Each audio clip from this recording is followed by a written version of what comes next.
This film is purely fictional. Please do not imitate it. Your like and subscribe are the motivation for me to update. Chapter 1. Your mimicry is very rare. It is recorded as Tautai in the Mimicry Encyclopedia. In the mimicry identification room of the mercenary recruitment square, the young doctor pushed his glasses on his nose and informed the girl sitting quietly in the consultation chair of the mimicry identification results.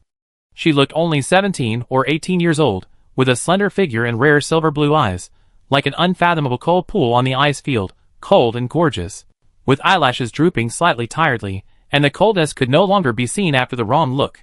The girl's face was covered with dust, but her silver-gray lop-eared rabbit shawl-braided hair was particularly eye-catching. Such hair color is rare. At least ordinary people can't have it. You have to have some special blood or awaken the mimicry that can affect hair color. At this time, she was wearing a black hooded jacket, and you could vaguely see several bandages wrapped around her neck. The edges of the bandages were slightly yellowed, with traces of blood staining after washing, which was obviously used for the second time. Looking closely at her appearance, she had a beautiful nose, almond eyes, and willow-shaped eyebrows, exuding a well-behaved and weak temperament from the inside out, and the red teardrop mole under the left eye added a little beauty to the slightly pale face.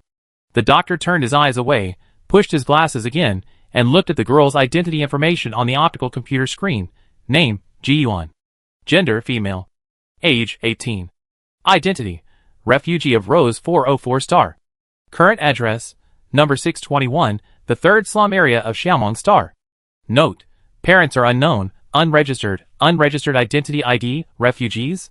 Refugees can awaken the bloodline mimicry that ranks in the first tier of the mimicry rankings? The doctor's eyes flickered. Yuan tilted her head to look at the palm-sized mimic cub lying on the table. Except for its pure white fur, it was almost the same as an ordinary cat. She hesitated and said, Tautai? The milky white kitten was holding its front legs and tentatively poking its head towards the edge of the long table.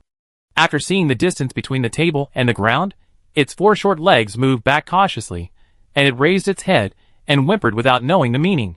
Do your interstellar Tautai look like this? Even if Tautai turns into a cat, it can't be, at least it shouldn't be milky white. The doctor could hardly tell from the mimicry cub. No, it was completely invisible to the aggression. Then he compared it with the ferocious and bizarre beasts in the mimicry encyclopedia, and hesitated. It may be a rare albino species. Sure, Yuan, she politely pointed out. Even the position of the eyes is wrong.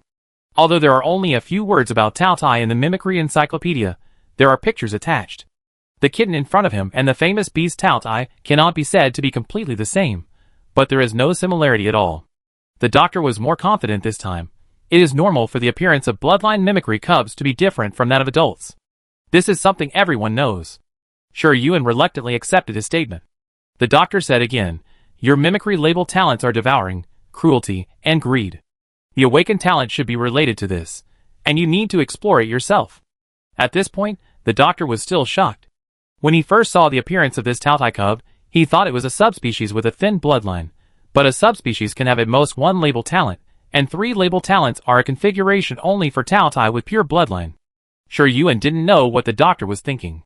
Her silver blue eyes, like those of 10,000 years of ice, stared at the kitten attracted by the sound of the detector. It quietly moved over and looked up curiously, but was frightened by the beam of light from the detector and quickly retreated to her hand, going straight under her palm. Timid kitten. Yuan felt that if it wanted to become a glutton, it might need an ultimate evolution. Her index finger made circles on the soft fur on the kitten's head and asked the doctor, then can I qualify as a mercenary? The doctor nodded, of course. Which mercenary guild do you want to join? Most of the higher-level mercenary guilds require review, and the review may not pass. Some lower-level mercenary guilds are exempt from review and can enter directly. Yuan shook his head. Any guild is fine. I will obey the adjustment. After entering the mercenary guild, she can obtain the right of residence and temporary ID of Xiamangsing, and establish a capital account for the most basic trading activities, purchases, and consumption. After registering the information, the doctor said, your temporary ID has been generated, and the admission status of the mercenary guild will be announced on the light screen in the recruitment square. Yuan thanked her, gently picked up the kitten, stuffed it into his coat, put on the black hood, bowed his head, and left the mimicry identification room.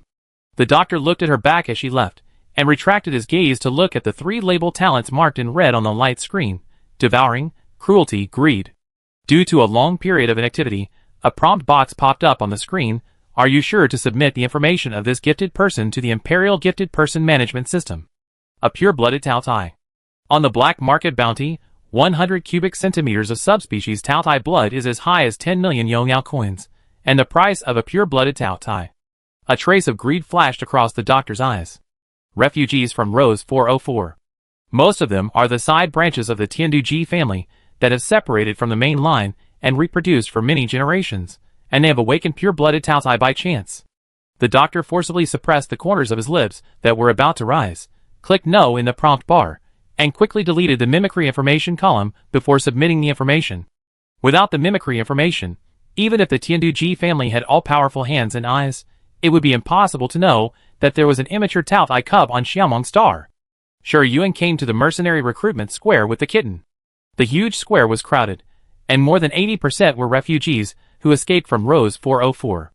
Like her, they wanted to join a mercenary guild and obtain the right to live in Xiaomong Star.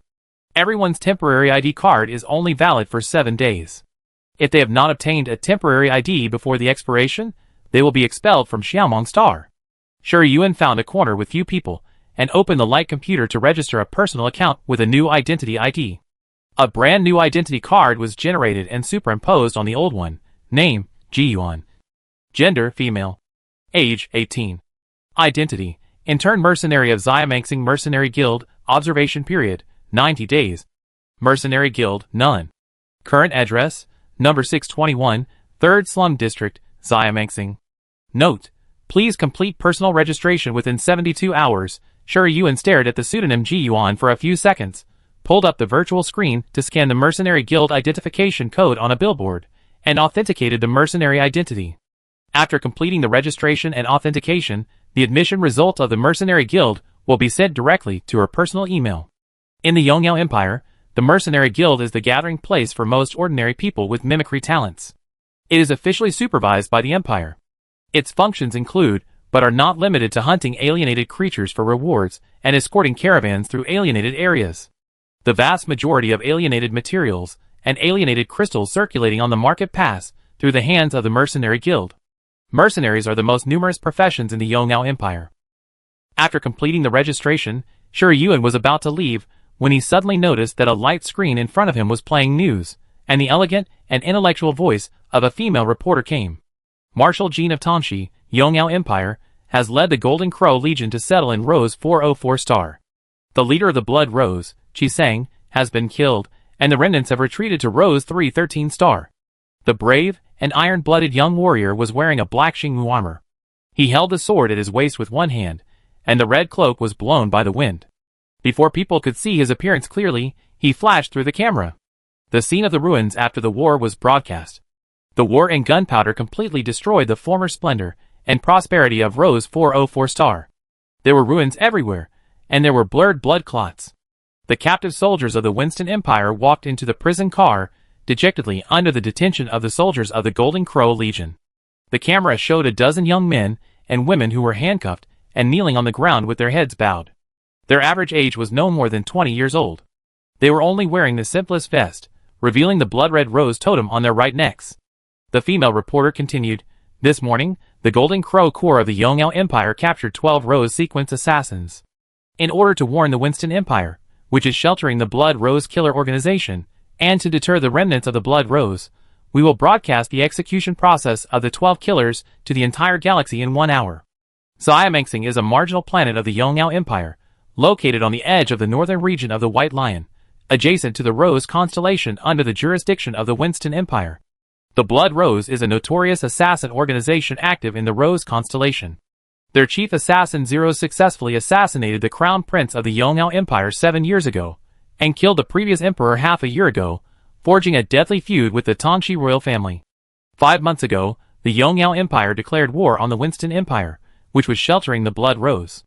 The royal prince Tang Shijin led the Golden Crow army to attack the Rose constellation, conquered 9 Rose sequence stars in a row, and launched a general attack on Rose 404 Star, where the Blood Rose's nest was located, a month ago. Half an hour ago, Sure Yuan was still a refugee who fled from Rose 404 Star to Xiaomong Star because of this war. Jigu.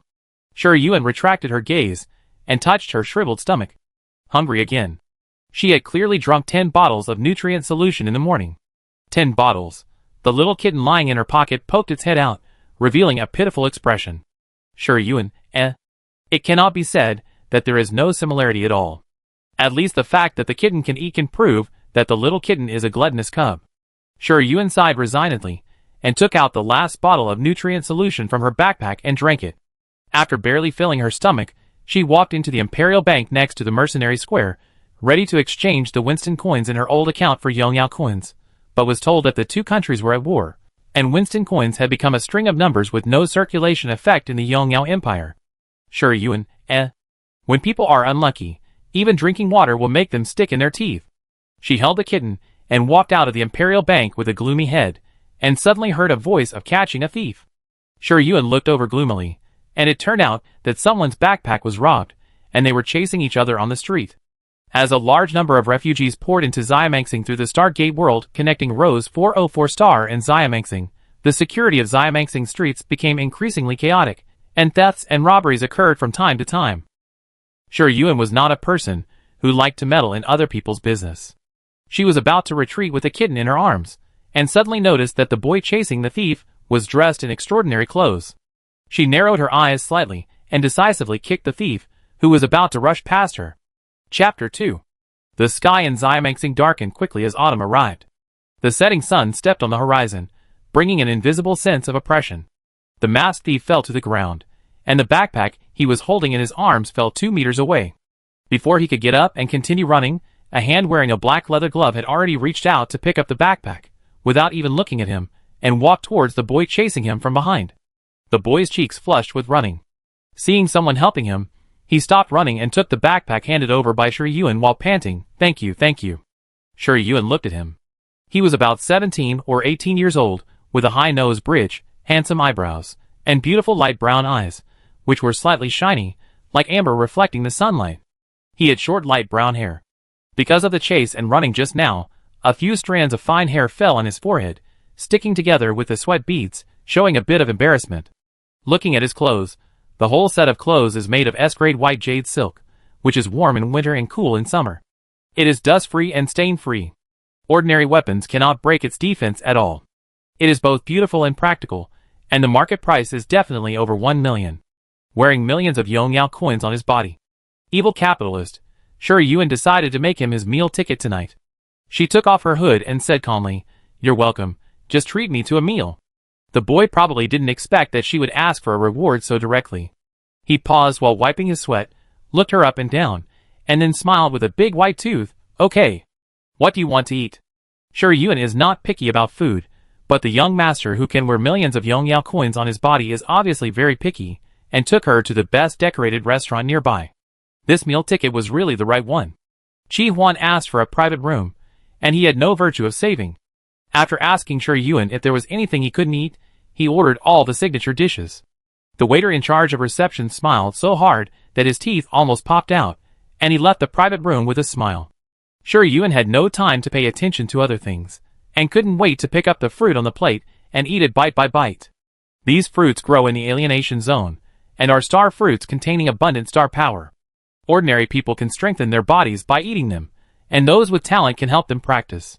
The sweet juice flowed into his throat, and Sure Yuan's stomach uncontrollably accelerated its peristalsis speed, quickly absorbing the star power contained in the juice, and the strong hunger was immediately relieved. The little kitten that she took into the spiritual power spring changed from its previous listlessness, lying in the spiritual power cradle, and spitting out its pink little tongue to lick the pads of its forelimbs, and its furry little tail also swayed back and forth. Eating food containing star power is indeed more filling than drinking nutrient solution that maintains the body's basic consumption. Seeing her eat one bite after another, Chi Huan was also tempted, and took a piece of fruit and bit it. It was sweet, but not that delicious, not as good as what he usually eats. He stopped eating after eating a piece.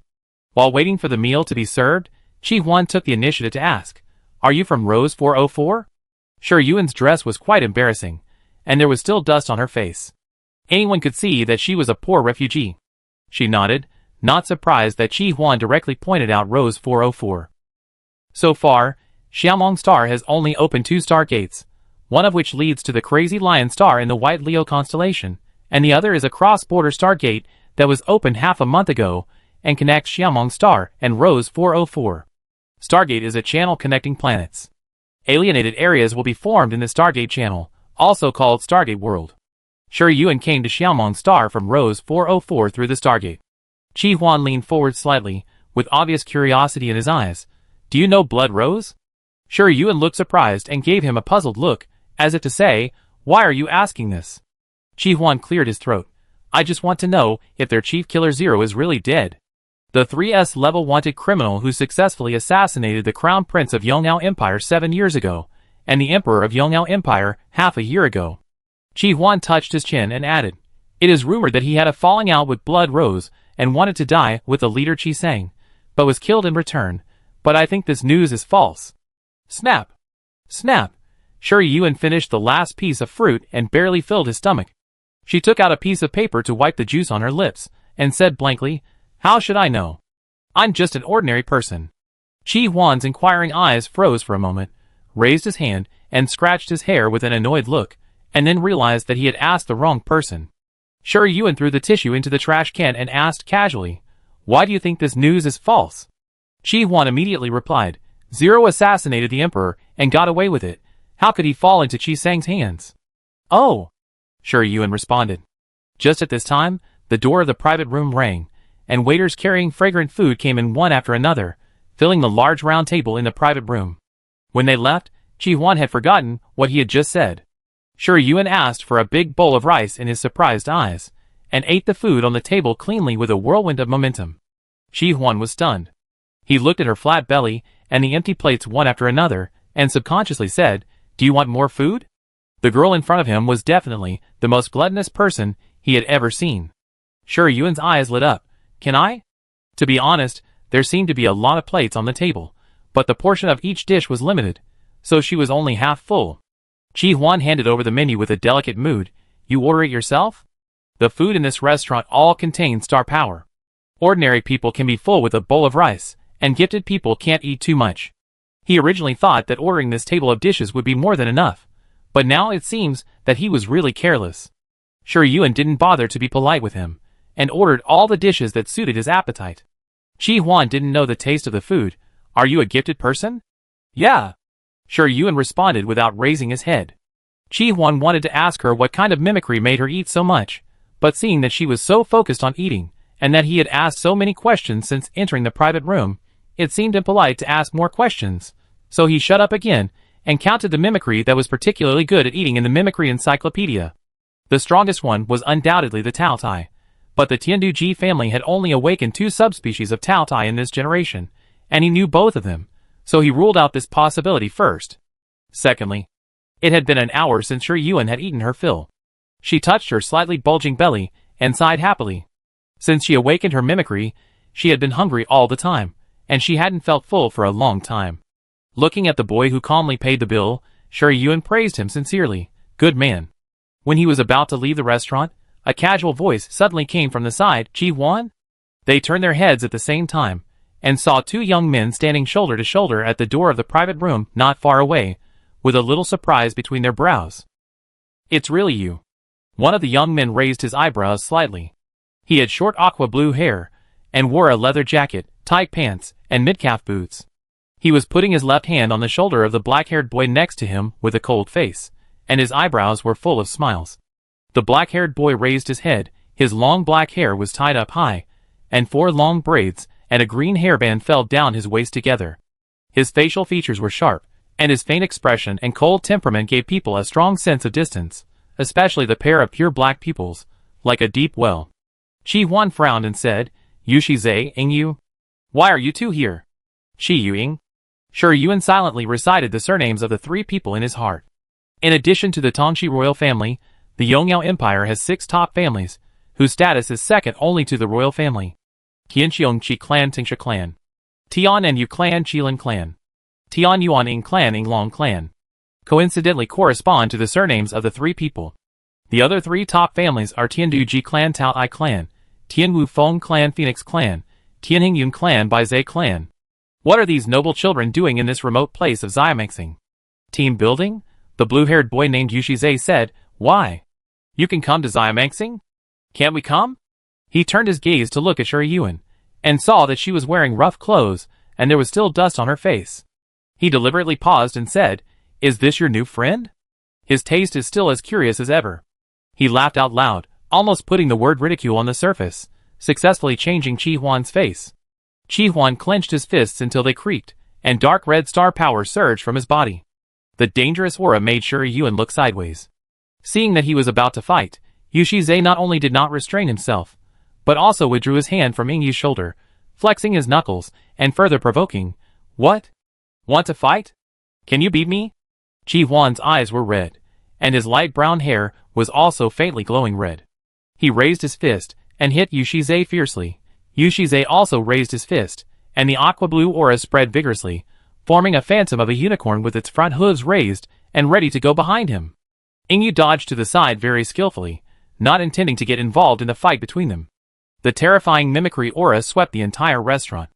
A customer screamed and ran out without thinking, and the private room was in chaos. Before the two fists collided, a more ferocious aura rushed out from the private room beside the two people, and the terrifying pressure instantly disintegrated the angry-tongued snake phantom and the roaring and provocative Qilin phantom. Yuan quietly retreated behind Yingyu, who had ignited the star power shield, and he glanced at her lightly. She showed a timid expression, and Yingyu retracted his gaze again. Chi Huan and Yushizhe had their mimicry power disintegrated at the same time, and were thrown several meters away under the impact of the stronger star power.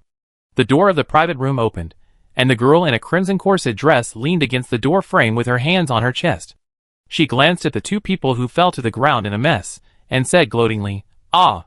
Isn't this the young master of Tianqiongqi clan, and the only child of Tian and Yu clan? The Snake Lance and Jade Qiong clan are not enough for you to dismantle? You have to come to the front line to join in the fun, right?" The girl had a more retro bun, a gold hairpin and jade pendant, so gorgeous, especially the phoenix hairpin in her hair that was about to fly, shining and shining, making people dare not look directly at it. The pressure just now was not released by her. Yuan looked past her into the private room, and saw a bony hand holding the celadone teacup on the table, and savoring the tea fragrance. "Feng Shiyuan, you are looking for death." Yushizhe got up from the ground, wiped the blood from his lips and shouted.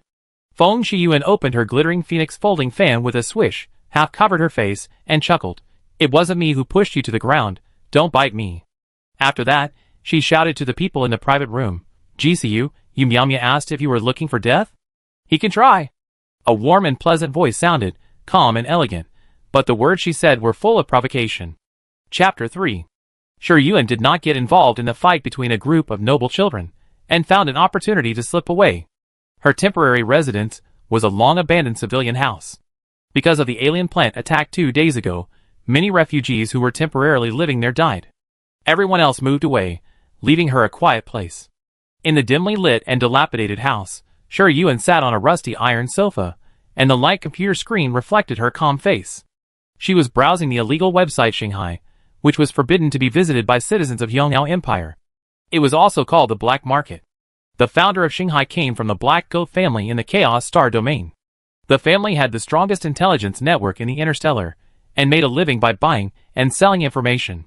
There were 5 words in the upper right corner of the golden blue website page that were very conspicuous, and they were specially bolded in red. Interstellar Wanted List. It records all the wanted orders with bounties in units of 100 million in the Interstellar, and arranges them from high to low.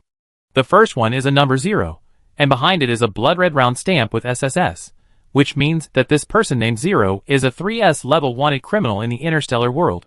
Behind the round stamp, the wanted orders and bounties related to him are scrolling in real time.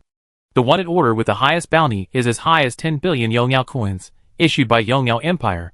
The person with the highest bounty in the interstellar world is the Blood Rose Chief Killer 0 mentioned by Chi Huan at dinner. 7 years ago, he successfully assassinated the Crown Prince of Yongyao Empire, which made him famous in one battle. He jumped from an unknown little character to the Chief Killer of Blood Rose, but no one knew whether he was a man or a woman, how old he was, or what he looked like. Yuan didn't even look at the wanted list, and concentrated on searching for information related to Xiamaxing, but all that came out were some irrelevant content. Even the most active information dealers didn't sell any related news. This small, broken place of Xiamaxing is not worthy of the young descendants of the 5 top families of Yongyao Empire to come here to join in the fun. There must be something. The sound of footsteps, that is barely audible, reached Shuri-Yuan's ears. She interrupted her thoughts, and put away her light computer. She moved as lightly as a civet cat, and quietly stood by the door, listening to the movement outside the door. Click! Click! The lock core bounced, and the old iron door was gently pushed open. Someone stepped into the rotten wooden floor, making a not-so-obvious creaking sound. Shuri-Yuan looked out from a crack in the broken door, and happened to see a black shadow stepping into the house opposite. A person. She counted down from 5, and when she reached 0, a cursing voice came from inside. No one lives in this shabby place. Are you kidding me? What's impossible? Come over here and take a look. The dust here is taller than the grass on your ancestors' graves. You went to the wrong place? Do you think I'm blind? Number 621, the third slum. Do you want me to take this house number back for you to eat? After cursing the last sentence, the thin man turned off the communication and strode towards the door, spewing all kinds of dirty words, which were simply unbearable to hear. The cold moonlight sprinkled into the corridor, giving rise to a sense of coldness for no reason. The dark windows in the dilapidated building were like the devils in hell, with their mouths open wide, ready to devour people at any time. The thin man stopped yelling unconsciously, rubbed his arms covered with goosebumps, and couldn't help saying, "This damn place is so hot that even dogs don't come here. What big deal is there?" A faint voice sounded, "What big deal?" The thin man was startled and stepped back reflexively. Before he could react to who was talking, a strong force came from the corridor on the side, and a rough leather glove strangled his throat and threw him to the ground. Intense pain instantly climbed up the thin man's shoulder blades. The flying dust was infinitely magnified in his pupils, and the strong smell of blood rushed from his throat to his nose. Before he could scream, a piece of damp and moldy coarse cloth had blocked his mouth. His head was stepped on by the hard sole, and the thin man could not see anything. His vision was pressed into the dark corner, and his wrists and ankles felt a sharp pain deep into his bones. Broken, his tendons in his hands and feet were cut. Woo woo woo. Physiological tears slid down from the corners of the thin man's eyes, but his mouth was blocked, so he could only hold back his wails and screams in his throat. Shuri-Yuan wiped the blood off the blade of the dagger, lowered her head, and looked at the thin man, who looked as miserable as a dead dog. Such a bastard dared to do the business of killing and robbing? She took off the thin man's optical brain bracelet, fumbled around on him again, and accidentally found a star snail. Star snails were born in the alienated zone. Each star snail has its own unique tidal sound. 2 star snails that exchange tidal sounds can communicate in real time. Because they use star power as a medium to transmit information, they cannot be monitored by any means, and are deeply loved by criminals. Shuri-Yuan also has a star snail. She was not in a hurry to interrogate the thin man's accomplice, because she could find out with a little thought. The residential address that Shuri-Yuan filled in on the temporary ID card was not her real place of residence, but the opposite door. It was just to be on the safe side. She never thought that someone would come to her house without knowing whether to live or die. There was only one person who had seen her temporary ID card. When thinking about the high price of Taotai blood on the black market, the answer was obvious. It was the doctor who did her mimicry identification today. Shuri-Yuan picked up the star snail and looked through the recorded tidal sounds. The most recent tidal interaction was 1 minute ago. It seems that the thin man and the mimic identification doctor used the star snail to communicate. She put away the star snail and opened the thin man's optical brain. She was almost nauseated by the disgusting photos in the album. Ignoring those useless information, Shuri-Yuan found the encrypted album, which required scanning the iris and facial information of the owner of the optical brain to open. The thin man was right under her feet, so these were naturally not a problem. There was only one video in the encrypted album, which was a scene of a diamond-shaped crystal emitting brilliant golden light slowly falling into a valley covered with vegetation. Shuri-Yuan raised his eyebrows in surprise. Star Key? The full name of Star Key is Stargate Key. The Stargate channel connecting planets objectively exists, and will not disappear after it is born. Some Stargates have keys, and some Stargates do not have keys. Those who get the Stargate Key can open a temporary Stargate on any planet in the universe, arrive at the alienation zone, where the corresponding Stargate is located, and return within a certain period of time. In simple terms, the Star Key is a two-way teleportation array with a fixed destination. The video was shot 3 days ago. No wonder the young descendants of the top families of the Yongyao Empire came to Xiaomeng Star for team building. It turned out that the newly opened Stargate gave birth to the Star Key. At the critical moment, when the Yongyao Empire and the Winston Empire went to war, Whoever got this star key got the priority supply right of the frontline army. The Yongnao Empire can crush the Rose Sea at a faster speed, and the Winston Empire may also change its current decline and regain control of the Rose Sea. Looking at the browsing history of the optical brain again, the first URL in the favorites column is Shanghai. In the trading interface, Shi Yuan saw that the Thin Man had sold the information about the star key to many people, 100,000 Yongyao coins per person, and earned more than 5 million. It was much safer than selling it alone for 5 million. He was also a talent. But she didn't find the money in her account. She looked through the flow of funds, and was speechless for a moment. All went into the gambling table opened by Shanghai. She took back her previous evaluation. This idiot was a complete rubbish. Shi Yuan looked down at the man who was lying on the ground with tears streaming down his face. Where is the person who just communicated with you? When the Thin Man heard her words, he thought he was hallucinating, until his right wrist, which was bleeding, was stepped on and crushed heavily, and he came back to life and made a humming sound. The pain eroded his nerves, and the feeling of blood loss made him extremely scared. Even though the face was completely hidden in the hood and darkness, he could feel the other party's cold eyes falling on his face, just like a butcher considering how to deal with the pork in front of him. I say everything, the Thin Man shouted in his heart. His saliva wet the rough cloth blocking his mouth, emitting bursts of stench. Shi Yuan sneered, kicked off the wet rough cloth, listened to his wheezing and crying like he had survived a disaster, and said slowly, "Where?" The Thin Man shuddered and sold out the mimic identification doctor. The sound of the tide and the star snail did not respond, and the young doctor took off his glasses on the bridge of his nose in annoyance, cursing in a low voice. How could no one live there? Could the address given by the little girl be fake? Thinking of the sky-high reward in the black market, the veins on the young doctor's forehead jumped. If that little girl realized that she had awakened a pure-blooded Tao Tai, she would definitely contact the Tianduji family. For those top families, whether it is a branch or not is not important at all. The strength of the bloodline mimicry is the top priority. She will definitely be taken away from Xiamexing immediately. No! The longer it is delayed, the more likely it is to change. The young doctor gritted his teeth, opened the star C to find the Tao I bloodline bounties with the highest offer, and sent messages one by one. Not long after, in a high-end residential area somewhere in Xiamexing, the old butler in a tuxedo gently knocked on the wooden door painted in vermilion. "Come in." A slightly hoarse voice came out, with a heavy coldness. The old housekeeper pushed open the door, and said to the young man who came out of the bathroom barefoot, "Master Cu, there is a response to the bounty we posted on Shanghai." The other party said that they can provide detailed information about the pure-blooded Tao Tai and offer 1 billion Yongyao coins, but we need to find the person ourselves. The wet black hair fell from the shoulders of the young man. He only wrapped a bath towel around his waist, revealing his firm and neat abdominal muscles and chest muscles. Water drops slid from his slightly tense arms to his long fingers with distinct joints. It was a perfect male body without any flaws. GCU laughed softly, his long eyelashes trembled slightly, and his narrow phoenix eyes narrowed slightly because of laughing, which made the outline of his facial features more distinct. He was quite satisfied with the news brought by the old housekeeper, and said gently, "Promise him and contact the Black Goat family again. The Tianduji family has not had any descendants awaken pure-blooded Tao Tai for 100 years, and several subspecies of Tao Tai awakened by the branch families all died before returning to the family because of the bounty on the black market."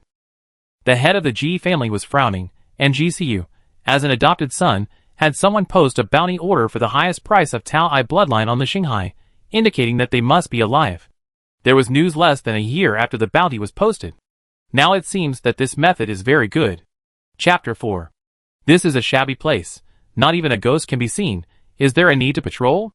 2 patrolmen were patrolling in the 3rd slum area in a star shuttle, and patrolman number 1 yawned and complained. Patrolman number 2 shook his head. "Be careful, we just opened a stargate. The space nearby is unstable, and alien creatures may escape at any time. If something really happens, won't we, the workers, be the ones to suffer?" As he was talking, a sharp and piercing scream suddenly came from the abandoned building in front. The 2 patrolmen were startled and quickly controlled the star shuttle to fly in the direction of the scream. This place was attacked by alien plants a few days ago. Collapsed abandoned buildings can be seen on the ground, and the few buildings that are still standing have also suffered varying degrees of damage. The screams were as shrill as evil spirits, and the 2 patrolmen's scalps numbed when they heard them. While reporting to the patrol team, they used the mimicry power to ignite the star power shield to be alert to sneak attacks, and carefully approached the floor where the noise came from. The old iron door was open, and the night wind blew it creaking, and the screams in the house suddenly stopped. Patrolman number 1 immediately took out the lighting star stone from his waist bag and threw it into the house. The bright light dispelled the layers of darkness, and the thin figure lying on the ground with paralyzed limbs broke into the eyes of the two. His eyes were wide open, staring straight at the ceiling covered with spider webs. His mouth was wide open and drooling. His wrists and ankles were each covered with a pool of blood, and there was a bloody patch 3 inches below the navel. The two patrolmen reflexively clamped their thighs together and retreated backwards, only to see a lush green vine pulled out from the heart of the thin man, and a charming and gorgeous starthorn flower bloomed. In just a few seconds, the thin man became a skeleton. Starthorn flower, a level alien plant, will wake up from dormancy when its seeds touch blood, quickly take root and sprout to devour the parasite, and wither immediately after producing seeds. It is a well-known decomposer among alien plants, and a common tool used by criminals to destroy corpses and traces. In the bar with deafening music, a man with only 2 shirt buttons said goodbye to his dance partner. He picked up a cocktail from the bar, blew a kiss to the bartender, and entered the box next to the hall. Isolating from the deafening music, the man's wild face turned cold, and he casually pulled his shirt covered with lipstick marks, and walked towards the woman sitting on the sofa with her head down and looking at her naked head. The woman wore a high-slit cheongsam, red high heels, long chestnut curly hair draped over her shoulders, and thick makeup and red lips. Without even looking up, she said, "Any news?" The man sat down beside her, took a sip of cocktail and said, "If it was so easy to find her, would so many people have been killed before?" The woman raised her head, stared at him and squinted slightly. "You better be looking for her seriously."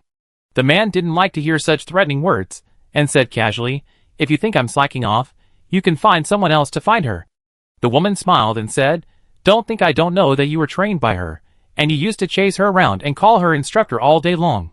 The man glanced at her coldly. "Do you think I don't know that you failed your mission 3 years ago, and were almost strangled to death by your master? It was she who saved your life?" The two people's eyes met in the air, and they snorted and turned their heads away at the same time. "H.U." Sure Yuan rubbed his nose. The little kitten poked its head out from the side of her neck and rubbed against her cheek, completely changing from its sluggishness in the afternoon. Even its fur became shiny and smooth, making Sure Yuan feel as if she was clinging to a soft blanket. "Why did you run out?"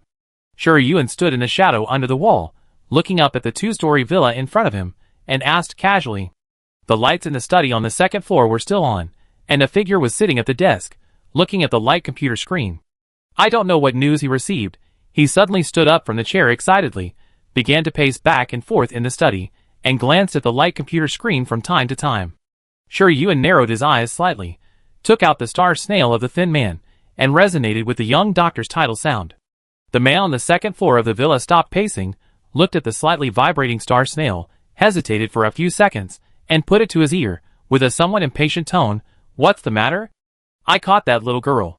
Sure Yuan spoke, and the sound and tone of his voice were exactly the same as those of the thin man. The young doctor was stunned for a second, and then he said ecstatically, "Where did you catch her? How is she?" If he could pay the reward directly, he could ask for 10 times the reward. "Tell me first, what do you want this little girl for?" A greedy voice came from the other end of the communication. It was not the first time that the young doctor cooperated with the thin man. Naturally, he knew what kind of character he was, and cursed him in his heart. He said calmly, "Someone offered 2 million Yongyao coins to buy her. You send her to me. According to what I said before, I will split the money with you 50-50 after I get the money. The other party didn't buy it. 2 million can be considered a big deal? Do you think I was cheated? Now the person is in my hands. If you don't tell the truth, I will kill her." The young doctor suddenly clenched the star snail, and all his attention was focused on the threat of the thin man. He didn't notice that a figure had already stood on the small balcony on the 2nd floor of the villa. 10 billion Yongyao coins. 10 times. The young doctor's breathing became heavier uncontrollably. He clenched his teeth, and a hint of cruelty flashed through his eyes.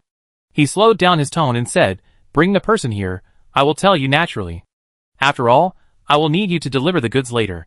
Wasn't it the same before? Why are you in such a hurry now?" "Of course, I am in a hurry to take your life." The familiar tone sounded from behind him without warning. The young doctor turned his head hastily, and was caught off guard by a pair of cold silver blue eyes. Such a unique eye color instantly reminded him of the young girl who awakened the Tao Tai mimicry today.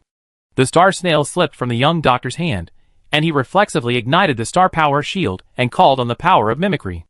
The shadow of the mandragora flower just appeared behind him, and before it could solidify into substance, the palm-sized white cat jumped up from Yuan's shoulder and bit the bud that was about to bloom. The pure white star power gushed out, forming a white vortex rotating counterclockwise, swallowing up the purple mandragora flower from top to bottom. The young doctor was hit hard, and a mouthful of blood gushed out of his throat. The overwhelming fear took away his ability to move, nailing him firmly in place and unable to move. It was not until the sharp dagger cut off his carotid artery that he realized it and raised his hand to cover the gushing blood. But it was too late. The gray-brown flower seeds the size of rice grains had taken root in his neck, sprouted and grew in just a few seconds, and bloomed into an extremely gorgeous starthorn flower. The young doctor's flesh and blood were completely devoured by the starthorn flowers, leaving only a white skeleton. Yuan casually pulled out a tissue from the table and bent down to wipe the blood off the dagger. The kitten that swallowed the mimicry of the mandragora burped and staggered to her feet like a drunk.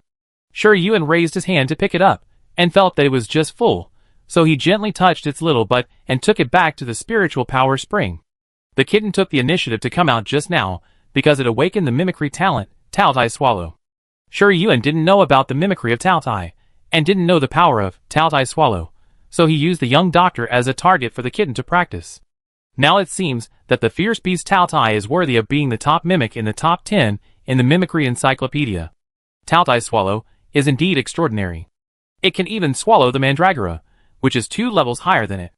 Yuan collected the seeds that the starthorn flower produced after withering, picked up the young doctor's optical brain and star snail, and suddenly felt layers of spiritual power ripples in the spiritual power spring, like the birth of a flexible fish. She didn't bother to check the optical brain, and hurriedly looked inside the spiritual power spring. Yuan's spiritual power spring was a silver-blue ocean. Looking down on all directions, it felt endless, with only a touch of gloomy red hidden under the deep sea. In the center of the sea floated an ancient and mysterious mimicry totem, which appeared after the kitten awakened Taotai Swallow. The totem was filled with a fierce and brutal aura, and it continuously released pure white light spots. The spiritual power spring became misty under the influence of the pure white light spots. The kitten lay on its side in the spiritual power cradle formed above the totem, and its belly bulged when it slept. Yuan searched everywhere for the rippling waves, and finally found a dark purple mandragora flower curled up into a ball on the sea's surface 10,000 miles away from the totem. It is not accurate to call it a flower. It should be the mimicry mark of mandragora. The long-standing bloodline mimicry mark is called a totem. The mandragora flower is just an ordinary mimicry. Its mark is not strong enough to take root in the human bloodline and continue to be passed down, so it is just a mark. This mandragora mark looks very pitiful. It keeps floating farther along the rippling waves, trying to stay away from the pure white light spots that are constantly invading the sea area. Yuan was very surprised and controlled his mental power to pick up the mandragora flower mark from the seawater. The poor little thing seemed to have found a backer, and quickly pulled out a branch to grab the mental tentacles, refusing to let go. Looking at its reaction, a weird idea popped up in Yuan's mind.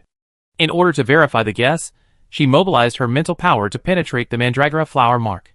In the real world, a palm-sized dark purple mandala flower bloomed from her palm, and the soft petals gently rubbed her fingertips in a flattering manner. Yuan's mind moved slightly, and the elegant fragrance floated out from the soft petals.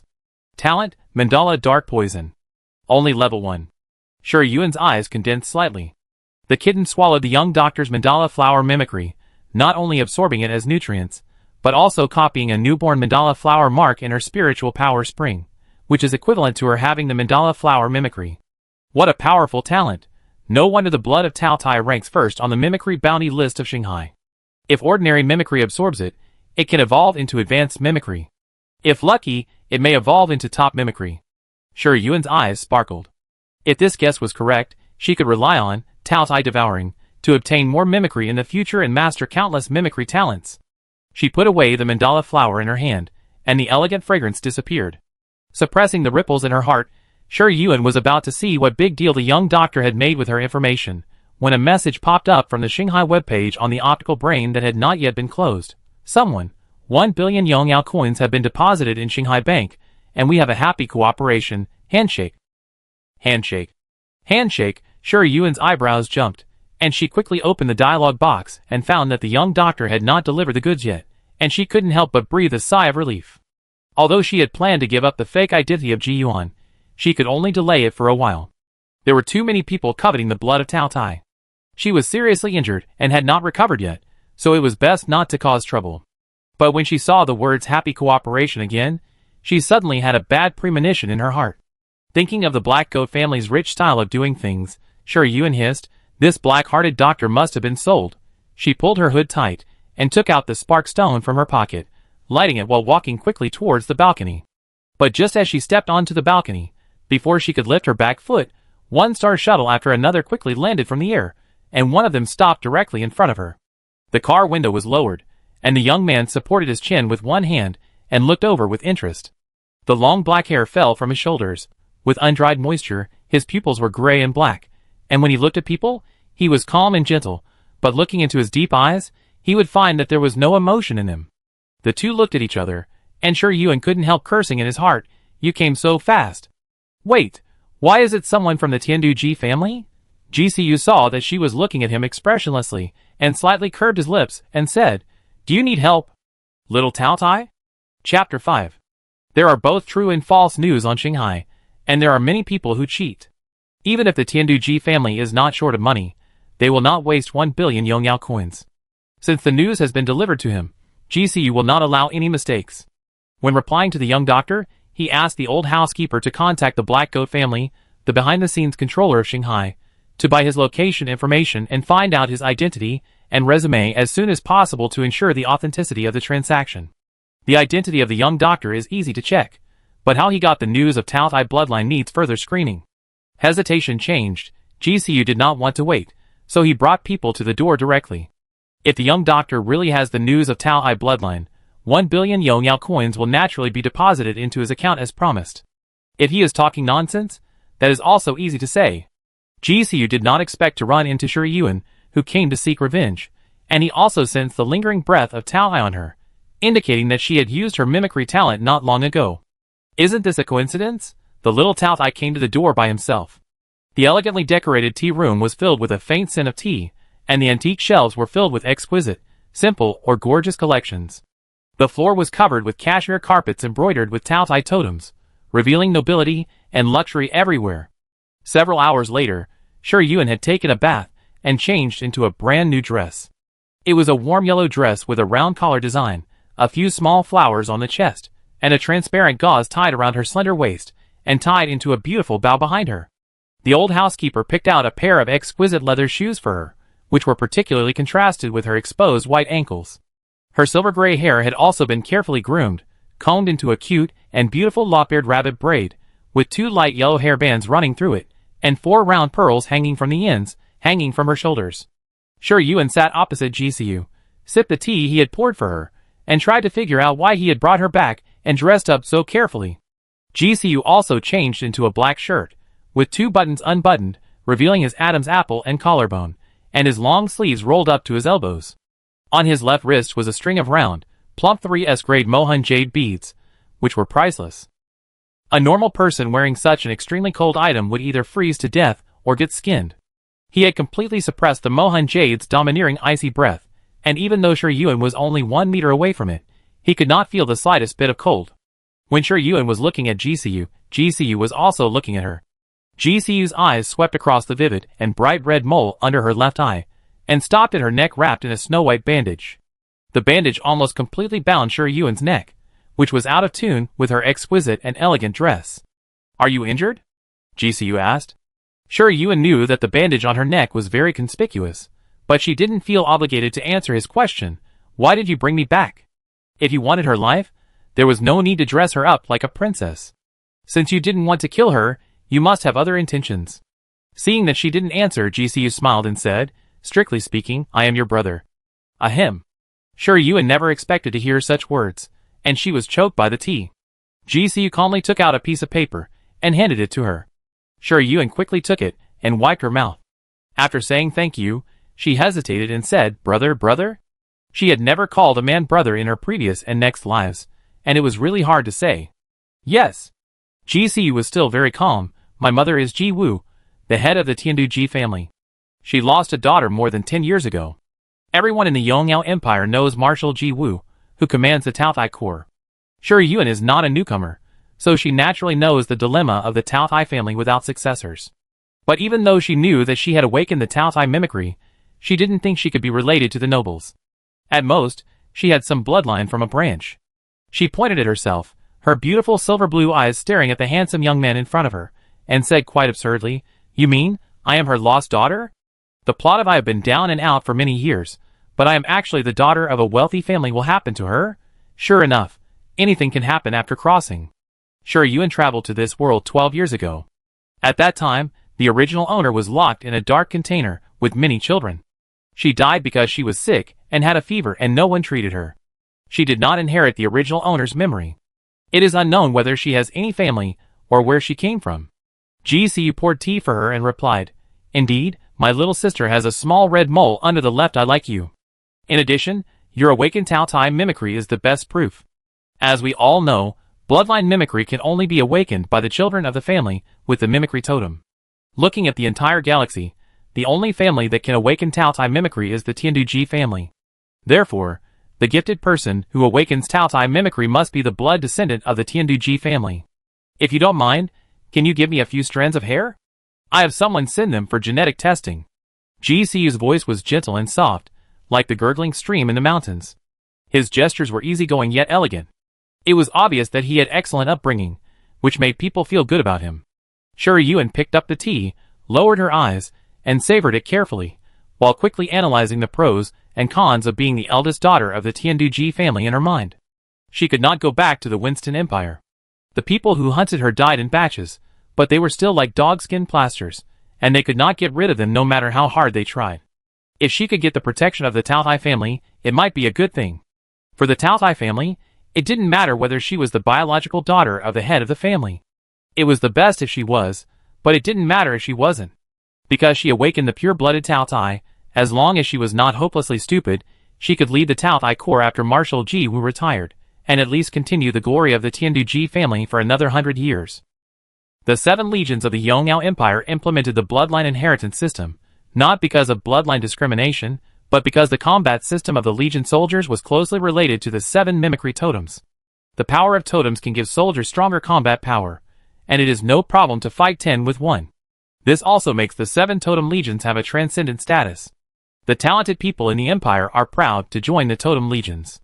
But the power of the 7 mimic totems can only be called upon by the pure-blooded descendants of the corresponding family. It is no secret among the nobles of Yongyao Empire that the Taotai Legion has no successors. Many people are waiting for this behemoth to fall, hoping to get a share of the final feast. Shi Yuan put down the teacup, raised his eyes, and smiled harmlessly and innocently, and even his voice was a little sweet and crisp. "Okay, brother." This time it was GCU's turn to be choked by the tea. He pulled out a paper to wipe his lips, and met the girl's beautiful almond eyes, recalling the scene last night, when she was lighting the fire, while walking accurately in the blind spot of the surveillance. Not a good person. Not long ago, he received news that a black mercenary had died in number 621 of the 3rd Slum District, and he happened to be in cahoots with the mimicry identification doctor, and had committed many murders and robberies. What's more, not long after the black mercenary died, he met Shi Yuan at the residence of the mimic identification doctor engulfed in flames. Knowing that he was being targeted, he acted quickly and ruthlessly, and immediately found the mastermind behind the scenes, destroyed the body, and eliminated the traces to prevent future troubles. If he didn't want to cause trouble and block the door at the first time, he would probably never find her again. GCU threw the tissue into the trash can, looked at the girl drinking tea obediently, and had a bad idea. "Call me again." Shi Yuan, ? GCU met her blank eyes, twisted the teacup, and patiently said, "Call me again?" Shi Yuan, No. GCU is at least a nobleman on the surface. He has a handsome face, and an elegant and calm temperament. A few simple conversations can make people feel good. Moreover, he was very sensible. He did not mention anything related to the young doctor. He simply asked about Shi Yuan's past experience, as if he had never seen her killing and arson in the middle of the night. He was fishing for law enforcement on the Star Sea. He immediately contacted the Black Goat family as soon as he received the transaction information, locked the location of the young doctor, and came directly. He had a keen sense of smell, a terrifyingly strong execution ability, and a sense of advance and retreat. Sure, Yuan felt that with him, the Tianduji family would not decline even if there was no pure-blooded heir to lead the Taotai Legion. But she had never heard of GCU. Sure, Yuan was holding the soft kitten, half lying on the bed, thinking about the purpose of GCU's finding her competitor back, and suddenly heard a message prompt from the light brain. It was an admission notice from the mercenary guild. The one who admitted Sure Yuan was a medium-sized or large guild called Beiyuan, which surprised her. Regardless of where they are, medium and large mercenary guilds will have relatively strict screening when recruiting mercenaries, either combat power or mimicry, to ensure the combat quality of guild members, and it is basically unlikely to absorb ordinary newcomers. Sure Yuan searched for information related to the Beiyuan Guild on the Xiamangsing Mercenary Forum, and found that it was a newly established gathering guild, and there were almost no related posts in the forum. The Gathering Guild is an auxiliary guild that specializes in cooperating with hunting guilds. It is mainly responsible for collecting resources in the alienation zone and handling the corpses of alienated creatures. Generally, large guilds have gathering departments, and will not deliberately hire people from other guilds. Only small and medium-sized guilds have such needs. Gathering does not mean there is no threshold. Sure Yuan does not think that with his luck of being spotted by others for identifying a mimicry, he will be lucky enough to be admitted by a medium or large guild without submitting any past resume. Someone in the forum also posted a thread asking about the origin of Beiyuan Guild. Among the people who supported the thread, there were several replies saying that the guild had a strong backing and the treatment was quite good. Then, Beiyuan Guild sent a task notification. The next afternoon, all members of the guild gathered at the designated location and went to Fenglang Valley in Xingmang Forest to carry out the collection task. The reward was a basic salary of 1k Yongyao coin/day plus a collection commission. The Stargate World connecting Xiaomong Star and Rose 404 Star was named Xingmang Forest by the Xiaomong Star government. Recently, not only refugees have come to Xiaomong Star through it, but also major mercenary guilds that have settled in Xiaomong Star have rushed to enter Xingmang Forest to explore it, hoping to obtain the first batch of resources after the Stargate is opened. As soon as this notice came out, the forum became even more lively. Sure Yuan was not very interested in these things. She took a few glances, and then left the forum. Her most direct purpose of joining the mercenary guild was to transform from a refugee of Rose 404 to a temporary resident of Little Mang Star, obtain a new identity, and then wait for an opportunity to go to other planets of Yongyao Empire to get rid of the endless pursuit of soldiers, and take on tasks to make money by the way, so as not to starve to death due to the sudden awakening of mimicry. Unexpectedly, no matter how you look at it, your mimicry of a kitten will be a Taotai cub, which leads to complications, and is found by GCU by mistake. Now that you have a new identity, it is given by the Taotai family, so there is no problem for the time being. The meals prepared by the old housekeeper are of high quality and delicious. The kittens eat until their stomachs are bulging. Sure Yuan does not have to worry about starving to death at all, and naturally loses interest in becoming a mercenary running day and night. She turned off the screen, held the kitten and lay down on the bed, pulled the quilt over her and prepared to have a good sleep, and the light brain sent a message again. Sure Yuan was in a good mood and unfolded the light screen, and unexpectedly saw a friend request. The avatar was a starry sky, and the verification message was a very polite sentence, which revealed the other party's cultivation. I am GCU. I asked Adlet for your light brain ID. Is it convenient to pass the application? Adlet is the name of the old housekeeper. During dinner, Adlet asked her what she wanted to eat for breakfast tomorrow, and she could send a message to tell him what she wanted to eat in the future, and the two added friends. Sure Yuan accepted his friend request, and sent a hello, cat emoticon to his cheap brother. GC replied with the same emoticon, and sent a file with the results of the genetic identification. She and Marshal Ji Wu confirmed that they were mother and daughter. The result was expected. Sure Yuan raised her lips, and sighed that after living a miserable life for 12 years, this overwhelming wealth finally fell on me. Just thinking about it, she received an account opening information from the Imperial Bank. Dear guest, you have opened a Xing card account XXXX in the Imperial Bank, and the current total account balance is 1 billion.00. Duo Xiao? GCU. Have you received the account opening information? A meeting gift. You're welcome. Sure Yuan. Surprise. Good brother. Dear brother.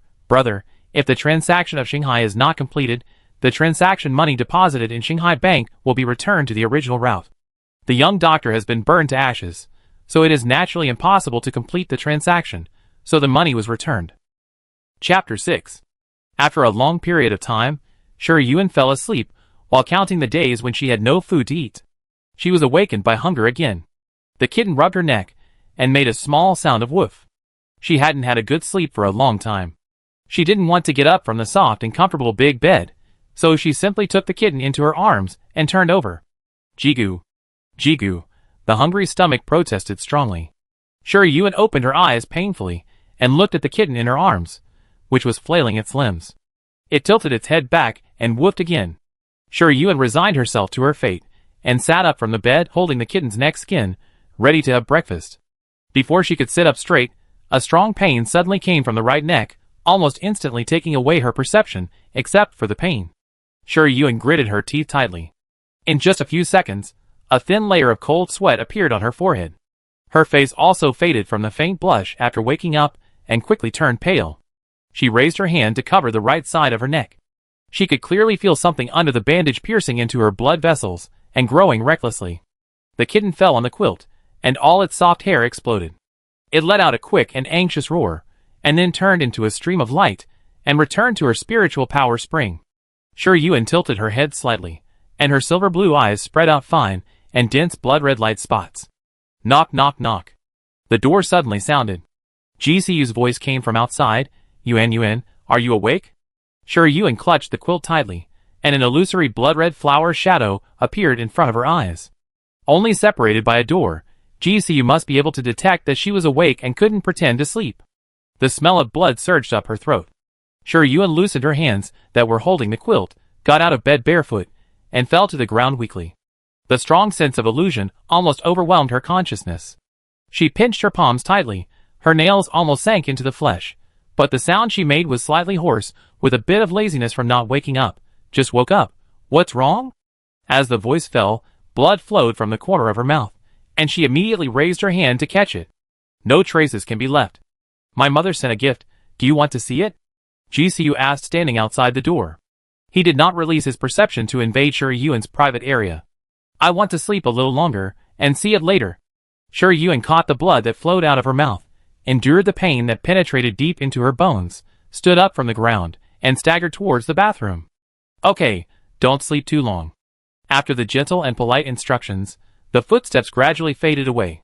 Shi Yuan supported herself on the washstand with one hand, untied the blood-stained bandage on her neck, and her slender white neck was reflected in the mirror.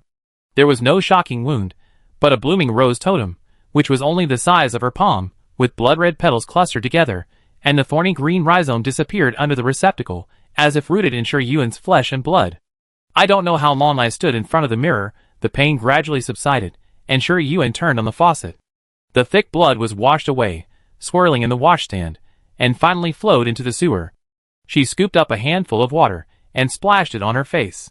The cold feeling completely pulled her consciousness out of the illusion. After putting on a new bandage, Shi Yuan walked back to the room, took out the palm-sized star snail from the backpack on the sofa, found the sound of the tie that she marked as money grubber, and sent a message. Is there any news about what I want? When Shi Yuan packed up and went downstairs, GCU had already gone out. In recent days, the Winston Empire has sent more holy angels to enter the Rose constellation and attack Rose 404 star to regain control of it and recapture the Rose constellation that was captured by the Golden Crow Legion. The Tongue Snake Legion of the Yongyao Empire is on the way to support the Golden Crow Legion through the Star Forest to buy time to find the Star Key. If it were before, Shi Yuan might seriously consider whether the war between the Winston Empire and the Yongyao Empire would burn to the Little Mang Star, and when would be the best time for her to escape. Now, she just needs to lie down like a Buddha. The Tianduji clan will never let her, the pure-blooded Taotai that she finally found, die here. The cheap brother did not withdraw, nor did he pack her up and send her back to the rear, which means that it is not so easy for the Holy Angel Legion to break through the Golden Crow Legion's defense line, and the Little Mang Star is safe for the time being. Adlet wore single-lens glasses and meticulously groomed her silver curly hair. At this moment, she was leading several servants to count items in the living room. Hearing footsteps, he raised his head and called out lovingly but respectfully, Miss Qingyuan. GCU said that Marshal Ji Wu's missing daughter was called Ji Qingyuan. When he opened a bank account for her last night, he had added a new identity information for her, but he did not cancel Ji Yuan's fake identity that could not withstand investigation. After knowing this, Shi Yuan found this cheat brother, who was recognized halfway to be really interesting. She greeted Adlet, glanced at the dazzling array of jewelry boxes, and hesitated. These are this size deep-sea black pearls, exquisitely crafted top-grade gemstone belts, gorgeous crystal crowns. Adlet smiled and said, these are the spoils that the Marshal got from the Rose Manor of the Garcia family, and they are also her gifts to you. Sure, Yuan, She walked to the beautifully packaged gift box, picked up the crystal crown inlaid with various gems, and engraved with a hollow rose flower totem, and rubbed it inch by inch. She didn't say anything, and the huge living room was quiet. The two servants holding the gift box looked at each other quietly. One of them introduced cleverly, it is said that this is the rose crown cast by the current head of the Garcia family, Cyrus Garcia, for his fiancée. It was seized by our marshal before it was sent out. Sure Yuan stopped tracing the rose totem, blinked, and praised sincerely, Mother is so amazing. The Garcia family is one of the 5 holy totem families of the Winston Empire. The family totem is the rose, and the rose seed is also the territory given to the Garcia family by the Winston Empire. The blood rose does not belong to any official force and name, but in fact it is a vicious dog raised by the Garcia family, who specializes in doing some shameful things for them. The deadly feud between the Tonchi royal family and the blood rose can also be said to be a deadly feud with the Garcia family, and even the entire Winston Empire. Sure Yuan put down the crystal crown, no longer looking at the pile of luxurious gifts, and said lightly, Adlet, I'm going to go to play with friends later, and will be back later. Adlet lowered his head and asked, do you need to arrange a star shuttle? Sure Yuan shook his head, and left everyone's sight. Adlet said, put all these away, and don't let them appear in front of the lady again. The servants didn't understand why he said that, and they looked at each other. Sister? Where did I get a sister? Explain it to me. The boy's angry roar came from the star snail. GCU used his mental power to move the star snail floating in front of him a little further away. After the boy's roar ended, he said calmly, that's the fact. Mother has restored her identity. I will bring her back in a while. You'd better control your temper, and don't target her. The boy became more and more angry. What do you mean I target her? Do I need to target a wild girl who ran out of a corner? GCU stroked the Mohan jade bracelet on his wrist, and said meaningfully, when Qin Chi was first brought to Tiandu Star, who was the one who repeatedly led people to block him when he was training in the Python rainforest? Young man, GCU suddenly realized, I almost forgot that someone not only failed to block him, but also gave him a meal in the Python rainforest's blood mosquitoes, and he was almost sucked into a dry corpse. As expected, he heard the grinding sound, and GCU said earnestly, I am kindly reminding you. Snap! The sound of waves hitting the waves was layered, and the sound of the tide was cut off. GCU raised his eyebrows slightly, and put the sound of the tide, which was marked as troublemaker, into the blacklist. Who are you chatting with? Feng Shiyuan walked over with a maroon star horse. Without waiting for GCU to answer, a half-teasing, half-joking voice said first, I heard that he picked up a precious baby the night before yesterday and brought it home. I guess he is coaxing the baby, right? Rong Miao rode a pure white star horse slowly from behind, and blew a loud whistle. He had medium-long hair, with the end tied into a bunny tail-like small tuft, and his eyebrows and eyes were full of mischief. This was the first time Feng Shiyuan heard about this, and the fire of gossip burned in her eyes. Really? GCU glanced at them both. It's a little glutton, pure blood. The bodyguard brought him a star horse that was all black except for a little white on the forehead. GCU jumped on the horse with his long legs, and his movements were smooth and pleasing to the eye. There is a special magnetic field in the alienation zone, and the star shuttle cannot be used. The 3 of them are going to the star forest, and the star horse is the best means of transportation. The gossip fire in Feng Shiyuan's eyes was extinguished instantly, and she frowned slightly and said, Where did it come from? Then your situation. GCU smiled. It's the mother's long-lost little daughter, which is very interesting. Feng Shiyuan raised an eyebrow. Rong Miao touched his chin and said, Is she beautiful? GCU glanced at him. Rong Miao concluded, It seems to be very beautiful. You'd better not provoke her. GCU said slowly. Rong Miao immediately showed an exaggerated expression. You are so angry, you are protecting her now? This is a piece of advice. GCU left 4 words and rode away. H.U. Sure Yuan rubbed his nose, wondering if he had caught a cold because he had taken a cold shower before going out. There was no second sneeze. Sure Yuan began to count who might be obsessed with her at this time, and after counting on a few fingers, he found that he couldn't count, so he put the question behind his mind. She changed back to her original clothes, and her face was completely hidden under the hood. The fifth slum area is basically inhabited by local people from Xiamixing. People walking on the street are in a hurry. There are drunkards, who come out of the tavern and fall at the entrance of the alley, mumbling something in their mouths. Shi Yuan walked past him, and walked into the simple tavern. The owner was a young man with instant noodles. At this moment, he was holding a cigarette and chatting with a waiter, who was washing the wine glasses. To be precise, he was mumbling unilaterally. The waiter was tall and strong, with a caliper hairstyle, which made people feel that he was not easy to mess with. He lowered his eyebrows, and wiped the wine glass, silently facing the chattering ramen-haired young man. The bamboo curtain on the inside of the tavern was lifted, and the sound of a wheelchair turning was heard. The blind girl with 2 ponytails handed the plate, with a few peanuts left in her hand, to the taciturn waiter. Hearing the footsteps, the girl raised her head, and her unfocused eyes fell on Shi Yuan's feet. The ramen-haired young man also heard the movement, flicked the cigarette butt, blew out a puff of smoke from his mouth, and greeted with a smile. "What would you like to drink?" "Osmanthus wine." Shi Yuan changed his voice, threw him 4 words, and walked straight in. When passing by the blind girl, she slightly tilted her head in her direction. The noodle-haired young man said okay, bit the cigarette butt back into his mouth, asked the silent waiter to take care of the business, and went to get the sweet-scented osmanthus wine. Putting his foot on the door of the private room, the noodle-haired young man held the wine jar and said with a smile, "What else do you want to order?" Shi Yuan gently fiddled with the daffodils on the table, and said slowly, "How is your life?" The noodle-haired young man's expression froze, and he laughed dryly twice. "If you can afford the price, we can sell it." After saying something, he hurriedly walked to the table and brought up another thing to divert her attention. "You also know that the growth environment of that thing is special, and it is always hard to find." "No news?" Shi Yuan paused in fiddling with the daffodils, and his eyes passed across his neck without any emotion. It was just a look, but the noodle-haired young man felt like someone was holding a knife on his neck, which was chilly and frightening. He secretly groaned in his heart, regretting that he had done something wrong. Why did he provoke this killing god?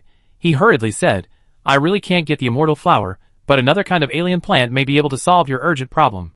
Shi Yuan continued to touch the pure white and tender petals of the daffodil with his fingertips. "What alien plant?" "The immortal flower is a 3S level alien plant, but it is not very aggressive. Its only function is to absorb the power of curse. It will only be born in a dead place full of bones. There is a place called Bone Burial Slope in the Stargate world leading from Xiaomong Star to Crazy Lion Star. There was a mortal flower there, but it was soon picked up, and its whereabouts are still unknown." The ramen-haired young man saw that she was loosening up, and hurriedly poured her a cup of osmanthus wine, and said mysteriously, "Eternal flower." "Eternal flower?" Shi Yuan frowned slightly. "The everlasting flower is also a 3S level alien plant. It only grows in places with abundant vitality. Its biggest function is to prolong life. Even if a person is seriously injured and dying, eating the everlasting flower can restore him to his peak. If a person who is about to die of old age eats it, he can live at least another 3 months." The young man with the ramen head snapped his fingers. "You are in a hurry to find the lifeless flower. It is nothing more than a curse that needs to be lifted. Although the everlasting flower cannot absorb the curse, it can completely delay the time when the curse takes effect with its huge vitality. The curse-like mimicry discovered so far is all aimed at grabbing the vitality of the cursed person as the ultimate goal, achieving various curse effects." The young man with the ramen head saw that she was silent, and the poor daffodil was poked so hard that the buds drooped. He wiped the tip of his nose with his fingertips and begged for mercy. "Boss, I really can't get any news about the lifeless flower for a while, but the news about the everlasting flower is kept honest, and I am the only one who knows it now." 3 months. "No. In 2 months, I will get you the news of Wuxinghua." Shi Yuan finally raised his head and threw an anonymous star card in the eyes of the ramen-haired young man, who was about to cry. The ramen-haired young man stopped pretending to be pitiful, and used his index finger and middle finger to quickly walk to the star card to pick it up, but found that he couldn't move it. The invisible mental power firmly suppressed the star card, and the ramen-haired young man immediately showed a flattering smile. "Boss?" 1 month. Shi Yuan directly opened the price. The ramen-haired young man's face fell, mumbling something, but he didn't dare to bargain with this killing god, and quickly patted his chest and promised, "I will get you the news of Wuxinghua within a month." Still couldn't move the star card. "You won't run away with the money, right?" Shi Yuan said with a smile. The ramen-haired young man felt his scalp numb, and he swore to the sky, "I dare not run away from anyone's order." The force that was pressing on the star card loosened, and the ramen-haired young man picked it up and touched it on the optical computer. The extra zero on the basis of the original price made him overjoyed. He decisively put the star card into his pocket, took out the guide stone that he originally didn't intend to give, and threw it to Shuri-Yuan, smiling like a procuress receiving customers. The eternal flower is in the Wind Wolf Valley of the Star Forest. Follow the guide stone, and you will find its location. Shuri-Yuan used his mental power to scan the coordinates of the guide stone, and after confirming that there was no problem, he stood up and left. The ramen-haired young man looked at the untouched osmanthus wine on the table, clicked his tongue twice, took out the star snail from his pocket, found the sound of the tide with the note "I kill you," and re-edited the note for it, "Rich woman." Chapter 7. Shuri-Yuan had not intended to participate in the collection mission issued by the Beiyuan Guild, but the immortal flower she was looking for was in the Wind Wolf Valley of the Star Forest, which happened to overlap with the Beiyuan Guild's mission location.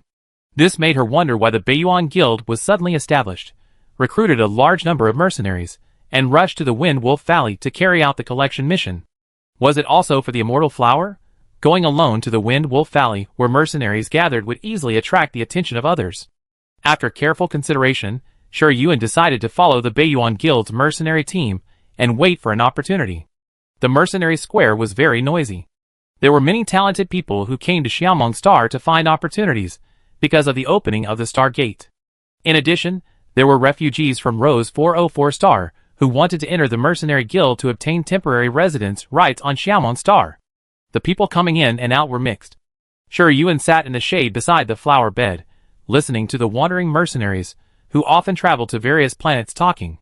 Suddenly, she noticed a boy with a backpack looking up not far away. It was the noble boy she had used as a meal ticket the day before yesterday. What was his name? Chi Huan.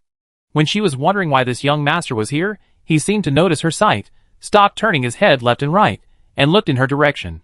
He seemed to recognize her, tiptoed happily, and waved to her, and walked through the crowded crowd and greeted her very familiarly. Ji Yuan?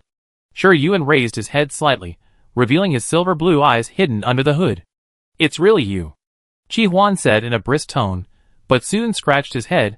I'm so sorry that day I met my mortal enemy. You are not hurt. Shuri-Yuan only regarded him as a temporary meal ticket and never thought that she would have any intersection with him again. So when GCU tried to stop Chi Huan and Yu Shizhe from overturning the restaurant and ordered them to pay compensation, she quietly slipped away without saying hello to him. This situation seemed somewhat embarrassing to most people. Chi Huan actually came over to talk to her, as if nothing had happened. Shuri-Yuan naturally couldn't feel guilty, so she shook her head and changed the subject, asking, "Why are you here?" Chi Huan said with a beaming face, "I joined the Beiyuan Guild and came to participate in the collection mission. This is my first time to participate in such an activity. I feel it will be very interesting." Shuri-Yuan, This young master is probably rich and stupid. Looking at his I am a big fat sheep dress. He might be killed by someone when he enters the alienation area. Oh no, his mimicry aura is quite strong, and ordinary people can't kill him. Chi Huan asked, "What about you? Are you also a member of Beiyuan Guild?" Shuri-Yuan nodded yes. Chi Huan immediately became happy. "How about we act together later?" As they were talking, a notification from Beiyuan Guild popped up on their computers at the same time, asking members who had arrived at the Mercenary Square to check in online. Talented people who are willing to form a team can bind each other, with a maximum of 4 people in each team. After the check-in, the guild will randomly form a team for members who are not full. Chi Huan wanted to bind with Shuri-Yuan, and she was happy to enjoy the shade under the big tree, so she did not refuse. After the grouping was completed, Shuri-Yuan met the other 2 members of the team. Why are they these 2 guys? Yu Shizhe sneered. Ingyu did not comment. Chi Huan glared at Yu Shizhe. Are you a follower? Why do you follow me wherever I go? Huh? Yu Shizhe thought this was ridiculous. Why don't you look in the mirror and see who is the follower? Seeing that a dispute was about to break out, Ingyu stepped forward to block them and said coldly, "If you want to fight, quit the guild first and don't cause trouble for me." His words implied a warning. The 2 fighting cocks glared at each other, and then snorted and turned their heads away at the same time. Shuri-Yuan, She began to consider whether she should check the almanac before going out next time. Why did she meet these young masters, who were bored and had nothing to do every time? While thinking, she found that someone was looking at her, and when she looked up, she met Yu Shize's gaze. Yu Shize was caught in her sight, but was not panicked at all, and deliberately said, "Isn't this the good friend who left our Chi Xiao and ran away?" Qi Xiao is really tolerant and generous. In a short sentence, he emphasized several times, fearing that Qi Huan would not hear his sarcasm.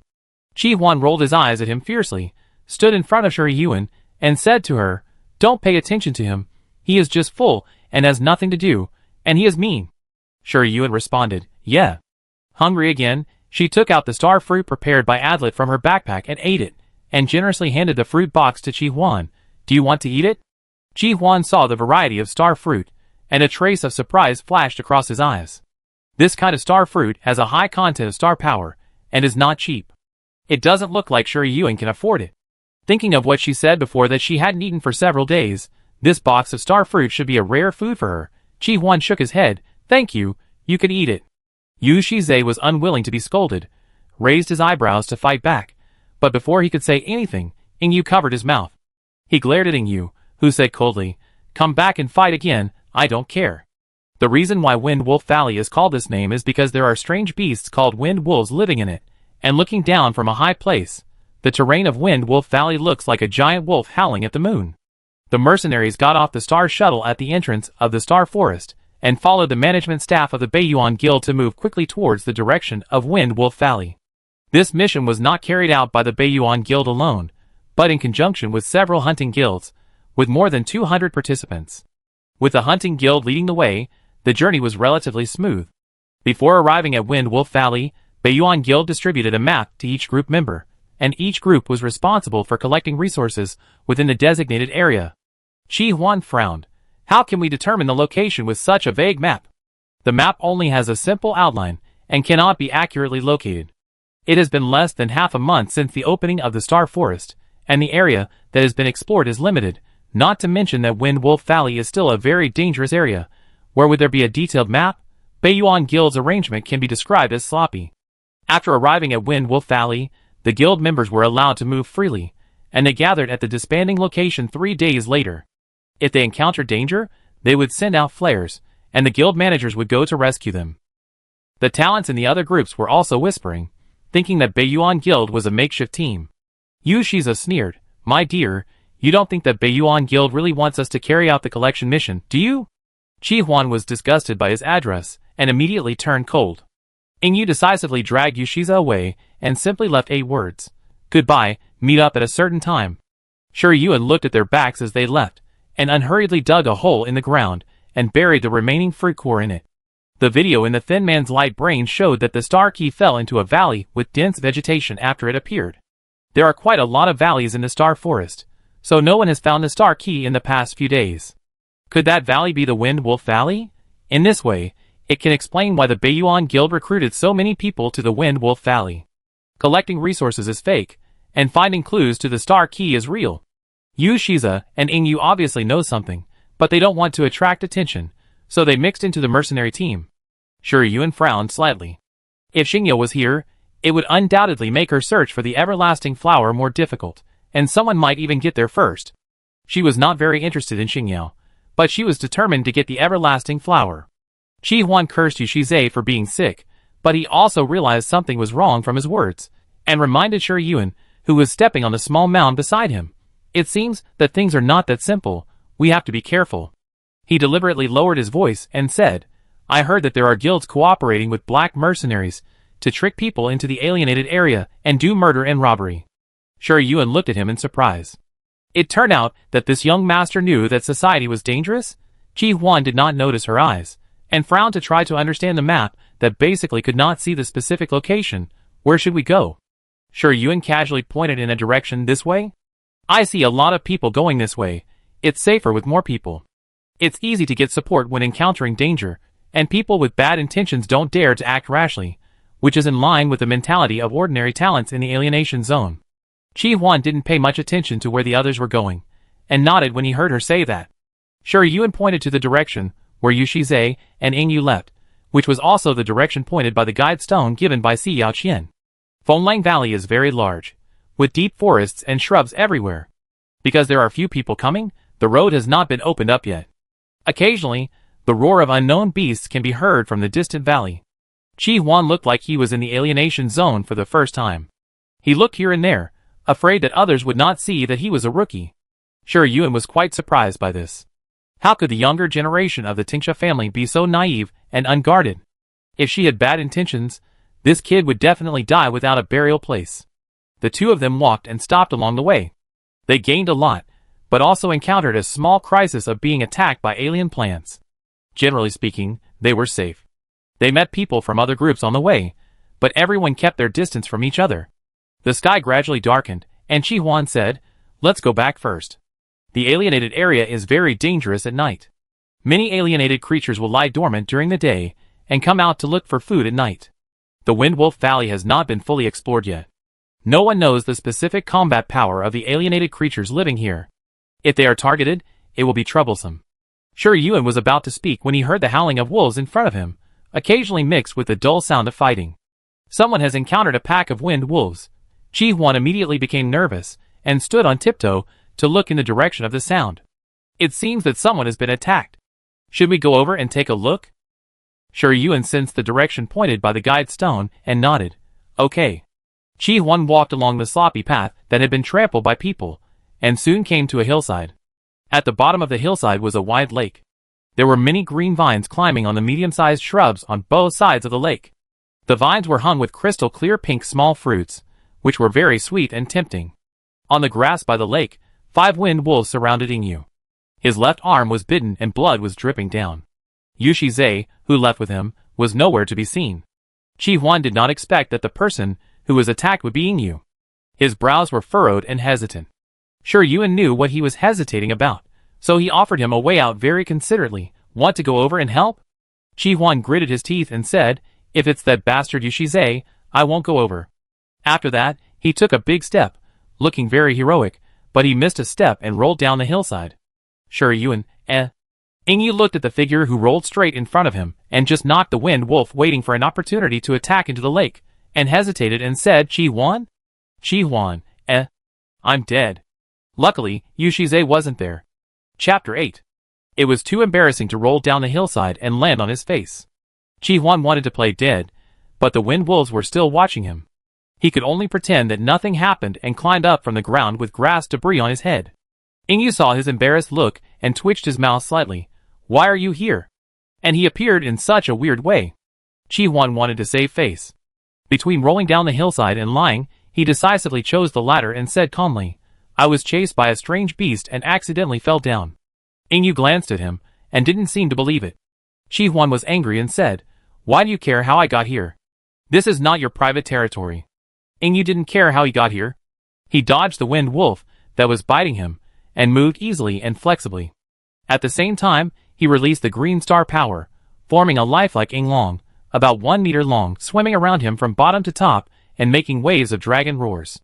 When Yinglong swam to his hand, it quickly transformed into a turquoise spear, and the flowing green star power was like a burning flame, dangerous and beautiful. Mimicry weapon, Yinglong Qianyuan Divine Spear. Yingyu tightly grasped the Qianyuan Divine Spear, and the muscles in his forearm bulged slightly. He accurately picked up the flying wind wolf, with smooth and graceful movements. His long braid fluttered with his fighting movements, light and powerful. Chi Huan didn't care about being embarrassed, and hurriedly called on the star power to join the battle.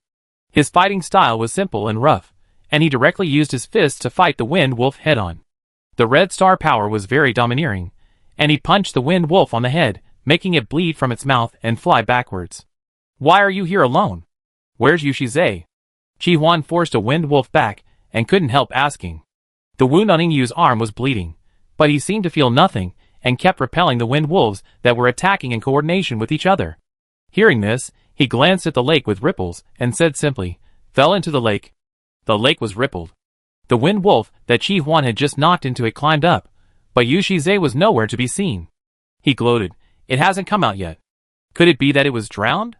Yingyu glanced at him quickly and asked instead, "Where is the person following you?" "On the hillside." Chi Huan looked up at the place where Shui Yuan was, but found that it was empty. He was very surprised. "Where is the person?" Yingyu reasonably speculated. Could it be that he was eaten by the strange beast chasing you? "What strange beast? Don't talk nonsense." Chi Huan became nervous and punched away the wind wolf that was blocking his way, and hurried to the hillside. Yingyu stabbed the last wind wolf to death, made a gorgeous gun flower, and said meaningfully, "It is also possible that he fell into the lake." The destination indicated by the guide stone is in the lake. After thinking about it, Yuen felt that the money grubber would not be so bold as to fool him, so he avoided the two people who were fighting the wind wolf and quietly went into the water. The immortal flower will only grow at a place with vigorous vitality, but the description of these 4 words is too general. What kind of environment can be called vigorous vitality? The vegetation in the Wind Wolf Valley is lush and green. Yuen and Chi Huan have encountered many strange plants along the way, but their levels are relatively low, and they basically do not cause any obstacles to them. And the place where a large number of alien plants can be born can indeed be said to be full of vitality. The sky has darkened, and the environment at the bottom of the lake is even darker. It is difficult to see the underwater situation with the naked eye. Moreover, the large lakes in the alienation zone usually have aquatic alien creatures, and are very dangerous areas. Yuen held up the star power shield, and the whole person seemed to be floating in a huge transparent bubble, separated from the lake. She carefully observed the surroundings, and slowly dived down according to the instructions of the guide stone. The lake water flowed, and a small fish passed by the star power shield.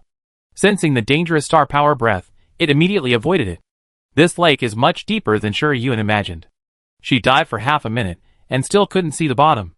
Looking down again, it was pitch black, and she didn't know how deep it was. Can the immortal flower really grow in such a place? The guide stone still pointed downwards. Suddenly, Yuen sensed that the vibration frequency of the water flow on the left had accelerated a lot, as if something was struggling violently in the water. Should I go over and take a look? Before she made a decision, a huge figure with a water blue glow had already rushed over from the direction of the water waves. The majestic water breath was quite familiar. It was the mimic breath of Yushize. A closer look revealed that the shadow was the auspicious beast Qilin, the bloodline mimic of the Tian and Yu family. Yuen could sense a dangerous and fierce breath behind Qilin, most likely an alien creature living in the lake. She was on the path that Qilin had to take to escape, and she would definitely be implicated. Yushize also saw her, and his deep blue pupils revealed a little surprise. He was rushing so fast at this time that it was impossible for him to stop suddenly. Before he could react, Yuen had already controlled the star power shield to retreat slightly to avoid being directly hit. Yushize frowned. Although he didn't know why this guy who was with Chi Huan appeared here, if he let her stay, she would definitely be bitten to death by the strange beast behind him. Thinking of this, Yushize was ready to rescue her, but unexpectedly, Yuen had taken out a long whip from his backpack, swung it straight at him, and tied his forelimbs accurately. Yushize's pupils dilated slightly, and he cursed in his heart, but he couldn't stop, so he had to endure the bad feeling of his forelimbs being tied by the whip and swam forward with Yuen. The speed of the Kirin mimic with water, talent swimming in the water, was indeed extraordinary. Yuen made sure that the whip was tied tightly enough, and then he looked back, and was scared by the ugly big head of the strange beast.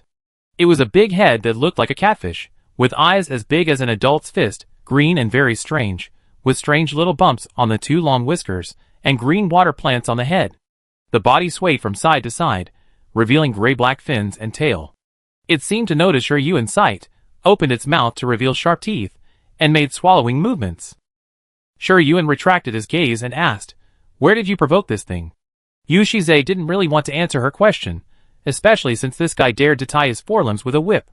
Is he performing a dog sled performance now? Bah! Is the unicorn pulling people? Yuen didn't get an answer, but didn't get angry. He suggested reasonably, "If you keep swimming like this, you will only attract more alien creatures. It's best to get ashore now." Yushize's cold voice came, "Are you teaching me how to do things?" "Yes." Yuen answered without any burden. Yushize was choked by these 3 words, and said unhappily, "Shut up. Otherwise, I will throw you to feed that ugly monster. Why don't you try?" Yuen's tone was flat, but his words were very irritating.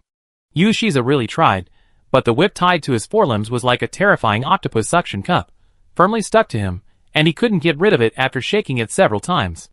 If he wanted to throw Yuen out, he would either break the whip or cut off his forelimbs. Yushize tried to break the whip, but he didn't know what material the whip was made of. It was very tough, and he couldn't break it even with his star power. He couldn't help but look back at the girl, who was swimming wildly in the lake with him holding the whip. She was not wearing a hood now, and her long silver-gray hair flew back under the inertia of moving forward.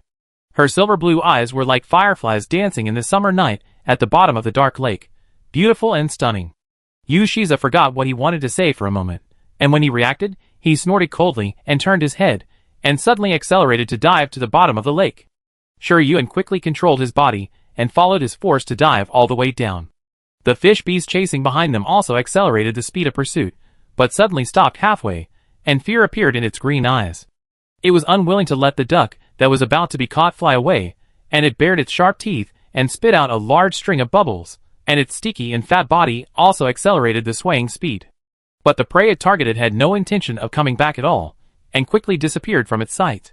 Yushizai went all the way down and realized that the fish monster was not chasing him, so he stopped swimming forward and changed from the Qilin mimicry back to the human appearance. The whip that was originally tied to his forelimbs was now tied to his arms. He narrowed his eyes slightly, raised his hand to strangle Yuan, who had barely stopped moving beside him, and when he was about to strangle her neck, he suddenly felt a sharp pain in his arm tied by the whip. At the same time, the mud at the bottom of the lake produced a huge suction force, sucking them indirectly. Even though Yuan was always alert to his surroundings, he did not expect such a change to happen. It was difficult to maintain his body shape, and he was forced to crash into the mud layer.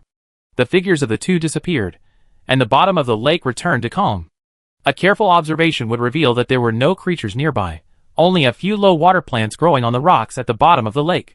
The expected dirt and stickiness did not appear, and the two seemed to have passed through a vortex door and came to another world. Yu Shiza fell heavily to the ground, grinning in pain, and under him was something hard, slippery and smelly. He looked down and happened to meet a dead fish eye. He was so scared that he jumped up quickly from the ground. It was a real dead fish eye. The fish beast, about half a meter long, lay there straight, and the scales on its body had begun to fall off. It was obvious that it had been dead for some time. Yushizai had just pressed on the dead fish, his expression twisted, and he controlled a rolling stream of water to wash himself back and forth several times, and the annoying whip was still tied to his arms. "Let me go!" Yushizai stared at Yuan, who was holding the whip, and did not notice that a light fragrance came out from her fingertips, hidden under the stench of the dead fish, and quietly sank into his nose. Yuan was looking at the surrounding environment. There was a stone door in front of him. In the center of the stone door was carved a towering tree growing upwards. The stone steps in front of the door extended downwards, and the stone steps were scattered with large and small fish bones. She and Yushizai were standing on the platform in the middle of the stone steps, and the stone steps below were submerged in water. Is this the Stargate ruins? The Stargate ruins will be formed where the star key falls. No one knows where these ruins came from, but each of them carries the mimicry inheritance. Once it appears in the world, talented people will flock to it. The guide stone has stopped moving. Could it be that the eternal life flower is in the Stargate ruins? He is really good at asking for money. He can actually know what is in the Stargate ruins that have not yet been opened in advance. Hearing Yuxai's voice, Yuan's thoughts were pulled back. She glanced at the boy who was glaring at her and slowly refused. "No. Let you go, what if you attack me?" She also settled the old score. "You just wanted to strangle me." Yuxai's expression became even more distorted. "You tied me up with a whip first." Yuan carefully calculated with him, "Who bumped into me with the fish just now?" Yuxai's really settled the score with her, and said confidently, "Who told you to run into the lake?" Yuan showed a sad expression. "I went to the lake to find you." Yushizai? ? "What nonsense are you talking about?" Yuan said calmly.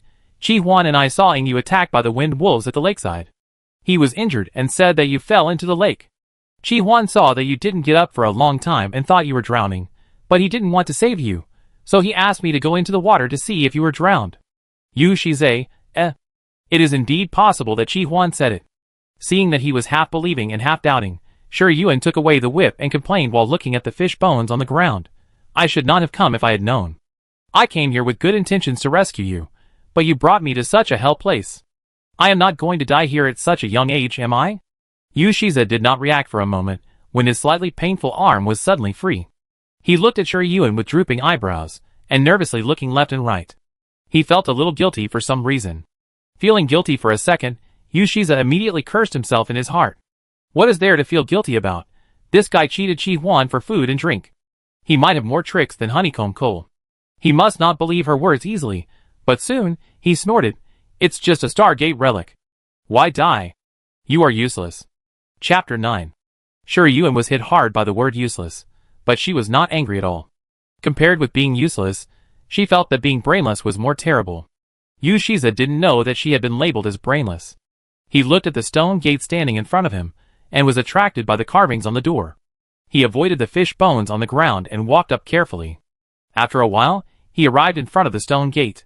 The stone gate was more than 3 meters high and could accommodate several people passing side by side. The tree carvings on the door were very eye-catching. The texture of the branches and leaves was very delicate and looked lifelike. Yushiza controlled a stream of water to apply force to the stone gate, and found that it did not move at all. He added more force, but still did not respond. He also tried to push the stone gate in all directions, but to no avail. When he was thinking about how to open the stone door, he suddenly heard the sound of a heavy object falling into the water, and immediately turned around. A splash of water appeared on the water surface below the stone steps, and a fish bone was floating and sinking, while Shi Yuan was slowly withdrawing her foot. It was obvious that she had kicked that fish bone into the water. Yushiza frowned. "What are you doing?" Shi Yuan answered absent-mindedly. "Just now, a fish bone got stuck in my shoe. I was not careful." There was water below the stone steps, but the stone steps were covered with dead fish and fish bones, some of which even died by the water. It looked a bit abnormal. The fish bones sank into the water without any changes. "Isn't the problem in the water?" Yushiza warned. "Don't touch the things here." Shi Yuan hummed twice. Yushiza frowned slightly, and seeing that she was just staring at the fish bones on the ground without any further action, he thought that she would not do anything stupid when he reminded her, so he turned his head back and continued to look at the tree carvings on the stone gate. The tree carvings were really exquisite. Although the entire stone door was only 3 meters high, it was obvious that it was a towering tree. Is it a mark of tree mimicry? The marks of tree mimicry are all the same, with only subtle differences, making them difficult to identify.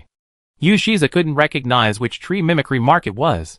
He was just regretting not bringing a copy of the mimicry encyclopedia when he heard a splash and turned his head again. The girl standing below took the long whip that had just been wrapped around his wrist and pulled most of the bones on the platform into the water. Yushiza's pupils trembled, and he lost his voice and said, "What are you doing?" Shi Yuan blinked innocently. "These fish bones are blocking my way."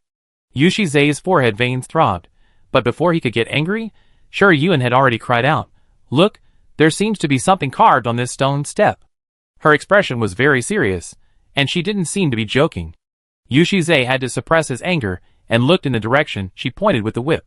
Sure enough, there was a vague outline of the carving. He was slightly moved, and walked down from the top of the stone steps quickly, and saw the carvings of branches and trunks intertwined with each other. Shi Yuan muttered softly. The carvings on this step seemed to be similar to those on the stone door.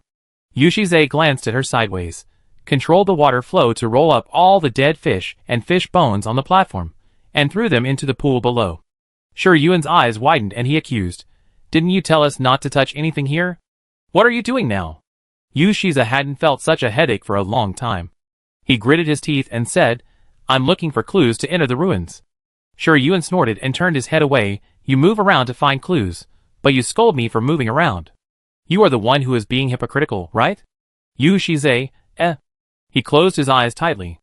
If Ji Huan had argued with him here, he would have kicked him into the water.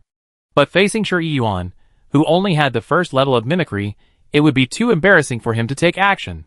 If the news got out, he would be laughed at. Yushiza silently said to himself that he was deaf 100 times before he could barely concentrate on observing the tree carvings on the platform. The platform was divided into 16 equal parts, and the order of the tree carvings was also disrupted. The trunk appeared at the top of the tree, the branches appeared at the root of the tree, and there was another empty space. Shi Yuan raised his eyebrows slightly. Digital Huarong Road?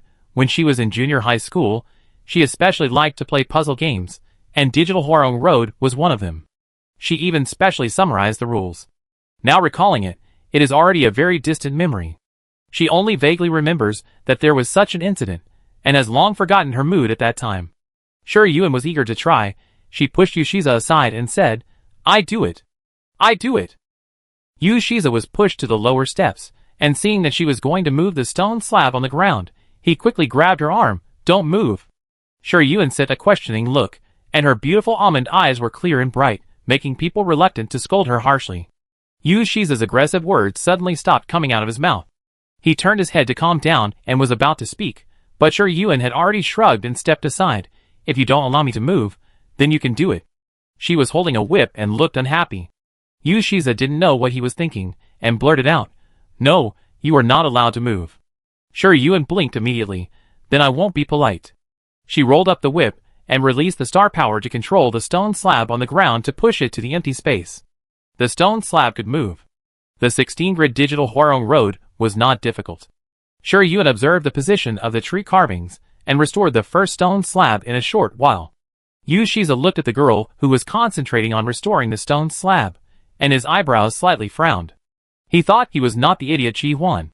He was always wary of strangers, and would not easily believe others' one-sided words. But from just now to now, he seemed to be always led by her. Before his thoughts could extend downward, a slight vibration took away Yu Shiza's attention. He hurriedly looked up and found that the vibration came from the bottom of the stone steps, and the water level seemed to have risen a little. When he was hesitating whether he had an illusion, there was another vibration, and the water level rose by 1 meter under his eyes. The water level dropped 2 meters after another vibration. Yu Shiza looked at Shuri Yuan, who was still moving the stone slabs, and found that she was moving the 2 stone slabs that had been reset to other positions, but she quickly reset 3 more stone slabs. The vibration sounded continuously, and the water level below went up and down, but as more and more stone slabs were reset, the water level rose higher and higher, gradually approaching the platform. Yu Shiza hurriedly called for a stop. Don't move it yet, the water level will rise again, and we will be drowned. Sure, Yuan stopped as he said, but said, have you ever thought about why there is water underneath? Yu Shiza was stunned for a moment, and looked back at the stone steps below. He had just observed that there was a pool of stagnant water underneath, which meant that this place was not connected to the outside world and only existed in this space. But as the stone slabs were reset, the stagnant water was rising. Yu Shiza concentrated on sensing the water breath under the stone steps, and found that there was fresh water pouring in. The enclosed space was connected to the outside world. Yu Shiza was refreshed. This meant that even if they could not enter the Stargate ruins, they would not be trapped here. Sure, Yuan saw that he had a sudden realization and said in a brisk tone, then I will continue to fight.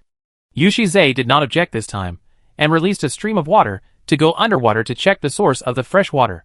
There was a water valve on the stone wall under the stone steps.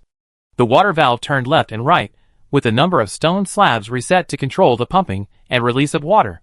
Sure, Yuan restored the stone slab faster and faster, and the water level was about to reach the platform where the 2 were. Yu Shiza thought about it, and actively controlled the water breath to form a shield to separate himself and Sure Yuan from the water that was about to flood the platform. Sure Yuan looked over in surprise, but he glared at her instead. Hurry up. As the last slab returned to its original position, the lake completely submerged the 2 of them and covered the entire space. The delicate lines pieced together a complete tree carving, with faint lights lighting up from the roots of the tree, winding all the way up until every branch and every leaf was lit up. After the tree carving was completely lit up, the stone door directly above the stone steps also emitted a light green light from bottom to top, greedily absorbing the water that submerged the stone door. With a gurgling sound, the water level began to drop, and the tree carving on the stone door stretched out naturally as if alive, and the water level dropped rapidly until the complete steps were exposed. The stone door was like a well-oiled machine, finally willing to work, and opened inch by inch with a rumbling sound, revealing a square rock wall passage. Yu Shiza removed the water shield, and the 2 stood in front of the passage and saw the situation inside. The walls were inlaid with fluorite, and the dim light reflected one ancient and mysterious mural after another. The 2 stepped into the stone door and looked at the murals on the wall carefully. A long time ago, a seed fell from the sky, and someone caught it and planted it in the ground. The seed experienced wind and rain, sprouted and branched, and gradually grew into a towering tree. One day, a desperate man came to the bottom of the giant tree to pray, and the tree gave him a branch. The man took the branch back home and placed it on the bedside of his seriously ill wife, and his wife's illness was cured. The news spread, and the giant tree became a sacred tree. More and more people came to pray under the tree, and more branches were given away. The branches of the giant tree were no longer lush, and gradually no new buds appeared. The person who came to pray did not get a branch and left angrily. Soon after, he brought a group of lumberjacks to the tree, and the giant tree collapsed with a loud bang, and even the roots were dug out. The axe cut the giant tree into countless pieces, which were made into lucky lots by the lumberjacks, and sold at high prices to people who wanted to get the blessing of the sacred tree. The people who bought the lucky lots found that they did not get the blessing of the sacred tree, and they destroyed and discarded them. From then on, the sacred tree became a legend. After reading all the murals, Yushize said with regret, "What's wrong with this tree? Will it give what others ask for it?" In the end, it was chopped down obediently.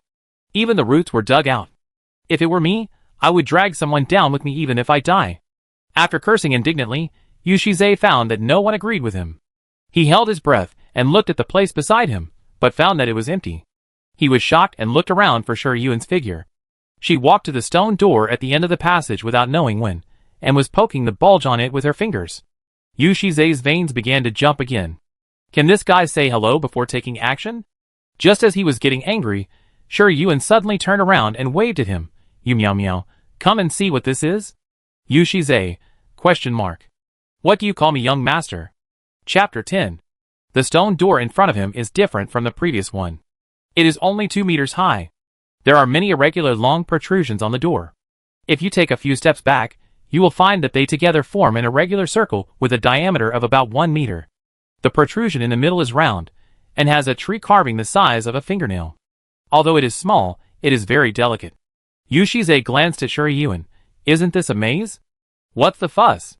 With a disdainful word, he began to look carefully at the maze on the door, and found that there were miniature stone carvings placed in many positions, some of which were human figures, some were strange beasts, and some were strange plants. Shiryuen didn't care about his attitude at all. He held his chin and asked, "So are we going to play a maze game again now?" With the previous experience of the digital Huarong Road, it is not impossible to play another maze game. Yushize hesitated and said, "But how do we play this?" There was no starting point or end point, and no rules. This maze on the door was more like a sample for people to observe. Just as they were thinking, the ground suddenly trembled. Before the two of them could react to what happened, ripples of star power appeared under their feet. Just like what they had encountered at the bottom of the lake before, they disappeared in a dizzy state. Fluorite was inlaid at intervals on the stone walls. The dim light illuminated the long passage, giving people a strong sense of oppression for no reason. Shiryuen rubbed his temple, and got up from the ground. His head was dizzy, and the scene in his vision was spinning. Yushize's situation was not much better than hers. He even grimaced in pain, because he was a cushion for Shiryuen and his back hit the hard floor tiles. "Are you okay?" Shiryuen handed the whip to Yushize, not wanting to pull him with his hands. Yushize glanced at her coldly, and did not touch the whip that made him feel terrible. He stood up from the ground with his hands. "You can be my scapegoat for once, and you will know that everything is fine." Shiryuen did not say anything, but deliberately looked at the passage in front and then at the passage behind, and changed the subject. "Where did we fall?" Yushize entered the undeveloped Stargate ruins for the first time, but he did his homework before coming, and said generously, "It should be inside the ruins. Whether we can get the mimicry inheritance depends on our ability and luck. The strength of mimicry determines the foundation of the gifted, but it is not immutable. The gifted can improve the upper limit of mimicry by strengthening the mimicry mark and obtaining new talents. Getting new talents is a relatively simple and common way. The mimicry talent is divided into innate and acquired. The innate talent is determined by the mimicry label, and it will awaken naturally when the time comes. Shiryuen's kitten has 3 label talents: devouring, greedy, and ferocious, which means that she can awaken at least 3 innate talents, and the already awakened, Taotai Devour, is one of them. There are many ways to obtain acquired talents, the most well-known of which is the Stargate ruins, and the ruins usually contain more powerful talent inheritances, so whenever a Stargate ruins appears, talented people will always flock to it. "So which direction should we go now?" Shiryuen asked again. Yushize thought about it, pulled out the dagger at his waist and carved a triangular mark on the wall, and then pointed to the passage on his left and said, "Go in this direction first, and if it doesn't work, we will come back." Shiryuen had no objection. After the guide stone entered the Stargate ruins, there was no movement. If she wanted to find the everlasting flower, she could only search slowly. In fact, she would move faster alone, but Yushize was quite strong and could be used at a critical moment. Moreover, he inhaled the poisonous fragrance released by Datura phantom poison, which had a hallucinogenic effect. Yushize's emotions were controlled by her to a certain extent, and he would be affected by her words unconsciously, and reveal the information she wanted. It would be a pity to abandon it. As long as she took back the poisonous fragrance, the poisoning effect would be lifted, and no one could find out that Yushize had been affected by the poisonous fragrance. Turning around the semi-arc passage, the two saw a tree-shaped stone sculpture. A rectangular depression was chiseled out of the rock wall. The tree-shaped stone sculpture stood in a depression, with its roots almost connected to the ground, and its branches growing upward and extending, about 2 meters high. They carefully checked the tree-shaped stone sculpture, and found nothing valuable, so they continued to move forward. After walking a distance, the two encountered an archway, and the passage continued to extend forward. The archway was on their right-hand side. Shuryuan walked into the archway and took a look. It was another passageway that could be walked on both sides, extending to both ends, as if there was no end. Yu Shize frowned immediately. I have a guess. We entered the maze. Shuryuan stated his guess directly. Apart from this, there was no other possibility. Yu Shize said with a headache, Is there something wrong with this relic? Why not just release the strange beasts and plants? He would rather fight than go around in circles here. Shuryuan asked, Do you still remember the maze on the door? Yu Shize spread his hands. I only remember one thing. The maze on the door is very complicated, and there are all kinds of stone carvings. He never thought he would fall in, so why would he remember it? Shuryuan didn't comment, and took out a piece of paper and a pen from the backpack behind him. His stomach happened to growl, so he took out a star fruit and bit it in his mouth. Yu Shize's eyes widened. Are you going out for a picnic? Bring everything? Shuryuan finished eating the star fruit and slowly replied, What do you care about me? Yu Shize was blocked by her 3 words, and didn't know how to respond. He angrily said, Who cares about you?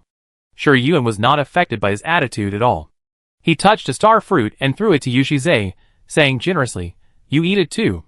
Yu Shize caught the star fruit that hit him head-on reflexively. The dissatisfaction that had just risen in his heart was suppressed again. It was like being tied up and hung on a cliff. He couldn't climb up or fall down. Looking at the culprit again, she didn't even look at him. She held the star fruit in her mouth and wrote and drew on the paper. Yu Shize felt inexplicably aggrieved, but it was too embarrassing to get angry in this situation.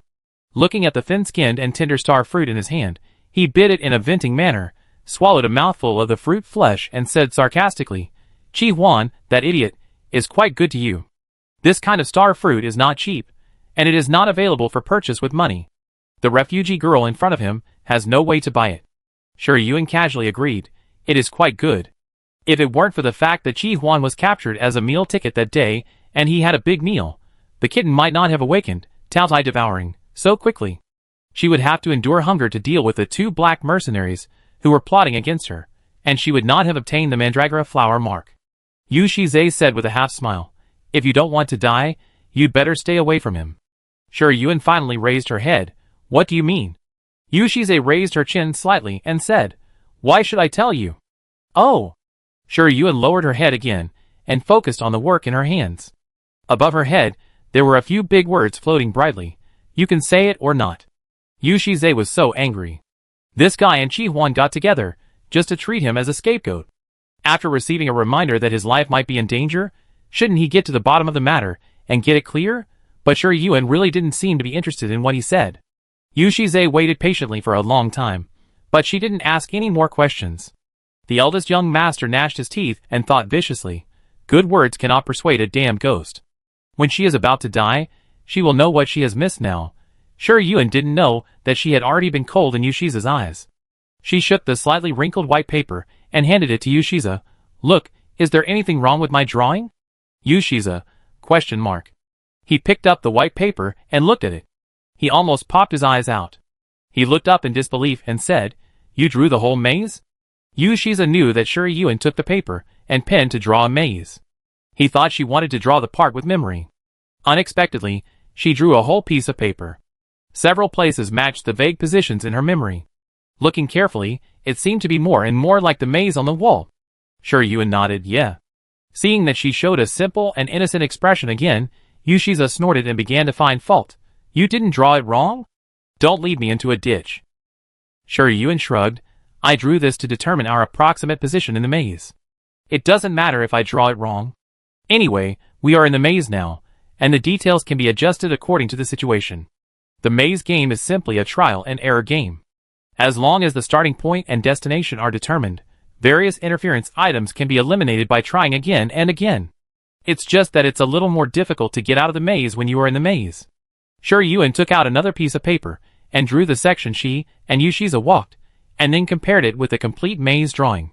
However, because the distance they walked was not long, there were too few features that could be used for comparison, so they only determined a few possible ranges. The two decided to go to the passage on the inner layer, so they marked a serial number 1 at the fort position, indicating that this was the first layer they walked through. The unchanging rock wall and fluorite were very boring. Not long after, the two met two stone sculptures. The human in armor held a huge sword in his hand and made a chopping motion, with tiger eyes looking straight ahead, and his expression was fierce. Beside him, a one-eyed wolf raised its front limbs and made a biting motion. As usual, the two checked the two stone sculptures, but still found nothing.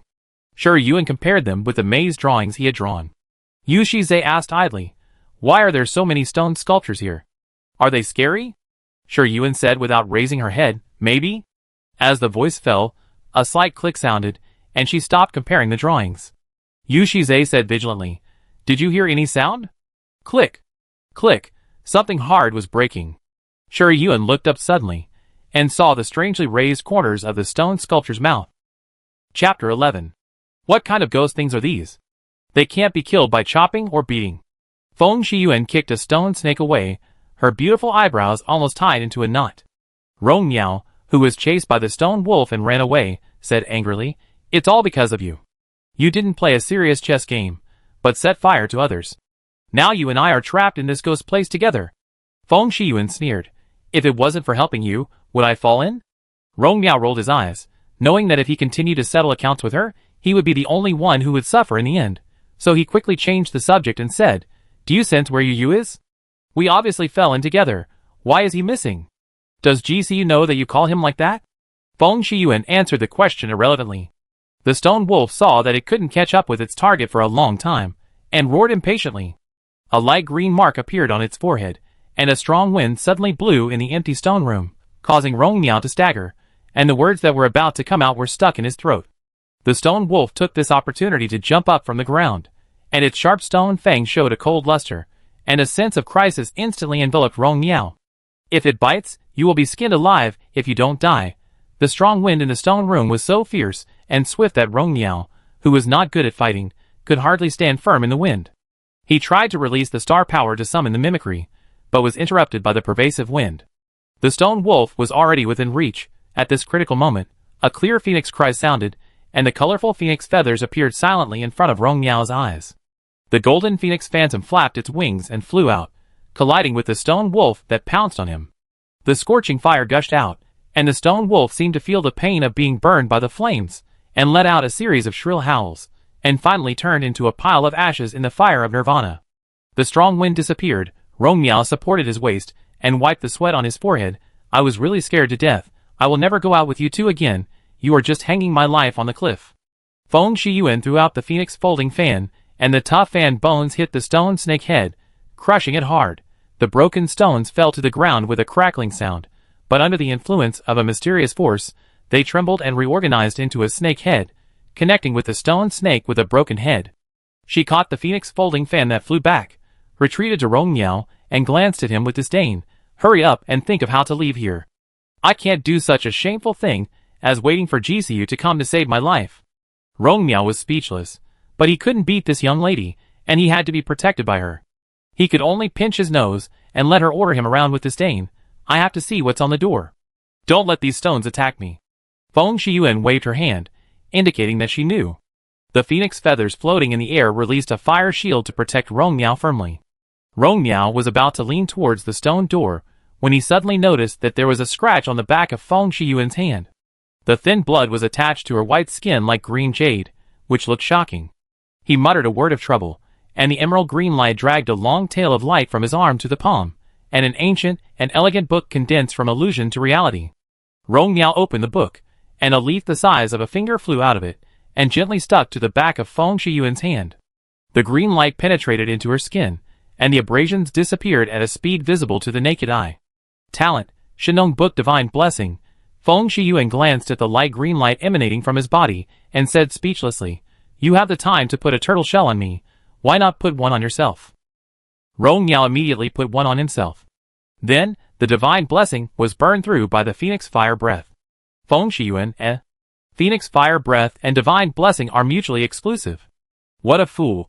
The heavy giant sword swung down, smashing the hard ground into pieces, and also sunk in a shallow pit downward. Sure Yuan and Yushiza retreated several meters away in succession, but the awakened stone sculpture had no intention of letting them go. With a dangerous and weird smile on his lips, he raised the heavy giant sword and chopped at the two people. The stone sculpture wolf seemed to be injected with vitality, and its limbs fell to the ground with the sound of hard objects colliding with each other. It opened its mouth to reveal its sharp fangs, and its tail was clamped between its hind legs, biting the two people standing side by side. Its movements were so fast and urgent that Shiryuan and Yushiza decisively dodged to the sides. The stone wolf pounced into nothingness, and the round stone ball with no spirit rolled its eyes and aimed at Shiryuan, who was even weaker. It was very fast, but in the blink of an eye it was in front of Shiryuan. She swung out a long black whip, and the tough whip hit the stone wolf, making a crisp crackling sound. The whip bone magnified the strength of Shiryuan's hand, and the stone wolf was hit directly, unable to bear the force, and flew backwards, leaving a whip mark on its abdomen. Yushiza's eyelids jumped when he saw it, and recalled that he was entangled by this whip before. The more he struggled, the tighter it was. There was also a faint pain of energy piercing into his bones. He couldn't help but wonder where Shiryuan got such a powerful weapon. But he soon ran out of time to think about this problem. The stone sculpture changed its clumsiness, and pointed its spear at him. The heavy sword was as light as a feather in its hand, and it slashed at him fiercely with the force of thunder. Yushiza didn't dare to take this blow at all. He stepped on the ripples of water, and quickly retreated. The giant sword fell to the ground, shaking the whole passage 3 times. The flat ground instantly climbed one crack after another, and there were continuous muffled sounds of crackling. The brief confrontation showed that this man and wolf were not easy to deal with. Shiryuan had no intention of getting entangled here, and said without hesitation, "Run." As soon as the voice fell, she didn't care about Yushiza's reaction at all, and turned around and ran to the passage behind her. Seeing that she ran when she said she would, Yushiza opened his eyes a little wider, and then looked at the stone sculpture who was blocking the front, cursed in a low voice, and fled in the opposite direction of Shiryuan. Shiryuan ran very fast and skillfully. He barely paused at the bends, and took the opportunity to throw back the seeds of sponge grass to block the stone wolf's pursuit. The finger-sized earthy yellow seeds fell to the ground. The trace amount of star power that Shiryuan injected into the seeds made them sprout and take root quickly. In just a few seconds, they grew to completely block the passage. Sponge grass is a sea-level alien plant, and is not very aggressive. However, after the shell of the seeds is broken, it can absorb a small amount of star power and grow rapidly. Its stems are tough, and its roots are strong. Even hurricanes cannot uproot it. It is a good thing to save lives in the desert when encountering storms. Although the leaf barrier formed by the sponge grass cannot stop the stone wolf, it can slow down its pursuit and buy time for Shiryuan to escape. Her method really worked. The stone wolf had never expected that there would be sponge grass in the passage. It crashed its head into the dense and intertwined stems and leaves, and struggled for a long time before getting out of it. When it got out of trouble, Shiryuan had already run away. After making sure that the stone wolf was not chasing her, Shiryuan stopped running, leaned against the wall, and gasped for breath. One after another, crystal beads of sweat emerged from her forehead, and a slight dizziness came from her head. She bit her lower lip and raised her hand to press the bandage on her neck. The slight pain reminded her that the damn rose curse was sucking her vitality. She had to find the immortal flower quickly. Shiryuan slightly raised her head to adjust her breathing, took 2 steps forward, but stumbled and fell to the ground. The expected pain did not come, and the pain in her neck and the dizziness that took away her consciousness were slowly disappearing. Shiryuan blinked, and suddenly found that the height of her vision seemed to be a bit wrong. The passage became particularly tall, and she looked like a dwarf. What happened? Did she accidentally enter another space again? While thinking, she lowered her head, and a furry white paw broke into her vision. Shiryuan, Her pupils trembled, and she moved her right hand tentatively, and the furry paw in her vision also moved. She turned into a mimicry? Shiryuan immediately thought of Yushiza, who had met the Chilan state in the lake before. He seemed to be able to switch between the mimicry and human states freely. But how to switch? Shiryuan stared at his furry paws very seriously, concentrating his attention, trying to change back from a kitten. 3 minutes later, nothing happened. Shiryuan, help. Why did she suddenly change into a mimic? And she can't change back. Shiryuan looked at the backpack standing on the ground, like a small mountain in despair. It's full of her treasures. How could she leave it in this damn place? Suddenly, a bony hand stretched out from the side, with the index finger and thumb together, gently grasping the back of Sure Yuan's neck. She was instantly furious, and just as she showed her small, non-aggressive milk teeth, she met a pair of cold, smiling eyes. Ah! Where did this kitten come from? GCU sat with his legs propped up in the shadow of the concave wall, his coat taken off and draped over his shoulders, 2 buttons of his white shirt unbuttoned, his Adam's apple rolled slightly when he spoke, and looking down, he could see a round, small red mole on his left clavicle. Chapter 12.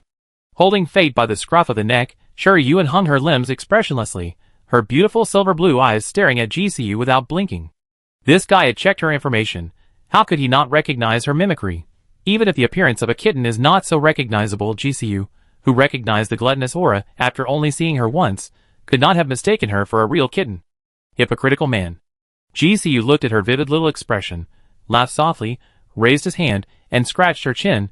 The action was very light, but inexplicably made Sure Yuan feel embarrassed. She raised her soft forelimbs, and slapped the back of GCU's hand. It was expected that she used a lot of strength, but the person being hit not only did not cry out in pain, but also slightly raised her eyebrows and said, "You have a big temper." Sure Yuan turned her head away and ignored him. She didn't know how cute she looked like this. The soft little fur ball drooped its limbs, and turned its head in a very arrogant manner, making people want to grab it in their arms, and kiss it hard. GCU couldn't control the arc of his lips, but he also knew to stop when he was ahead, so as not to really annoy people. He held the kitten in his palm, and then stood up against the wall, picking up Sure Yuan's backpack that fell on the ground, and put it on his shoulder by the shoulder strap. During the action, Sure Yuan smelled a faint smell of blood. She moved her little nose to find the smell, and unexpectedly saw that GCU's shirt on the left waist was stained red with blood. He was injured. A faint silver halo enveloped the wound, helping him stop the bleeding, and at the same time isolating the bloody smell that overflowed.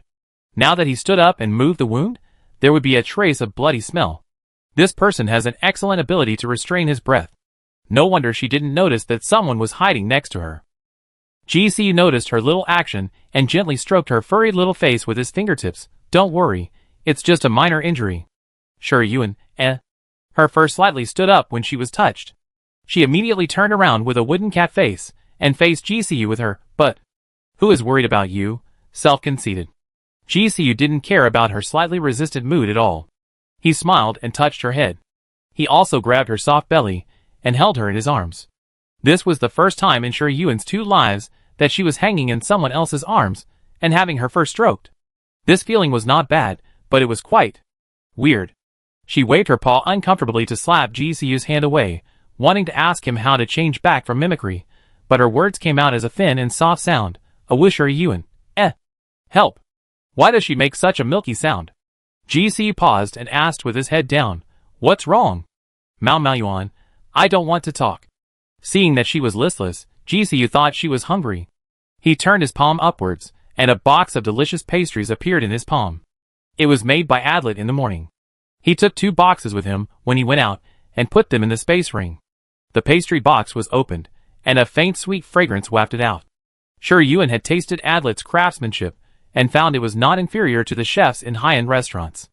Recalling the taste of the pastries, her stomach gurgled uncontrollably, and the whole cat raised its head according to the body's instinct, and moved to the pastry box. After seeing her, GCU's smile never disappeared. He took out a small cookie, and put it to Sure Yuan's mouth, waiting for her to take a bite. Sure Yuan looked up at the young man, with a smile on his face, and suddenly felt like he had become his cat master. Between being hungry, and being a cat master, Sure Yuan decisively bit the biscuit. GCU smiled and stroked the soft fur on her forehead, lifted her to his shoulders, fed her 1 biscuit and 1 cake in turn, and chatted with her leisurely. "Didn't you eat enough this morning?" Sure Yuan's eyes narrowed slightly as she ate, and she felt at ease being his cat master, concentrating on eating and ignoring him. GCU didn't hear the babyish whimper, and rather regretfully tapped her forehead, pretending to be sad, and said, "Why don't you pay attention to me?" Of course, the cat master doesn't always give face, and doesn't pay attention to her if he says he won't. GCU stopped teasing her, and carried her forward while feeding her biscuits. The atmosphere was relaxed and comfortable. When passing the fork, GCU stopped, and a pale silver star power flowed out of his fingertips, drawing a mark that Sure Yuan couldn't understand out of thin air. After the mark was formed, it sank into the wall, and disappeared into thin air. Star pattern? Or mimicry mark? Sure Yuan tilted her head, and wanted to ask him what he was doing. She opened her mouth and suddenly remembered that no matter what she said now, it would turn into a howl. After hesitating for 2 seconds, she chose to shut up and raised her little paw to pat GCU's face. The little meat pad was soft and felt great. GCU turned his head and looked at her and accurately read her thoughts. Want to know what this is? Shuryuan nodded, and the serious expression and the cute appearance formed a strong contrast. GCU blinked, and did not give an explanation immediately. Instead, he used the star power to draw a mark again, and took advantage of her not seeing the mark clearly, and hit it into her forehead. Shuryuan immediately raised his paw and pressed it against his forehead. GCU said mischievously, I mark you. Before he could even finish his smile, Mao Mayuan's paw swung over, this time with sharp claws exposed. If he was caught, at least a few blood marks would be left. GCU quickly caught the short leg and begged for mercy. Don't hit me, I'm kidding you, this is a communication star pattern, not a marking star pattern, try to talk to me in your heart. Shuryuan looked at him hesitantly, retracted his paw, and after a while, he said in his heart, GCU? Don't you call me brother anymore? GCU also replied in his heart. Shuryuan, Mao Mayuan turned his head away and ignored him. GCU chuckled twice, handed over a small cake again, and asked, Why are you here? I accidentally fell in. Shuryuan lied. GCU did not stop, but asked directly, Did you drop the Stargate relics from home? Yeah. Shuryuan responded without blushing or beating her heart. GCU did not ask any more questions, but after handing her the biscuits, he bit his fingers and flicked her forehead as a punishment for her lies. Shuryuan suddenly felt that the biscuits were not fragrant, and raised her claws towards GCU's high nose bridge, eager to try. But before she could move, the rock wall on the side suddenly shook violently, and then climbed up a series of huge centipede-shaped cracks. In the blink of an eye, the rock wall collapsed, and several extremely strong auras enveloped the entire passage, and a strong sense of oppression came over. There was no place to hide nearby, and GCU and Shuryuan were directly exposed to the sight of several people behind the wall. The man carrying the giant sword was more than 2 meters tall. He was muscular and strong. His hair was shaved on both sides, leaving only a small braid in the middle. His tiger eyes swept straight towards GCU, who was holding the cake box. Behind him stood 4 people, 2 men and 2 women, dressed differently, but it can be seen that none of them are easy to mess with. One of the women with heavy makeup saw GCU's appearance. Her eyes lit up, twisted her slender waist and walked over, saying in a charming and contemptuous voice, What a handsome boy, why are you here alone? Shuryuan squatted on GCU's shoulder, with a small meat pad in her arms. She smelled the strong floral fragrance on the woman, and her little nose couldn't stand it, and sneezed. She rubbed her nose uncomfortably, but the floral fragrance lasted for a long time. When she was about to sneeze, she decisively buried her little head in the collar of GCU's shirt. The faint scent of black snow penetrated into Shuryuan's nose. She took 2 deep breaths, and the slightly swollen soft hair gradually became soft. When she recovered, she suddenly felt something strange. Through the thin shirt, her little nose could feel GCU's body temperature, which was very warm and hot. Compared with the body temperature of a normal person, it could even be said to be hot. Didn't he carry a whole string of black gold jade? How could his body temperature be so hot? GCU felt her little movement, and the smile on his face faded. The arc of the end of his eyes also slightly depressed. His beautiful phoenix eyes stared at the woman, who came over with interest without emotion. The woman didn't care about his changing emotions, nor did she care that her words were ignored. She raised her orchid finger to pick up a small cookie in the pastry box, and put it in her mouth to take a bite. The crispy taste made her eyes light up slightly, and her red lips curled up to both sides. The next moment, her eyes turned to the little white cat that buried most of its head in GCU's collar. Handsome boy, your little cat is so cute, but a little delicate. Why does it sneeze when it smells a little flower? It makes me feel wronged. She covered her lips, and raised her beautiful eyes slightly. Her face was still the same, but there was an irresistible temptation for no reason. GCU remained silent, but his eyes slowly slid from the woman's face to her neck. The woman noticed the change in his eyes, raised her hand to sweep across her exposed collarbone, and the arc of her lips' corners became more obvious. What are you thinking about?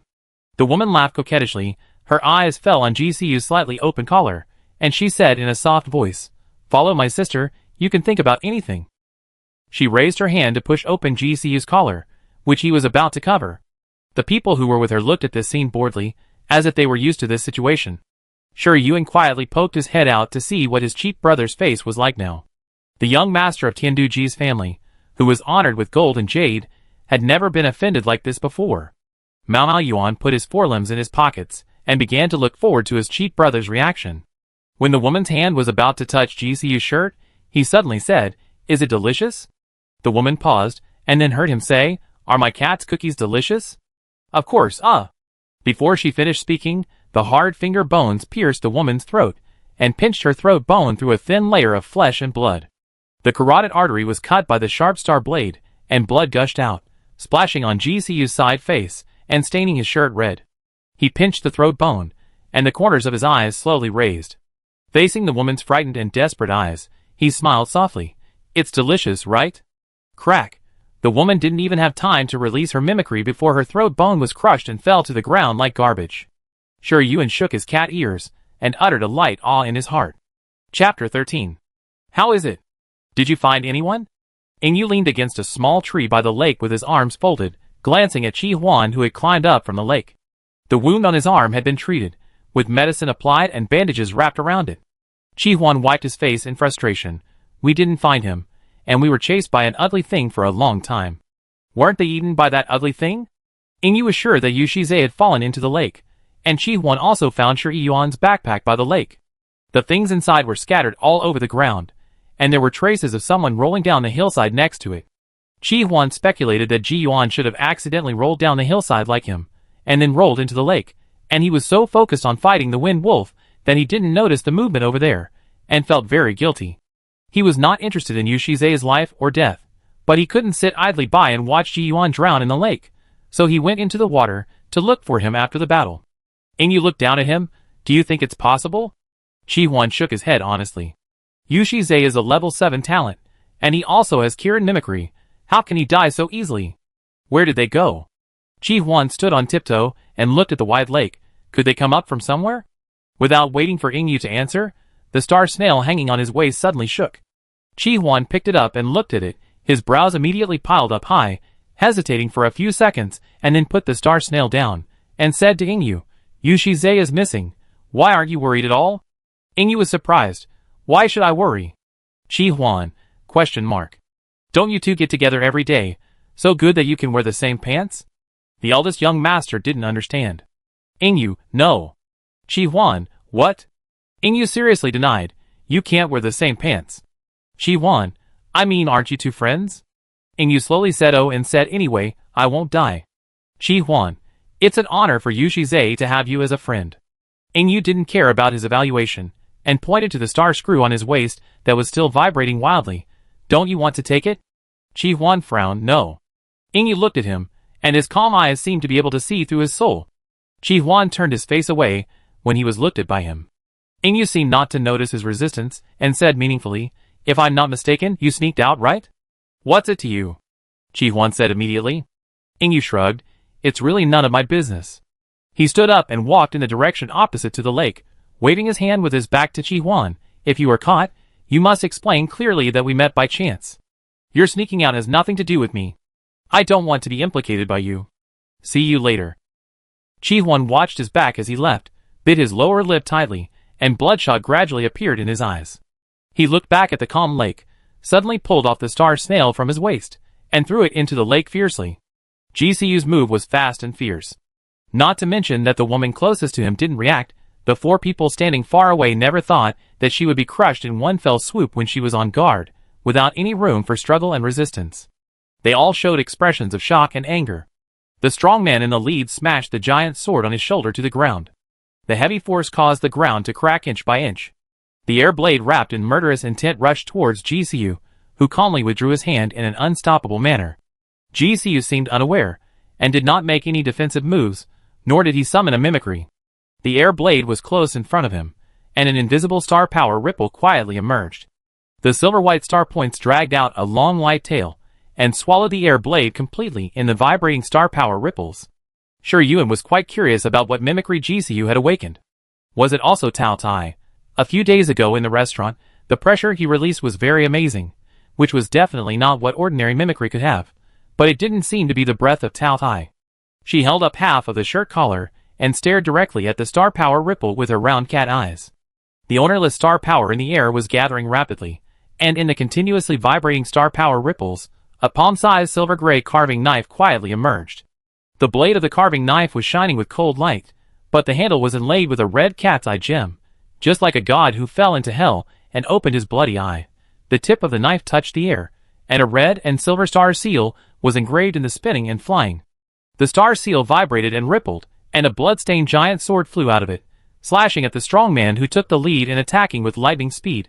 And this giant sword that came from the void was exactly the same as the one in the strong man's hand.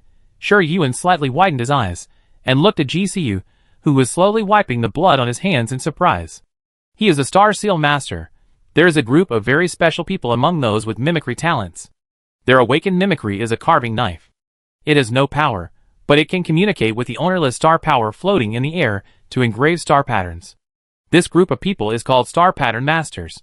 The application of star patterns is very wide, including but not limited to arranging various types of star arrays and attaching stars to weapons to improve their properties. Sure Yuan's black whip is a star weapon with a star attached to it, and its power far exceeds that of ordinary weapons. Star Seal Masters are the best among Star Pattern Masters, completely superior to Star Pattern Masters. They can not only engrave star patterns, but also engrave star seals, that is, mimicry marks. If a person who cannot awaken mimicry on his own is favored by a Star Seal Master, and has a star seal engraved for him, he can awaken mimicry after birth. This type of mimicry is called Star Power Mimicry, which is inferior to the naturally awakened bloodline mimicry and mental power mimicry, but it is definitely far better than ordinary people without mimicry. Such a powerful ability has established the transcendent status of Star Seal Masters in various national forces. GCU can engrave the corresponding Star Seal the moment he senses the enemy's mimic power. How many Star Seal Masters can master this ability today? Why is he unknown?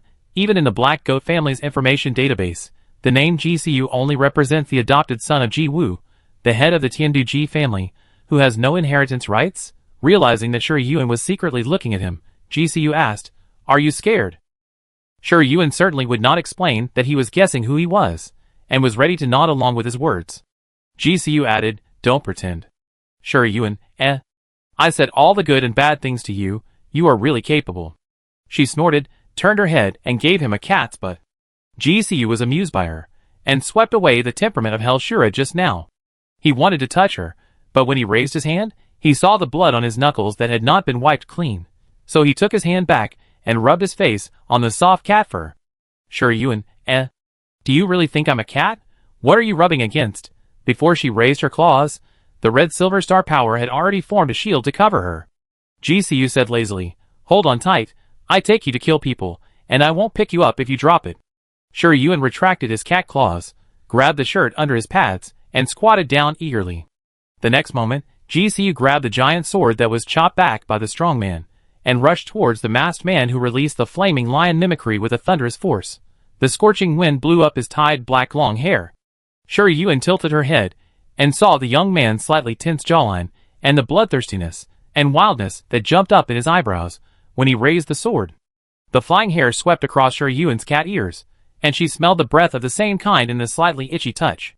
Chapter 14. GCU, who entered the combat state, looked like a ghost. He simply turned sideways to avoid the attack of the flaming lion, and swung the huge sword with a violent breath high. The masked man did not expect his reaction speed to be so fast.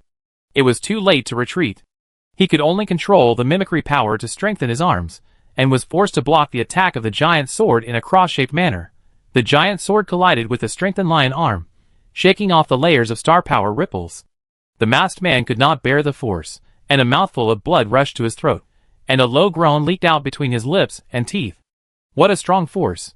The masked man tried to use the star power to fight against GCU, but he saw him slightly curl his lips, and the red and silver star power streamer emerged from behind him, swirling from his shoulders and rushing towards the giant sword. The force that he was able to resist just now suddenly doubled. The masked man fell to the ground uncontrollably like a dam that was washed away by a flood. Blood was flowing from his nostrils and ears, and his body fell straight down. Crack! Crack! The huge force poured down, and the ground where the masked man stood cracked inch by inch. The hard rock collapsed downwards to form a shocking pit. The absolute power completely suppressed the masked man. He couldn't free his hands to fight back. He could only look at the sword blade getting closer and closer to him in horror. He will die, being split in two, becoming an ugly corpse. When this terrible thought arose, the sound of the bowstring rebounding sounded, and a sharp cold gray arrow feather broke through the wind and came straight to GCU's temple. GCU looked back and noticed the figure of the strong man holding a huge sword and slashing at him from the side. He sneered, "Xian Zhu Xingyuan." The summoned silver-gray carving knife shook in the air, and the tip of the knife touched the invisible and intangible energy ripples, like a pen moving a dragon, quickly drawing 3 red-silver mimicry marks. After the mimicry marks took shape, they grew like the wind, and formed a swirling energy vortex in an instant. The roaring flaming lion rushed out of the vortex with red eyes, and rushed straight to the aggressive strong man. Its huge figure completely overwhelmed the strong man's oppressive height.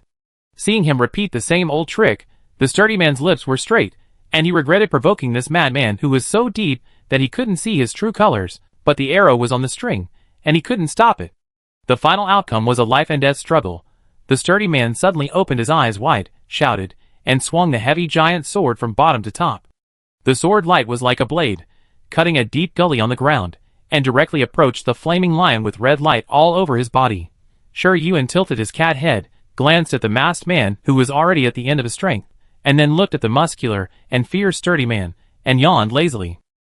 The two people have completely fallen into GCU's fighting rhythm, and the result is not suspenseful. Looking at the arrow feather next to him that was rushing to kill, it has been intercepted by the same arrow feather, and the sword tips collided with each other, making a sharp and piercing buzzing sound, and then passed each other in an instant. At the same time, the giant sword in GCU's hand turned into fragmented starlight and disappeared. He was not panicked at all. He kicked the masked man who was spitting blood. When the man was completely exhausted after being hit hard, he grabbed his collar and lifted him up to block him in front of him. Puff! The arrow pierced the masked man's temple, and the phantom of the mad lion that he was about to gather was instantly shattered. GCU slowly let go of his hand, and the man was lifted up by the strong penetrating power of the arrow and fell sideways several meters away.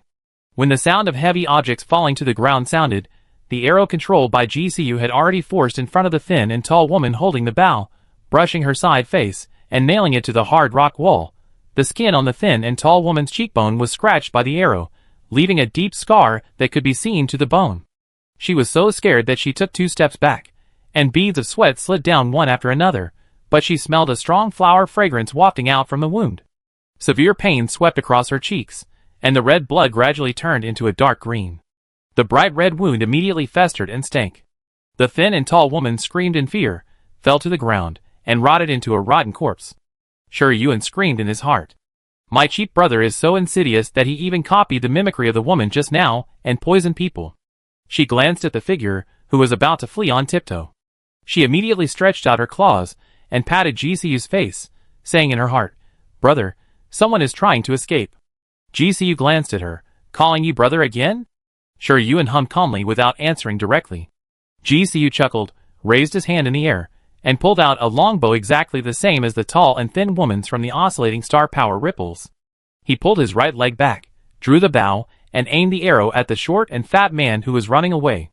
Swish!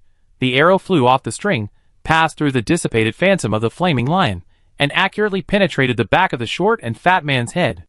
Blood gushed out and sprinkled on the gray wall. The light of the fluorite was faint, silently reflecting the scene in front of him. The reed rat emerged from the ground, revealing its fishy fangs. Before it could bite GCU's ankle, it turned into star power fragments and disappeared. At the same time, the sturdy man who smashed the flaming lion panted slightly, staring at GCU who was slowly drawing his bow with his tiger eyes. He stood there, his posture was as elegant as a nobleman walking out of a mural, his every move showed his upbringing, his shirt was stained with blood, his eyebrows and eyes were weird, which was incompatible with his temperament. Looking at the kitten on his shoulder, his beautiful silver blue eyes looked around smartly, not at all shocked by the bloody and cruel scene in front of him, as if he was used to it.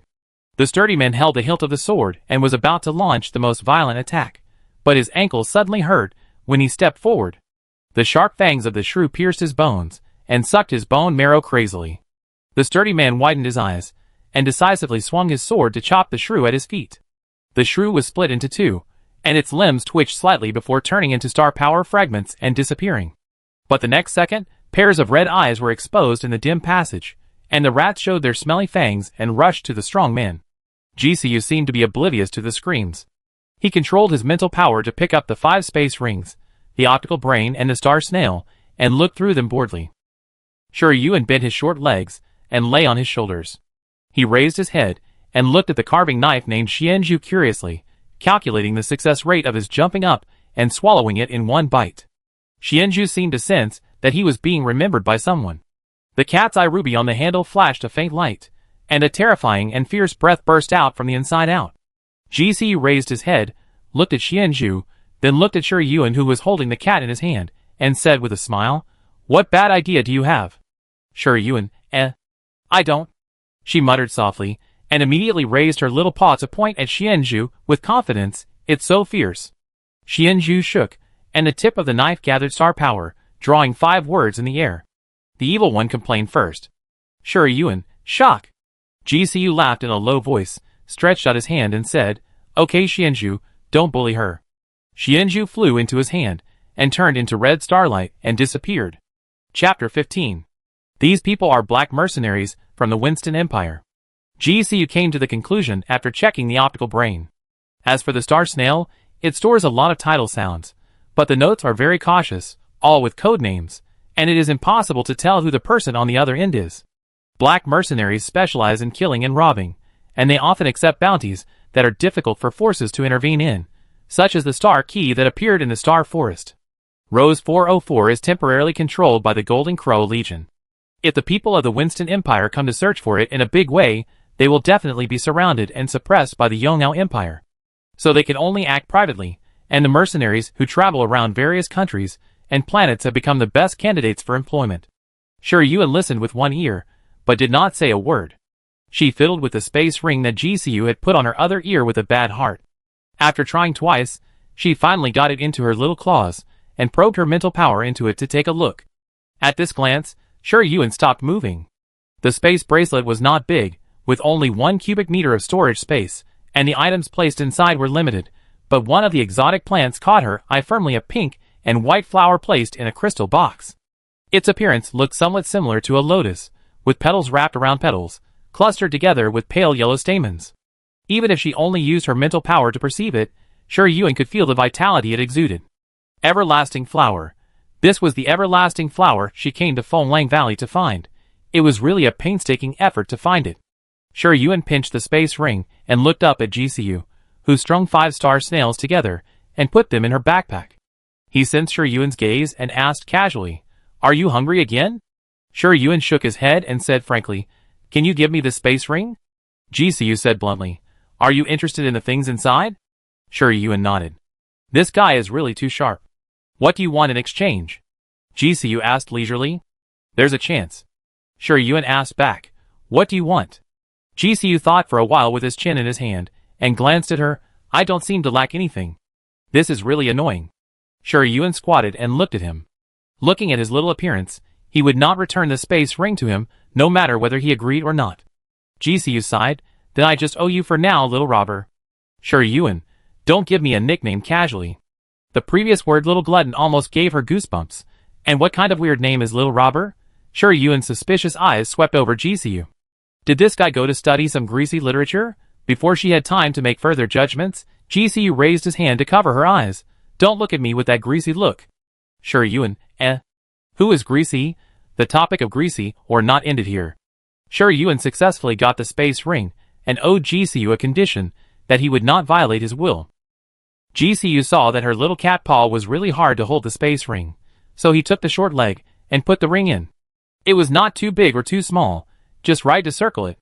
Yuan lifted her short legs and looked at them. They were shiny and pretty. After admiring them for 2 seconds, she suddenly realized that she had forgotten something very important and asked quickly, "How do I change back from mimicry?" GCU said, "You asked me now. I thought you liked being a kitten." Yuan, Seeing her wooden cat face, GCU laughed and said, "You can change back if you concentrate. If you can't change back, it means that your body is too weak and can no longer sustain the consumption of human form. The mimicry form is protecting you." The most notable feature of a gifted person who has awakened blood mimicry is that he has 2 forms, human and mimicry, each with its own advantages. GCU did not ask Shiryuan why she was so weak, but took her to continue walking forward, turning around and passing countless forks. He also took out the remaining box of cakes from the space ring, and fed her one by one. Eat more, save up energy, and you will change back. Now is not a good time to absorb the immortal flower, and the purpose of this trip has been achieved. She no longer needs to change back to human form, and there is nothing wrong with being a pendant. Shiryuan honestly accepted GCU's feeding. After another turn, the scene in front of us suddenly became clear. It was no longer the unchanging rock wall passage, but a bright and open grassland. The warm light enveloped every blade of grass, dewdrops gently swayed on the grass leaves, and the fresh air blew in our faces. Looking around, the blue waves were rippling, the lake was shimmering, and a thriving towering tree stood on the island in the middle of the lake, and the leaves rustled in the wind. Shiryuan stopped eating the biscuits and looked at the vibrant world in front of him in surprise. The giant tree was so tall and majestic that the crown could not be seen at a glance. Is this the sacred tree on the mural? Suddenly, a shallow star power ripple shook above the two people's heads, and a heavy object fell out of it. GCU took a decisive step back to avoid the heat wave, but failed to enter the passage of the maze, and stepped on the grass. The maze disappeared. Shiryuan held the biscuits, and watched two figures rolling to the ground. He complained in a full voice, "Feng Shiyuan, can you be more reliable? I was almost burned to ashes by you." Rong Yao lay on the ground like a dead fish. His face was covered with ashes, his hair was slightly frizzy and had a distinct smell of burning, and his clothes were tattered, like a victim who had crawled out of a fire. Feng Shiyuan patted the ashes on her sleeves and stood up from the ground. After hearing his words, she raised her chin slightly. "Isn't it still alive?" Rong Yao said unhappily, "Then should I thank you for not killing me?" "You're welcome." Feng Shiyuan accepted it with pleasure. As they were talking, they suddenly felt that the atmosphere was a little strange. They turned their heads cautiously, and saw GCU standing on the green grass with his arms folded across his chest, watching them like a monkey. Rong Miao stood up from the ground with a somersault. You are still. Before he could say the word okay, he saw GCU's shirt stained with blood and immediately took a breath of cold air. "Are you going to massacre the city? Such a strong smell of blood?" The Shinong book appeared in his hand, and the lush green leaves flew out of the pages, growing like the wind, and flew to the place where GCU was injured, like a layer of gauze gently covering it. GCU felt that the wound was healing quickly, and the muscles that were slightly tense due to the pain gradually relaxed. He smiled and said, "Thank you, your blessing is still as useful as ever." Rong Miao flicked his tongue and raised his chin with a little pride. "Of course, having me as a friend is the blessing you two earned in your previous life." Feng Shiyuan rolled her eyes, and caught a glimpse of a white spot on GCU's shoulder. Shiryuan felt the majestic vitality, and was trying to look down, but suddenly noticed someone was looking at him. He looked up and met Feng Shiyuan's sparkling eyes. Feng Shiyuan put away the phoenix feather, walked over quickly, and hooked Shiryuan's chin with her finger, and said in a light tone, "GCU, where did you get this kitten? It's so cute." Shiryuan was caught off guard, and was stroked twice by her. His eyes were a little dazed. After reacting, he felt inexplicably ashamed, and quickly moved behind GCU's shoulder. In Feng Shiyuan's opinion, she was being timid and shy, and her heart almost melted for a moment, and she wanted to touch her again. GCU protected the cat for a while, and slapped away Feng Shiyuan's hand that wanted to touch her. "She is delicate, don't touch her." Shiryuan, You really know how to apply what you have learned. Chapter 16. Feng Shiyuan covered her hand that was slapped away, and said unwillingly, "Stingy." GC readily accepted this evaluation, and did not explain that the kitten on his shoulder was his cheap sister he picked up 2 days ago, and asked, "How did you two get here?" Rong Miao curiously glanced at Shiryuan, who was peeking out from under GCU's collar, and briefly told what happened after the two separated, and finally said, "The tree on the island in the middle of the lake should be the sacred tree we saw on the mural, and this place is likely to be an illusion. Someone has summarized the information related to the Stargate ruins, most of which are special spaces or illusions created by the mimicry that has lost its inheritance, in order to find the successor of the mimicry. If someone who enters the Stargate ruins sees the mimicry that supports the appearance of the ruins, it means that they have come to the core of the ruins, and there is a high probability of obtaining the inheritance. The star key is one of the inheritances of the ruins. When the star key is taken away, the ruins will disappear." GCU glanced at the giant tree in the middle of the lake, pointed at the small boat by the lake and said, "We're already here, just go and take a look." Several people looked in the direction of his finger, and saw a small boat. Rong Miao was surprised and said, When did this small boat appear? I just looked and it wasn't there. Who knows? Feng Shiyuan shrugged. GCU walked over first, sat at the bow, and held 2 oars. Feng Shiyuan and Rong Miao hurriedly followed. Before the boat left the shore, another star power ripple appeared, and a water blue figure fell from the sky and crashed into the lake, splashing huge water. Shi Yuan was closest to the water, and in order not to become a drowned chicken, she decisively buried her head under the collar of GCU's shirt. Her head was indeed not wet, but her bottom was cold. Her soft and fluffy white hair drooped down and stuck to her short tail, causing 2 laughs from the side. Shi Yuan, enough. She wants to turn back into a human immediately. GCU suppressed his laughter and took out a handkerchief to cover her. Mao Maoyuan stepped on the handkerchief expressionlessly and sat on it. Feng Shiyuan lay beside the boat and looked at it. Seeing the unicorn falling into the water, she pretended to be surprised and said, "It seems the Yumyamu fell down. Did he also enter the Stargate ruins?" The unicorn poked its head out of the water and spit out a bubble coldly. "Feng Shiyuan, are you looking for death?" Feng Shiyuan opened the phoenix folding fan and said with her lips covered, "Come and try it." As soon as the voice fell, the calm lake surface suddenly shook violently, and the boat also swayed from side to side. Yu Shiza looked at the people on the boat coldly, and contempt emerged in his eyes. But before he could provoke, a paddle hit him on the forehead, making him see stars. Before sinking into the lake, he heard Rong Miao's gloating voice, "You Miao Miao, your brother Yu is still sitting on our boat. Are you trying to die?" Gulp! Gulp! Qilin sank to the bottom.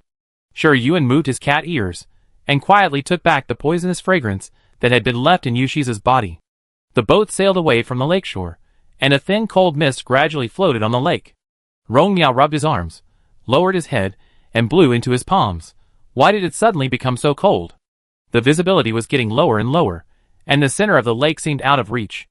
After a long while, no one spoke. Rong Miao looked up and found that Feng Shiyuan and GCU, who had just been sitting on the boat with him, had disappeared. In the white world, he was the only one. The rest of the people encountered the same situation. Shi Yuan stood in the boat. Her short stature made it impossible for her to see the scene outside the boat. She frowned slightly. Was she separated by the illusion?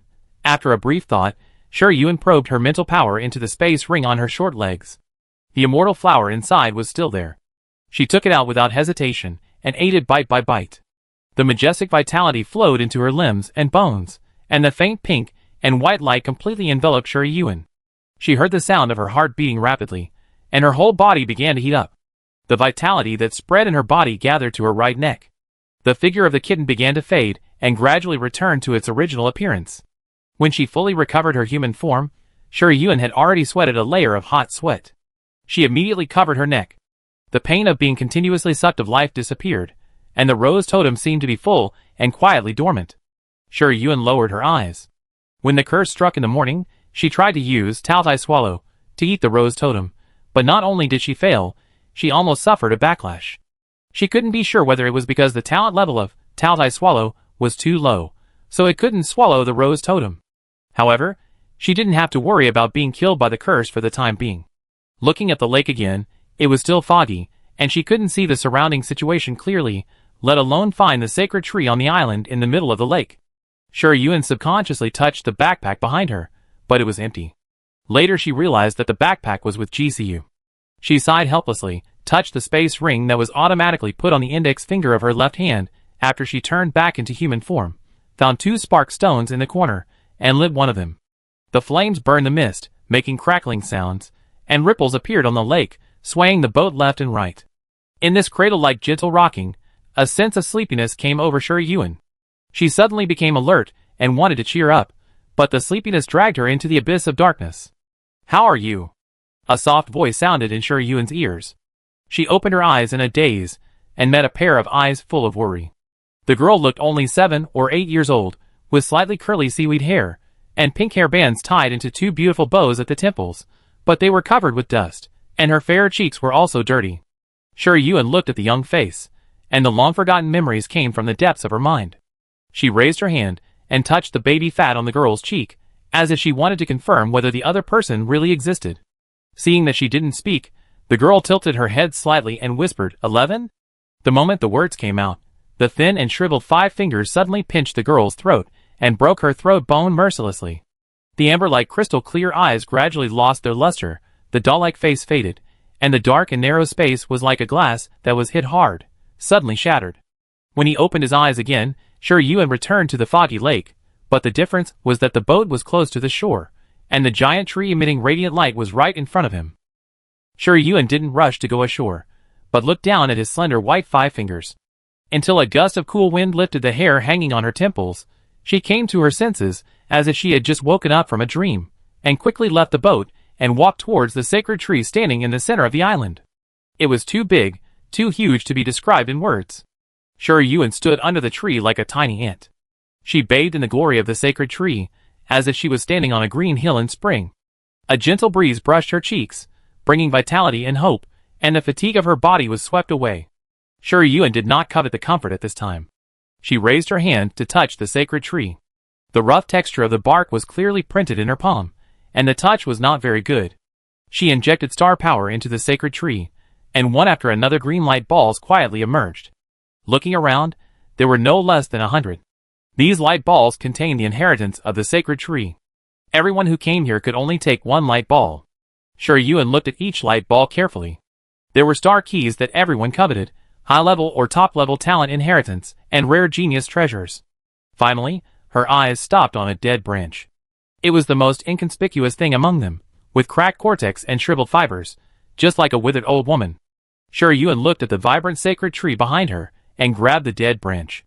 The moment her fingertips touched the dead branch, the death energy wrapped around her knuckles, and her entire palm withered almost instantly. The remaining vitality of the everlasting flower immediately surged out, forming a confrontation with the dead energy that wanted to erode Sure Yuan. The island in the middle of the lake was quiet and peaceful, and the rustling sound of the leaves in the wind was refreshing, but after Sure Yuan got the dead branch, all the other light balls disappeared. She glanced at her withered palm, half squatted down, dug a hole in the ground, and planted the dead branch in it carelessly. The island in the middle of the lake remained unchanged.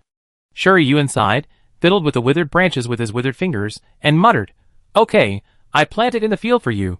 Can you let me go out?" The sacred tree did not move. Sure Yuan was annoyed, turned around and pointed at the virtual image of the sacred tree behind him and said, "If you want to return to your original appearance, give more sun and rain, and less daydreaming." The rustling sound stopped, the bright sky suddenly became dim, and the vibrant island in the middle of the lake was covered with wisps of death. The virtual image of the sacred tree was shattered, and the dead land without any grass broke into Sure Yuan's eyes. There was no sacred tree, only a withered branch, and cracked shells and gray fish bones were lying on the dry lake bottom. It was indeed like this. The sacred tree had long been dead, so where did the beautiful scenery of the lake island come from? Before Sure Yuan could take a closer look at the scene in front of her, everything began to collapse and disappear. She fell into a dark forest, while the world was spinning. She pressed her temple, and slowly stood up. Before she could stand firmly, a big hand grabbed her neck and threw her hard against the tree trunk. The severe pain pressed her spine all the way to the back of her head. Sure Yuan raised her hand reflexively, and the green rose vines instantly jumped from her arm to her palm, condensing into a green vine dagger. The tip of the knife moved forward and pierced the opponent's heart mercilessly. The blood gushed out, dyeing Sure Yuan's palm red. In the quiet woods, the crescent moon sprinkled silver gray, and the shadow of the tree canopy slowly retreated, revealing GCU's cold and sinister eyes. Chapter 17. The hot blood almost burned Sure Yuan's hand, but she did not let go of the dagger in her palm, and the force that strangled her neck was merciless. The cool wind passed through the gaps between the branches and leaves, lifted GCU's long hair that fell behind her shoulders, brushed against Sure Yuan's cheek, and intertwined with the floating silver-gray hair. The two looked at each other, and the illusion of nothingness quickly retreated and disappeared. GCU's red eyes floated with a moment of confusion, and then in an instant they became as cold as a deep cold pond. He faced the pair of emotionless silver-blue eyes, and slowly let go of his hand. A sweet and fishy feeling surged up his throat. GCU coughed lightly, and looked down at the dagger that had pierced his heart steadily. He was neither annoyed nor angry, but laughed softly. "You are so cruel, sister." He raised his hand, and pressed his hot palm against the back of Sure Yuan's hand, causing her to curl her fingertips unconsciously. He then held her 5 fingers tightly in the next second, and pulled out the dagger that had pierced his heart without hesitation. Blood flew out, and splashed on Sure Yuan's cheek, winding from the center of her eyebrows to the bridge of her nose, burning her eyelashes so much that she couldn't stop trembling. GC wiped the blood from the edge of his lips with his fingertips and looked down at her pupils, which were emitting a golden red glow in the dim forest. A few seconds later, he stood up and took 2 steps back, ignoring the bleeding wound, and turned to walk into the dark forest. The strong sense of oppression disappeared. Yuan looked at GCU's receding back, glanced at the backpack on the ground, touched the almost dislocated cervical vertebrae, and whispered, "I didn't see you showing mercy." She glanced at her right hand, which was completely stained with blood, and there was still a burning heat on it. Human blood cannot have such a temperature. Yuan retracted the dagger transformed from the rose thorn vine, and stretched out her tongue to hook away a drop of blood that splashed on her lips. The moment she tasted the fishy sweetness, the surging fire breath invaded her lungs with an absolutely strong attitude, and Yuan's skin all over her body felt the pain of being burned by the scorching sun. She closed her eyes slightly, hiding the faint blood color in her pupils, and suddenly realized that the pain on the side of her neck caused by the forceful use of the power of the rose totem gradually subsided. Yuan opened her eyes, stared at the direction where GCU disappeared, and slowly curved her lips. The little kitten poked its head out from behind her shoulder, spit out its little tongue with a hook, and licked the blood on her cheek in small bites. Ji-Yuan. Ji-Huan rushed down the hillside, stopped at the lakeside in a hurry, and fluttered his hands forward twice. Seeing that he was about to fall headfirst into the lake, Yuan mercifully grabbed the corner of his clothes and pulled him back. Ji-Huan barely stood up, stroked his chest and took 2 deep breaths, and then he spoke like a firecracker. "Where did you go? I looked for you in the lake for 3 rounds, but didn't see you. I thought you were eaten by the ugly monster in the lake." Ingyu, the disloyal guy, even walked away by himself. Yuan blinked innocently. "I wanted to come down the hillside to help you deal with the wind wolf, but I accidentally tripped over the vines and rolled down the hillside on the other side, falling directly into the lake, and accidentally stumbled into the Stargate ruins." She grabbed a handful of hair, her eyebrows full of embarrassment. "Stargate ruins." Ji-Huan suddenly raised his voice, and his light brown eyes were so bright that they almost glowed. Yuan quickly made a shushing gesture. "Don't be so loud. If someone hears us, we're both done for." Ji-Huan immediately covered his mouth and hummed twice, whispering, "Then what? Then what? What did you encounter in there? Did you get the mimicry inheritance? Did you see the star key?" Yuan spread his hands regretfully. "I met Yushize, and we fell into the maze together. Not long after, we were separated from him in danger. But I didn't get out of the maze, and I inexplicably left the ruins. Maybe the inheritance and the star key have been taken away." Ji-Huan's eyebrows were filled with anger when he heard Yushize's name, and when he heard her say that she didn't get any benefits, he couldn't help but sigh. "What a pity. It's a pity, but I'm too weak. I'm lucky to be able to save my life. I don't expect anything else." Yuan smiled at Ji-Huan with an open mind. Ji-Huan had no doubts. "Yeah, it's best if you think so. Let's leave here first. I just heard a wolf howl. Who knows if the wolf pack will come here to hunt? It will be troublesome if they meet one." Yuan nodded and followed him up the hillside. The moonlight sprinkled stars through the treetops. She looked at the back of the boy in front of her and suddenly asked, "It's so late. Why are you still waiting for me here?" Ji-Huan paused for 2 seconds and said in a brisk tone, "Aren't we friends? If I leave like this, it would be too unreasonable." Yuan asked again, "What if I am eaten by an alien creature, or I have already left? Aren't you afraid of putting yourself in danger by waiting here? How can it be so exaggerated? The people in the guild are all nearby. If I really encounter danger, I can release a signal flare to seek help." Ji-Huan turned around and walked back while shaking the 2 flares in his hand at her. Yuan smiled and continued to ask, "Yushize said that if I don't want to die, I'd better stay away from you. What does this mean?" Ji-Huan stopped shaking the flares, and his cheerful expression became stiff, as if someone suddenly exposed his secret, and he didn't know how to deal with it. Yuan looked at him calmly, as if she didn't notice his abnormality at all. After a long silence, she asked, "Can't you say it?" Ji-Huan moved his lips, and his eyes, which had always been bright, gradually dimmed. He lowered his head and whispered, "You just be my friend and Xiamexing." Yuan tilted his head, not understanding how this sentence was related to his own problem. Rustle, the wind swept across the treetops, blowing away the crumbling yellow leaves. Yuan immediately raised her head, and the hand hanging by her side grasped the black whip hidden in her sleeve. Before she could make any move, Ji-Huan had already blocked her. The green wind blew in her face, and the low-level alien plants hiding in the dark quickly shrank into a ball, wishing to disappear immediately. The black shadow covered the mountains and forests from high above, covering the bright crescent moon in the sky. One after another, the wind falcons fluttered their wide wings and stopped in the air, their sharp eagle eyes scanning everything on the ground, and on their backs stood soldiers in combat uniforms. The tang snake totem on the chest of the combat uniform was fierce and arrogant, and the deep red vertical pupils were lifelike. If ordinary people looked into its eyes, they would probably be unable to withstand the viciousness of that look, and would have to kneel down and beg for mercy on the spot. The wind falcon is a tame beast of the tingsha, and it can travel thousands of miles a day.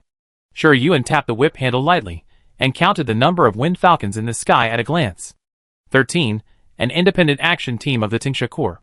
The leading girl had a side ponytail, a winged snake-shaped hairpin on her temples, and a white-green combat uniform that was slightly different from the other soldiers. She was wearing mid-calf boots, her hands on her chest, looking down at the two people on the hillside. Chi Huan lowered his head, his lips were straight, as if he knew who was coming. Chi Qinyu didn't even look at Sure Yuan, who was blocked behind him, and his sharp eyes swept across Chi Huan's waist, his voice as cold as rain hitting green bamboo. Chi Huan, where is your Xing Luo? Why don't you reply to your mother's message? Chi Huan remained silent, his eyes hidden under his fine bangs, making it difficult to see his expression at the moment. Without getting a response, Chi Qinyu narrowed her eyes slightly, bent her knees, and jumped down from the Fingxing falcon, landing lightly in front of the two people like a civet cat that roams skillfully in the dark night. She glanced at Chi Huan's clenched fist without leaving a trace, and finally turned her eyes to Sure Yuan, who was timid with drooping eyebrows. After just one glance, she looked away and informed in a businesslike manner, "Your mother was very angry about leaving Qinqiang Star without saying a word. She has come to Xiaomong Star in person. Will you go back with me immediately?" Although she was asking questions, she clearly used an irrefutable tone. Sure Yuan looked at Chi Huan's clenched fist. If she remembered correctly, Qi Jing, the current head of the Tingsha family, was a playboy, had a lot of illegitimate children, and there were 5 candidate successors who awakened the pure-blooded Tingsha mimicry. The family's internal struggles were quite fierce. The mistress of the Qi family of Qinqiang is a very capable woman. How could she raise such a naive son? And she even played the old trick of running away from home? Are you really not afraid of being killed outside? After a long half-minute silence, Chi Huan finally spoke, "I will go back with you and let her go." This was undoubtedly Sure Yuan. Chi Qinyu thought that his self-righteous condition was ridiculous, and sneered, "I only received the order to take you back." After that, she reached out and grabbed Chi Huan's shoulder, and took him to the Fingxing falcon without saying anything. The ubiquitous wind gradually faded away. Sure Yuan pressed down her messy hair, waved twice in the air, "Goodbye, young master." She pulled up her hood to cover her face, and prepared to leave. Suddenly, she heard the subtle ripples of star power on the lake behind her, and turned her head to look over. A woman stood on the silvery grass. She was wearing a knee-length cheongsam in the style of blue and white porcelain. Her long black hair was tied up. 2 pearl earrings reflected the ripples of the lake. At this moment, she raised her hand, picked up the star snail that flew up from the lake, and flicked it twice. The hollow sound passed through the quiet forest, and entered Sure Yuan's ears. She withdrew her eyes without interest, and turned to leave. The woman standing by the lake suddenly said, "Are you friends with Chi Huan?" Sure Yuan rolled her eyes with her back to the woman. She was very tired now, and just wanted to go back and eat the food made by Elite immediately, and didn't want to play a boring question-and-answer game. But the shadow hidden in the dark was staring at her. If she didn't cooperate, a conflict would inevitably break out. She had to hold back her irritable emotions and whispered, "Who are you?" "I am Chi Huan's mother." Mrs. Qi turned sideways, revealing her delicate face under the bright light of the crescent moon. She looked no more than 27 or 28 years old, with a grace and majesty between her eyebrows that did not match her appearance. When she spoke, she only glanced at Sure Yuan from the corner of her eyes, and she was used to looking down on everyone from a high position. Sure Yuan covered his mouth in surprise. "You are so young, you can't tell at all." Mrs. Qi was not pleased by her flattery, and said in a light tone, "What do you want to get close to Chi Huan?" Sure Yuan blinked and answered honestly, "I have no money, I want him to treat me to a meal." Mrs. Qi frowned slightly, as if she was not satisfied with this answer. "Just like that?" Sure Yuan pinched the corner of his clothes and whispered, "I had been hungry for several days when I met him. He looks rich, and should not lack a meal from me. If I offended him, please forgive me. I have no other intentions." Before she finished speaking, a shiny thing flew over. Sure Yuan caught it in a hurry, and when he looked closely, It was an anonymous star card. A glimmer flashed across her eyes, but she hesitated and said, "This is 3 million is enough for you to settle down in Xiamaxing and disappear from Chi Huan's sight from now on." Mrs. Chi directly stated her purpose. After the bloody plot of the daughter of a wealthy family is actually mine, will she experience the drama of the evil mother-in-law spends money to ask me to leave her precious son again? Sure Yuan held the money falling from the sky and smiled. "Okay, madam." Mrs. Chi listened to her flattering tone, clicked the star conch in her hand, and said casually, "Go away." Sure Yuan paused while pinching the star card, and said in a slow tone, "Okay." She put the star card into her pocket, and disappeared into the dark forest. Chi Huan, who had already left the star forest, listened to the conversation from the star snail, and fell on the back of the wind falcon in a daze. Chi Qinyu saw his useless look, her eyebrows were very high, and she wanted to say something with her lips moving, but she held it back. She asked the wind falcon to speed up its flight, and the people on the ground saw the fast-flying wind falcons, and exclaimed one after another. Chi Huan was taken into the private manor. On the pleasant garden lawn, the bodyguards, who usually followed him, knelt on the ground with bare chests, bowed their heads, and clenched their fists to silently endure the whip on their backs. The spicy smell came to his nose, mixed with a hint of saltiness. Chi Huan's pupils dilated slightly, and he shouted sternly, "Stop!" The whipping bodyguard seemed to hear nothing, and kept repeating the whipping action like a robot. Chi Huan gritted his teeth, and was about to step forward, but Chi Qinyu pulled his arm. She said coldly, "They are your bodyguards, but they didn't keep an eye on you. It's dereliction of duty. This is a punishment." Chi Huan waved her hand away angrily. "What does it have to do with them? I ran away by myself. I'm not a canary. Why do you lock me in a cage?" Chi Qinyu didn't pull him this time, but released the star power to tie him up and firmly fixed him in place. These words, "You can't say to me. Before mother comes back, you stay here and experience the consequences of willful behavior." After she finished speaking, she strode into the villa. The doctor and servants, who had been waiting for a long time, stood aside, watching her eyes and noses, wishing to make themselves invisible. Chi Huan stared at the whips that were swinging up and down. Bloodshot gradually appeared in his eyes. A violent emotion was hovering in his heart, but it was firmly imprisoned by some force, and could only swirl in his chest. In the sound of whipping, the sky was white, and the star power that bound Chi Huan disappeared at some point. Several bodyguards covered in blood were carried away, and he returned to the room like a walking corpse. Sitting on the sofa with his head down, Chi Huan's mind was blank, and the sound of whipping still remained in his ears. So tired. Why me? Why me? I'm not a puppet. I'm not a prisoner. Save me. Who will save me? Beep beep. A crisp prompt sound came from the optical brain, and Chi Huan was like being hit on the head by a heavy hammer, and suddenly came back to his senses. He took off the optical brain bracelet, and wanted to throw it away directly, but he accidentally saw the message "No Ji Yuan." Ji Yuan? Didn't she take the money from her mother and disappear from his sight forever? Chi Huan pinched the bracelet, his 5 fingers loosened and clenched again. Several times in a row, he gritted his teeth and unfolded the light screen, and several messages jumped into his eyes. Ji Yuan. Chi Huan, are you okay? I just came out of the star forest. I can't use the computer inside. It's so troublesome. Ji Yuan. By the way, after you left, someone claiming to be your mother suddenly appeared and gave me 3 million to make me disappear from your sight. Ji Yuan, is she your mother? I was afraid that she would suppress me, so I didn't dare to refuse, but I can't accept gifts without merit, not to mention that you treated me to a meal when I was at my lowest point. I will return the money to you. Ji Yuan, transfer 3 million.00. Ji Yuan, I found my long-lost relatives. I don't lack money now. We will meet again if we are lucky. We will still be friends then. Chi Huan stared at the 5 messages on the light screen, his tense shoulders slowly relaxed, and he wanted to raise his lips to smile, but tears rolled down first.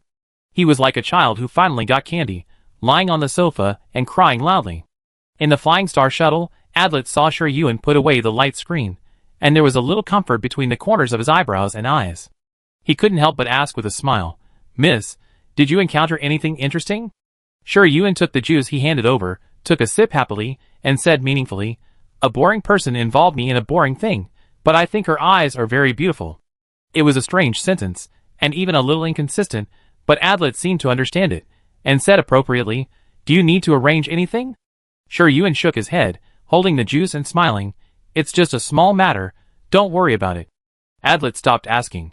He opened the cake box prepared in advance and handed it over with a smile. He didn't think Sure Yuan had an amazing appetite at all. I think other members of the Tao Tai family can eat a lot too. The return trip was smooth. The shuttle stopped on the lawn in front of the villa. When Sure Yuan got off, she looked at the rising sun in the sky and asked, Adlet, is brother back? She became more and more familiar with calling him brother. Adlet stood 1 meter away from her and bowed slightly, saying, not yet. Sure Yuan said, thoughtfully, went upstairs to take a shower and change clothes, and then went downstairs to have breakfast. When she was full, the early morning sun had already spread all over the earth, but GCU still hadn't come back. Was he stabbed to death by her? Sure Yuan held her cheek and drank breakfast milk, thinking that the other party should not be so fragile, so she put the matter behind her and went back to her room to catch up on sleep. In a hazy dream, Sure Yuan was in a fog. She walked in a certain direction for a long time, but she never reached the end of the fog. She fell to the ground exhausted, and suddenly a ray of golden light appeared in her vision. It was like a treasure lost by the gods, slowly falling in front of her and floating gently. It was a diamond-shaped crystal emitting golden light. It was only the size of a finger. When it rotated, the gray-black dead branches hidden inside the crystal were revealed. Sure Yuan sat up cross-legged, panting, and gently tapped the diamond-shaped crystal that was close at hand with her index finger. The other party was not afraid of her touch and moved closer to her. She blinked and held the star key. The dark and hazy dream disappeared, replaced by an endless silver-blue ocean. The domineering Tao Tai totem firmly occupied the center of the sea. The pure white light spot had completely occupied the spiritual power spring. The poor mandragora flower mark was trembling in a corner of the ocean. The red shadow under the deep sea hid deeper in the surging waves.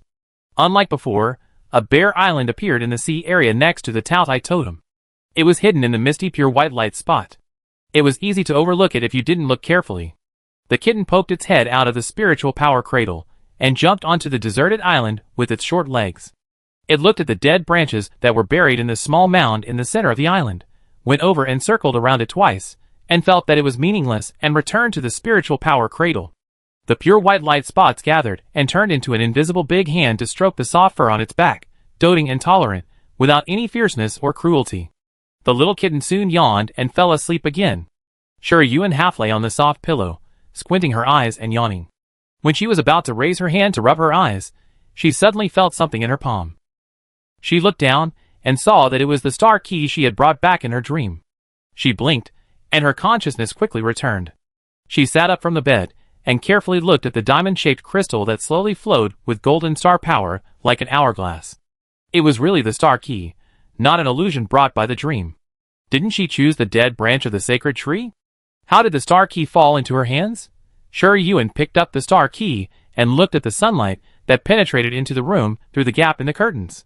It was crystal clear and beautiful, like a beautiful top-grade crystal. She probed her mental power into it, and her mind moved slightly. The star key flew from her fingertips to the front of the bed, rotating at high speed to form a semi-arc crystal arch. This is the movable star gate connected to the star forest, which can change its shape and size according to the will and ability of the holder of the star key. Sure Yuan had no intention of walking in the forest in her pajamas.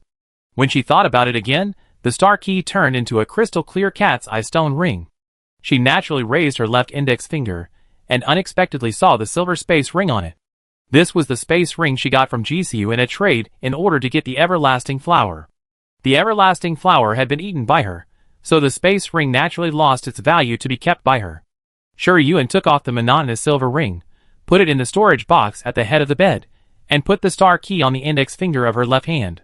The star key cannot enter the spiritual power spring, and it is also mutually exclusive with space storage items. The safest way to preserve it is to wear it with you. As long as its power is not used, no one will notice that this ring is the star key. At this moment, the intelligent brain sent a message prompt. Sure Yuan pulled up the light screen and saw that the sender was Chi Huan, and clicked on the message casually. Chi Huan, I'm fine, my mother is very strict, I'm sorry to embarrass you. Since the money is given by her, just keep it, don't waste it. Chi Huan, congratulations on finding your family, but we should not contact each other in the future. Thank you for telling me what my mother did to you, goodbye. System prompt. The other party has refused to accept. Transfer. 3,000,000. Sure Yuan leaned on the soft pillow, holding her chin with one hand, and simply commented, You are so good, young master. She remembered that the Tingsha family had a brilliant young master Qi Xian, who awakened the Tingsha mimicry at the age of 3 and became an extraordinary strongman at the age of 16. He was the well-deserved first genius of the Yongyao Empire, but died suddenly in his early 20s. No one knows how he died, but on the third day after his death, the Tingsha family slaughtered an A-level star in the Yuqiong constellation, and thus forged a feud with the Qilin family. This incident caused an uproar in the Yongyao Empire. The head of the Qilin family submitted a petition to the imperial parliament, demanding severe punishment for the Tingsha family and a public apology for the incident. But the Tingsha family was strong and said that it was easy to get them to apologize, and they could exchange the life of Yuxize, the only pure-blooded heir of the Qilin family. The 6 totem families are the lifeblood and foundation of the Yongyao Empire. The Qilin family and the Tingsha family quarreled, and the Tongxi royal family was caught in the middle and was in a dilemma for a long time. Shi Yuan didn't pay attention to how the incident was finally settled, but it seemed that the death of the young master was related to the Qilin family. It was no wonder that Yuxize and Qi Huan quarreled as soon as they met. Qi Xian and Qi Huan are brothers from the same father and mother. With a genius brother, Qi Huan will not be the heir to the family. He can be content to be a young master who eats and waits for death. But things never go as planned. His brother died, his mother was very strong, and there were a group of half-siblings around him who were eyeing him. How could a young master who had never been trained as an heir become a qualified successor to the head of the family overnight? He would either grow up in repression or go crazy under coercion. Which one would it be? Shi Yuan lifted the hair that fell on her temples, replied a short message, and stopped looking at the laptop. Qi Huan was stunned when he received the message. He tapped the virtual keyboard with his fingertips, wanting to ask her what she meant by this sentence, but the door of the room was suddenly knocked. Knock, knock, knock. After changing his clothes, Shi Yuan heard the knock on the door and raised his voice slightly. Come in. Adlet stood outside the door with his hands down, lowered his head slightly, and said, Miss Jing Yuan, the Marshal sent Major General Lin Shu to escort you back to Tiandu Star. Major General Lin will arrive at the mansion soon. Do you want to see her? Major General Lin Shu? Escort her back to Tiandu Star? Shi Yuan's eyes moved slightly. After she arrives, please ask her to go to the reception room first. Okay. Adlet replied. Shi Yuan asked again, Is my brother back? Adlet said, Master Siyu has returned and is resting in the room now. The door was closed, and Shi Yuan sat on the bed with his eyes down thinking. It's not that easy to die. Thinking back to Siyu's state at that time, it was obvious that he mistook her for someone else. On her way to the island in the middle of the lake, she experienced an illusion woven from real memories, and most other people had the same experience. In this case, it should be that she cracked the illusion too early and revealed the fact that the sacred tree was dead, causing the ruins to close or disappear, causing Siyu, who was experiencing the illusion at the time, to return to reality unexpectedly, and not have time to adjust his mental state, which almost cost her life. His blood temperature was abnormally high, and it could also relieve the power suppression of the rose curse on her. Shi Yuan narrowed his eyes. His cheat brother really has a lot of secrets. After collecting his mind, Shi Yuan looked at the little kitten that moved its short legs and pounced on the pillow, sighed helplessly, and gently fiddled with its soft little ears, making it make meaningless howling sounds. It was soft and smooth, and felt better than the highest-grade cashmere carpet. No wonder her cheat brother touched and rubbed her when she became a kitten. Who can refuse a soft and cute furry kitten? Shi Yuan was in a playful mood and played with the kitten for a long time. Suddenly, there was a light sound of wings fluttering outside the window. Shi Yuan looked up and saw a piece of white feathers falling, and behind the snow-white feathers, one after another pure white unicorns folded their wings and landed in the white courtyard. The crystal-clear horns sparkled in the sunlight, and the pure white color set off them like messengers appointed by the gods to the world. Such a beautiful picture made Shi Yuan unconsciously walk to the window, open the window, and walk onto the balcony. The cool breeze in early autumn blew in her face, blowing up her silver-gray shawl hair. The 2 blue bay silver-edged hairbands wrapped around her braided hair touched lightly in the wind, and then quickly separated. The fist-sized shadow quickly enlarged, and a unicorn with a light golden mane landed in front of Shi Yuan. The blonde boy in a second lieutenant uniform held the reins and looked over. He was wearing white military boots, and his uniform was red and silver. The Taotai totem on his chest showed sharp fangs, and his golden eyes were filled with greed, as if he could break out of the totem and devour anyone at any time. The young man only glanced at her, then he pulled the reins of the unicorn and drove it to the ground. The unicorn, a tame beast of the Taotai Corps, was as good as the Fengxing falcon of the Tingsha family, and even better in terms of ornamental value. Major General Lin Shu, who landed first, noticed the movement on the balcony and looked up to meet Shi Yuan's smiling eyes. Not flustered, nor timid, but well-behaved, gentle and calm. It was surprising. Major General Lin Shu stood at attention and saluted Shi Yuan seriously. The rest of the soldiers followed her movements and saluted in unison. Only the boy standing next to her walked into the villa without even looking up. Shi Yuan withdrew his eyes from the boy and faced the serious eyes of the crowd and saluted in return. Although he was a little flustered and his movements were not quite standard, all the soldiers saw the radiant spirit in those silver-blue eyes. In the reception room filled with a faint tea fragrance, Shi Yuan served 2 cups of tea to the blonde boy and Major General Lin Shu respectively. Adlet said that the entire Tianduji family has a tradition of sitting quietly and tasting tea, because the Taotai blood flowing in their bodies is cruel and violent. Even if the Taotai mimicry is not awakened, it will affect the mentality of the bloodline inheritor to a certain extent. The Yunding Luqing, a specialty of Tiandu Star, helps to concentrate and calm the mind, and can help the Taotai bloodline inheritor control his mentality. The blonde boy rolled over the teacup and took a sip, then lowered his eyebrows, and said in a light tone, "Ji Qi Qi." Shi Yuan didn't care about his attitude and greeted him briskly. "Hello, second brother, my name is Ji Qingyuan." She had asked Adlet about the situation of the Tiandu Star family before, and knew that in addition to Jisiu, she had 2 adopted brothers. The one who was 1 year older than her was called Ji Qi Qi, who was born in a branch family. Because he awakened the subspecies Taotai, he was taken to the main family, and became the adopted son of the head of the family Ji Wu. The one who was the same age as her was called Ji Qinglan, Ji Wu's biological son, her twin brother, who also awakened the subspecies Taotai. They were the only 2 candidates who might inherit the position of the next head of the Tianduji family before she appeared. "Yeah," Ji Qi Qi responded coldly. After they finished greeting each other, Major General Lin Shu got straight to the point and asked, "Miss, when are you going to return to Tiandu Star?" Shi Yuan gently stroked the rim of the cup with her fingertips, thought for a few seconds and replied, "Can it be 2 days later? I still have something more important to do." Major General Lin Shu frowned slightly. Now that the Stargate ruins are closed and the whereabouts of the Star Key are unknown, it is possible that it has fallen into the hands of the Winston Empire. Little Mang Star is no longer safe, and we'd better leave here quickly. If the Star Key really fell into the hands of the Winston Empire, Little Mang Star is likely to become a battlefield overnight.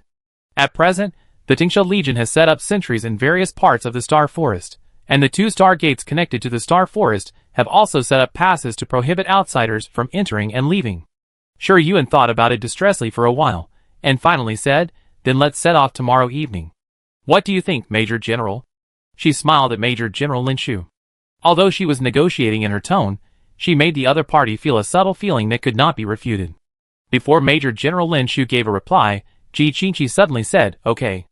After that, he drank the tea in the cup and strode out of the reception room, seeming to be quite tired of dealing with her trivial matters. Ji Qi Qi spoke, and Major General Lin Shu naturally couldn't refute, but still said, "May I ask you what you want to do?" Shi Yuan said mischievously, finding trouble. Major General Lin Shu was stunned for a moment, and didn't expect to hear such an answer.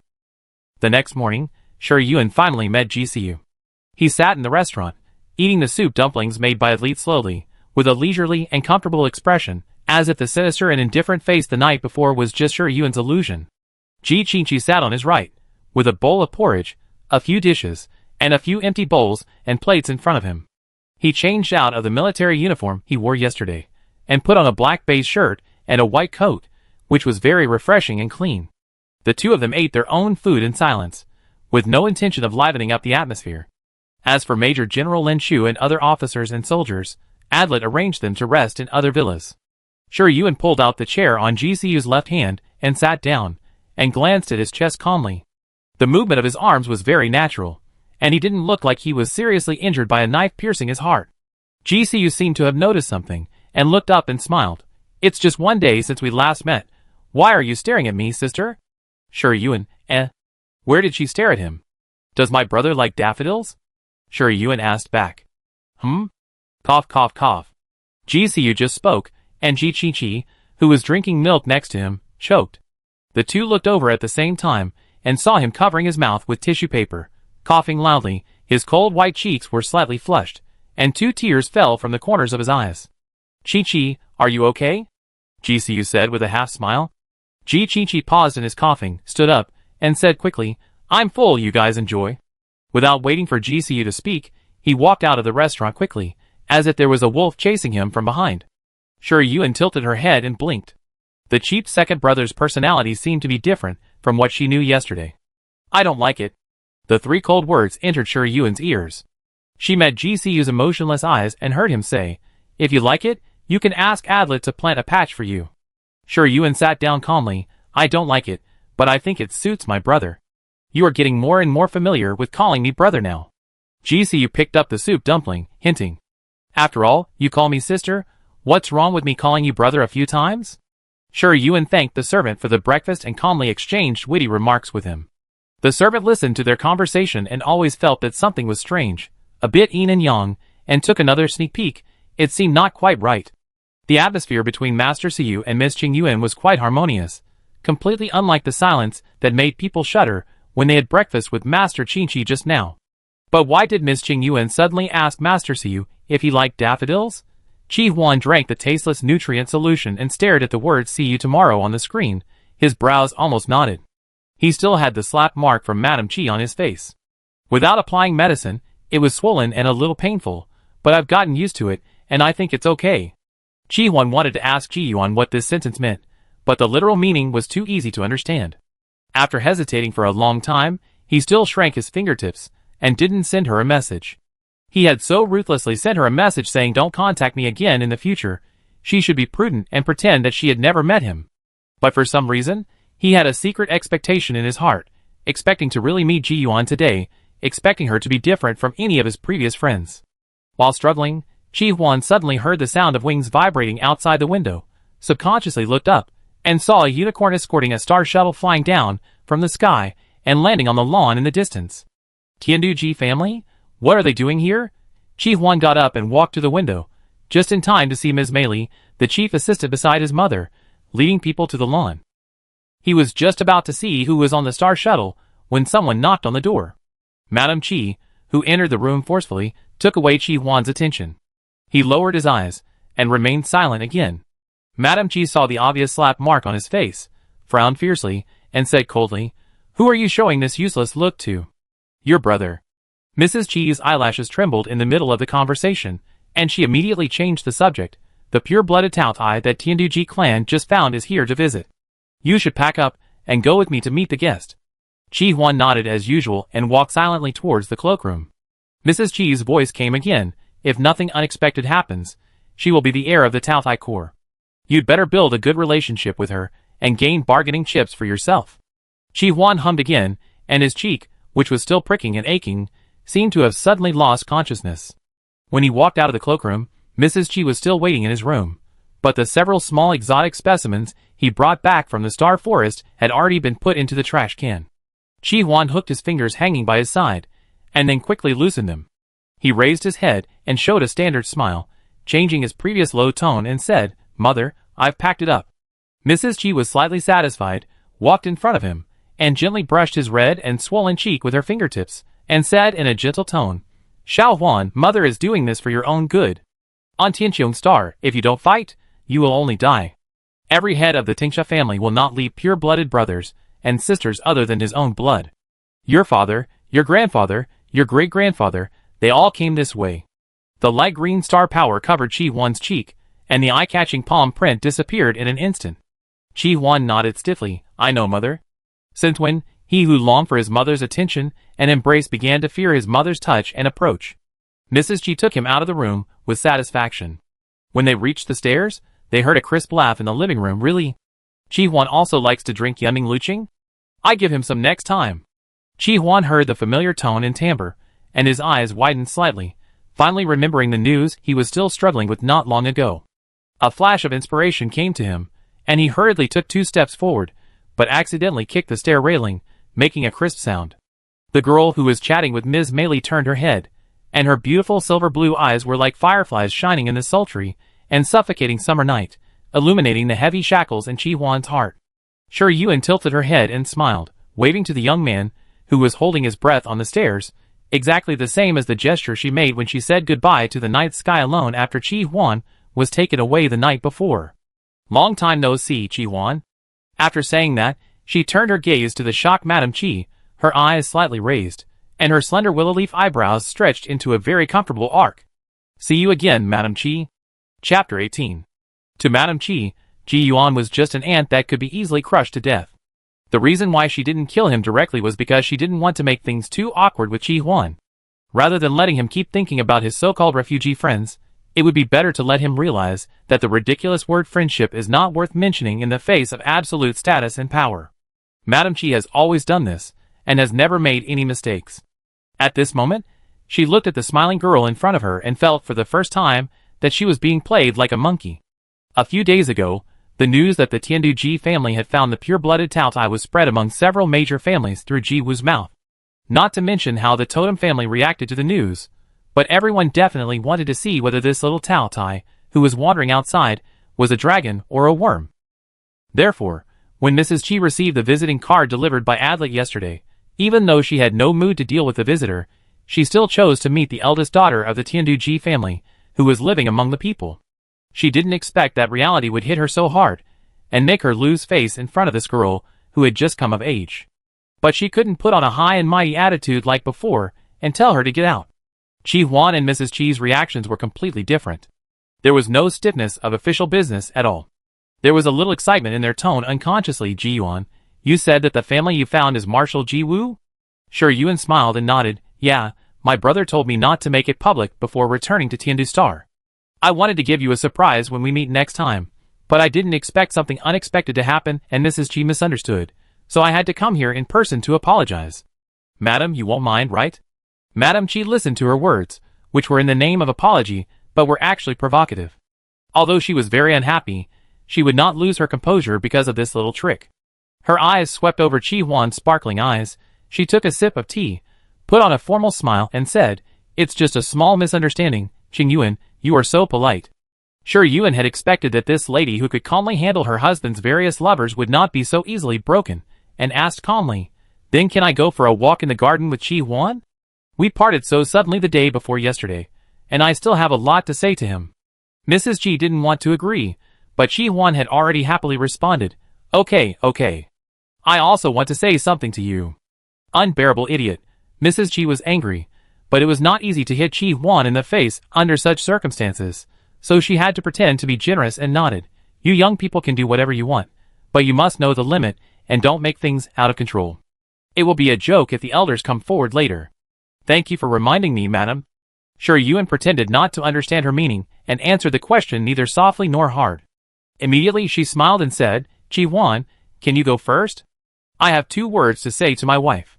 Ji Huan pursed his lips slightly, revealing a worried look. He wanted to say something, but seeing that she was still smiling, he didn't know why. The violent feeling that had been haunting him since the day before yesterday gradually subsided. He nodded. "I get you some star fruit. Do you like lotus fruit or star dates?" "Star dates? It's sweeter." Sure Yuan answered naturally. Seeing Ji Huan being ordered around like a stupid dog by her, Madame Chi held her breath hard in her heart. When she looked at Sure Yuan again, her eyes were as sharp as a knife. When Sure Yuan turned around, he happened to meet her eyes, and he seemed to be frightened suddenly, and he uttered a small cry. Major General Lin Shu, who was standing behind her with his sword, narrowed his eyes slightly, and took a step forward without making a sound. Sure Yuan did not mean to let her get ahead, and she would get her place back.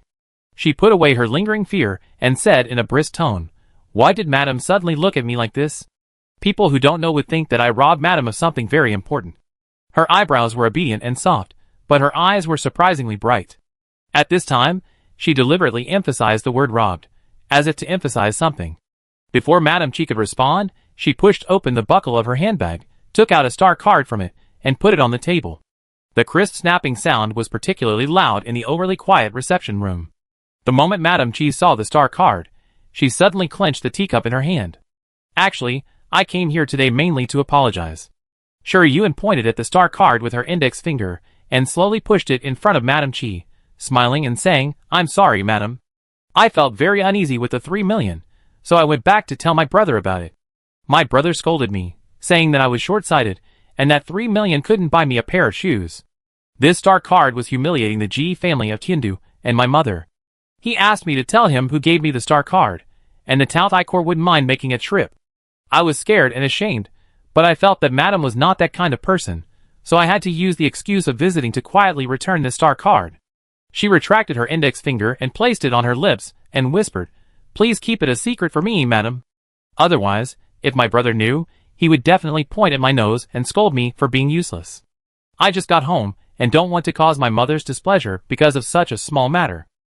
Madam Chi stared at her from the moment she saw the star card, and she didn't look away until Shi Yuan finished her last sentence, brushed her skirt and stood up. The wild girl who had been rolling around in the refugee pile was really not a good person.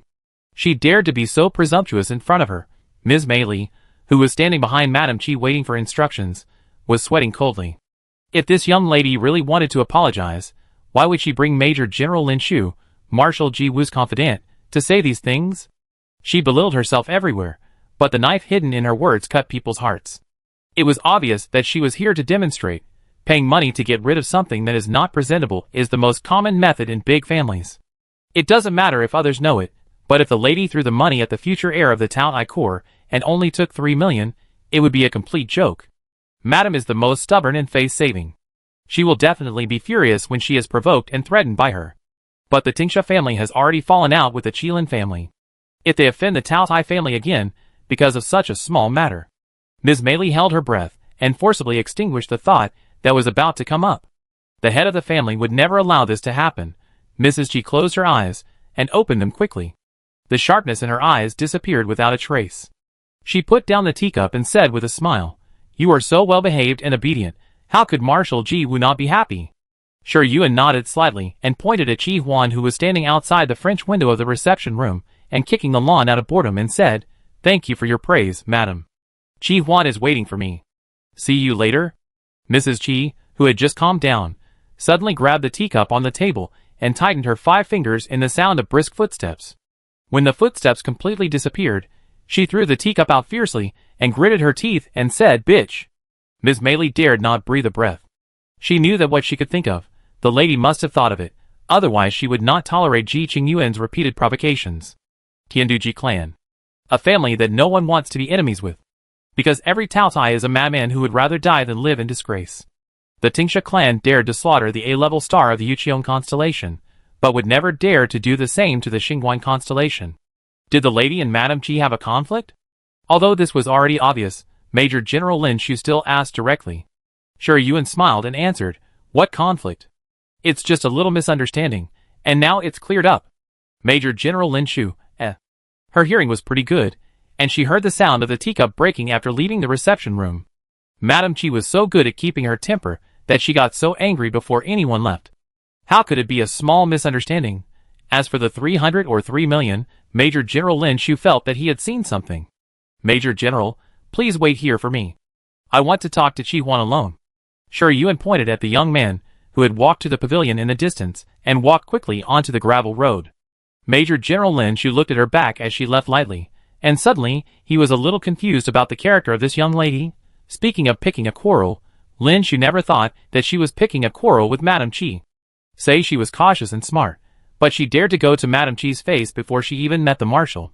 She was like a sinister villain, who was successful, and wanted to show off to the world that he was not a rat in the gutter. Let's say she was impulsive and reckless. She made Madame Qi lose her composure in a few words, but there was nothing wrong between the lines. Madame Qi was furious, but she couldn't and didn't dare to kick her out. Major General Lin Shu looked at Shi Yuan's back with a bit of inquiry in his eyes. The other party seemed to have noticed and turned back to blink at her. She was stunned for a moment, and suddenly she was enlightened. Shi Yuan borrowed her power. She was Marshal Ji Wu's confidant. With her following her closely, there was no need to say much, which was to send a signal to the outside world that Ji Qingyuan was very much loved by the marshal.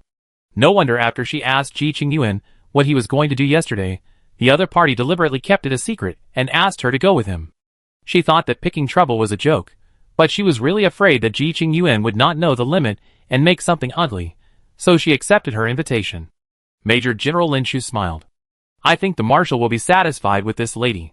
As for Madame Qi, once people get into a dead end, they will do stupid things. What did you say to my mother?"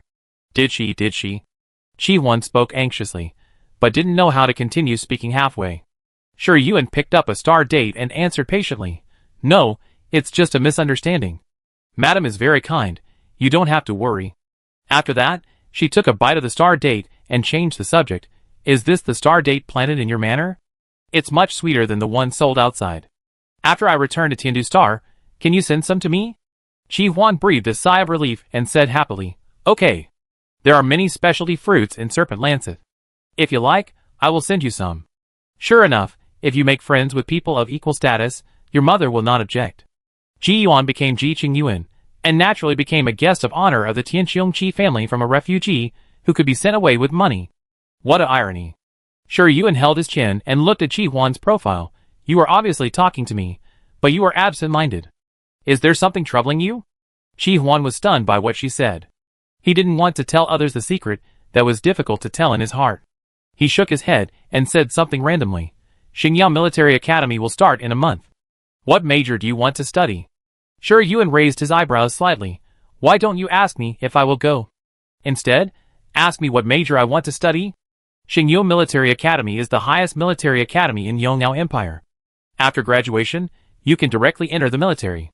Excellent graduates can choose which legion to join at will. Middle school students in Yongnao Empire are all proud to be admitted to Xingyao Military Academy. Chi Huan immediately put aside the worries he had just had and explained to her. The 6 totem families have an agreement with the royal family that all descendants of the main family must enter the Xingyao Military Academy to complete their studies after they reach the age of 18. Otherwise, the royal family will not recognize their qualifications to inherit the family.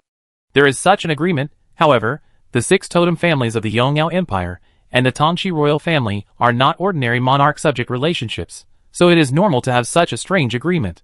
So that's the case, but I may need to discuss what major I want to study with my mother. Sure, Yuan spread his hands to show his helplessness. Chi Huan muttered, That's right, your situation is quite special. The pure-blooded heir that the Tiandu Ji family finally found may not be as free as GCU and others. She just returned to the family and didn't know anything. She must have a lot to learn. Marshal Ji Wu was a very strong and strict person. Thinking of this, Chi Huan felt a little more sympathy for Shi Yuan. Ahem. GCU put down the teacup in his hand and coughed twice. Rong Yao, who came to visit, said, Yu, when did you choke on tea? Tell the truth. Are you thinking about a beautiful sister? Feng Shiyuan, who was dragged over by him, said casually, Are you talking about yourself? Rong Yao covered his heart and acted sad. Feng Shiyuan. What kind of person am I in your eyes? GCU. Shut up. Rong Yao immediately withdrew his hand, stood up and looked forward to the villa in front of him. His movements were quite exaggerated. Where is my sister? Where is our cute and beautiful sister? Call her out and let me see. I don't know, did she do something bad? GCU replied lazily.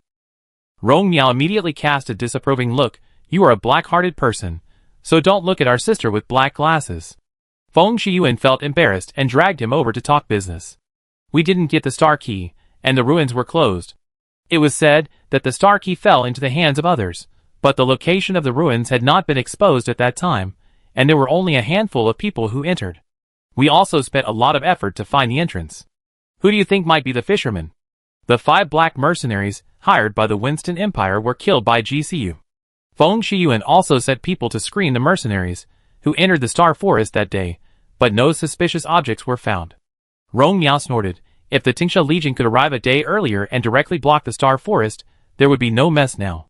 As for the garrison of Xiaomong Star, a group of small soldiers and crab generals, who knows how they have been infiltrated by the spies of the Winston Empire after the Star Gate was opened. Dispatching them to block the Star Forest is tantamount to letting wolves into the flock of sheep. GCU did not say anything, but the image of Shi Yuan's cheeks stained with blood and his eyes, as cold as frost, flashed through his mind. Is it her? She left the ruins almost at the same time as him and landed in the same place, but she did not have the star key in her hand at that time. GCU lowered his eyes and said, If we can't find it, then we can't find it. This is not our mission. Feng Shiyuan sneered. I don't want to care. Shi Qinyu, that crazy woman, relies on the power of the Tingsha Core to bully me. She keeps saying that she is nothing. I really want to kill her. Rong Yao ate melon seeds and said, What are you afraid of? Call the Phoenix Core to come and crush her to death. Feng Shiyuan flexed her knuckles and said with a fake smile, If I remember correctly, when she was being weird to me, you were watching the fun next to me, right? How about I crush you, a traitor, to death first? Rong Yao immediately picked up the melon seeds in fear and quickly sat next to GCU, but he almost kicked him in the butt. I will leave for Tiandu Star later, so don't worry about this. GCU picked up the teacup again and said gloomily, Why do you look listless? Feng Shiyuan heard that he was leaving so soon, so she put aside the annoying question of whether it was Xingyu or not, and decided to run away as soon as possible. Sleepy. GCU left the glass house with a yawn after leaving a word. Rong Miao quickly stood up and shouted, Yu. Where's my sister? I haven't seen my sister yet. Feng Shiyuan slapped him, and pushed him into the pile of melon seed shells. The setting sun melted gold, the lake sparkled, and there were weeping willows growing around the lake, with branches leaning against the water, quietly watching the fish blowing bubbles under the shade of the trees. One-horned Pegasus folded their wings, and stopped on the grass beside the artificial lake, eating the fresh grass leaves leisurely. The horse trainer carried buckets of star fruits, and poured them into the clean and tidy trough. Several newly adult unicorn Pegasus smelled the sweet taste of the star fruit and came over, rolled one with their tongues, and bit it into their mouths, chewing and swallowing it into their stomachs. Among them, the unicorn Pegasus with a strong body and a majestic temperament followed Major General Lin Shu and Ji Qingqi back from the front line, and each of them was a powerful war horse. The rest were Pegasus for transportation that were brought over from Tiandu Star by the horse trainer. They were relatively docile, and did not recognize people. Sure Yuan changed into riding clothes, preparing to learn how to ride a unicorn by herself before setting off in the evening. She was not squeamish, nor did she want to leave such an impression on the soldiers of the Taotai Corps, so she did not want to ride with anyone when returning to Tiandu Star. Facing the afterglow of the setting sun, she stretched her body, and caught a glimpse of a pure black figure in her peripheral vision, and could not help but look over. The Pegasus were all gathered in front of the artificial lake, eating the star fruits in the trough, but there was a pure black unicorn away from the herd, drinking water alone by the lake. There is actually a pure black unicorn. Sure Yuan was surprised and said, Adlet. Why haven't I seen the unicorn before? Its hair glowed with a light golden glow under the setting sun, and its mane naturally drooped down, smooth and clean. The unicorn on its forehead was a clear black crystal color. If you look closely, you will find that there are shallow ripples of star power flowing inside, like ripples caused by a stone falling into a lake. But on such a beautiful unicorn, someone hung a fancy wreath. The bright red and dark purple palm-sized flowers set off each other, which was incompatible with its lonely and arrogant temperament. Adlet smiled and said, This is Master Ciyu's mount, named Song, a wild unicorn Pegasus with a very fierce temper. Master Ciyu spent a whole month to tame it. It only accepts Master Ciyu's orders. Miss, don't get too close to it. 1 month? Sure Yuan raised her eyebrows slightly. My cheap brother is so patient. If it were her, she would probably chop it up and put it on the fire as barbecue within 3 days. Adlet nodded. If you like it, after returning to Tiandu Star, you could also go to Tianma Lake to find a unicorn Pegasus that you like and tame it yourself. It sounds very interesting. Sure Yuan turned her eyes again and pointed at another one-horned Pegasus that didn't fit in with the Pegasus herd. Is that the second brother's mount? She was pointing at the one-horned Pegasus with a light golden gray in mane. It was not as eye-catching as Song, but it was also very beautiful and unique. At this moment, it was chewing the grass by the lake with its head down. It had a cold temperament and was a bit distant, but it didn't look as arrogant and difficult to mess with as Song. Yes, it's called Lingdang. It's also a wild one-horned Pegasus. It's a bit solitary, and it only likes Master Qingqi. Adlet said patiently. Lingdang? What a cute name. Sure Yuan wanted to ask if this name was given by her second brother, but Lingdang, who was eating grass, suddenly raised his head and let out a crisp neigh, and then released his gorgeous pure white wings and flew towards her. The 2 bodyguards following Sure Yuan immediately stepped forward to take a defensive posture. A slightly cold voice rushed over before they could make a move. Lingdang, don't fly towards people. Lingdang braked suddenly in midair, and flew higher with 4 long legs. After adjusting the slightly funny flying posture, he quickly flapped his wings and dived towards Ji Qingqi. Ji Qingqi stretched out his palm helplessly, and Lingdang braked again, leaving 2 long horseshoe prints on the ground. He lowered his head accurately against his palm, and rubbed his nose against it. It was so enthusiastic, which was completely different from the appearance of "Don't get close to me" written all over its body. Ji Qingqi was obviously accustomed to its reckless behavior. He patted its nose to condemn it, and raised his hand to support its nose bridge when Lingdang snorted and exhaled. Lingdang raised his head proudly, and let out a longer neigh. Ji Qingqi curved his lower lip slightly, then took out the star fruit from the space ring, moved his palm upward to the side, and Lingling immediately followed his action, and leaned his head over, sticking out his tongue and rolling the star fruit into his mouth, eating it with a crunch. Such a harmonious scene made the horse trainer sigh. Lingling, who was always indifferent and didn't like to talk to people, would only show such a temperament when facing her master. Sure Yuan looked at the interaction between the man and the horse with interest. Adlet also smiled at Lingling, who was happily eating the star fruit. The horse trainer walked over with a pony with lively and curious eyes. Adlet took the reins, gently touched the pony's mane and said, "Miss Qingyuan, have you ridden a horse before?" Sure Yuan retracted his gaze, looked at the pony in front of him, and then looked at the tall and mighty adult Pegasus in the distance, puffed his cheeks. "Adlet, I've ridden it before. You don't have to specially pick a pony for me."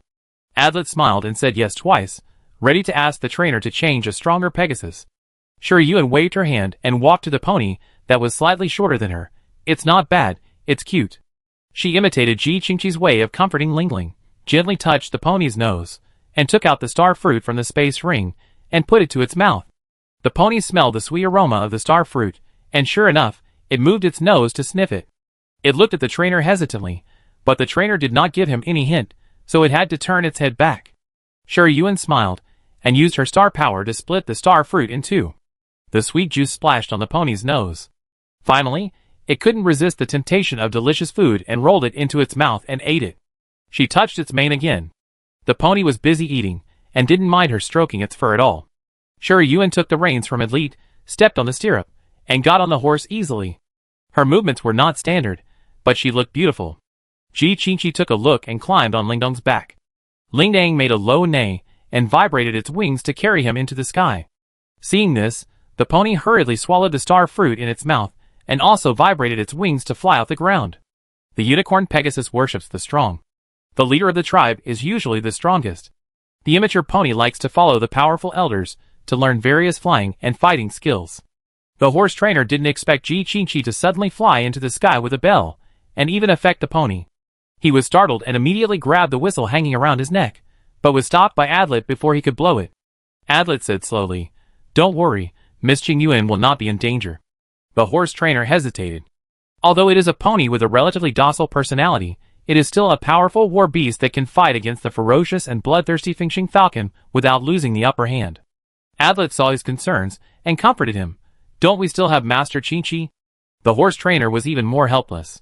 If it was Master Siyu, he might be more relieved, but Master Qingqi is famous for doing his own thing and always has a cold face towards the marshal. It is better to expect the young lady to become a master of horse training without a teacher than to expect him to protect her. Adlet stopped talking and looked up at the sky, watching the unicorns flying one after the other. Sure Yuan was not frightened by the pony that suddenly took off. This experience was not new to her. The cool autumn wind blew over her face, gathering her tangled hair ends and playing with the hair band that fluttered backwards. The freedom and comfort she had never enjoyed burst out from her heart. At this moment, she did not need to hide in the shadows and take every step carefully. She also did not need to hide her true face and fear the endless pursuit behind her day and night. The free wind kissed her cheek and embraced her intimately towards a new life. The pony neighed softly, calling for the fast-flying Belle in front. Belle glanced back at it, turned her head back very nobly and coldly, but the speed of flight slowed down, keeping a distance from it. The pony was very happy, and flapped its wings to catch up with the towering figure in front of it. Sure Yuan held the reins and laughed softly, easily maintaining his balance, letting the pony fly back and forth in the air with the Belle for several circles. When landing after the flight experience, Sure Yuan saw Ji Siyu standing next to Song. He didn't know when he came, and was weaving small flowers on the wreath hanging on Song's horn. Song turned his head away impatiently, but he was forced to hold his mouth and turn his head back. The young man, who didn't care how bad his character was, scolded him confidently. "Why are you being so irritable? Stand still and don't move." Sure Yuan, She was sure that she had just seen Song roll his eyes.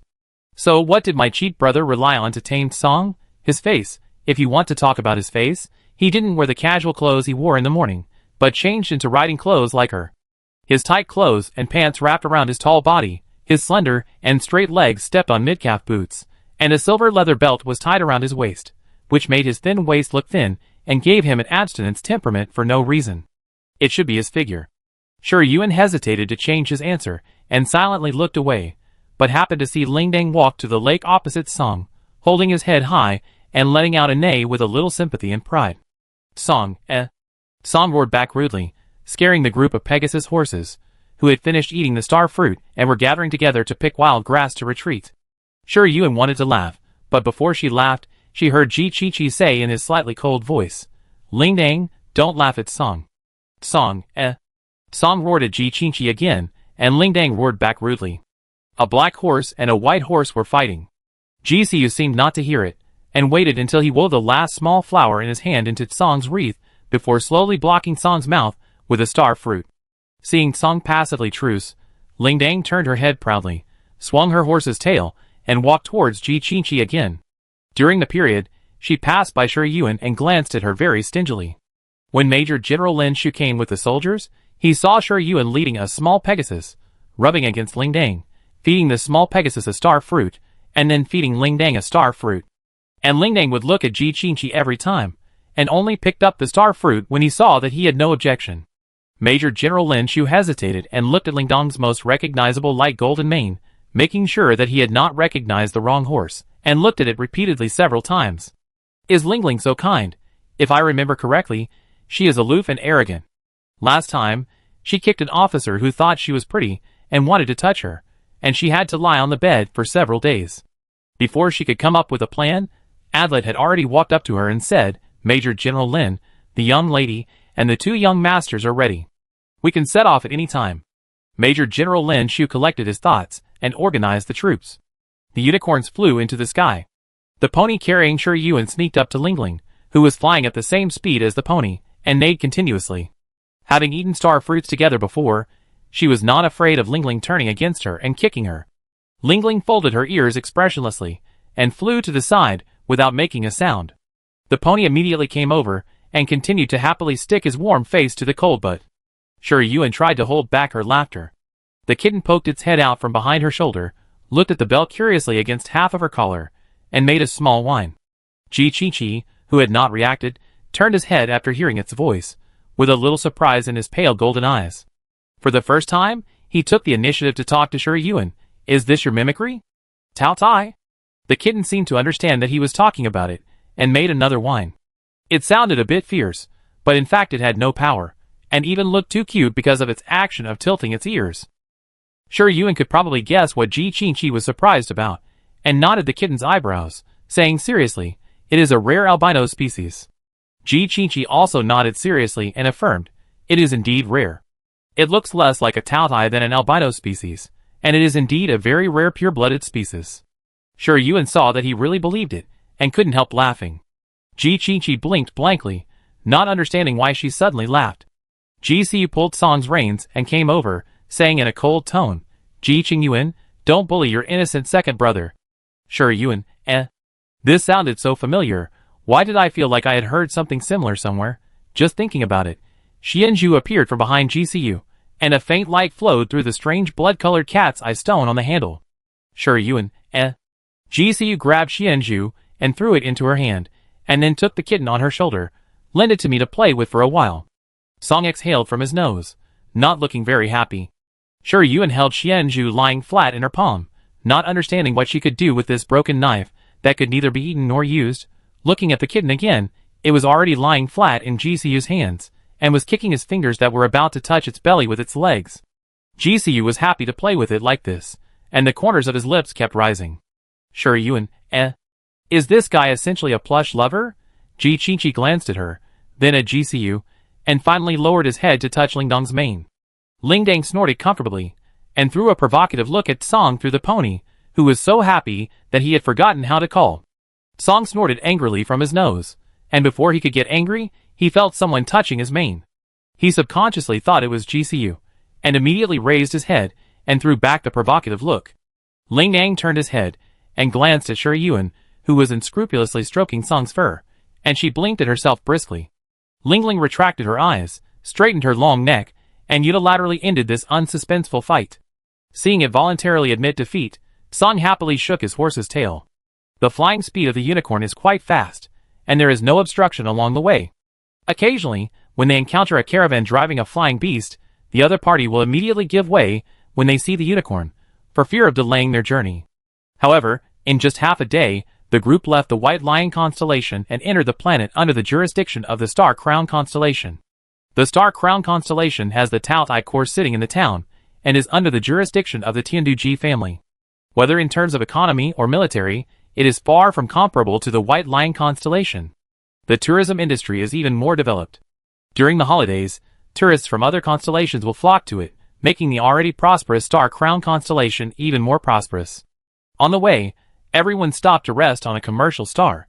Yuan was full of energy and dragged Jisoo to go shopping in the commercial street. He asked him to play with the little kitten. Yuan refused sternly, and took Adlet away in Ji Qingqi's eyes of resistance. Adlet followed her with a smile, and happily accepted this short play.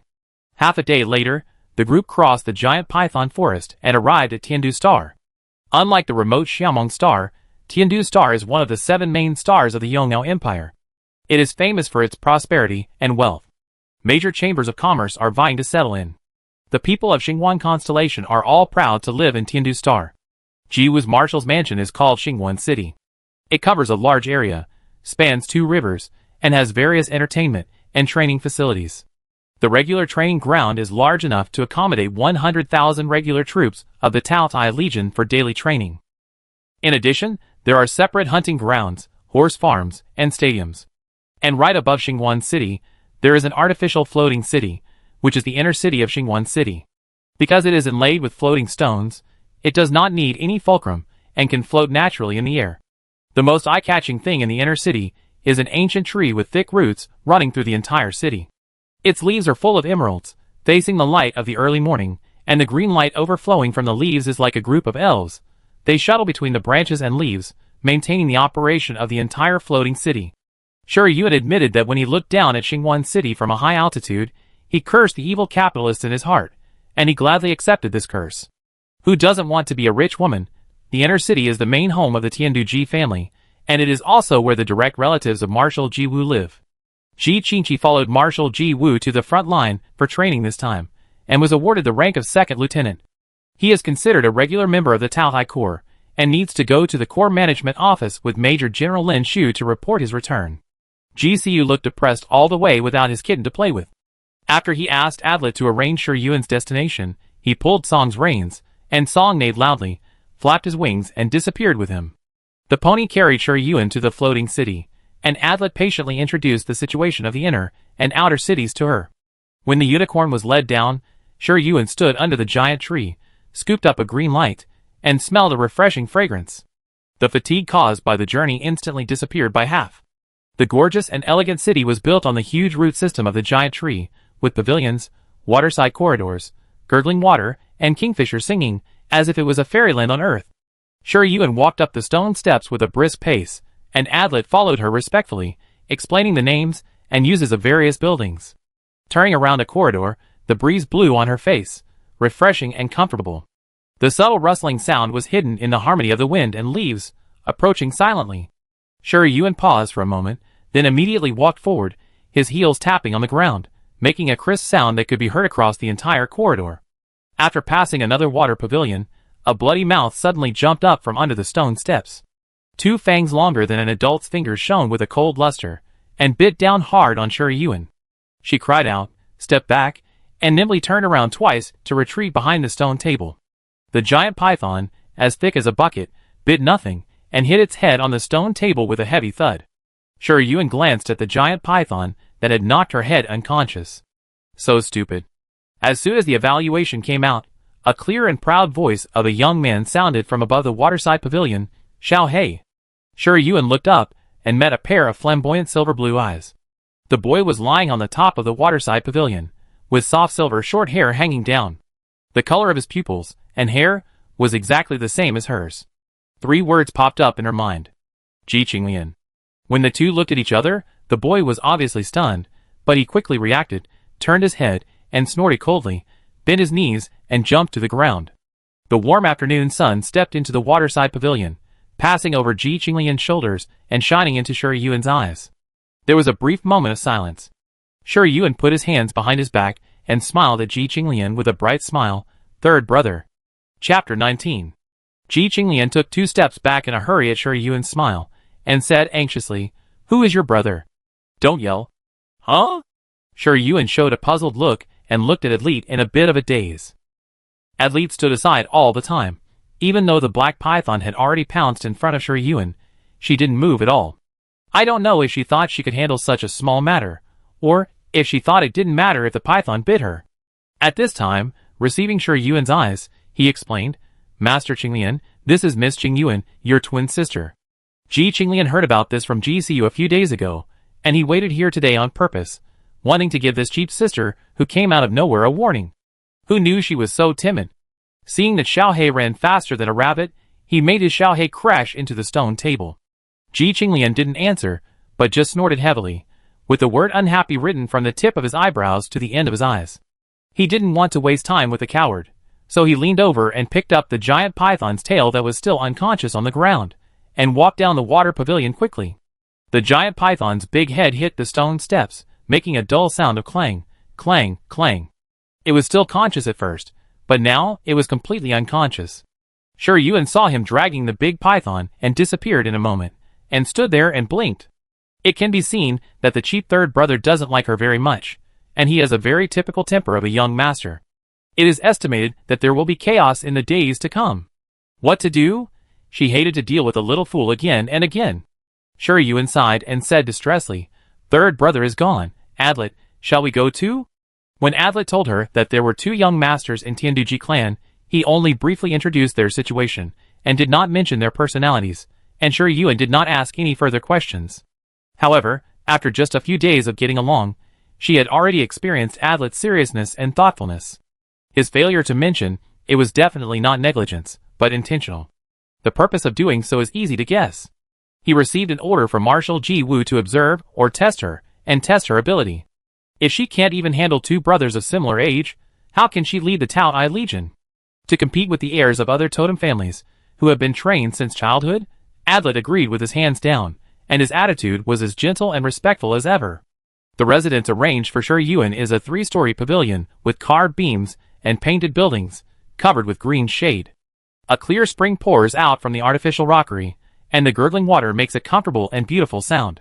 Sure Yuan slightly raised his head, and breathed a breath of refreshing air. He already thought about how happy he would be living here in the future. Adlet said, Miss, if you need anything, just send a message with the optical brain or the star snail, and I or others will rush to it as soon as possible. The furnishings in the house are arranged by Ms. Lola. If you are not satisfied, you can tell her to change it to what you like. Adlet supplemented the remaining minor matters, and then respectfully withdrew, leaving Sure Yuan alone. Sure Yuan walked around his new home, including the bedroom, reception room, tea room, study, basic training room. The decoration style of the entire loft was natural and elegant, giving people a strong sense of comfort. Sure Yuan did not feel strange or uncomfortable at all. There are many kinds of books in the study, including history, social science, mathematics, and a bookshelf full of books related to Tao Tai mimicry. Sure Yuan came out after washing up, happily threw himself on the soft big bed, and rolled back and forth, with the quilt in his arms. The kitten also ran out of the spiritual power fountain, meowing excitedly. Ji Qingqi had just finished reporting his return and was about to return to his residence to sort out the experience and lessons he had accumulated on the battlefield during this period. Suddenly, he heard someone calling his name, and the tone was aggressive and arrogant. He knew who the person was without thinking. He didn't say anything. Ji Qinglian pressed his shoulder and said dissatisfiedly, I called you. Why are you pretending to be dead? Ji Qingqi responded coldly. What's the matter? Ji Qinglian said viciously. That one who just came back. Ji Qingyuan, she actually knocked out my Xiaohei. After saying that, he pointed to the black snake giant python lying flat on the ground in the distance, like a snake stick, and exaggeratedly described how timid and cowardly Sure Yuan was. Ji Qingqi, it looks more like it was dragged all the way by you and knocked unconscious. Ji Qinglian immediately crossed his arms and raised his chin proudly. That's right. How could that little rabbit-like idiot knock out my Xiaohei? Ji Qingqi, do you have anything else? He didn't want to listen to Ji Qinglian's incoherent mumbling. Gone! Ji Qinglian waved his hand, signaling him to leave, and turned around to pick up Xiaohei's tail. When he was about to leave, he suddenly said, Where is Jisiu? Didn't he come back with you? Where did he go? How dare he block my tide sound? He's dead. I don't know. Ji Qingqi dropped 3 words, rode on the bell and flew 1,000 meters away in a moment, as if a group of wild dogs were chasing him. Ji Qingyuan saw that he was running faster than a rabbit, and didn't want to hear another word from him, so he gritted his teeth and said, "Dead wood." Shi Yuan's life in Xingwan City was very relaxed and comfortable. Adlet directly let her go, and only appeared when she needed him. In addition to eating and drinking and completing basic training every day, she basically soaked in the study, reading books such as the history of the Yongyao Empire and the history of the Totem family, and understanding the current members of the 7 major families and the complicated family relationships. She knew some things before, but not so detailed. For example, Yu Shizai's father was a pure-blooded Qilin, who only loved beauty and not the country, and eloped with an ordinary person who could not awaken the mimicry, which made the Qilin family head furious and expelled him from the family. But 2 pure-blooded Qilins of his generation died in battle one after another. The head of the Qilin family turned white overnight. He went to find his youngest son, who was expelled from the family by him, but found that his youngest son had also died in the monster tide a year ago to save his helpless wife, leaving behind a 5-year-old daughter and a 3-year-old son. The former, like his mother, could not awaken the mimicry, while the latter had the Qilin's breath at a young age, and awakening the mimicry was just around the corner. The head of the Qilin family forcefully brought the 3-year-old Yushiza back to the Taianangsing Qilin family, ignoring his mother and sister. For another example, the pure-blooded Yinglongs of the Yinglong family were not interested in the position of the head of the family. Other candidates for heirs of other families were eager to make trouble for their competitors, but they were eager to pave the way for their competitors, and collectively said that they were not worthy of commanding the Yinglong Legion. The current head of the Yinglong family was decided by drawing lots. It was so funny. After putting the book about the relationship network of the Yinglong family into the bookshelf, Shi Yuan took out the book about the Baizhe family, and the door of the study was suddenly knocked.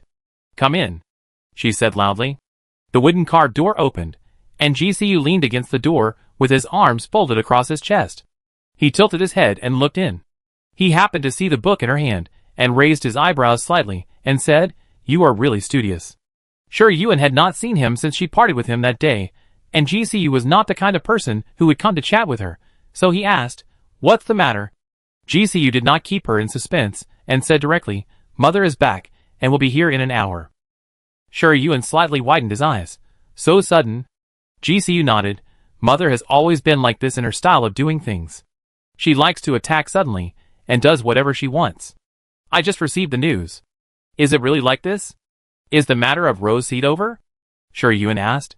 In the news she read this morning, the Golden Crow Legion and the Holy Angel Legion were still in a state of confrontation, and the Star Forest and Rose 404 were also under the control of the Tongue Snake Legion. Some people have speculated that the Star Key has not fallen into the hands of the Winston Empire, but it is still uncertain, so the Tongue Snake Legion is still blocking the Star Forest. GCU shook his head. It is enough to have the Golden Crow Legion and the Tongue Snake Legion on the front line. Mother has done what she needs to do, and the rest can be handed over to other legions to support. The 7 legions of the Yongyao Empire are famous, but it does not mean that the other legions are useless. Since the strangulation of the Blood Rose has been completed, there is no need to keep the Taotai Legion on the front line. Otherwise the Winston Empire will also invest more troops in the Rose constellation, expanding the war. Shi Yuan nodded thoughtfully. From the time she became Ji Qingyuan until now, she had never met Marshal Ji Wu, not even through video communication, so she was a little confused about his thoughts.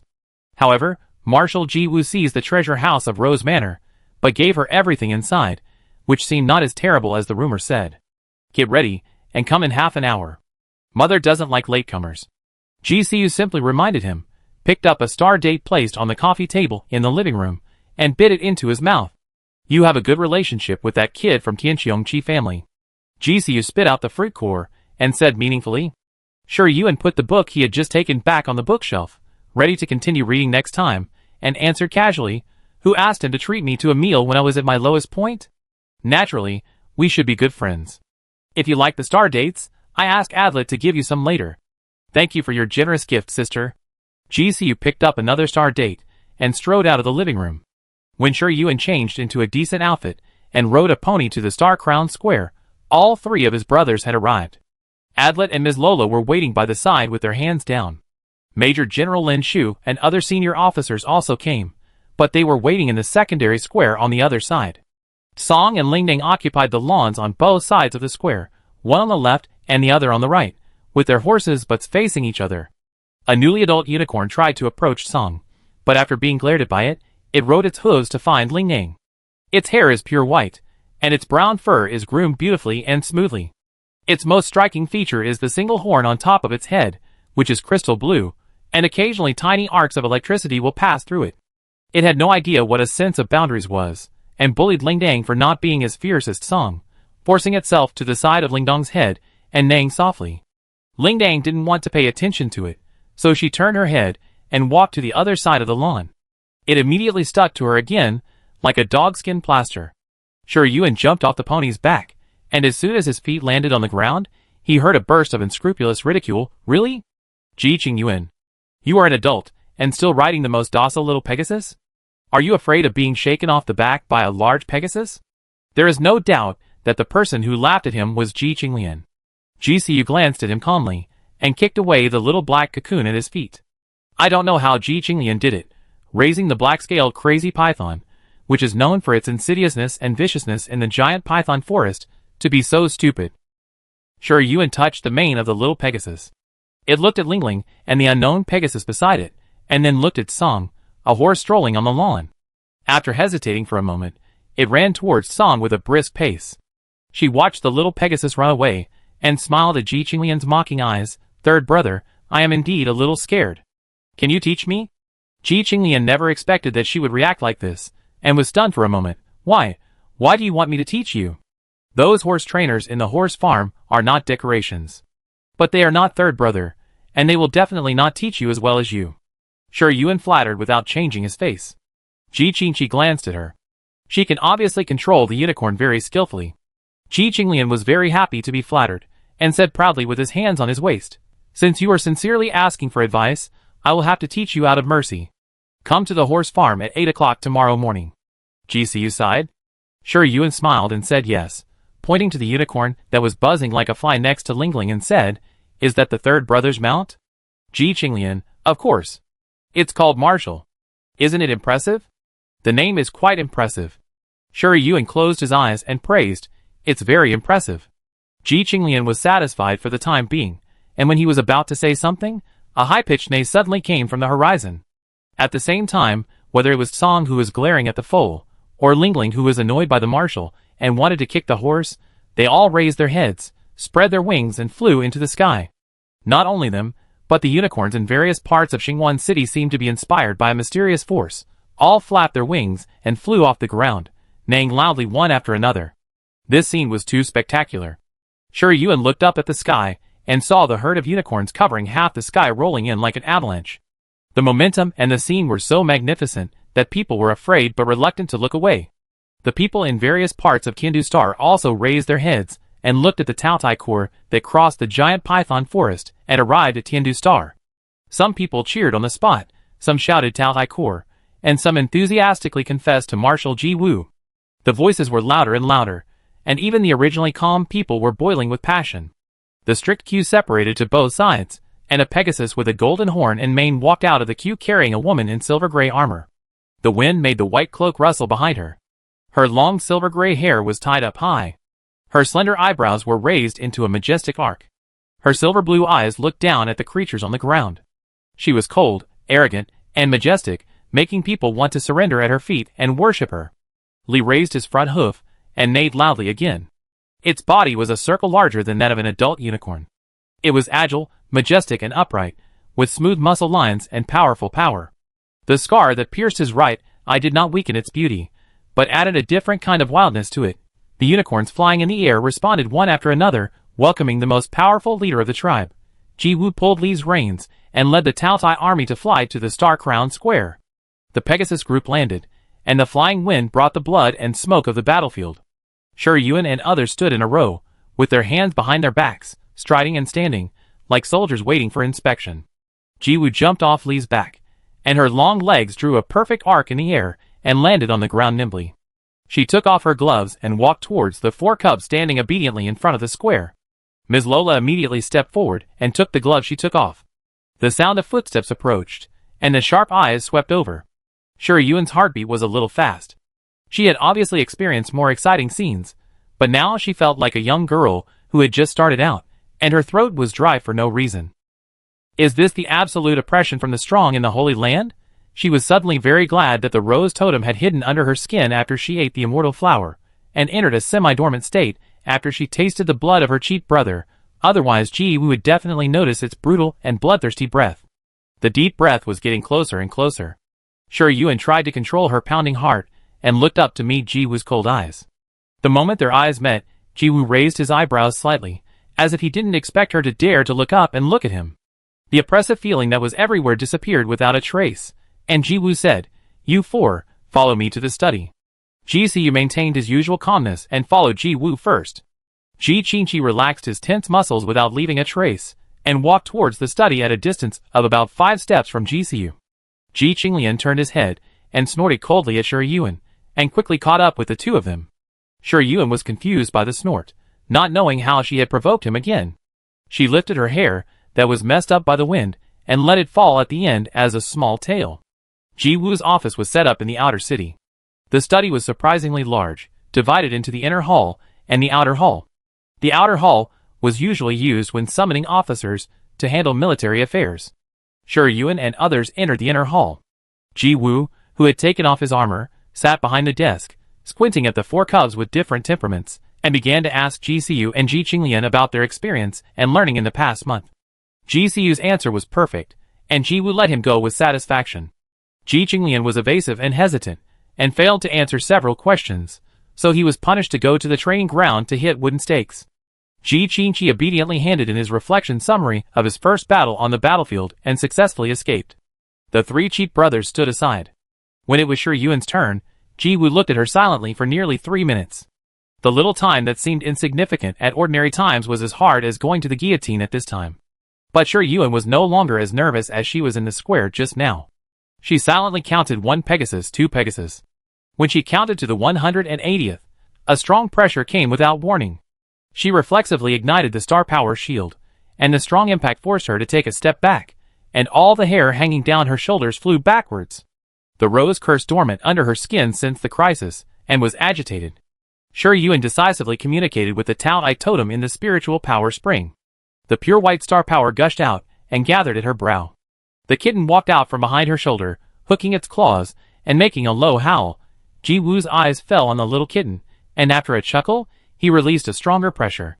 Shi Yuan clenched his teeth, and the mimicry totem in the spiritual power spring felt the threat and provocation from the outside world, and trembled slightly. The pair of golden eyes on the totem, that had always been closed, opened without warning. At the same time, the huge and ferocious Tao I phantom emerged from behind Shi Yuan. The famous beast Tao I slightly pressed down its forelimbs, and roared fiercely at Ji Wu. Ji Wu immediately stood up from behind the desk. A stronger and more ferocious Tao I phantom appeared behind her. It hooked its left forelimb, showing its sharp fangs, and roared at the Tao I phantom behind Shi Yuan. When the 2 Tao I met on a narrow road, neither of them was willing to surrender to the other. The violent star power swept the entire study room. Ji Xiu and the other 2 who were standing by and watching the excitement immediately ignited the star power shield to resist the powerful pressure from the high-level bloodline mimicry.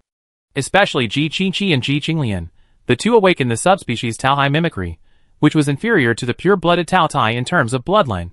They could not turn over simply by competing with bloodline power. However, in just a few seconds, fine and dense cold sweat broke out on their foreheads. The mimicry in the spiritual power spring was stimulated and turned into a phantom uncontrollably. The star power in Shi Yuan's body was almost running to the limit, but the combat power of her Tao Tai and Ji Wu's Tao Tai was not at the same level at all. Even if the opponent showed mercy, she could not break through the pressure of the strong man in the holy domain, and gradually showed signs of decline. Seeing that she was almost at her limit, Ji Wu stopped mimicking instantly. The shadow of the Tao Tai behind Shi Yuan slowly dissipated, and disappeared without the stimulation of external forces. As if the little kitten had experienced a big battle, it lay on her shoulder with a limp, and its tail that had been sticking up all the time also drooped completely, looking so pitiful. Ji Qingqi and Ji Qinglian seemed to have just climbed out of the water, sweating all over their bodies. If it weren't for the will and belief in their hearts that supported them not to lose their composure, they would have fallen to the ground by now. Ji Wu didn't even look at them, walked out from behind the desk, and stopped in front of Shi Yuan. She was half a head taller than Shi Yuan, and now she looked down at her with a serious and solemn expression. Shi Yuan didn't dare to relax at all, and looked back at her straightly, with neither fear nor trepidation in his clear pupils. Ji Wu said sternly, "Ji Qingyuan, do you want to inherit the Taotai core?" Ji Qinglan, who had recovered a little, heard this and his pupils dilated slightly, revealing an expression of disbelief. His mother had never asked him this question since he was a child. Ji Qingyuan had just returned. Why? Just because she inherited the pure blood of Tao Tai? Ji Xiu glanced at him, and was not surprised by his reaction. Ji Qingqi still had a calm expression, and it was hard to tell whether he was happy or angry. Sure Yuan didn't expect to hear this question when she first met Ji Wu. At that moment, thousands of thoughts turned in her mind. She could come up with all kinds of high-sounding and flattering words, but for some reason, when she looked into Ji Wu's eyes, she couldn't say those words at all. Want or don't want, just 3 very simple words. Yes, she answered firmly. She didn't want to live a life of hiding anymore, didn't want to hide in a dark corner and lick her wounds alone. The opportunity was right in front of her. Why didn't she hold it firmly in her hands? Ji Wu smiled with satisfaction, changed his strong attitude just now, patted her shoulder and said, "Then let me see your determination. From today on, you are Ji Qingyuan, my daughter Ji Wu, the eldest lady of Tiandu Ji family. In half a month, Xingmian City will invite guests, and I will introduce your identity to the outside world at that time. Today, Shi Yuan has truly obtained the identity of Ji Qingyuan." She looked up at Ji Wu and said, "I know, mother."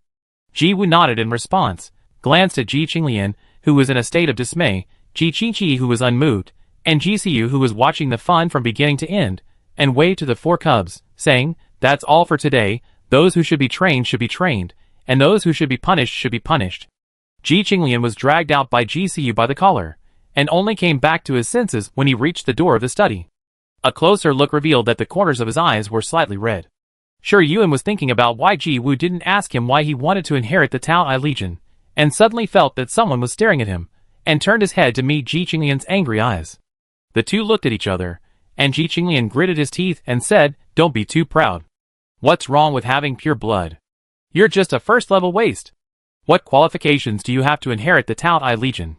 He clenched his fists until they creaked, but he was concerned about Ji Wu in the study, so he didn't punch Shi Yuan in the face, but put his fingers to his lips and whistled, and disappeared from the sight of several people on the flying marshal.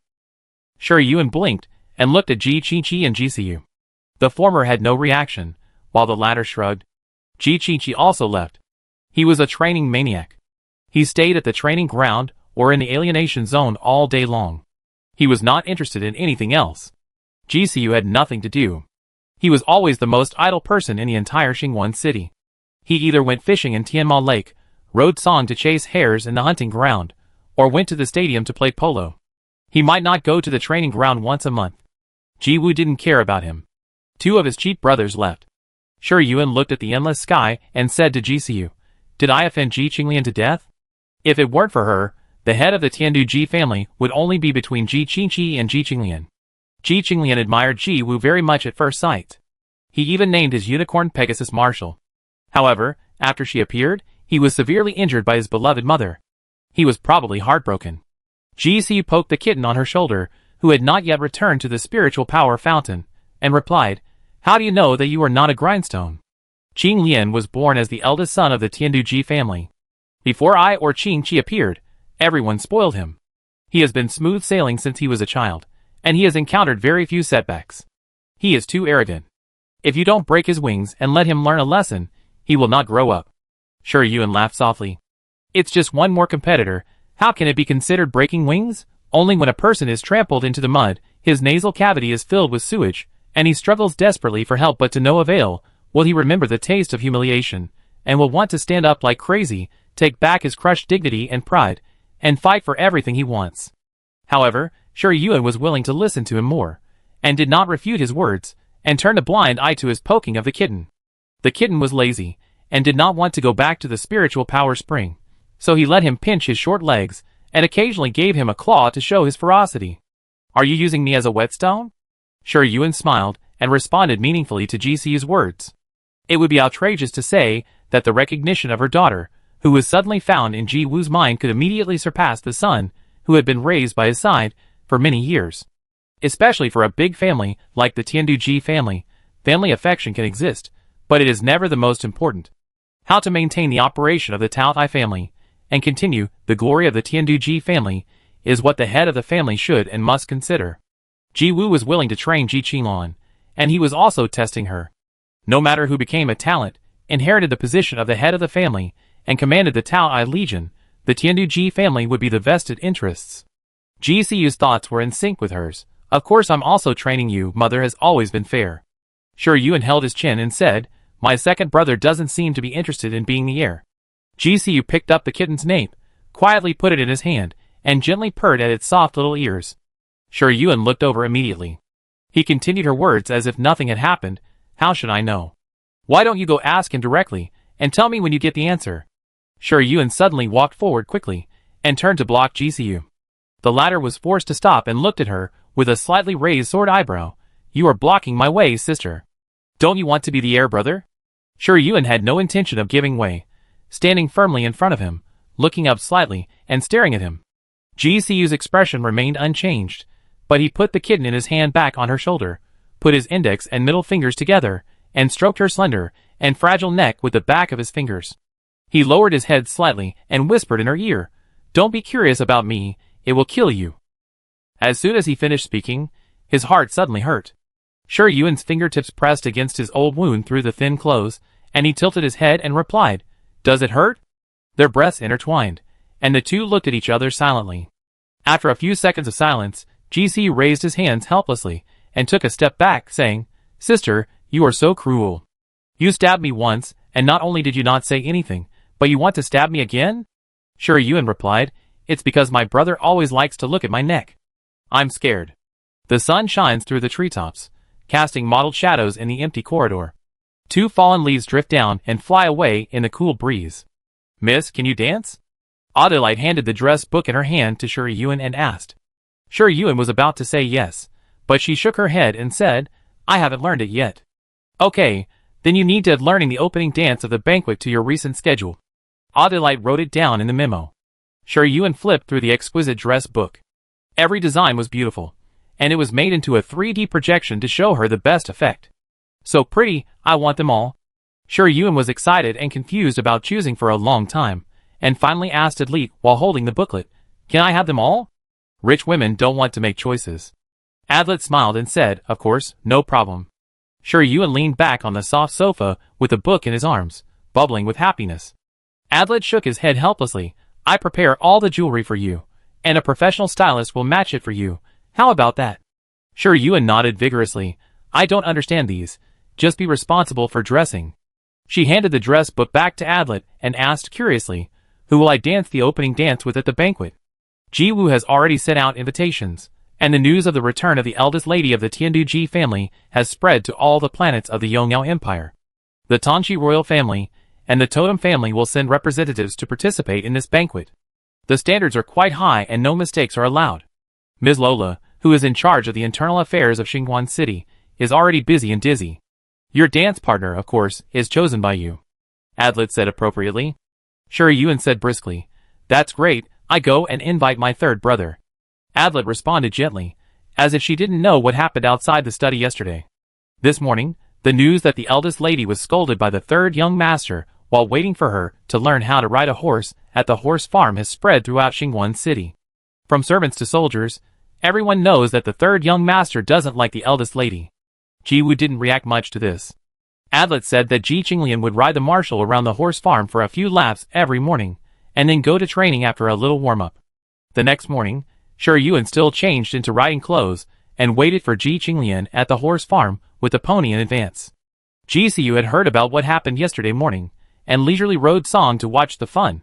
Song is more than twice as big as the pony, with a strong body, strong muscles, and a particularly impressive look with his head held high, causing the pony to always stare at it with envy.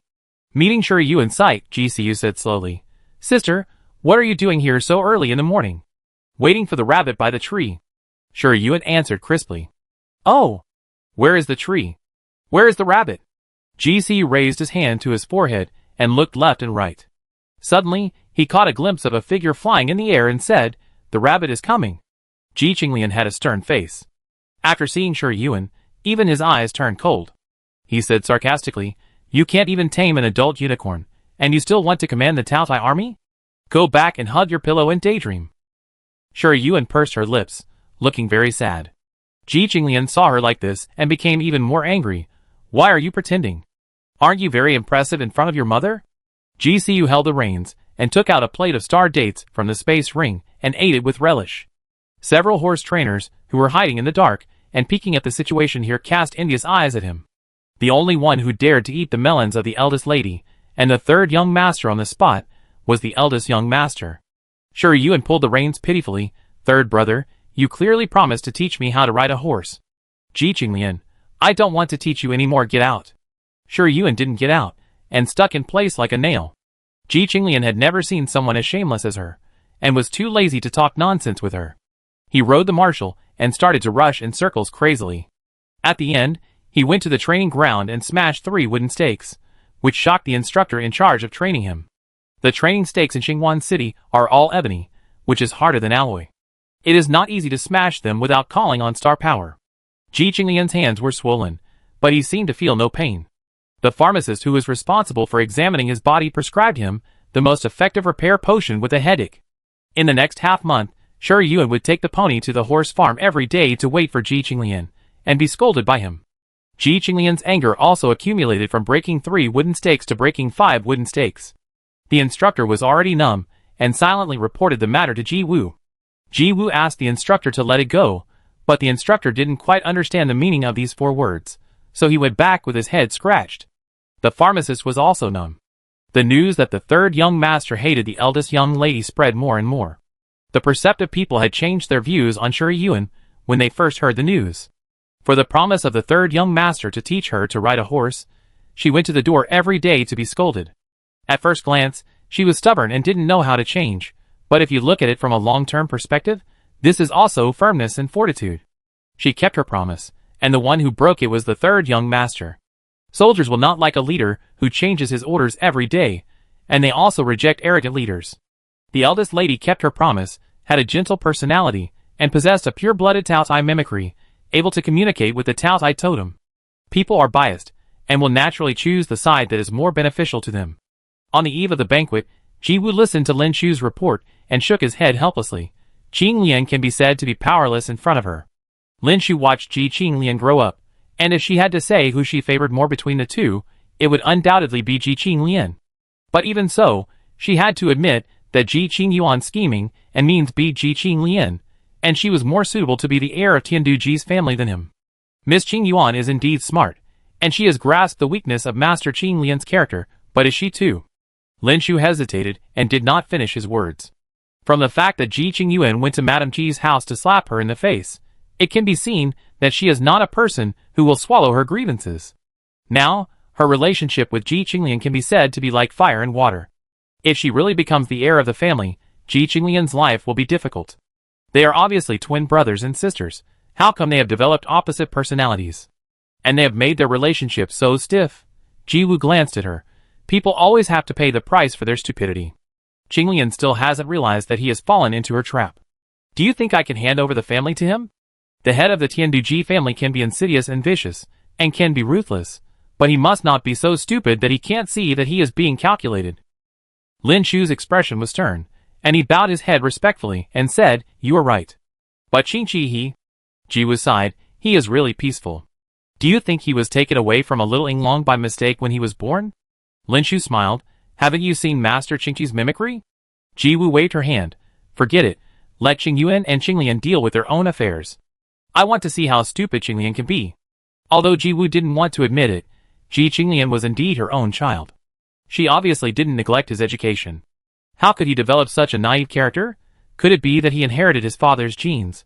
With a good face but stupidity, the moon was bright and the stars were sparse. The nightingale stood on the branch, singing the melodious music freely. The grass beside Tianma Lake was covered with silver light. Ji Si was holding a fishing rod, with his legs resting on Song's soft and strong abdomen, his posture comfortable and relaxed. Don't care? Ji Qingqi came over with Lingling, and sat down beside him, saying without a word, "What care?" Ji Si was lazy. How could he still have the temperament of a nobleman? Qinglian and Qingyuan. When talking about Sure Yuan, Ji Qingqi's tone paused obviously. He didn't expect that his well-behaved and lovely sister would have such a scheming method, and one move made Ji Qinglian's army defeated. Ji Qingqi spent more time in the training ground than in his residence.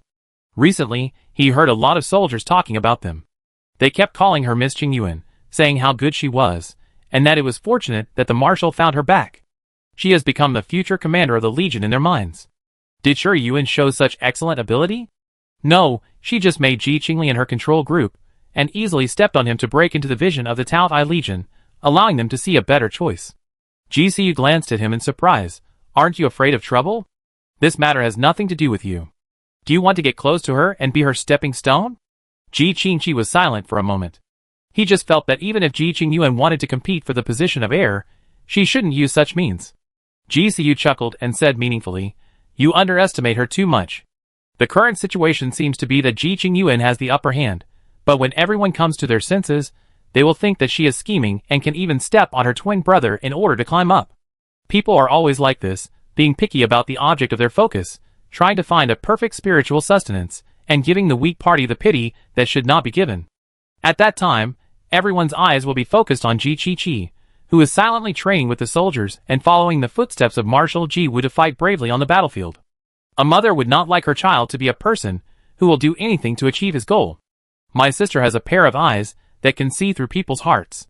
How could she not see such a simple truth? Busy all day to make wedding clothes for others?" Ji Qingqi blinked in confusion, wanting to ask what he meant by this sentence. Ji Siyu suddenly stood up with a fishing rod. A small silver fish bit the hook and was flapping its tail in the air. He smiled at Ji Qingqi. "I caught it." The afterglow of the setting sun spread over the earth. Because Ji Qingyuan, the eldest daughter of the Tiandu Ji family, returned to the family, the entire Tiandu Star held a 7-day celebration, distributing various souvenirs for free, and tourists flocked to it.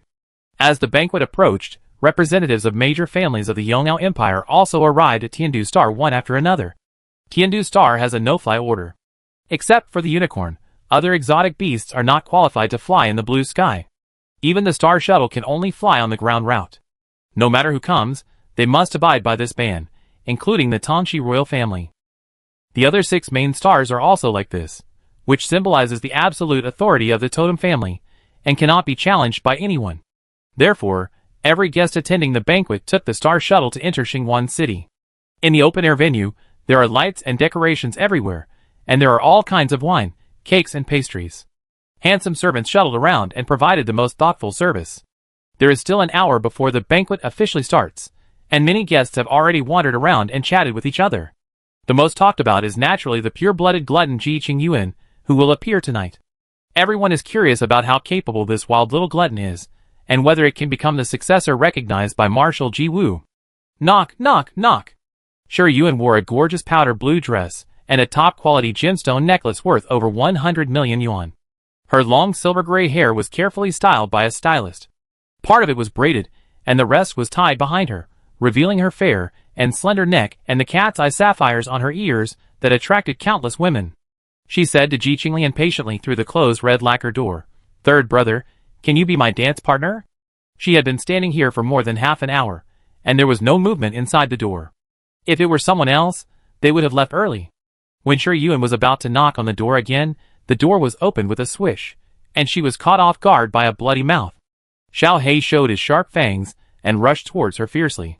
Shi Yuan pretended to be scared and screamed, but his body flexibly dodged to the side. Xiao He missed and fell on the stone steps, head heavy and tail light, rolling down in a ball. Still so stupid. Ji Qinglian stood behind the door with full of anger, and then looked at Xiao He's stupid appearance of rolling down the steps, and said angrily, "Are you sick? If you don't understand the word roll, do you need me to teach you?" He was wearing home clothes, his eyes were full of bloodshot, his face was still handsome, but he couldn't hide his fatigue. I'm afraid he hasn't had a good rest for a long time, and he doesn't plan to attend the banquet. Shi Yuan's patience is actually very limited, but he always needs to compromise under the pressure of reality. After careful calculation, she almost pushed the man to the edge, and smiled, "Then third brother. Teach me." She raised her voice, and then suddenly lowered it halfway through her speech. Her silver blue eyes showed a cold light in the dim night. It was obviously the same face, the same expression, but the temperament was completely different. Ji Qinglian was stunned for a moment, then sneered, "What? You finally stopped pretending?" No matter how irritable and angry Ji Qinglian was, no matter how arrogant and unsociable he was, He could feel the change in the attitude of people around him during this period. Since the day before yesterday, he locked himself in the room and thought about what happened in the past half-month for a whole day and night. He finally understood what a stupid thing he had done. Ji Qingyuan. This green tea scheming bitch. How dare she plot against him? Shi Yuan stroked the hair on his temples, glanced at him, and said contemptuously, "Third brother, you are so stupid that you are not challenging at all." Ji Qinglian's pupils dilated, and the anger accumulated in his heart reached its peak at this moment. "Ji Qingyuan," he shouted loudly. Why are you shouting so loudly? It's not like I can't hear you. Or did you get angry because I touched your secret?" Shi Yuan stabbed Ji Qinglian's heart again and again, just like he smiled at Madame Ji that day. "You're looking for death." Ji Qinglian gritted her teeth, and her fist hanging at her side creaked. Shi Yuan was not afraid of death, and added fuel to the fire. "Why? You want to hit me? Do you dare? Mother favors me, and everyone in Xingmian City says I'm good. If you hit me, Mother will be angry, and the soldiers of the Taotai Legion will be completely disappointed. You will no longer be the high and mighty young master Qinglian, but will become an abandoned." Before the word "son" came out, Ji Qinglian's fist with bulging veins had already hit her hard. Shi Yuan was well prepared. He easily dodged and avoided his angry punch. He continued to provoke. "Didn't third brother laugh at me for being a loser with only level 1 combat power? How come you can't even touch my hair? Or is it that you can only show off in front of me by relying on your camouflage combat power level?" Ji Qingyuan. "I'm going to kill you." Ji Qinglian's defense was completely broken, and his powerful muscles bulged. He abandoned his advantage of level 7 combat power and relied on his physical strength and fighting skills to beat the green tea scheming bitch in front of him to kneel down and beg for mercy. Shi Yuan's fingertips tapped the star power, and with a swish, she cut through the redundant skirt of the dress, revealing her slender white long legs and light-colored knee-length leggings. This time, she did not dodge, but clenched her fist to take Ji Qinglian's fist like a 1,000-pound tripod head-on. Her slender fingers should have jumped between the black and white piano keys, but they were forcibly repelled in the collision with Ji Qinglian's power. The numbness and soreness crawled up from the tendons. Ji Qinglian raised his head in disbelief. Before he could see Shi Yuan's appearance, the other party had taken off his high heels and kicked him hard at his waist with his bare feet. The fighting instinct made Ji Qinglian block sideways, and the force that landed on his elbow almost numbed his entire hand. "How is it possible? How can she have such strong power? You are still distracted? Third brother." Shi Yuan's tone was arrogant, and he instantly pulled Ji Qinglian back to his mind. But it was too late. The fist that seemed to him to have no power hit his side face. The severe pain spread from his cheekbone to his entire face. The teeth broke his tongue, and a strong smell of blood overflowed. Ji Qinglian fell to the ground in embarrassment, and unprecedented humiliation surged from the bottom of his heart. Shi Yuan stood under the sparkling moonlight, his hair not even ruffled, and did not pursue him, but looked down at him as he fell to the ground in disgrace. "Third brother, you are not only stupid, but also pitifully weak. You can't even take 3 of my moves. It's hard to imagine that you are my mother's child, my twin brother." Ji Qinglian bit his blood and saw her back to Yuehua. Her silver blue eyes, which were exactly the same as his, were filled with obvious disgust, as if it was such a humiliating thing to have a brother like him. He couldn't stand such a look, and he got up from the ground with a loud shout, and rushed toward Shi Yuan without any skills, like a mad calf. Shi Yuan made a light sound, blocked Ji Qinglian's fist, pinned his kicking leg, and easily resolved his attack. She stopped attacking, and was just passively defending, but Ji Qinglian still didn't even touch her hair. Instead, he had less and less rhythm and less strength. Finally, Shi Yuan was tired of playing the game of you attacking and I defending. He easily jumped up with his fist, and simply made a 270-degree turn. His white feet kicked behind Ji Qinglian's shoulder, directly crushing his shoulder blade and pressing him to the steps in front of the door. The severe pain and the exhaustion of his limbs made it difficult for Ji Qinglian to maintain his balance. Like Xiao He, who failed in the sneak attack just now, he rolled down the stairs. In the strong dizziness, a pair of formal boots appeared in his vision. Ji Qinchi watched him roll to his feet silently, without any intention of helping him. After staring at the pair of eyes that were as swollen as light bulbs for several seconds, Ji Qinchi swallowed his saliva rarely and raised his head cautiously. Under the moonlight, the girl had put on her high heels again. The set of cat's eye sapphire jewelry showed a different kind of enchanting beauty in the moonlight. The cracked dress skirt not only did not damage her elegance, but also added a bit of wild temperament to her. Shi Yuan raised his hand, posing for someone to help him, and smiled at Ji Qingqi, who had watched the whole conflict, and asked in a brisk tone, "Second brother, third brother is in this state now, he should not be able to attend the banquet. Are you willing to be my new dance partner?" Her expression was still so well behaved, and her silver blue eyes were shining, but it was different from the first meeting on the balcony of Xiamangsing Villa that day. At that time, she looked up at him, surprised and excited. Now, she looked down at him, arrogant and cold. Ji Qingqi recalled the way Ji Siyu smiled at him yesterday. I think he already knew the true face of Ji Qingyuan, and guessed her real intention against Ji Qinglian. Ji Qingqi met those gorgeous eyes, walked past the half-dead Ji Qinglian, stepped onto the stairs, knelt on one knee in front of her, took her hand, and gently kissed the sapphire ring on the base of her index finger. "As you wish, my princess." Chapter 20. Wow! This is my first time to Tiandu Star. It's more beautiful and lively here than Tianwu Star. Rong Miao sat in the Star Shuttle and looked out the window with great interest, looking like a country bumpkin who had never seen the world. Feng Shiyuan glanced at him. "You can praise it, but what do you mean by dragging it down?" Tianwu Star is the base camp of the Phoenix family, and one of the 7 main stars of the Yongnao Empire. It is a super large planet of the same level as Tiandu Star. Because of her good relationship with Ji Siyu, Feng Shiyuan took the initiative to take over the job of the Phoenix family representative, and came to attend the banquet. She also wanted to see the pure-blooded little Tao Tai that she couldn't see on Xiaomong Star.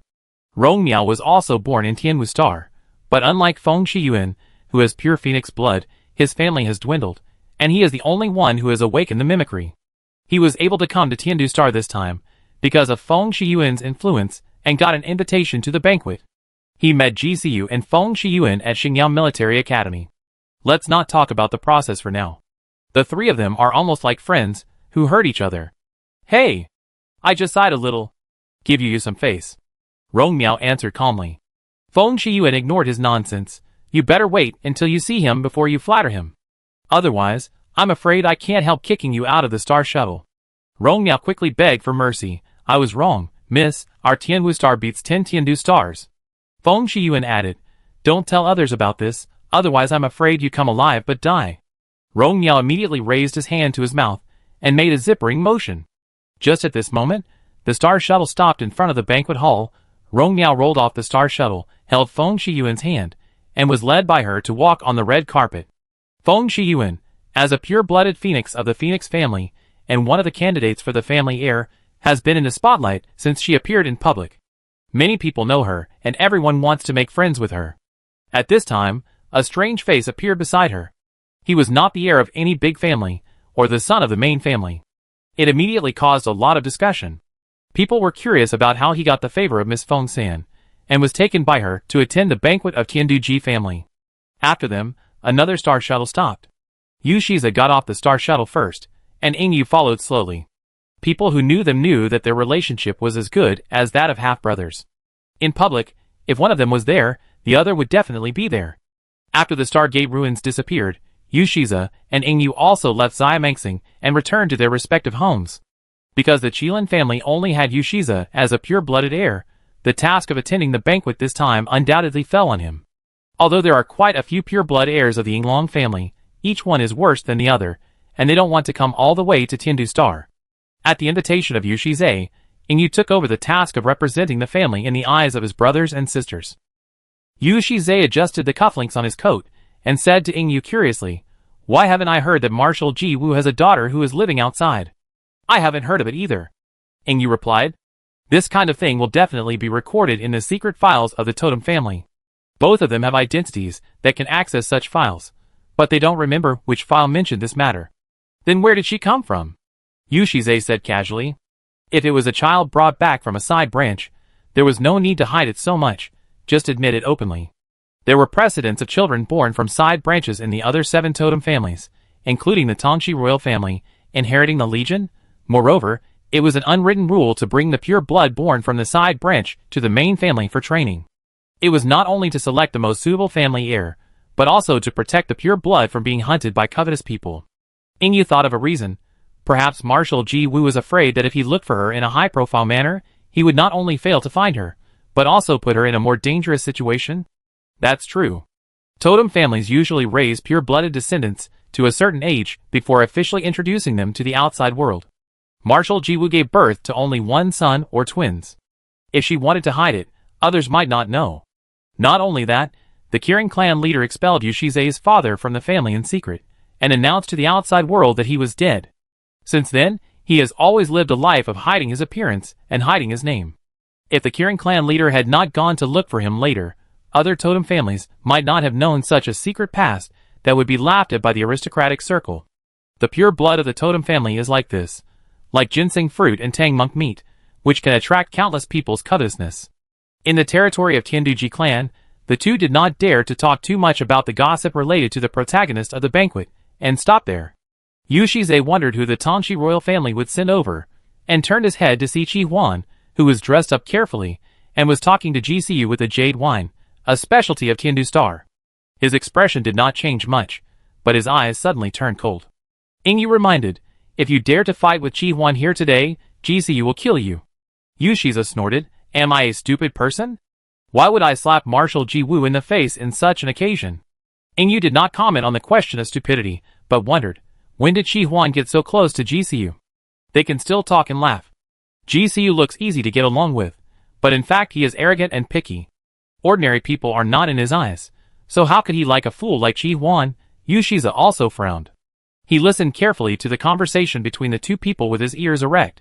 What's Xingzao Qingyuan next time? Qingyuan? Ji Qingyuan? Has Chi Huan met Ji Qingyuan? Chi Huan did not notice Yushize coming, and he only said some polite words when chatting with GCU. For example, GCU said that the fruit he sent was delicious and thanked him for his generous gift. For another example, he politely said that it was nothing, and GCU could give him more if he liked. Chi Huan was a young master who had been living a life of luxury since childhood. He had learned all the etiquette, and could say the polite words. Although he was a little scared of GCU, he would not lose face for the Tingsha family. The reason why he could come to Tiandu Star to attend the banquet as a representative of the Tingsha family was not because Madame Qi had forgotten what happened on Xiaomeng Star, but because she did not want other pure-blooded Tingsha to get this opportunity to show up. Madame Qi was very concerned about her reputation, but she could bend and stretch. Since Ji Qingyuan was useful, she should be allowed to play her role, instead of letting Chi Huan miss a powerful helper because of her own momentary likes and dislikes. The two chatted awkwardly for a few sentences, and suddenly there was a slight commotion outside the venue. Looking around, it was the representative of the royal family who came. The crown prince Tang Xisheng. He had short black hair and wore a black and gold dress. His temperament was gentle but noble. His smiling golden red eyes swept across the crowd, and nodded slightly to the nobles, who saluted him respectfully. As the host, GCU ended the conversation with Chi Huan, took a glass of emerald wine and walked towards Tang Xisheng, greeting him calmly. See you, why don't you see Qingqi and Qinglian? Tang Xisheng took a sip of the wine glass and asked with a smile. Everyone knows that the return of the pure-blooded glutton Ji Qingyuan has the greatest impact on Ji Qingqi and Ji Qinglian, the two original candidates for the family heir. It is too intriguing that one or two of them are not present at such an important occasion. Could it be that the siblings are not getting along and don't want to give any face? Although many of the guests present had such speculations, only Tang Xisheng dared to speak out to test it. There was no malice on his face, as if he was just asking a very ordinary question. GCU, Qingqi has always disliked crowded occasions. Maybe he is hiding somewhere to avoid the quiet. As for Qinglian, he wanted to be my sister's dance partner, but my sister didn't choose him but Qingqi, and he is sulking now. The situation he described perfectly fits the personalities of the two. Tang Xisheng gently shook the wine glass. Qinglian likes Qingyuan so much, I can't wait to see her. The banquet will start soon. Your Highness doesn't need to wait too long. GCU took over the conversation, and had no intention of taking him to see Shuriyuan in advance. Tang Xisheng glanced at him. I heard that you found Qingyuan yourself? It was just a coincidence, and it also made up for my mother's regret. At this point, the sound of a wine glass falling to the ground came from a distance, and GCU said, Your Highness, drink slowly, I go see what happened. Tang Xisheng looked at his back as he left, picked up the jade wine and took another sip. His expression did not change much, and someone else came up and talked to him attentively. Are you okay? Feng Shiyuan took another wine glass, and looked up and down at GCU who was intact. She deliberately dropped the wine glass on the ground just now, in order to save GCU, who was forced to chat with the smiling tiger. GCU raised his eyes slightly, and said in a low voice, You are really a living bodhisattva who saves people from suffering. Feng Shiyuan raised his chin with satisfaction, and accepted his compliment. Rong Yao came over with a small cake and handed it to the living bodhisattva respectfully. When she took it, he gossiped to Jisoo. Did the Baizai family send anyone? If you want to say which family among the 7 totem families is in the worst situation, it must be the Baizai family. Although the Baizai family is a totem family, the awakened Baizai mimicry does not have the same powerful combat power as other totem mimicry. They can stand on the top of the Yongyao Empire because of the divine beast Baizai's predictive ability to know everything. More than a decade ago, the Baizai family was slaughtered overnight, leaving only a baby girl. At that time, this incident shocked the entire Yongyao Empire. The former emperor was furious and joined the other 5 totem families to investigate the matter thoroughly. In the end, it was discovered that it was done by a bandit organization that wandered in the desolate star field and called itself the Demon God Corps. The former emperor immediately issued a 3S level wanted order for the Demon God Corps, and the Demon God Corps was hunted down by the Yongyao Empire in the following 10 years, until it disappeared. The lucky baby girl who survived was also taken to the imperial palace by the late emperor and raised by the empress. She is now 18 years old. When she graduates from the Xingyao Military Academy, she will return to Tianjing Star to succeed the position of the head of the Baizai family. Jisoo shook his head. She said she was not in good health and could not be present. She was the only one left in the Baizai family, so no one would blame her too much. Rong Miao sighed inwardly. It's so miserable, and then talked about something he had been thinking about all the time. Will our sister enter the venue with Marshal Ji Wu later? Oh, I can finally see her. If it weren't for the wrong occasion, Rong Miao wanted to rub his hands to show how much he was looking forward to it. Jisoo glanced at him with a smile, which made Rong Miao's body covered with goosebumps. When he wanted to ask him what this look meant, the bright lights in the venue suddenly dimmed. The ritual music sounded, the lights gathered, and everyone's eyes were focused on the mother and daughter standing at the end of the red carpet. The young girl was so bright under the lights of the venue that she seemed to be able to emit light. She wore a silver blue one-shoulder dress, revealing her fair and round shoulders, delicate and beautiful collarbones, a silk waist corset that showed off her slim waist, and a light veil inlaid with star diamonds that naturally drooped down, flashing with starlight as she walked. Her eye-catching silver-gray long hair was tied up, and a blue-bottomed silver-edged headband was wrapped around it. The long tail and the drooping hair complemented each other, making the slender neck look like the best white jade. The 13 cat's eye sapphires that attracted countless ladies to scramble for at the Tianjin auction house some time ago were made into a complete set of jewelry, and they made a stunning appearance with her. In the spotlight, she held the arm of Marshal Ji Wu. Her smart eyes swept across the crowd, revealing an elegant and decent smile. Someone was so dazed that the wine glass in his hand slipped and fell to the ground with a crisp sound, but it was covered up by the loud music. The attendant immediately stepped forward and handled this insignificant emergency skillfully. Rong Miao took 2 breaths, pinched Jisoo's wrist and said, "Yu, our sister is too beautiful, isn't she?" She was like an elf who fell into the mortal world. When she looked at him, even the blood could boil. Jisoo lifted his hand up by his sleeve and threw it away, and commented coldly with 2 words, promising. Feng Shiyuan gave him a look of disdain. She is really beautiful. Why don't I have such a beautiful sister? She looks so cute, soft and easy to pinch. Jisoo, that's right, but this is not a little white flower, but a carnivorous plant. Thinking of this, Jisoo looked over again, and happened to meet Shi Yuan's gaze, so she blinked slightly. In an instant, countless guests turned their eyes to him. Jisoo, are you in a good mood? It seems that the stupid brother has been dealt with. Feng Shiyuan and Rong Miao were already excited together, and their voices were almost synchronized. She looked over here. She looked over here. And she winked at me. Jisoo adjusted his cuffs very proudly, and broke their fantasy lazily. She was looking at me. They glared at him at the same time. Yu Shiza next to him was completely stunned.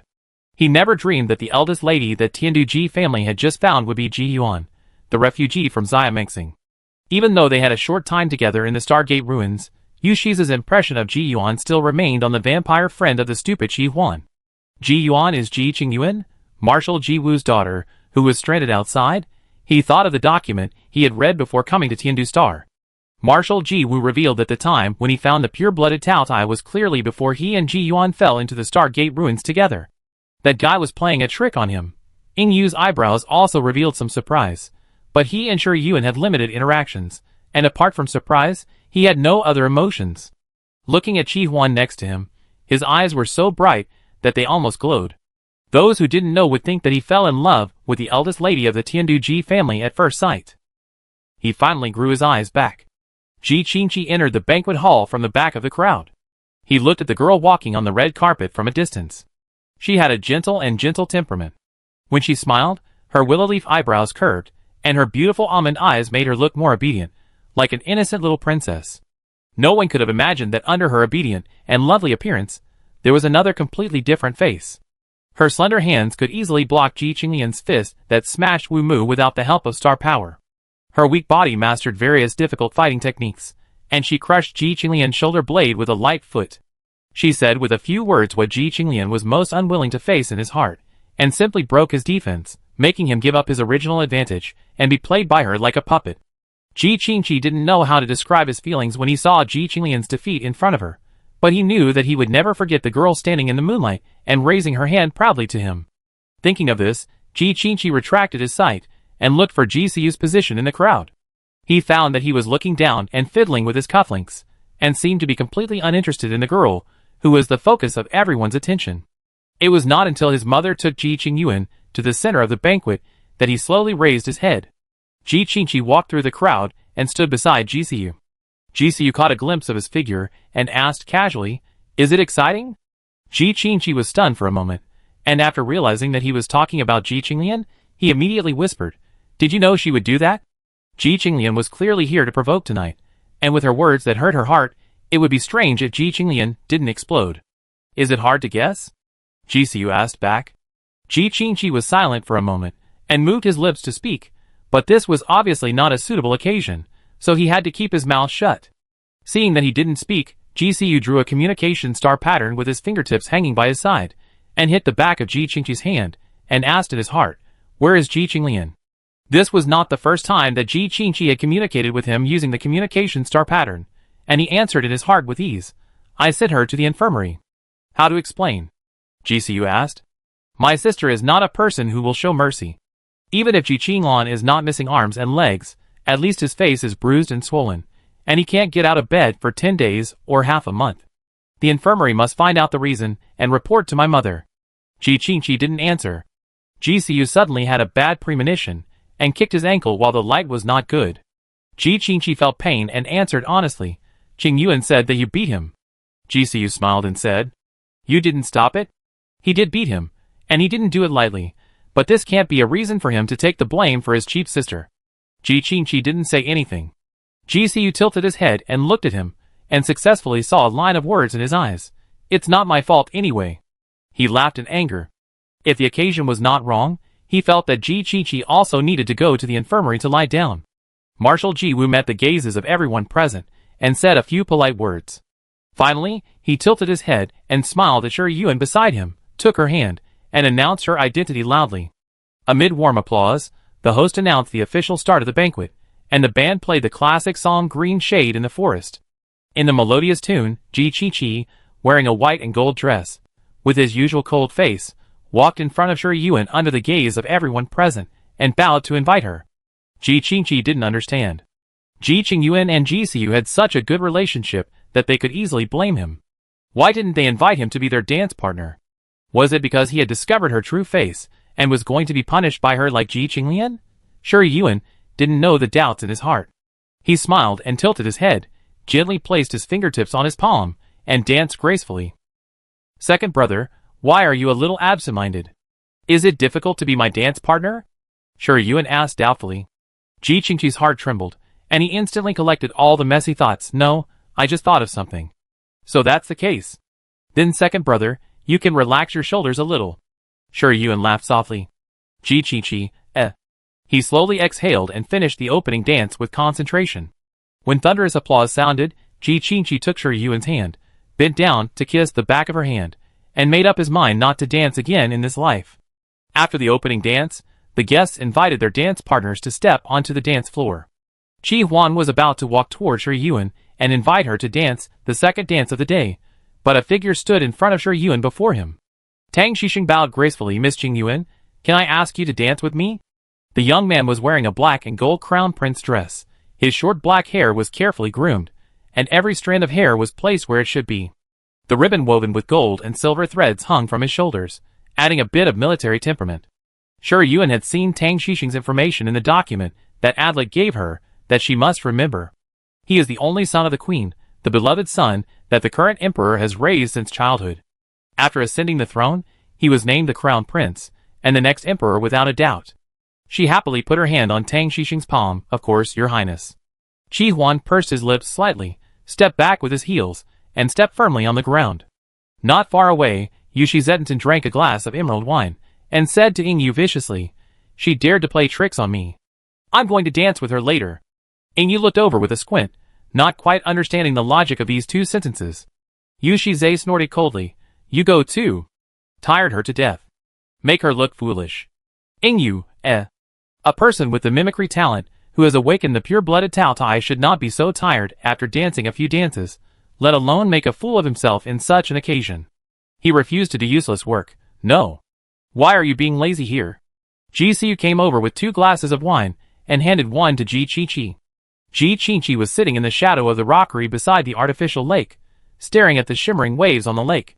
After hearing his voice, he withdrew his thoughts, and took the wine glass, and replied, "Noisy." He never liked crowded places, let alone noisy occasions like banquets. Socializing, awkward chatting, and hypocrisy, he didn't like them all. Ji Xiu motioned him to move aside.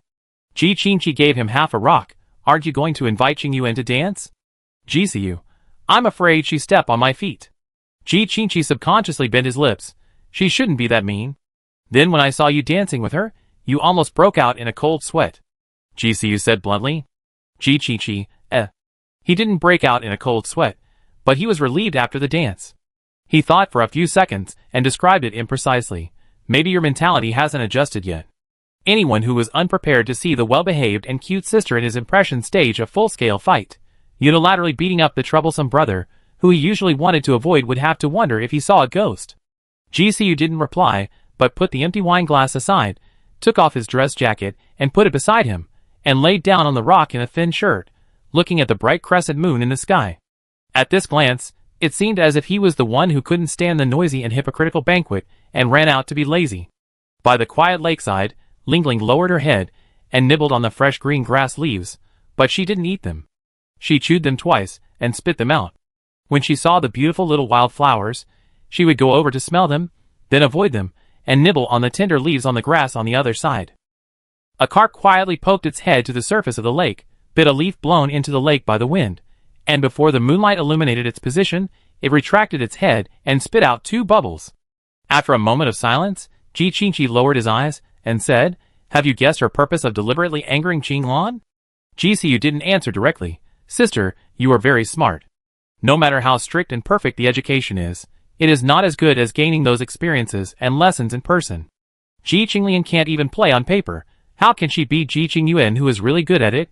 She must not leave any handle for people to criticize her when she does something, not to mention that she has just returned to Tiandu Star, and everyone is looking at her with scrutiny, wanting to know how capable she is, and whether she is qualified to be the heir of Tiandu Ji family. This is the case with her mother, and the entire Tao Tai Corps. No one cares what she has experienced outside, they just want to see if she deserves the name Ji Qingyuan. No matter if she is useless or brilliant, just because she has awakened the pure-blooded Tao Tai mimicry, those eyes can't be moved away. Of course, mediocrity has a mediocre way of living, and excellence has an outstanding pursuit. Ji Qingyuan chose the latter. She needed an opportunity to enter the vision of the soldiers of the Tao Tai Corps, but she couldn't approach them directly, lest people think she was eager for quick success, and wanted to run before she learned to walk. She would soon be enrolled in Xingyao Military Academy, and her time in Tiandu Star was limited, so she needed to leave a good impression in the minds of the soldiers of the Tao Tai Corps as soon as possible. As for waiting until she graduated from Xingyao Military Academy to start this matter, it would be too late. Time can cultivate a sense of identity. Compared with Ji Qingqi and Ji Qinglian, her weakest point is time. It happened that at this time, Ji Qinglian, who was completely showing his emotions on his face, bumped into her head. She would be stupid to let go of the stepping stone that was delivered to her door, but she made Ji Qinglian, who was well known and expected by the Tao Tai Corps, become her control group just by going to the horse farm every day to get scolded. People are afraid of comparison, not to mention that she has the advantage of pure Tao Tai blood. People naturally lean towards her, and the Tao Tai Legion soldiers, who are gradually disappointed with Ji Qinglian, begin to have expectations for her. But this is not enough. The method of angering Ji Qinglian and making him destroy the Great Wall is not very clever, and smart people can see it with a little brain. People who already have a critical eye on her will think that she has learned bad things outside, and only cares about power and status, and does not care about the brotherhood at all, so she can use her twin brother as a stepping stone. It is natural that they have prejudices against her, and this situation will be more obvious among senior officers. Therefore, she cannot just do this, but also completely eliminate the possibility of such prejudice. GCU asked, "What kind of person do you think Qin Yuan is?" Ji Qiqi hesitated, too arrogant, too far-sighted, not paying attention to the present, and irritable, can't stand harsh words, and needs to be coaxed to do things obediently. So what are his advantages? GCU asked back with a low laugh. Ji Qiqi was silent. He racked his brains for half a minute. He doesn't hold grudges, has a natural filter for people who are stronger than himself, and has a strong talent for learning and fighting, but he is not good at learning because he is eager for quick success.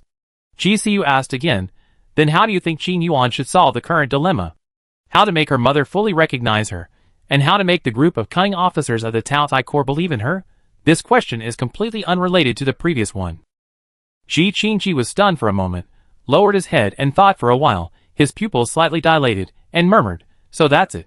GCU, Ji Qingqi was about to answer when a clear voice came from the side. "What are the two brothers whispering about here? Can you tell me?" Ji Qingqi turned his head, and met Shi Yuan's smiling eyes. He immediately straightened his back, and looked behind her. "Why are you here?" "The banquet." Shi Yuan squeezed over with her skirt in hand.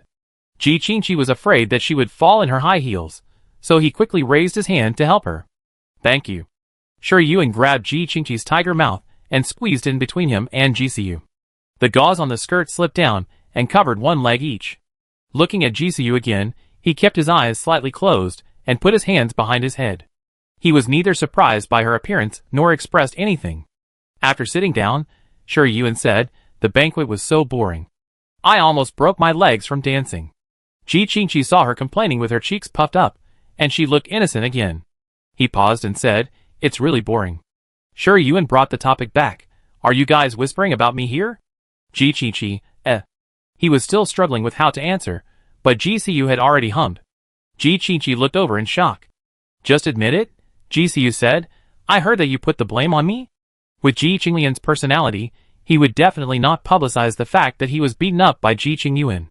If he didn't deny it, no one would doubt it. Shi Yuan lifted a strand of hair and tucked it behind her ear, saying in a soft and obedient tone, "Brother, those who are capable should do more work." "Is this how those who are capable should do more work?" GCU spread his hands in front of Shi Yuan. "I won't do anything that doesn't benefit me." Shi Yuan was ready to bribe. As soon as he stretched out his hand, the kitten fell into his palm. Because it suddenly left the spiritual power fountain, it looked around in a daze.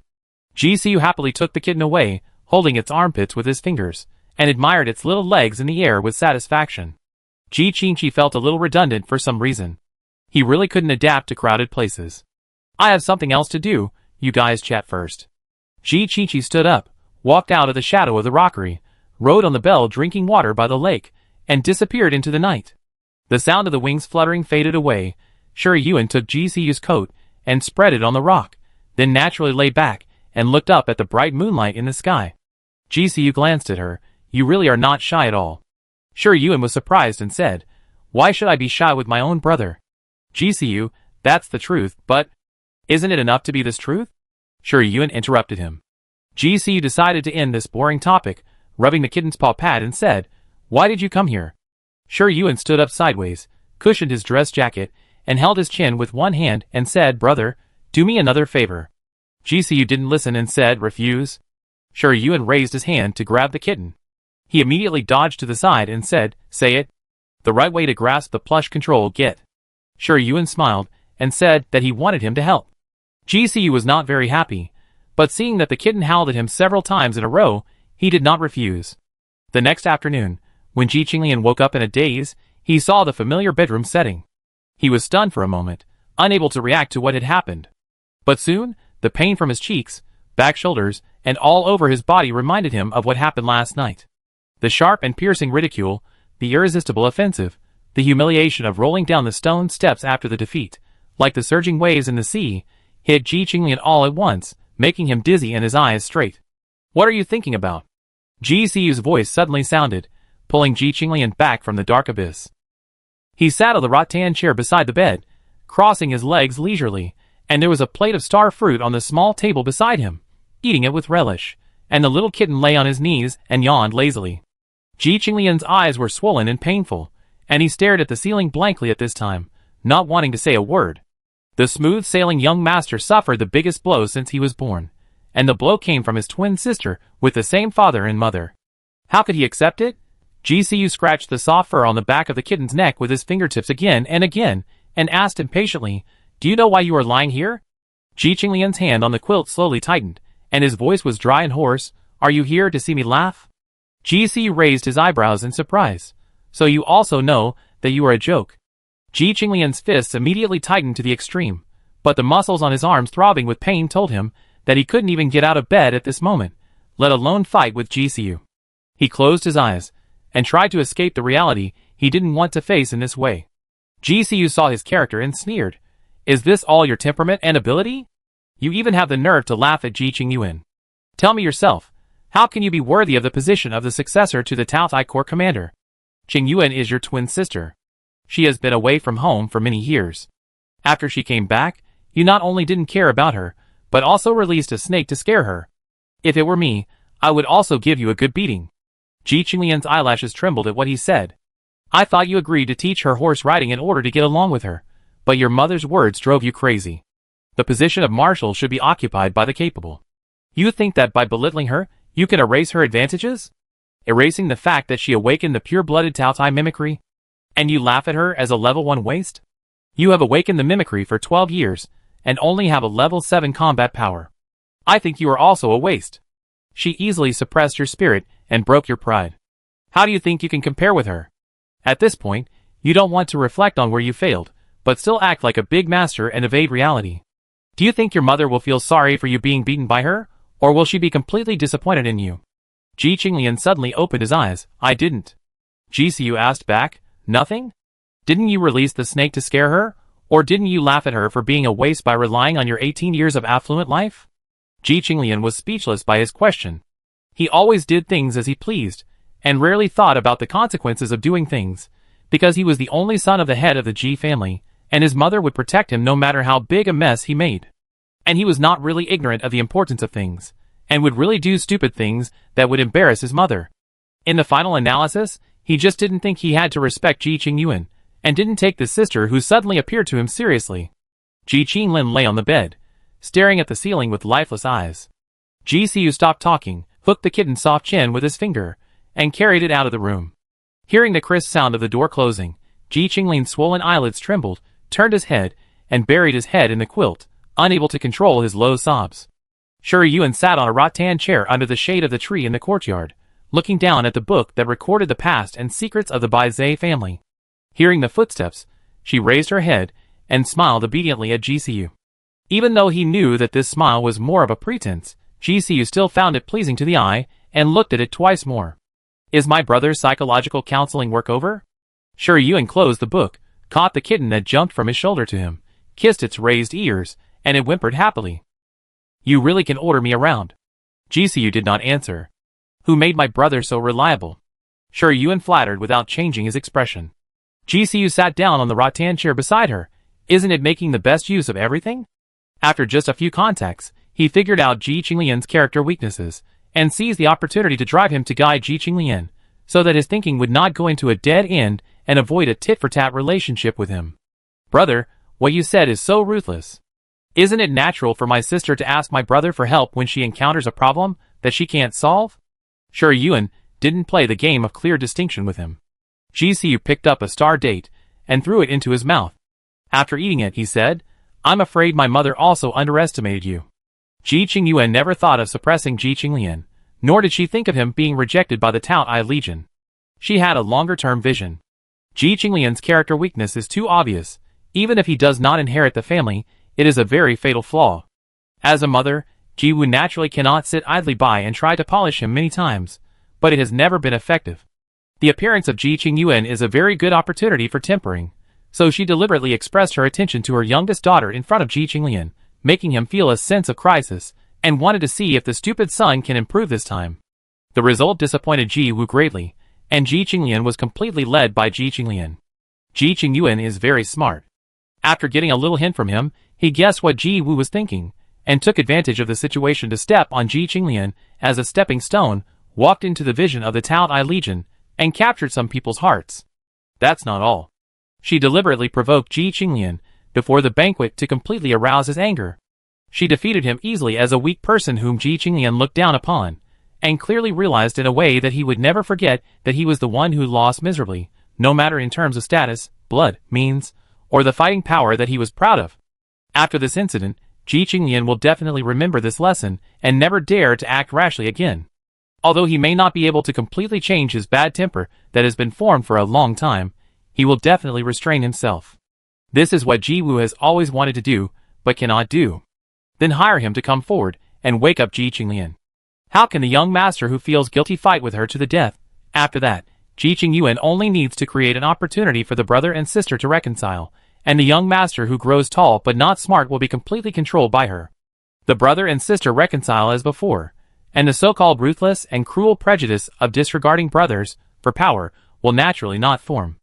At this point, she not only left a good impression in the minds of the soldiers of the Tao Tai Legion, but also made Ji Wu look at her with new eyes, and recognize her ability to become the future heir of the Tiandu Ji family.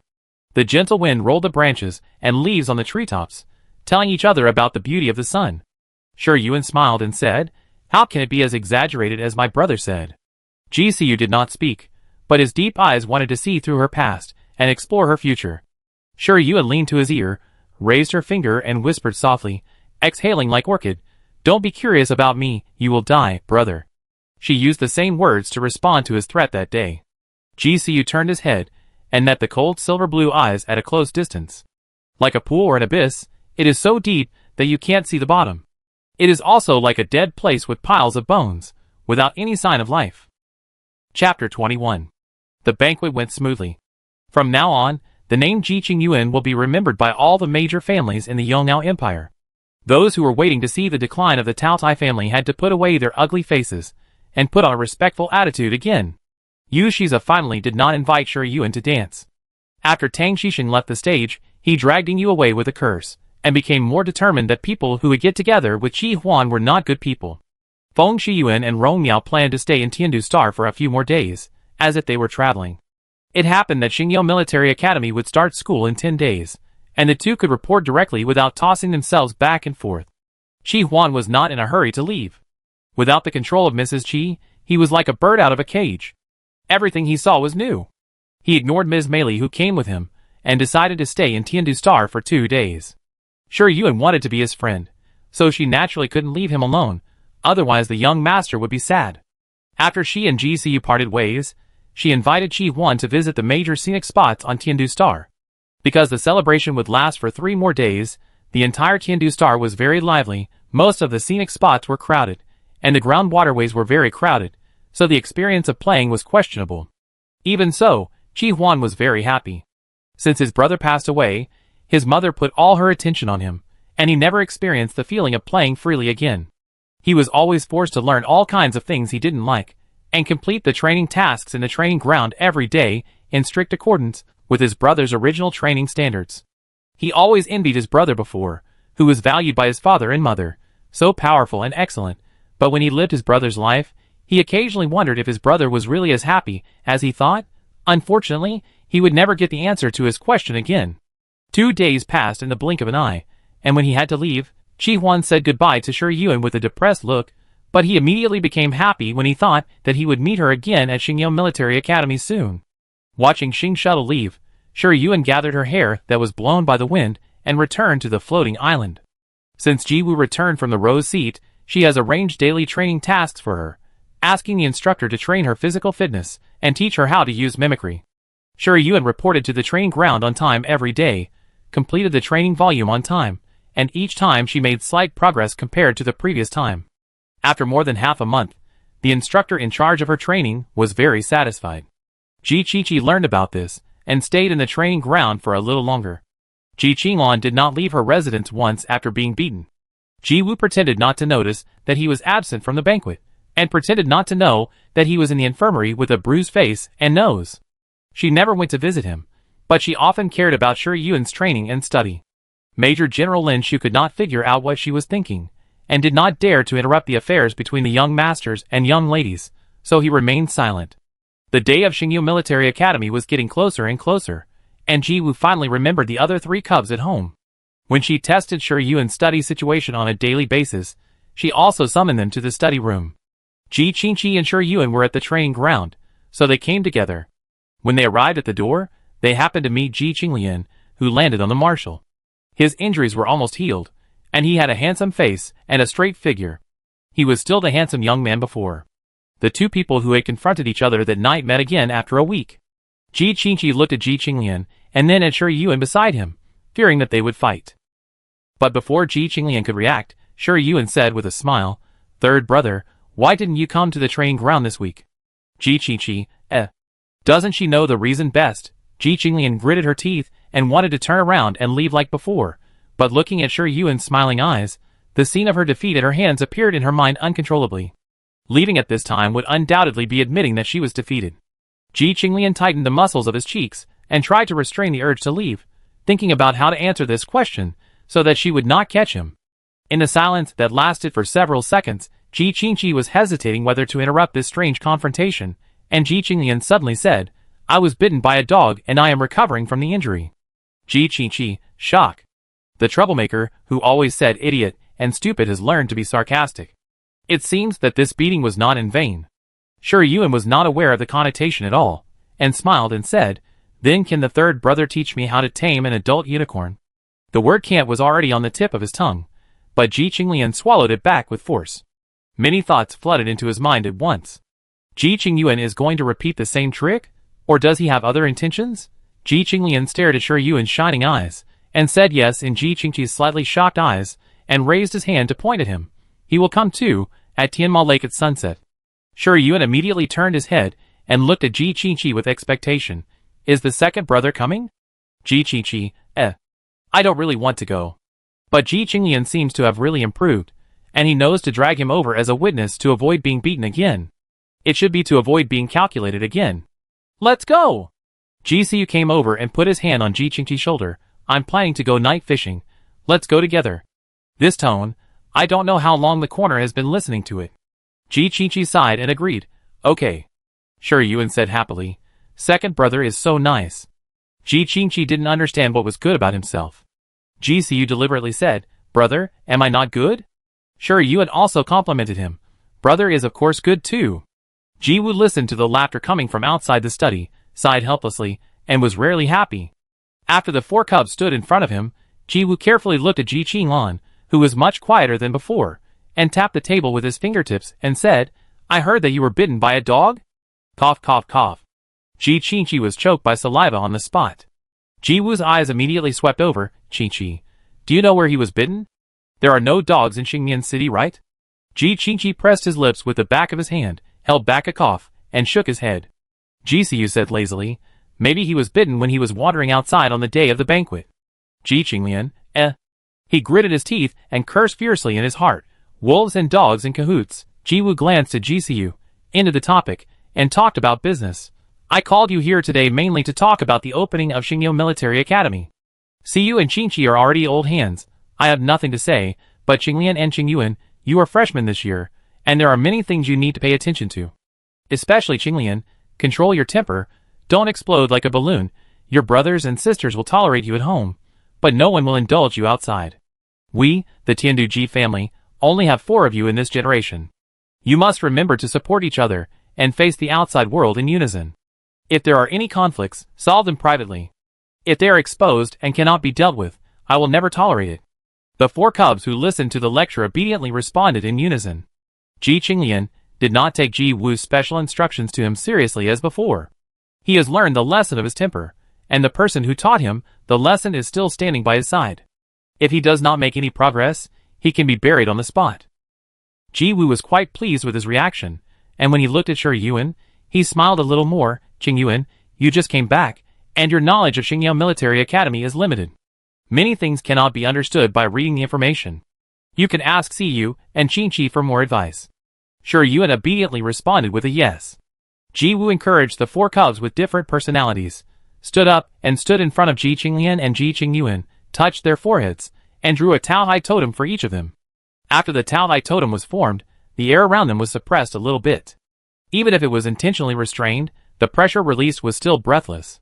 Ji Woo put the 2 totems into the eyebrows of Ji Qinglian and Shi Yuan respectively. This is the totem blessing, which can withstand the full force of the Saint Domain strongman.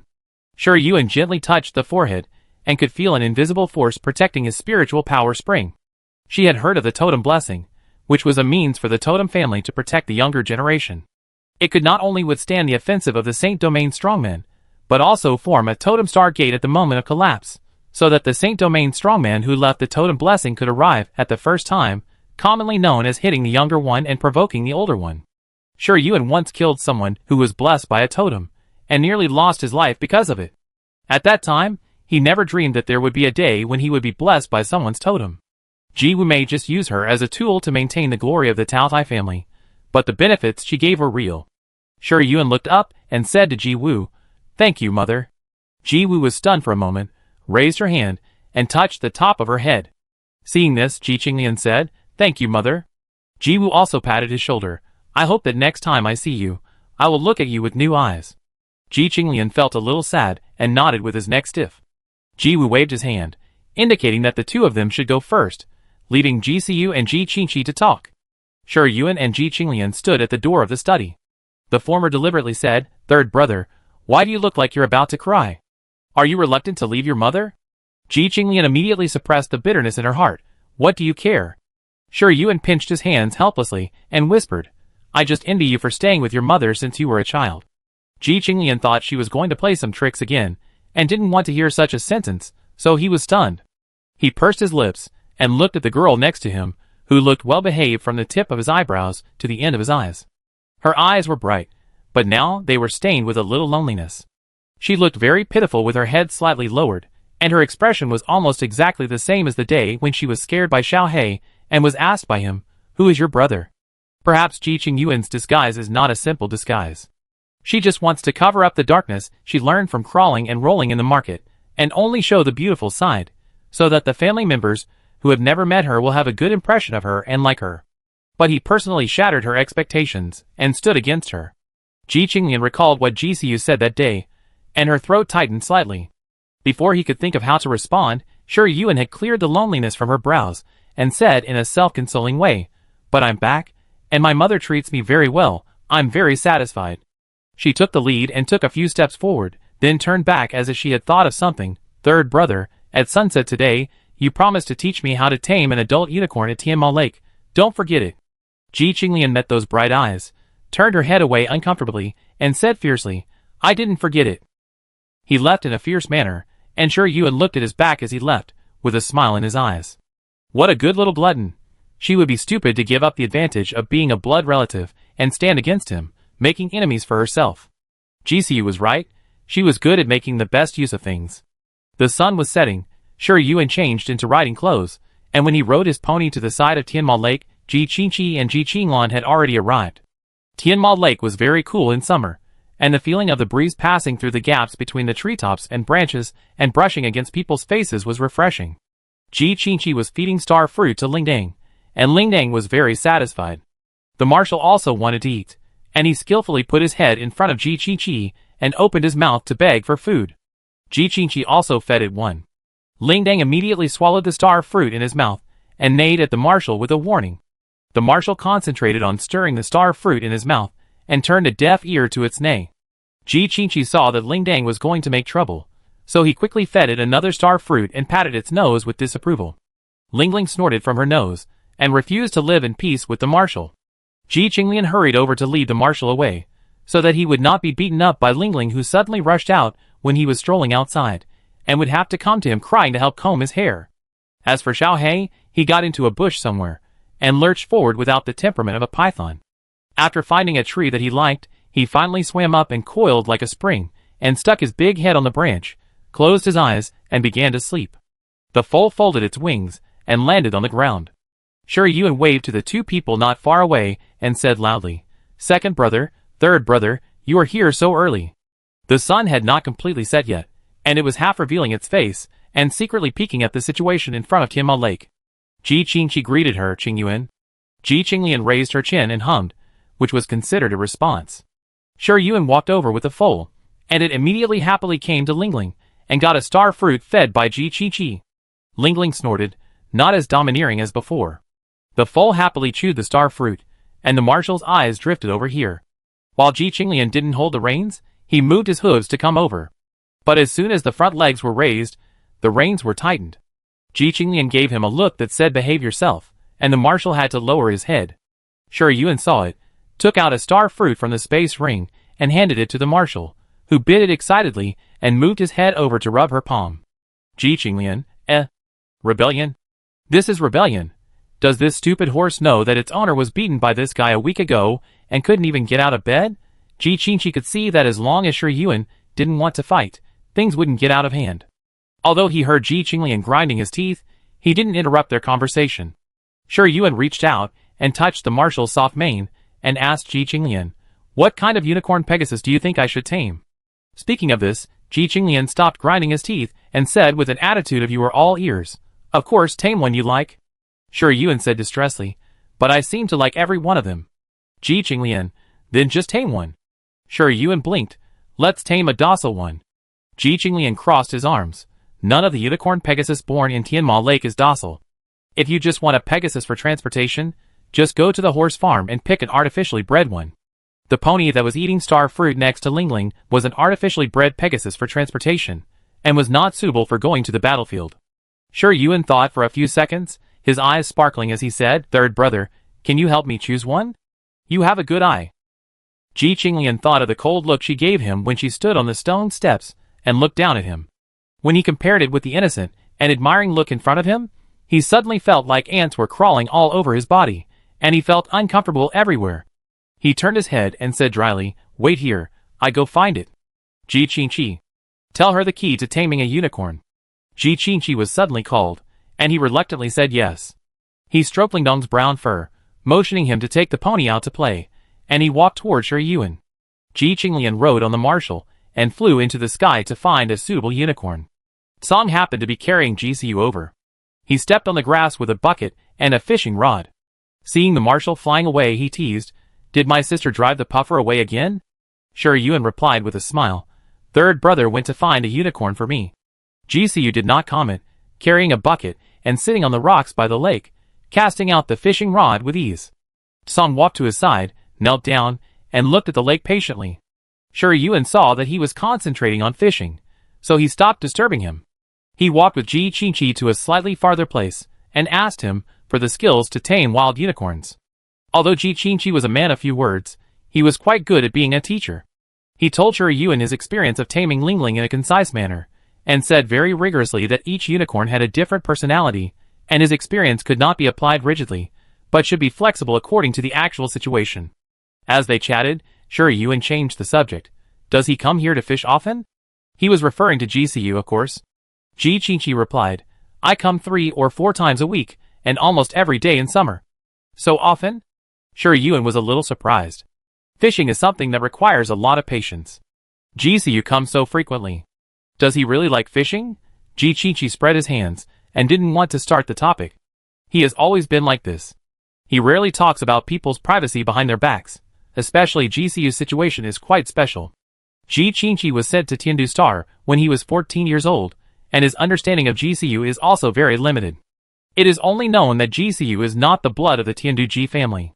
Ji Wu suddenly brought him back from outside 15 years ago, and directly adopted him as his 7-year-old son. At that time, many people guessed that Jisoo was Ji Wu's illegitimate son, but as time went by, his face grew up, and he didn't look like Ji Wu at all. He didn't awaken the Tout eye mimicry, and those speculative and suspicious eyes gradually moved away from him. Ji Wu completely let him do whatever he wanted, and he could go wherever he wanted. Ji Qingqi sometimes envied him, and sometimes thought that he might not want such a life. Shi Yuan quietly asked, "What is his combat power?" In the Stargate ruins, she had seen some of Jisoo's strength. As a star sealer who was not good at fighting in everyone's stereotype, he easily beat 5 level 8 talents, at least in the extraordinary realm. 22-year-old extraordinary strongmen are not rare, but there are definitely not many. Ji Qingqi shook his head. "I don't know either." Okay. Sure, Yuan sighed. My cheap brother really has more secrets than the small holes in honeycomb coal. As he spoke, a loud neighing sounded from the horizon, and Ji Qinglan appeared on the marshal in the sky covered with a layer of gray gauze after sunset. Putting aside other things, when Ji Qinglian didn't speak and acted serious, it was quite intimidating. At least this scene was very pleasing to the eye. The marshal stayed in the air for only a moment, then suddenly flapped his wings and swooped down. The pure white figure was like a swift lightning, and in the blink of an eye, it came in front of Shi Yuan. Even when it was close to the ground, it didn't slow down at all. This was the offensive that the unicorn would have before the battle. Ji Qingqi's pupil shrank slightly, and he raised his hand to hold Shi Yuan's wrist, wanting to take her away from the marshal's impact range, but found that he couldn't pull her at all. She was like a thorn flower standing in the cracks of the rocks, standing firmly in place. The wind blew through her soft hair, colliding with the grass debris flying up from the ground, looking at the man and horse getting closer and closer, neither dodging nor avoiding. The moment the horse's hoof stepped down, Ji Qinglian pulled the reins fiercely, and the marshal let out a high-pitched neigh, raised his hoof upward, and barely stopped in front of Shi Yuan. Their eyes intertwined, and at this time, Ji Qinglian became the one who looked down on him, but the girl who looked up at him did not look embarrassed at all, as if she had expected that he would tighten the reins at the last moment. During the several seconds of staring at each other, nameless anger rose from Ji Qinglian's heart. He tightened the reins, and suddenly raised his voice to ask the calm girl, "Are you crazy? Why don't you get out of the way?" For the tamed unicorn, the master's order is an imperial decree. Even if it is asked to die, even if it is asked to attack its companions day and night, it will not hesitate at all. Ji Qingyuan only fed the marshal a few star fruits. The marshal would never show mercy to her. How could she dare to face the charging marshal?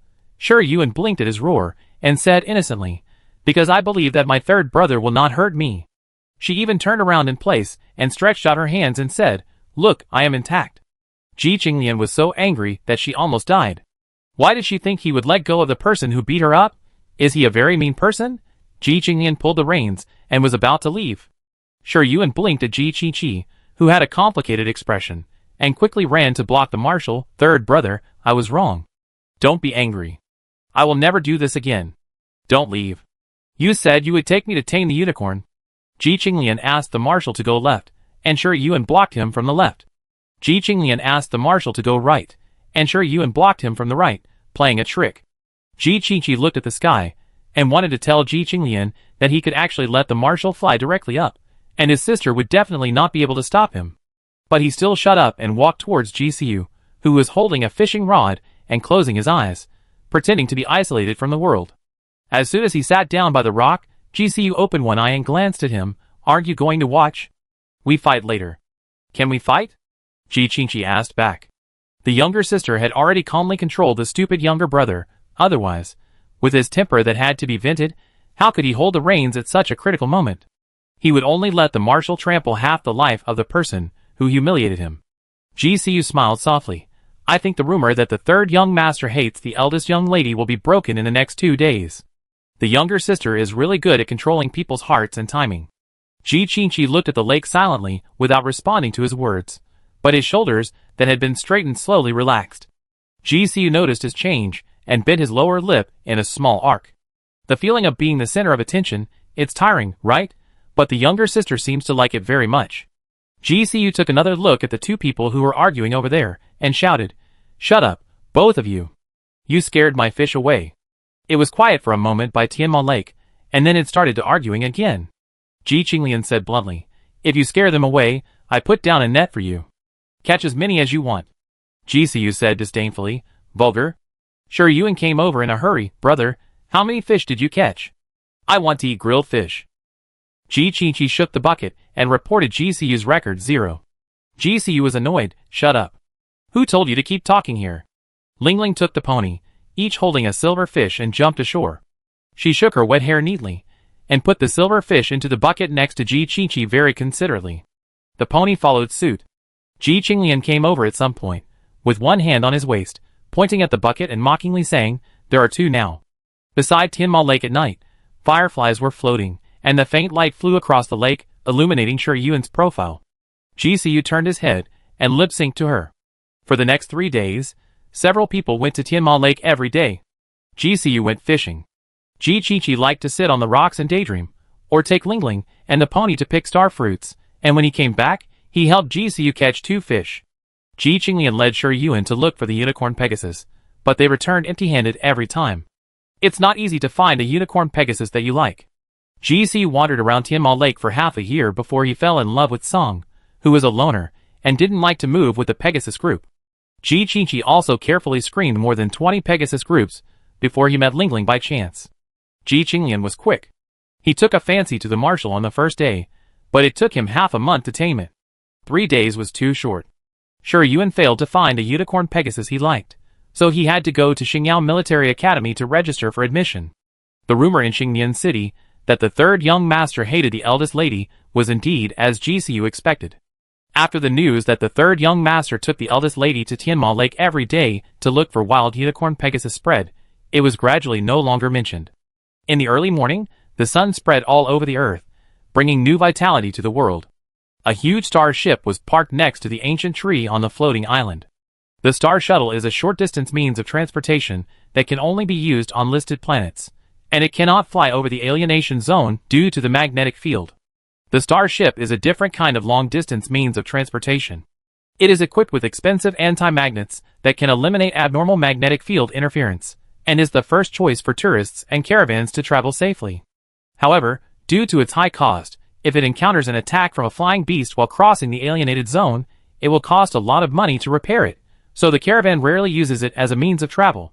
Tiandu-ji clan naturally does not need to consider such a small problem, so Shi Yuan and others took a private star ship from Tiandu Star to Xingyao Military Academy. The 4 cubs stood on the side of the ship and waved goodbye to Ji Wu. Ji Wu looked at the star ship going away, and smiled and said to Lin Shu, "It is really not the time for my Tiandu-ji clan to die." Lin Shu hurriedly said, "Marshal is overthinking. Without a pure-blooded heir, Ji Wu, as the head of the family, will inevitably worry about the future of the Taotai family, not to mention the only 2 children who have awakened the Taotai mimicry. One does not like disputes, and the other shows his emotions on his face. Neither of them is a good candidate to inherit the family." Ji Wu sometimes thought that it would be great if Jisoo was her own child. With his ability, he would not need to awaken the Taotai mimicry to ensure the long-term prosperity of the Tiandu-ji family. But she was just thinking about it. She did not want to repeat the things that Jisoo had experienced in the past on her child. Seeing her nervous expression, Ji Wu waved her hand and said, "Before Qing Yuan came back, everyone said that my Tiandu-ji family was about to die, and they were waiting for me to come up and take a bite after I died. I know that." Lin Shu breathed a sigh of relief. "I underestimated Miss Qing Yuan before. Master Siyu's vision is indeed correct." "Siyu?" Ji Wu looked far away. Xingzhou had already left Tiandu Star. She smiled meaningfully. "He is really very courageous." Lin Shu felt that she had something else in her words, but he could not figure out what she meant. At this moment, Ms. Lola came over and whispered, "Master, there is news from the clan association." "Ji Wu, what do you mean?" Lola considered the words and answered. Several old gentlemen asked, "Since you have another child wandering outside, why didn't you mention it at the clan meeting before? Do you think that their elders will harm Miss Qing Yuan?" Ji Wu stopped laughing and said lightly, "Let them go." Shi Yuan didn't tame the wild unicorn, so he took the foal with him and gave it a name. "Baby?" On the deck of the star ship, Jisoo was making tea. When Ji Qinglian heard the name Shi Yuan gave to the foal, he almost spit out the tea in his mouth, causing Ji Qi, who was stroking Lingling's hair next to him, to look sideways. Doesn't it sound good?" Shi Yuan asked, blinking his eyes, while sitting under a large parasol. Jisoo agreed without blinking, "It sounds really good." Ji Qinglian immediately gave him a look that said, "You can also blow it with your eyes closed?" Jisoo ignored him. "What do you think, second brother?" Shi Yuan calmly called out the names. Ji Qi. "Sounds good." Shi Yuan withdrew his gaze with satisfaction, and looked at Ji Qinglian again. He resigned himself to his fate, and said, "It sounds good." "Okay." All votes passed. From now on, baby will be called baby. Brothers, don't call it the wrong name. Shi Yuan made the decision. Ji Qinqi glanced over secretly. This name sounds like it was chosen by a naive eldest daughter who is ignorant of the world. Is the younger sister trying to establish a simple personality? After the topic was revealed, Shi Yuan asked curiously, "How long will it take for us to reach Xingyao Military Academy?" "1 more day of sailing," Jisoo replied. A whole day had passed since they left Tiandu Star, and the star ship was sailing at a very steady speed, No different from walking on land. That's quite a long time. Shi Yuan muttered. She had read a lot of documents and information related to Xingyao Military Academy, and knew that it was located in the Jinwu constellation, and that it accepted a large number of students every year, regardless of identity or planet, and that students could be admitted after passing the assessment. Of course, Shi Yuan, who was of the totem family bloodline that had an agreement with the royal family, did not need to participate in the assessment. If you ask me, it would be most convenient to just ride the unicorn to travel. Ji Qinglian finished a cup of tea and said unceremoniously. GCU asked him, "What about the luggage in your rooms? Will you let the marshal carry it together? The marshal may have to shake you off the horse before he flies out of Tiandu Star, and go back to Tinmao Lake to be free and easy." Ji Qinglian, The marshal came over and snorted. Shi Yuan laughed unceremoniously. At this moment, a loud and sharp cry came from the front, followed by a distress signal flare, which burst into bright fireworks in the sky. Ji Qinglian stood up, and Shi Yuan and others turned their heads to look in the direction of the sound. The bodyguards guarding the star ship immediately rode on the unicorn to inspect the situation ahead. After a while, the bodyguard captain said, "Master, Miss, a caravan ahead was attacked by a group of black-spotted vultures, and many people have been killed and injured. Do you want to save them?" "Of course, it's just a piece of cake," Shi Yuan said first. GCU and the other two had no objection. The bodyguard captain immediately sent some people to kill the group of black-spotted vultures. Ji Qinglian took the marshal's reins and wanted to go over to check the situation, but was stopped by the bodyguard. "Third master, we are not sure who is in the caravan ahead. You better not. Don't do this, don't do that. I just go back to Tiandu Star. It's safest to stay in Xingwan City." Ji Qinglian interrupted him. The bodyguard subconsciously looked at GCU. GCU did not comment. He never made decisions for his brothers and sisters. No matter what they chose, whether the result was good or bad, they had to bear it themselves. Ji Qinglian was a little annoyed. Shi Yuan also said, "I go with my third brother." Ji Qinglian threw a look that said, "You are the one who is in charge," and Shi Yuan smiled back at him obediently and softly. The blood of the totem family will be sent out to experience when they reach the age of 18. Even the only child of Yushizhe did not have a crowd of people when he went out. Did the head of the Qilin family feel that the totem he left for him was safe enough? No, it was because he knew clearly that the only child would only grow up after experiencing wind and rain. He could grow up safely in a greenhouse, but he could not cope with the storm without a roof. The two rode on the marshal and the baby one after another and rushed to the scene of the incident. The captain of the bodyguards had to arrange for someone to follow immediately. Ji Qinchi was not interested in this kind of thing. He used a comb to comb Lingdong's mane. Lingdong knelt lazily on the ground and threw a smug look at Song not far away. Song was dozing with his eyes closed, and did not see its provocative look. GCU continued to drink tea, and opened his light computer to browse the news on the local channel. "Stay here and don't run around. I'm going to kill it 7 times in and 7 times out." Ji Qinglian turned his head, and said to Shi Yuan behind him. Shi Yuan obediently responded and said, "Third brother, be careful." The bodyguard heard that he was going to take action, and his eyebrows jumped twice, but he knew that he could not stop it, so he had to split a team to act with Ji Qinglian. This alienated area is called the Black Desert. The ground is bare with only some sparse vegetation. The temperature is not as high as the desert, but the skin still feels scorched when directly exposed to the sun. Shi Yuan held up the star power shield to isolate himself and his baby from the pervasive heat from the outside world. The attack caravan was walking on the ground.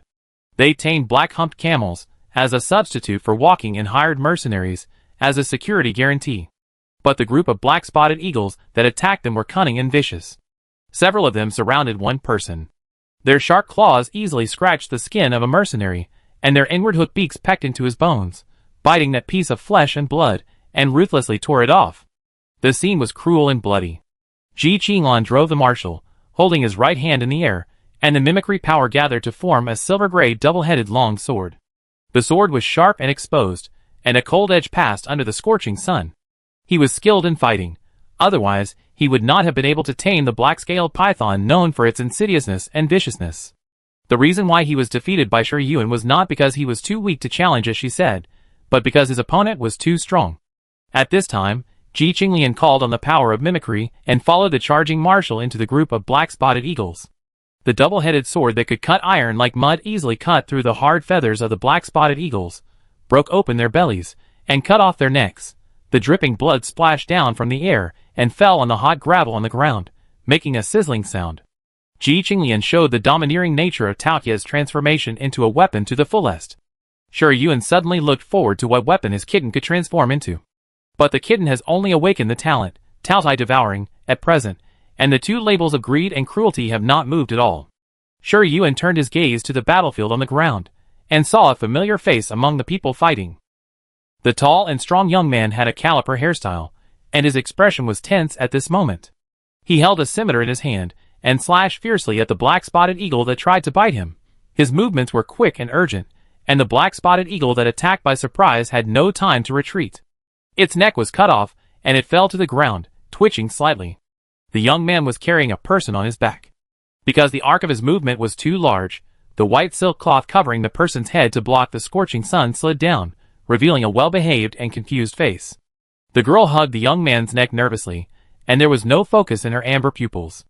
Her legs drooped down weakly, and only the young man's left hand supported her knee bend to prevent her from sliding down. Shi Yuan raised his eyebrows slightly. Aren't these the waiters and waitresses from the Dead Money restaurant? Why did they come here from Shaomonxing? According to the date, the 1-month deadline between her and Dead Money has come, so why hasn't he made any movement yet? While thinking, 3 black-spotted eagles rushed towards the young man together. He was carrying a burden, and facing the attack of 3 black-spotted eagles at the same time, it would be difficult for him to escape unscathed.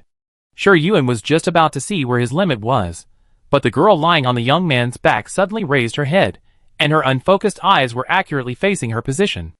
At the same time, a timid but courageous voice sounded in her mind, "Wu Shenghua, save us." Shi Yuan's pupils slightly dilated, squinted, and stared at the girl on the ground for a few seconds, then raised his voice. "Third brother, save the people besieged by black-spotted eagles first." Chapter 22. Ji Qinglian looked back at Shi Yuan, not understanding why she could order him around so casually. Are they on good terms? Although he thought so, Ji Qinglian still pulled the reins of the marshal and dived to the ground, and together with the bodyguards, who had already joined the battle, he prioritized dealing with the black-spotted eagles that attacked people. With Ji Qinglian and the bodyguards taking action, the situation quickly turned around. In less than 10 minutes, most of the black-spotted eagles were dead. The corpses fell to the ground, and the strong smell of blood quickly spread under the high temperature evaporation, rushing straight into people's lungs. Some ordinary people who just followed the caravan through the black desert sand could not help vomiting. Ji Qinglian made a beautiful sword flower, piercing the last black-spotted eagle that tried to attack people, and blood gushed out, splashing on his star power shield, dripping down. The remaining black-spotted eagles realized that they would not be able to leave if they did not leave, so they all let out fierce cries, and fled with their wings shaking. All the members of the caravan breathed a sigh of relief, and they felt lucky to have survived the disaster, but no one dared to move. They all looked at the people driving the unicorn, especially Ji Qinglian, who was very outstanding in appearance and temperament.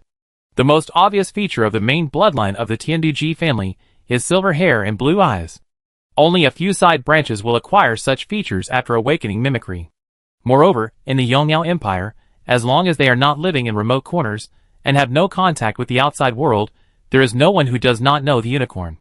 They are the symbol of the Tianduji family, just like the Taoai totem. The leader of the caravan covered his injured arm, and walked out of the crowd quickly, expressing his gratitude to Ji Qinglian, and others nervously and respectfully. Ji Qinglian didn't like dealing with him. He came here just to hunt black-spotted eagles, and satisfy his desire. But when he saw Shi Yuan falling from the sky riding on the baby, he somehow became more cautious. He didn't want to show his immature side in front of her, so he said a few polite words to the leader of the caravan. Shi Yuan didn't bother to care about how he behaved outside. Facing many curious and uneasy eyes, he walked straight to the tall and strong young man and the blind girl. The tall and strong young man had put away his knife, but because he had killed black-spotted eagles many times, his face and body were splashed with blood. He was tense and his eyebrows were curved downwards, which was fierce and cruel, comparable to the Yama who could stop children from crying at night. "Why are you here?"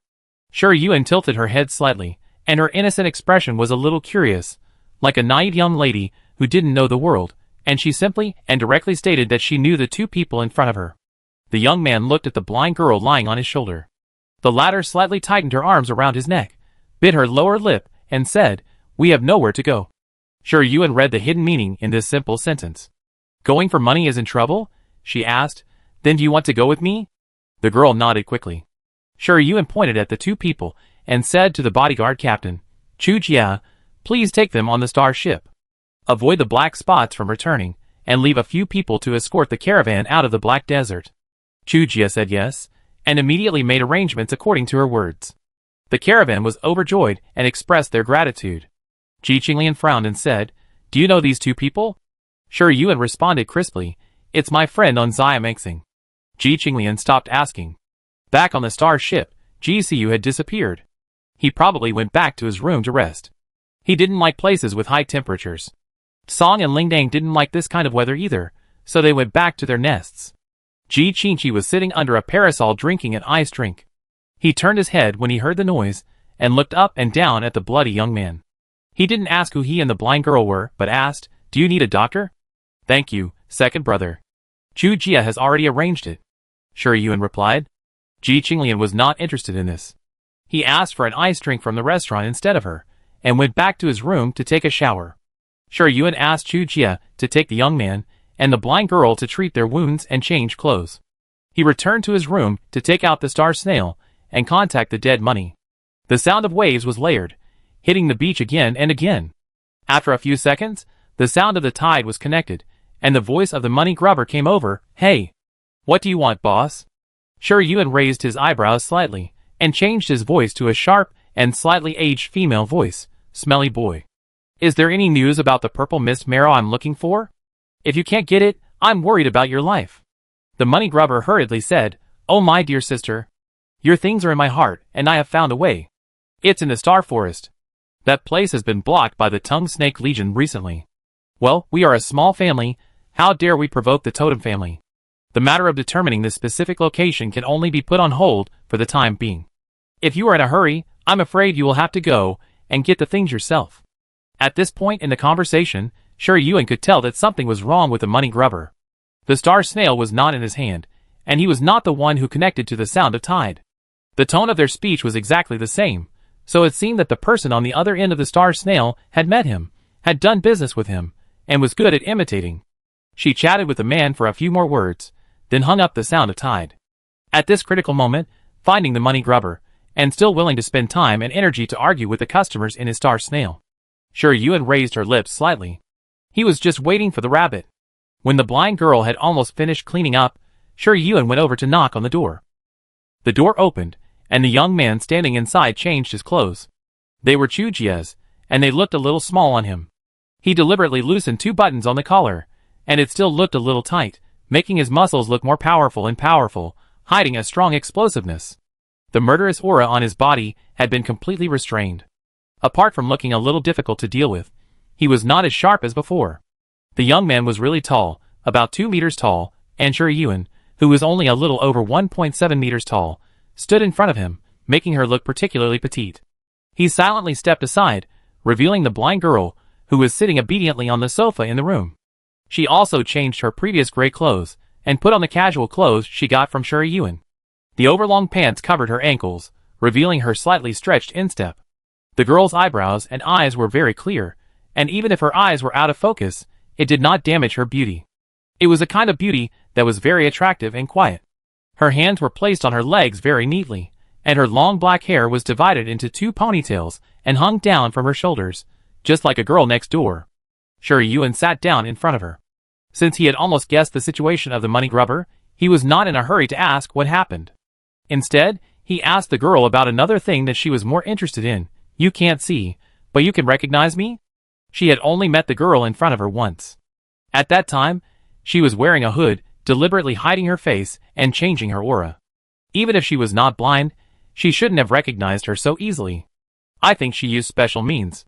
The girl said frankly, It has something to do with my mimicry. I'm sorry, I can't tell you the specific reason. It is very impolite to explore the mimicry secrets of others. In serious cases, you may lose your life. Sure Yuan seemed to be unaware of this unspoken rule. He leaned back on the sofa and asked again, The means of directly transmitting sound to me is also your mimicry talent? The girl nodded. While Sure Yuan looked at the other party, he searched for mimicry with related abilities in his mind, but he couldn't match it with any mimicry she knew. New mimicry? Sure Yuan blinked slightly and finally brought up the thing that the other party was most concerned about. You know Wu Shenhua, did the tavern owner ask you to come to me? The girl nodded again. When he was investigating the news of Wu Shenhua, he was targeted. This kind of thing has happened before, but this time he went out one night and never came back. I found the message he left in advance in the store, and left Xiaomong with brother Jing overnight. Before the girl finished speaking, Sure Yuan smiled and exposed her. You lied. The girl was stunned for a moment and denied. I didn't. Sure Yuan did not immediately point out what lie she had told, but said meaningfully, you are a person who cannot walk and cannot see, but you know a lot about him? The girl suddenly clenched her knuckles. Sure Yuan did not wait for her to explain and pointed out her flaws. That guy wants money but not life. If he knew that someone was targeting him for investigating Wu Shenhua, he would definitely send me a message immediately and raise my price. But he did not. Instead, he left you a message to find me if anything happened to him. Is this normal? And I haven't appeared for a month. Who knows if I am still in Xiaomengxing? Why does he think you can find me? Unless your mimicry can track my breath, or directly mark my location. But as far as I know, mimicry that can accurately track a target across an entire constellation, or across an alienated zone, has not yet appeared. The girl's back was already sweaty when she heard this. She wanted to stop Sure Yuan from continuing to speak. She opened her mouth several times in succession, but could not think of a reason to interrupt her. Sure Yuan seemed not to notice her changing mood and gave a conclusion. So your mimicry is not a tracking type. Combined with the information about the immortal flower he sold me before. She paused, leaned forward slightly, and whispered, Sister, your mimicry is a predictive type, right? Almost at the moment when she finished speaking, the sound of the blade rubbing against the scabbard was heard, and the sharp blade light was against Sure Yuan's neck, reflecting her fair and smooth profile. Sure Yuan had seen the speed of this knife when it was unsheathed. At this time, he glanced at the stern young man, neither afraid nor panicked. Why are you so nervous? I just made a random guess. Could it be that I guessed the truth? She retracted her peripheral vision, no longer looking at the young man who could take her life at any time, and smiled at the girl, who clenched her hands tightly, patiently waiting for her reaction. The girl pursed her lips and exhaled in a long silence. Brother Qi is right. You are too terrible. As long as you reveal a little flaw, you will be the host and there will be no room for recovery. He thinks highly of me. Sure Yuan pretended to be surprised. The girl was silent for a moment and whispered, Brother Jing, put away the knife. The young man hesitated for a moment, but still put the knife into the sheath. Facing Sure Yuan's all-seeing eyes, the girl smiled bitterly and said, As you guessed, the real source of the news is me, and Brother Qi just helps me to cash in the news. So? Sure Yuan looked at her leisurely, asking her to take the initiative to put out the chips. The girl knew that she had been led into her rhythm, but she had no way out, so she could only bite the bullet and say, You want news about the Wuxing flower? I can give it to you, but you need to help me rescue Brother Qi. The Wuxing flower is a deal we agreed on before, and I also paid a deposit in advance. There is no reason to do the same deal twice, right? Sure Yuan said slowly. With her cheap brother as a living blood bag, she was not so eager to find the Wuxing flower. After all, the Wuxing flower can only absorb ordinary curse power, and the totem curse can only suppress it at most, which is the same as the effect of her cheap brother's blood. When the need really comes, she will bite her cheap brother's neck and let that petty guy bite it back. Anyway, that guy who is more cunning than an abacus will not risk dying with her and fight her to the death for a few mouthfuls of blood. If it really doesn't work, she can also directly offer a high price for Wu Shenhua on the black market. After all, she is a rich woman now, and she can't lack money for anything. Although it will attract some unnecessary prying, the Black Goat family, as long as they are not stupid, will not dare to risk being attacked by the Tao Ai Legion and sell her information. What's more? Sure Yuan smiled and said, You can't predict Wu Shenhua, right? The girl didn't expect her to say that. For a moment, her face turned pale, and she didn't know how to respond with her lips. Before talking to Sure Yuan, she thought that she would be led by her nose, but she didn't expect that she would be completely powerless. Her biggest trump card was easily revealed by the other party, and now she is sitting on her territory, and she has completely lost the initiative. And she actually guessed that she couldn't predict the location of Wu Shenhua. Sure Yuan patiently answered her doubts. You obviously have the ability to predict the future, but what you gave me on Xiaomengxing was the news about the everlasting flower, which means that you can't find the immortal flower, so you can only use the everlasting flower as a substitute. After all, she is just an adult girl. How can she be a match for Sure Yuan, a 1,000-year-old fox? She loosened and tightened her hands on her legs several times in a row, and she barely suppressed the trembling feeling that seemed to be dominated by her soul, and said in a hoarse voice, "Is there anything else you want? I can find it for you. Anything is fine. As long as you save Brother Chi." After saying this, the girl completely put herself in a lower position in the negotiation. In other words, she was not qualified to negotiate with Shi Yuan from the beginning. Only two people with equal status and similar strength are qualified to sit at the negotiation table and fight for bargaining chips for their own interests. The weak have treasures, and even if they sit at the negotiation table, they can only be slaughtered. Shi Yuan smiled lightly. "I can help you save him, but..." The girl clenched her hands tightly, waiting for her conditions. Shi Yuan felt her nervousness, and said in the same tone, "But from now on, you must obey me, and not betray me. Traitors will be killed without mercy." The girl's unfocused pupils slightly dilated. It was just 6 simple words, but she felt a sense of fear like a thorn in her back, as if a guillotine was hanging over her head, which could fall at any time. The young man felt her real fear, and finally could no longer be a bystander. He walked quickly to the girl, put his arm around her shoulders, and patted her tense back. The person was still the same person, the face was still the same face, and the expression did not change at all, but Shi Yuan felt the peace and gentleness from him that he had never felt before. The look in his eyes when he looked at her was full of sternness and warning, as if she had proposed such a ridiculous condition. Shi Yuan's temper was not good, and she did not like to be warm and cold to cold buttocks, especially the two people in front of her did not have the qualifications for her to compromise. She stood up from the sofa, looking down at the girl who seemed to fall down with a gust of wind, and her tone was cold and ruthless. "I don't do charity. Also, take care of your dog. Otherwise, I don't mind cutting his body and head off." The unfinished words hit the girl's heart directly. Although she couldn't see it, she could realize that Shi Yuan's patience had run out. The heels made a crisp clicking sound on the ground. At that moment, thousands of thoughts surged in the girl's brain, some of which she didn't even know what they were. When she came to her senses, she blurted out, "I promise you." In just a few minutes of conversation, she seemed to have experienced a desperate fight. The clothes on her back were wet, and there were fine and dense cold sweat on her forehead. The young man looked at her worriedly, and she shook her head gently. It couldn't be worse than now. She had nothing, and only 2 relatives who loved her like their life. Compared with living a life of wandering and hiding, it would be a good thing to be loyal to the person in front of her and get a place of protection. No one can resist the temptation to control the person with the ability to predict. She is valuable. She can save Brother Chi. The girl endured the fear in her heart and said to Shi Yuan, "Sorry, Brother Jing is just too nervous about me. I don't mean anything else." "Brother Jing?" apologized to Miss Jing Yuan. The young man who had just been fierce bowed to Shi Yuan after hearing the girl's words, and said in a deep and cold voice, "Sorry. I'm rude." Shi Yuan looked at him sideways, smiling and said, "I don't want to have a vicious dog around me that may show its fangs to me at any time." The young man was silent for a moment, and without hesitation pulled out the dagger on his waist, and stabbed it into his shoulder blade. Blood gushed out, and wet his shirt. He lowered his head again, his waistline bent to 90 degrees. "I'm sorry, Miss Jing Yuan, I was rude." Shi Yuan saw his quick and decisive action, raised his eyebrows slightly, and sat down on the sofa again. "You are flexible." The girl smelled the blood, and heard the sound of the knife being drawn just now. She guessed what the young man might have done. Her eyes were slightly red, but she held back. Shi Yuan saw it, took out a bottle of high-level repair potion from the space ring, and threw it to the young man. "I don't like to force people to hurt themselves, but if you dare to put a knife on my neck again..." She smiled and said, "Just die." Yuan Xing instantly tightened her clothes, and said repeatedly, "No, Miss Jing Yuan. He won't dare to do it again. Brother Jing, tell Miss Jing Yuan that you won't dare to do it again." The young man held a repair potion, and bowed his head.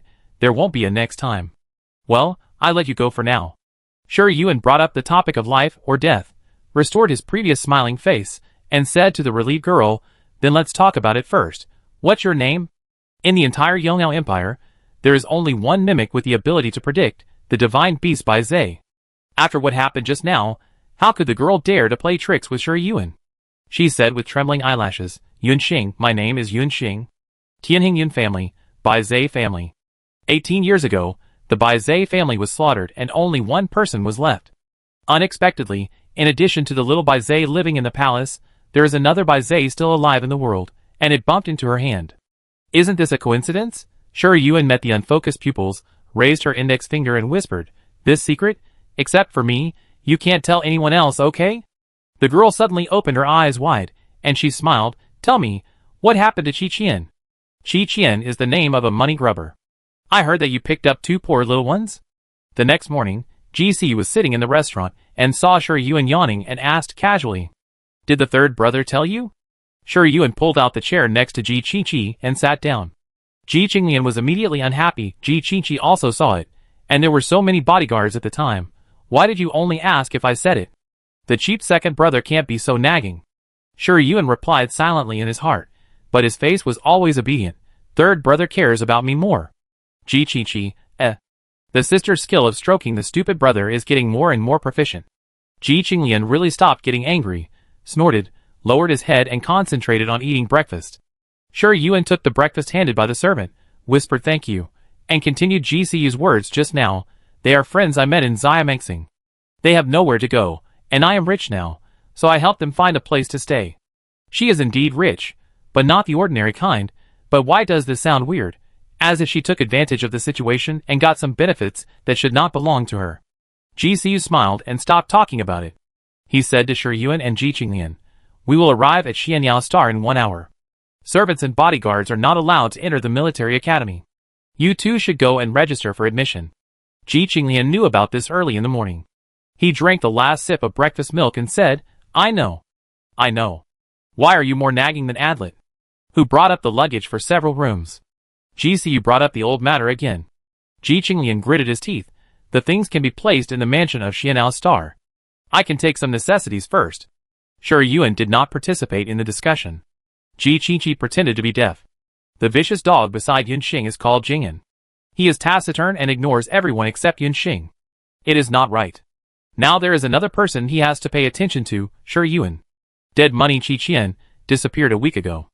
Yunxing also confessed one thing, that her Baizhe mimicry had defects, and could only be used once within half a month, otherwise her life would be overdrawn.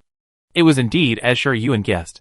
When she first came to ask for information about the Wuxing flower, Yunxing had predicted the Wuxing flower, and tried to see clues related to it, but found that the future he predicted was blank.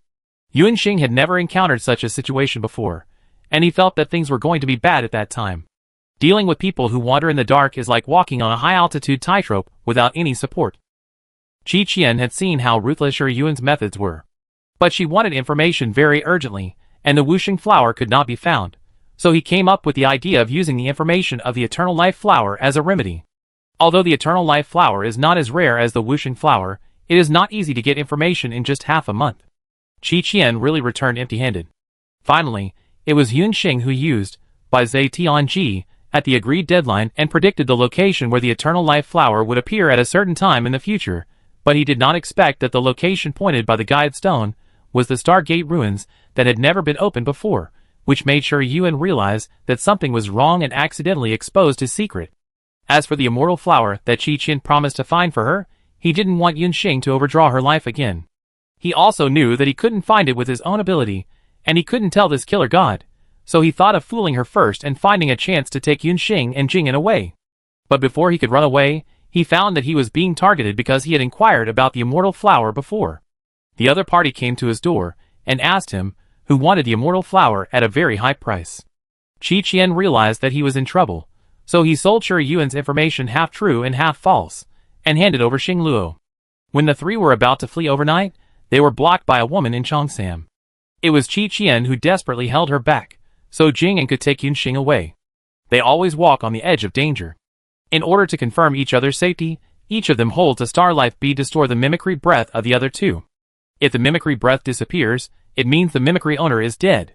In the star life beads of Yunxing and Jingyan, Qi Qian's mimicry breath still exists, indicating that the Chongsam woman did not kill him. When he was desperate, Yunxing thought of Shi Yuan, and was ready to go to her for a last-ditch effort. Unexpectedly, she turned into the eldest daughter of the Ji family in Tiandu. Yunxing was a little unsure whether the people who captured Qi Qian were coming for her. After all, Shi Yuan was originally looking for the Wuxing flower, and it was only after listening to Qi Qian's advice that he found the Yongsheng flower. To put it another way, even if those people were coming for Shi Yuan, they were standing on her territory, and it was impossible for them to use this matter as a threat to ask her to save Qi Qian. If she really did that, she would probably have to give up her life on the star ship on the spot. Therefore, Yunxing chose to use the Wuxing flower as bait, hoping to take a chance and wait for Shi Yuan to rescue her, and then use, by Zai Tianji, to find the Wuxing flower for her. Unexpectedly, she could not beat her at all, and she got herself into trouble instead. After confessing everything, Yunxing was also a little curious. Why didn't Shi Yuan ask her why she didn't return to the Bai Zai family even though she had awakened the Bai Zai mimicry? His attitude towards her seemed to know why she had fallen to this point. But she didn't dare to ask this doubt out loud. Some things can only be tacitly understood.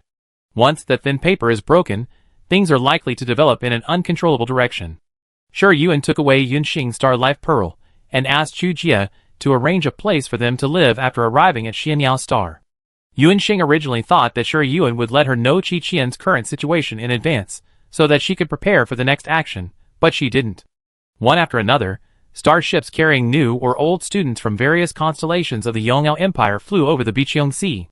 Seabirds flapped their wings and flew high, making loud cries. Shi Yuan stood on the deck of the starship, pressed his hair that was blown by the sea breeze, and looked at the other side of the ocean. There is a continent there, surrounded by the sea on many sides, with many scattered islands nearby. Just above the continent and the islands, there are artificial floating islands one after another. If you count carefully, there are 7 in total. If you look down from a high altitude, you can see that these 7 artificial floating islands are arranged completely in the order of the Big Dipper. In order to enrich the campus life of military academy students, Xingyao Military Academy implements a camp competition system, which is divided into 7 major camps: Tianshu, Tianxian, Tianji, Tianquan, Yuheng, Kaiyang, and Yoguang, which just correspond to the names of the Big Dipper. When freshmen enter school, they can actively choose the camp they want to join, or participate in the random allocation of the system. After determining the camp, if they want to change, they will need to consume a lot of credits. The 7 floating islands belong to 7 major camps, which are completely managed by students. The degree of freedom is very high. The instructors are only responsible for supervising training, examinations, and other activities. When the starship docked at the private port of Tianduji family, Shi Yuan stretched and put his few luggage into the space ring. Ji Siyu and Ji Qingqi had no sense of being brothers at all. They left their newly arrived younger brothers and sisters, one riding Song and the other riding Lingdang, and disappeared in a flash. They have independent courtyard dormitories in Xingyao Military Academy, so they can bring mounts in. Shi Yuan and Ji Qinglan are freshmen and don't know how to arrange the dormitories. They have to take the Star Shuttle to Xingyao Military Academy to report. Baby and Marshall will be raised in the mansion first. In the Star Shuttle, after nearly 5 minutes of silence, Ji Qinglian pulled the collar of his shirt uncomfortably and asked dryly, "Which camp do you want to join?" Shi Yuan tilted her head to look at him, and said bluntly, "Do you want to join the same camp as me, brother?" Ji Qinglian immediately got angry. "Who wants to join the same camp as you?" "I'm just asking casually." "Okay." Shi Yuan looked away with a little disappointment, and quickly asked, "Which camp do you want to join, brother?" Ji Qinglian saw her drooping eyebrows, pursed her lips, and said casually, "Anyone is fine, you haven't answered my question yet." Shi Yuan hurriedly said "Oh" twice. "I want to join the Yoguang camp." Ji Qinglian immediately frowned. "Why go to Yoguang? It's the weakest of the 7 camps, and it's a mess inside. There are many small groups, and they fight each other before other camps start every time they participate in group activities. The Totem family enjoys the most fertile resources in the Yongyao Empire. It's easy for Ji Qinglian to find out the internal situation of the Xingyao Military Academy. However, after reading a few investigation materials, he knew the current situation of the 7 camps. Before coming, he first ruled out the Yoguang camp. Shi Yuan smiled with his cheek in his hand. "Isn't that just right? No one cares about me. I can do whatever I want. Except for Yoguang, all camps have a student leader who holds absolute authority. Joining these camps means being disciplined. Newly arrived freshmen need to act according to the strict rules and regulations of the camp, which is very troublesome." Ji Qinglian was stunned for a moment, then lowered his head to think. Just at this moment, the Star Shuttle stopped, and Chu Jie said, "Third Master, Miss, we have arrived at the Xingyao Military Academy." Xingyao Military Academy has a relatively high degree of freedom, but the management of students is very strict. Even the Crown Prince is not allowed to bring followers. Students must learn to be self-reliant. Shi Yuan pulled Ji Qinglan, who was distracted, off the Xingshua and said goodbye to Chu Jie. The main campus of Xingyang Military Academy is located on the ground, with a total of 4 entrances in the southeast, northwest, and northeast. The main school gate is on the south side, with a giant relief, on which the 4 characters Xingyang Military Academy are written in a dragon flying and phoenix dancing style. The registration for the start of school lasted for a total of 3 days. Today is the first day, and the school gate is already full of people. The appearance of the two is quite eye-catching, and with the appearance of silver hair and blue eyes that is unique to the Tao Ai bloodline, they attracted a lot of attention as soon as they got off the Xingshuo, with curiosity, scrutiny, fear, and disgust. Shi Yuan and Ji Qinglan did not participate in the entrance examination, so they took the special registration channel, and could choose the major they wanted to study at will. Ji Qinglian undoubtedly chose the Combat Command Department. Shi Yuan didn't care about what major she studied, so she entered the mimicry tag and let the system randomly assign her. As a result, she was also assigned to the Combat Command Department.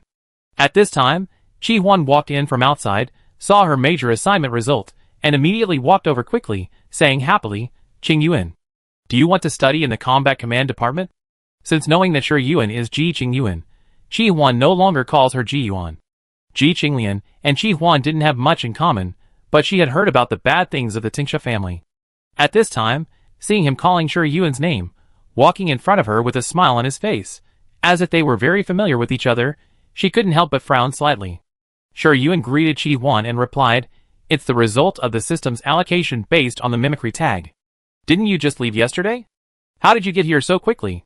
Hearing this, "Do you keep in touch?" Qi Huan blinked. "I heard you say you would arrive today, so I took the Fengxing Falcon to come here, thinking if I could meet you, and sure enough, I caught up with you. You even came here on purpose to block him?" Ji Qinglian relied on the fact that he was slightly taller than Qi Huan, and put on a condescending posture, looking him up and down with sharp eyes. No matter how slow Qi Huan was, he couldn't ignore Ji Qinglian's hostile eyes. He turned his head and looked at him, put on a formal smile and greeted him, "Long time no see, Ji Qinglian." The two had met only a few times, basically at banquets, and their relationship was limited to nodding acquaintances. Qi Huan had heard that Ji Qinglian had a bad temper, was arrogant, and difficult to get along with, and that he did not attend the introduction banquet for Ji Qinglian's return, so he must have some opinion about her, so he automatically classified him as a bad brother. Ji Qinglian also noticed that he disliked him, and said with a fake smile, "Long time no see, Qi Huan." Shi Yuan was sandwiched in the middle, looking at Ji Qinglian, then at Qi Huan, and deliberately said, "Are you two on good terms?" Ji Qinglian, "No." Qi Huan, "Not really." The two answered in unison, and Shi Yuan's cheeks puffed up, looking like he wanted to laugh, but didn't dare to. Ji Qinglian snorted first, pulled Shi Yuan's wrist and walked out, and also warned her, "You should stay away from the people of the Tingsha family, or you will be gnawed to the bone." Shi Yuan blinked. Seeing that she didn't say anything, Ji Qinglian pointed at her directly, "Did you hear that?" Ji Qing Yuan. Shi Yuan hummed twice perfunctorily, and turned back to wave at Qi Huan. "Qi Huan, see you next time." Ji Qinglian, Is she deliberately trying to piss me off to death? Chapter 23. Shi Yuan separated from Ji Qinglan after receiving the school uniform and student card.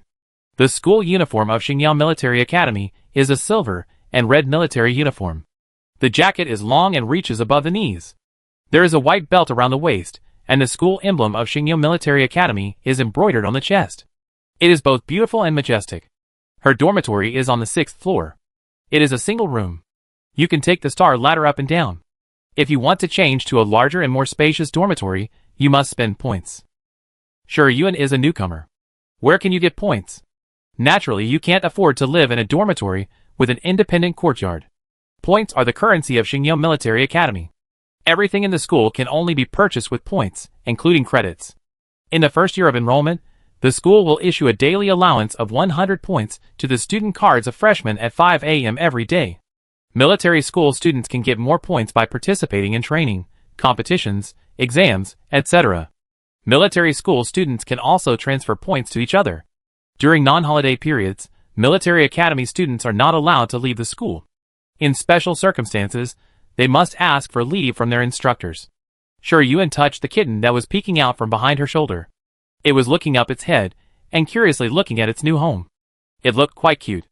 If it weren't for the fact that it was a gluttonous cub, no one would doubt its identity as a cat. The dormitory was quite spacious, with a private bathroom, desk, bed, and a small balcony, more than enough for one person to live in. Sure Yuen sat on the tidied bed and swiped the student card on the optical computer, which immediately linked to the Xingyao Military Academy's teaching system. She found the page for selecting a camp, and her eyes swept from top to bottom, finally landing on the Yaoguang option. Without hesitation, she joined directly. The cadets joined the 7 camps, which is a single choice, and the camps cannot refuse. During the registration period until the first week of school, freshmen can freely choose which camp to join. If they have not submitted their application by the deadline, they will be randomly assigned by the system. Freshmen generally do not join the camp immediately, but will inquire about the situation of each camp after admission to plan for their future study career. Each camp will also focus on a group of more outstanding freshmen, absorb them into their own camps, and improve the strength of the camp. Among them, the leader of the Tianshu camp is the Crown Prince Tang Xixing, who has brought the national system to the military academy and made systematic daily job arrangements for the camp. He set up camp meetings, from small group meetings to large group meetings, implemented a top-down hierarchical management system, and unified the management of the points obtained in the camp team competition, and issued point wages to cadets with camp positions. The groups are divided into 4 levels, S, A, B, and C. There is an assessment system. Military academy students who pass the assessment can stay in the original group or be promoted to a higher level group. Military academy students who fail the assessment will be demoted. And the strong group participates in the difficult level trial, the weak group participates in the simple level trial, and when participating in the camp trial, the difficult and easy tasks will also be allocated to maximize the utilization of talents. Under his leadership, the Tianshu camp has become the strongest camp among the 7 camps. The members of the camp are also very united, thinking about climbing up, and forming internal competition under the competition of the camp. Sure Yuen must be sick in his brain to play 007 internal volume with them. The leader of the Tianxian camp is Feng Shiyuan. The process of her becoming a leader is a bit ridiculous. She disliked the original leader, the second prince Tang Xixu, and beat him down, and then took the position herself.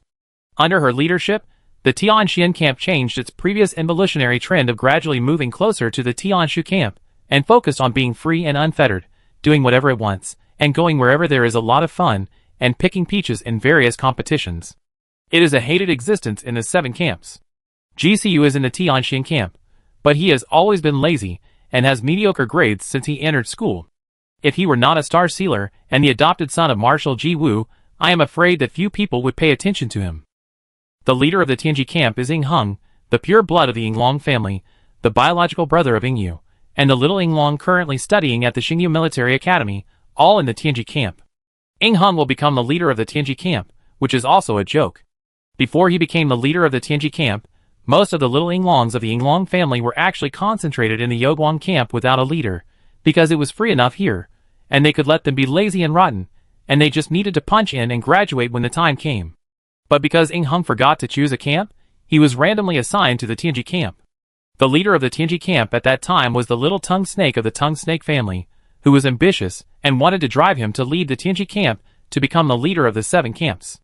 Ying Heng was annoyed by him, and he had no credits to transfer to the camp, so he beat him down and selected capable and caring military academy students from the Tianji camp to maintain the basic operation of the camp.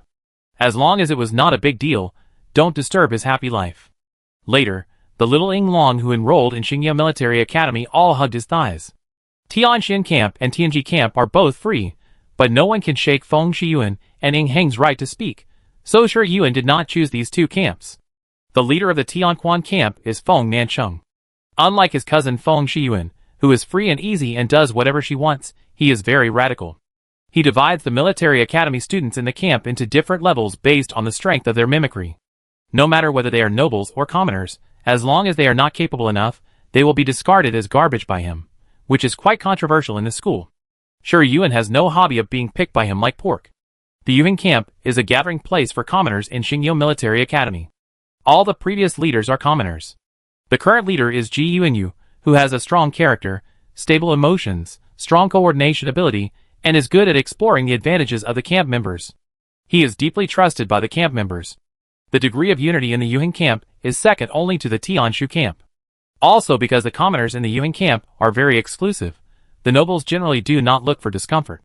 Sure Yuan does not think that he, a top noble in the eyes of commoners, can fight his way out in this situation, so he skips the Yuan camp. The leader of the Kaiyang camp is Qi Qinyu, Qi Huan's half-sister. Like Feng Nancheng, she is a very extreme person. She despises civilians. The core group in the camp is all composed of nobles. Even if the civilians are capable, they are not taken seriously by her.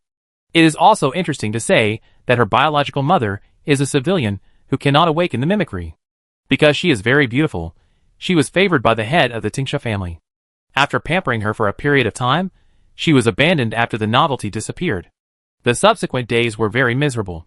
Qi Qinyu awakened the pure-blooded Tingsha mimicry at the age of 7, and was brought back to Tianqiong Star by the head of the Tingsha family. She was raised by Madame Qi, and regarded Madame Qi's words as a guide. Shi Yuan met Qi Qinyu once on Xiaomong Star. At that time, she was an ant that could be crushed to death at will in the eyes of the other party. Now that she has become the only pure-blooded Taotai in the Taotai family, Qi Qinyu will never get along with her in a friendly way, but will only suppress her severely. Although Shi Yuan is not afraid of climbing over towering mountains, he will not leave the flat and wide road untouched and cause trouble for himself. Therefore, the Kaiyang camp is also excluded from her choice. Finally, there is the Yoguang camp. The other 6 camps have clear leaders that are difficult to shake in a short period of time. Only the Yoguang camp, due to historical reasons, has gathered many thorns. Everyone is unwilling to obey anyone, either alone, or a group of people with good relationships, and the number is quite large. Even if someone expresses the desire to become the leader of the Yaoguang camp, no one will pay attention to him, unless someone can deal with them all severely. There are many thorns. It depends on what standard is used to measure. Compared with the good students, who listen carefully in class, and get high scores in every exam, those who skip class are troublemakers. But if we take a step back, those who smoke and drink are troublemakers, and take another step back, those who fight are troublemakers. Qi Qinqi is in the Yoguang camp, and he is a well-known number 1 troublemaker. He is a loner, and has almost no good friends. Once, several small groups in the Yoguang camp wanted to invite him to join, but he refused. Later, they deliberately targeted him in the trial, and as a result, they were beaten up, and couldn't get out of bed for half a month, losing the qualification for the trial. Since then, no one dared to provoke him, and they decisively took a detour when they saw him. Can Shi Yuan be afraid of his good second brother? This is obviously a big backer, a natural top fighter. Therefore, she decisively chose to join the Yoguang camp, and saw several familiar names in the list of members of the Yoguang camp. It seems that the Yaoguang camp, which has always been the last of the 7 camps, is going to become popular. The moonlight enters the house, casting a little bit of silver light. The mottled shadows of the trees sway gently in the night wind, and low conversations sound from the abandoned old house. No news yet? We have stayed here for more than a month. If we can't find her trace, the master will not let us go. The woman's voice was a little anxious, and it can be heard that her patience has run out. Do you think I don't want to find her? Her anti-tracking ability is the strongest in the organization, even the leader. The man paused here, his tongue swept across his dry lips, and said impatiently, "She must have obtained the everlasting flower to suppress the rose curse, otherwise the blood bees would not have lost her direction." The woman sneered immediately. "Are you kidding me? How could the everlasting flower suppress the rose curse? At most, it can help her survive for a while." The man knew this truth, but the blood bees that could track the rose curse really couldn't find the target they had been tracking. There are only 2 possibilities for this situation. Either the target they are tracking is dead, or the rose curse on the target is suppressed. The man didn't think that with the terrifying level of that person, she would die so easily on the Little Mang star. She must have found a way to suppress the rose curse. Is it the immortal flower? But since the appearance of the buried bone slope, only one immortal flower has grown, and it was picked many years ago, and there has been no news so far. There have been reports of the immortal flower appearing in other places, but the most recent one was more than a decade ago, and the rest were even older, and all on planets far away from Xiaomong star. Even if that person had wings, it would be impossible for him to easily pass the inspection checkpoints of the various constellations of the Yongyao Empire, and go to those places to find the immortal flower. But apart from the immortal flower, what else can suppress the rose curse? The man remained silent, making the woman even more irritated. She kicked the rusty iron chair away. "You said that if we caught the news dealer, there would be progress. But where is the progress in all these days?" This was undoubtedly a way to pass the buck, and the man was also angry. "If you hadn't hit him so hard and made him unconscious for so many days without waking up, would I be in the dark and could only deal with those people according to the notes in his star snail? Don't tell me you don't know how cunning she is. The slightest movement may attract her attention, Not to mention that you let the 2 little mice go. She may have discovered that something is wrong here, and will never contact the news dealer again. He outputted all the aggrieved emotions that had been accumulated in his heart for this period of time. The woman saw that he pushed the responsibility onto herself and sneered, "You are innocent. If you hadn't made a mistake on Rose 404, would she have escaped?" The smell of gunpowder spread silently between the 2 people. The temporary cooperative team finally exposed the existing rift after the mission had not made any progress for a long time. The man clenched his fists, cursed damn it under his breath, slammed the door and left. The rusty metal door hit the door frame with a heavy clang. "Waste," the woman cursed. She was so angry that she didn't notice that the seriously injured young man lying in the room quietly opened his right eye a crack. He looked miserable, with bandages all over his body, his mouth half crooked, and his left eye bruised and swollen and almost unable to open. If he hadn't been kept alive by the treasures of heaven and earth, he would have died on the spot. If someone was in the room at this time, they would have found that his breathing rhythm was no different from that of a fainted person. Qi Qian slowly hooked his right hand finger. Such a simple action consumed most of his strength. A palm-sized star mouse came out of his palm and rubbed his fingertips, with its little head in some concern. He reluctantly touched the star mouse's little ear, and the little guy immediately stood up and flexibly ran to the dilapidated iron window. Before leaving, he looked back at him. Qi Qian reluctantly smiled. Star Mouse no longer hesitated, jumped vertically down the window, and ran all the way to the tavern in the 5th slum. The door of the tavern was closed. The drinkers who used to come here to drink turned into the alley and looked around, muttered "Why is it not open yet?" and then put their hands in their pockets with a breath, and went to other taverns. Star Mouse jumped up the wall, entered the backyard of the tavern, came to the utility room, and skillfully got into the mouse hole inside, and dragged out a star snail from it. It squatted in the moonlight, touched the star snail with its little paws, and found the only 2 tidal sounds inside. When it was about to send the tidal sound, it suddenly felt a ray of eyes falling on itself. Under the bright moonlight, a kitten with pure white fur squatted on the courtyard wall, tilting its head to look at it, as if considering where to start. The star mouse was so frightened that its fur stood on end. It quickly slapped its paws on one of the tidal sounds, and immediately picked up the star snail to go back to the mouse nest. A slender white hand suddenly stretched out from the shadows in the dark, and grabbed its neck accurately. The star mouse was stunned for a moment, as if it had anticipated its impending death. It raised its head, and unexpectedly met a pair of silver blue eyes. Shuri Yuan raised his eyebrows slightly. Where did this little mouse come from? Just at this moment, the tidal sound was connected, and a gentle breathing sound came from the other side, but no one spoke. Shuri Yuan took the star snail and said slowly, "It's me. I caught Qi Qian's little mouse by accident. He's so agile, I think he's fine." Yun Xing, who was at the other end of the star snail, let out a long breath and said incoherently, "Thank you, thank you." The star mouse is Qi Qian's mimicry. He hid this star snail in the utility room in advance to prevent the 2 from accidentally separating and losing the star snail. He released the star mouse to report his safety to Yun Xing and Jing'an, and to find a way to save himself. The star mouse listened to her conversation with Yun Xing and opened his eyes slightly. The limbs that were trying to flutter and try to get the star snail back also drooped softly. Shuri Yuan carried it and turned over to leave the backyard of the tavern. The little kitten jumped onto her shoulder, tilted its head slightly forward, and looked at the little thing in her hand curiously. When they reached a safe place, Shuri Yuan brought the star mouse to her, poked its belly, and said, "Tell me about your master." The kitten squatting on her shoulder tentatively stretched out its front legs and poked forward like her, but its short legs were too short to poke the star mouse's belly. The star mouse moved its limbs and gestured in a mess. Shuri Yuan didn't understand, so he put it on the ground. The star mouse immediately played 4 roles and drew a rough floor plan of the house, performing a scene of a man and a woman quarreling in the living room, the former slamming the door and leaving, and finally rushing into the room of the floor plan, lying weakly on the ground, and then immediately jumping up and rushing out of the floor plan. Very good, Vivid. I understand. There are only 2 people, one of whom left because of the quarrel. The kitten's eyes lit up, waving his short legs from time to time, and he also wanted to perform a pantomime. The moon was in the middle of the sky, and the small star gradually entered the late autumn, and it was cold everywhere.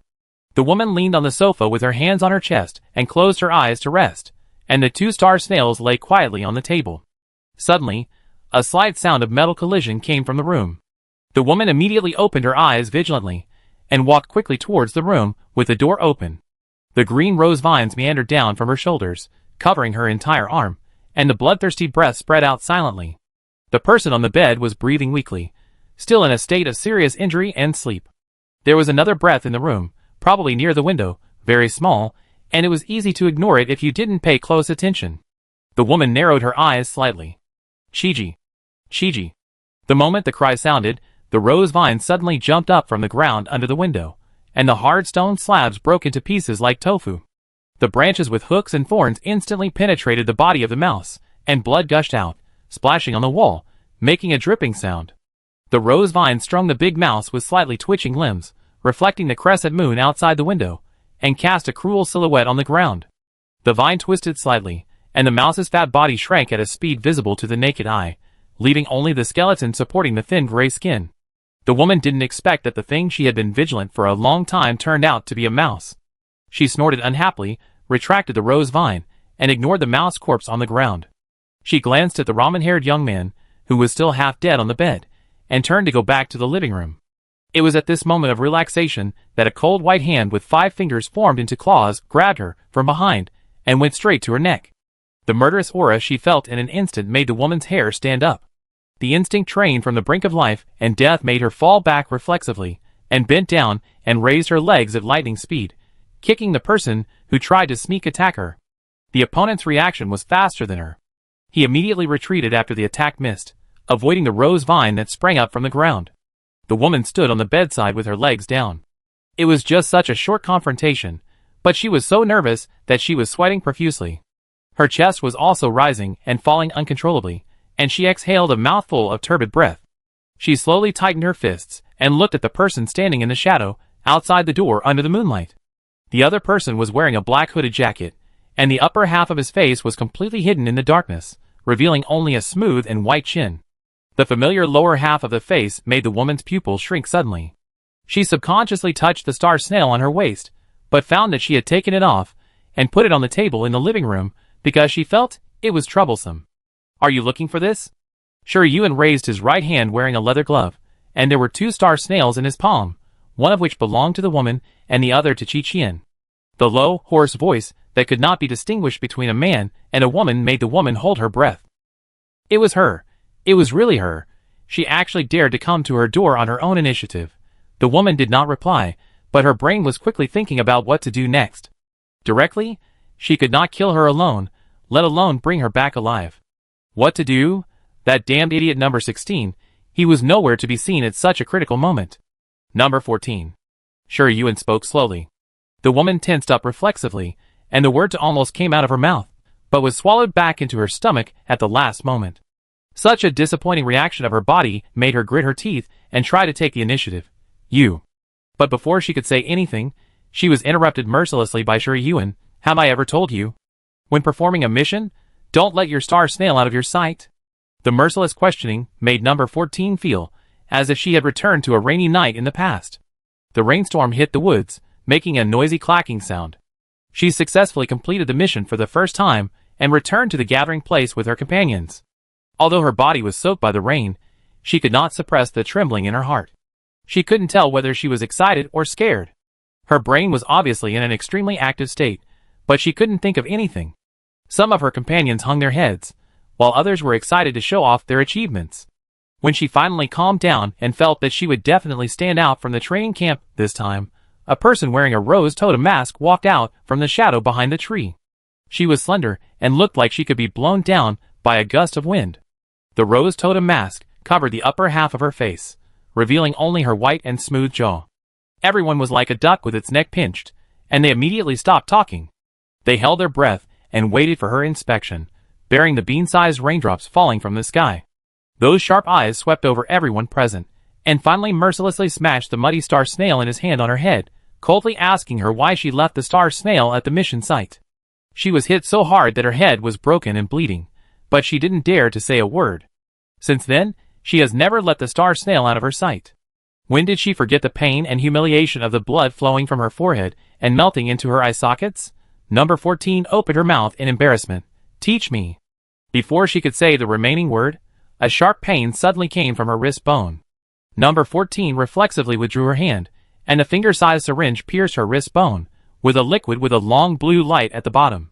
Her pupils contracted sharply, and she suddenly looked at Qi, who was lying half dead on the bed.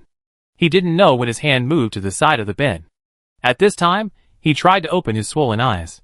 After a successful attack, he hugged the star rat that was strung from the side, and quickly shrank his body back. But his injuries were too serious, and his broken legs couldn't move at all. Even if he tried hard, he could only shrink a small distance into the shabby bunk bed. Number 14 never expected that she would be attacked by such a half-crippled person. Rose vines surged out, and the sharp hooks couldn't wait to pierce Qi's skin and suck his blood.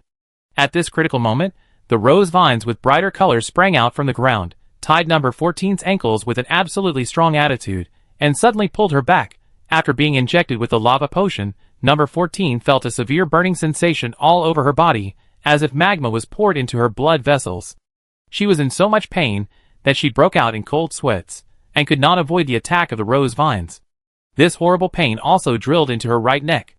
The rose mark hidden under the skin was strongly stimulated, and gradually emerged on her neck, while the rose vines controlled by her quickly withered and disappeared in another stronger rose breath. Number 14 fell to the ground in a mess. Even though her forehead was hit on the broken ground and left a deep scar, it could not bring back her consciousness controlled by the pain.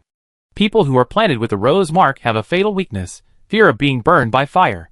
Sure, Yuan didn't want to waste too much energy on number 14, so as not to awaken the curse that had finally fallen asleep due to excessive use of the power of the rose totem. So he gave the lava potion prepared in advance to Star Mouse, and asked it to bring it to Qi, and deliberately asked Star Mouse to drive a mouse to attract number 14's attention. When number 14 focused her main attention on the room, the back was empty, and Sure Yuan took the opportunity to rush into the house through the broken window of the living room and deliberately attacked her from behind. Of course, number 14 couldn't be attacked so easily by her, but with her fighting habits, she would definitely avoid the attack on her neck by bending down and kicking back. The space in the room was limited, so number 14 would land by Qi's bed as she expected. Next, she only needed to attract number 14's attention, control her emotions, and create conditions for Qi to attack her, and the plan would be mostly completed. Sure enough, the idiot number 14 has not improved at all. Sure Yuan slowly walked to number 14, grabbed her collar, and pulled her up, staring into the eyes full of pain and fear in the dark. Number 14. Sure Yuan called her code name again. Even though number 14 was in so much pain that she couldn't speak, she instinctively focused her attention to listen to her. Sure Yuan noticed her reaction and tooted in disgust. A tamed dog, even if it turns to someone else's arms, cannot resist the original owner who tamed her. She put her index and middle fingers together, and slowly slid the back of her fingers down on her bloody face. Finally, she pinched her jaw hard, forcing her to look up. Have I ever told you that when the person you are hunting is your former companion, don't use your usual fighting skills against her? Number 14 was so frightened by her cold voice that his teeth trembled. He moved his lips and wanted to say something, but he was so scared that he forgot how to speak. Sure Yuan snorted and pulled her up, forcing her to look at Qi, who was lying on the bed and couldn't move but was sweating profusely, and asked, "Have you learned everything I taught you? Now tell me, why are you lying in front of me in a mess and can't even get up?" Number 14, who had tried several times but couldn't speak, seemed to have been released from the gag spell, panting and speaking clearly. I underestimated the captive. I will not only break his legs, but also his hands, leaving him no room for action. I will completely destroy his spiritual power spring, so that he can't release the mimicry, and keep watching him in the room until I confirm that he wakes up and completes the purpose I want him to achieve. Qi, who had just recovered from the shock of being stabbed into a hornet's nest by the rose vines, turned pale, as if he had been painted with quicklime when he heard her words. His only right hand that could move trembled as he grabbed the star mouse that had stuck its head into his palm and hid it under his clothes. Sure Yuan didn't care about Qi's reaction at all. She grabbed number 14's clothes and threw her to the wall. Looking down at her sweaty appearance, she chuckled, "You obviously knew it. Why didn't you do it?" Number 14 twitched all over because of her laughter. She wanted to avoid her gaze in fear, but because the painful and struggling rose mark absorbed too much vitality, she could only sit at the wall like a motionless doll. A very simple reason. Because she underestimated the enemy. She didn't think that a news dealer, who was beaten half crippled by her, and had been unconscious for nearly 7 or 8 days without waking up, could do anything. Just as she thought that the seriously injured and dying Shi Yuan would only try to hide, and would not come to her house to seek death, so at the moment of being attacked, she never thought of using the state of complete victory to deal with the attacker. Shi Yuan stepped on her right shoulder blade, heard the sound of bones breaking, and leaned forward slightly and said, "I said that under my command, there is only one chance to make a mistake. I thought you betrayed me and joined someone else's command, which was a little progress. Now it seems that it is just a stupid choice made by a fool. Does it feel good to kneel at his feet, and be used like a dog by him?" Shi Yuan asked back with a chuckle. Number 14 shuddered, like a dying fish on a chopping board trying to make a final struggle. "No. Instructor, give me another chance. I won't dare to do it again. He forced me. He said that if I don't obey him, he will take my life. I don't want to die. I don't want to die." Shi Yuan said in an ambiguous way, "You are not afraid that I will kill you?"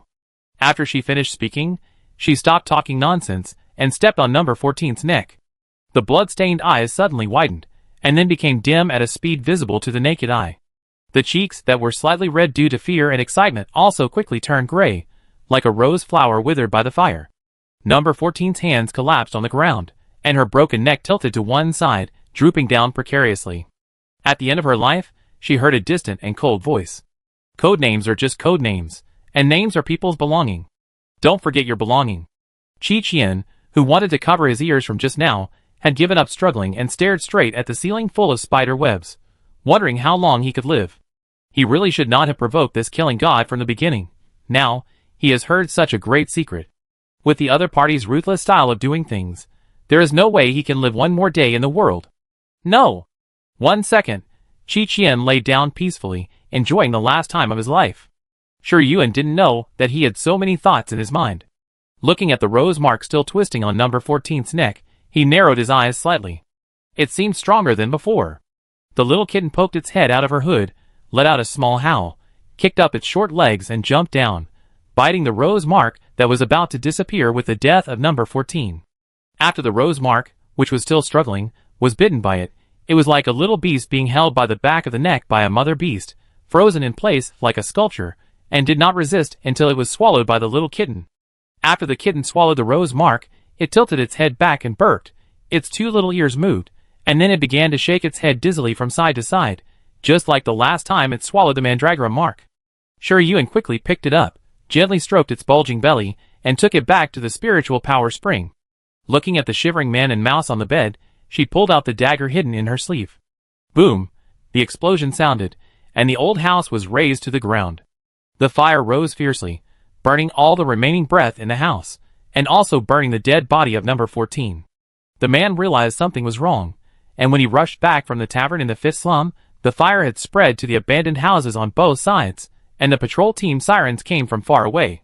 He stood in front of the blazing flames, tightly holding the star conch in his hand, and repeatedly dialed number 14's title sound. What responded to him was the long sound of waves beating. It was not until the patrol team was about to reach the fire scene that he gritted his teeth, held back the fear that surged from the depths of his soul, and hid in the shadow of the abandoned building. It was her. It must be her. Among the title sounds he had received before, there must be one from her. Who was it? Was it the rough man who yelled for clues to the Stargate ruins? Or the lifeless old woman who wanted news about the coffin wood? Or was it the shrill voice that had ideas about the purple mist marrow? Or... The man forcibly restrained his thoughts that were about to collapse, leaned against the cold wall, and gasped heavily.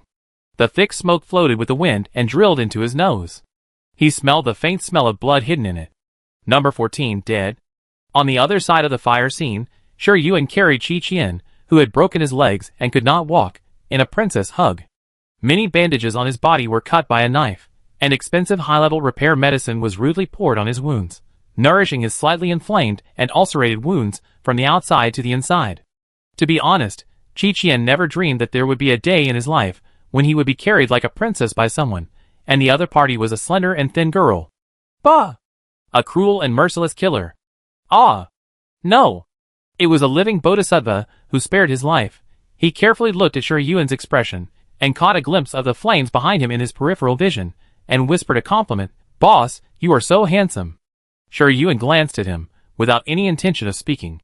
Qi Qian's hair stood on end when she looked at him, but he still resisted the urge to kneel down and beg for mercy, and continued to flatter her in a low voice. "You are so handsome.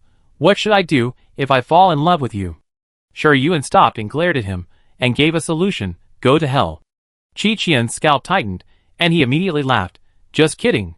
Just kidding. Boss. I'm just your dog, the most loyal dog. Woof. Woof woof. Woof woof." Shi Yuan was annoyed and warned, "If you keep talking nonsense, I will throw you to the dogs." Qi Qian closed his mouth without hesitation and silently reduced his presence. Chapter 24. Shi Yuan returned to Xiaomong Star by opening the temporary star gate through the star key. It was precisely because of this shortcut that she dared to promise Yunxing to help her rescue Qi Qian. Otherwise, it would take more effort and there would be variables during the period. Number 14 died, and the people who acted with her would be afraid to act rashly. She could live a peaceful life and find an opportunity to deal with them later. Although she awakened to the Taotai mimicry, she was also vindictive. More than a month has passed since the disappearance of the Stargate ruins. The Tingsha Legion's blockade of the Star Forest is no longer as strict as before. Shi Yuan easily took Qi Qian into the Star Forest and returned to Xianyao Star through the Star Gate. Not long after Qi Qian showed his loyalty, he exhausted his mind and passed out. The mimicry and the master's state were basically synchronized. The Star Mouse returned to his spiritual power spring after he fainted. The speed of passing through the Star Gate was very fast. In almost the blink of an eye, Shi Yuan returned to Xianyao Star from the distant Xiaomong Star. After she promised Yunxing to save Qi Qian, she used her optical computer to buy a private villa on Xianyao Star on the Star Network in advance.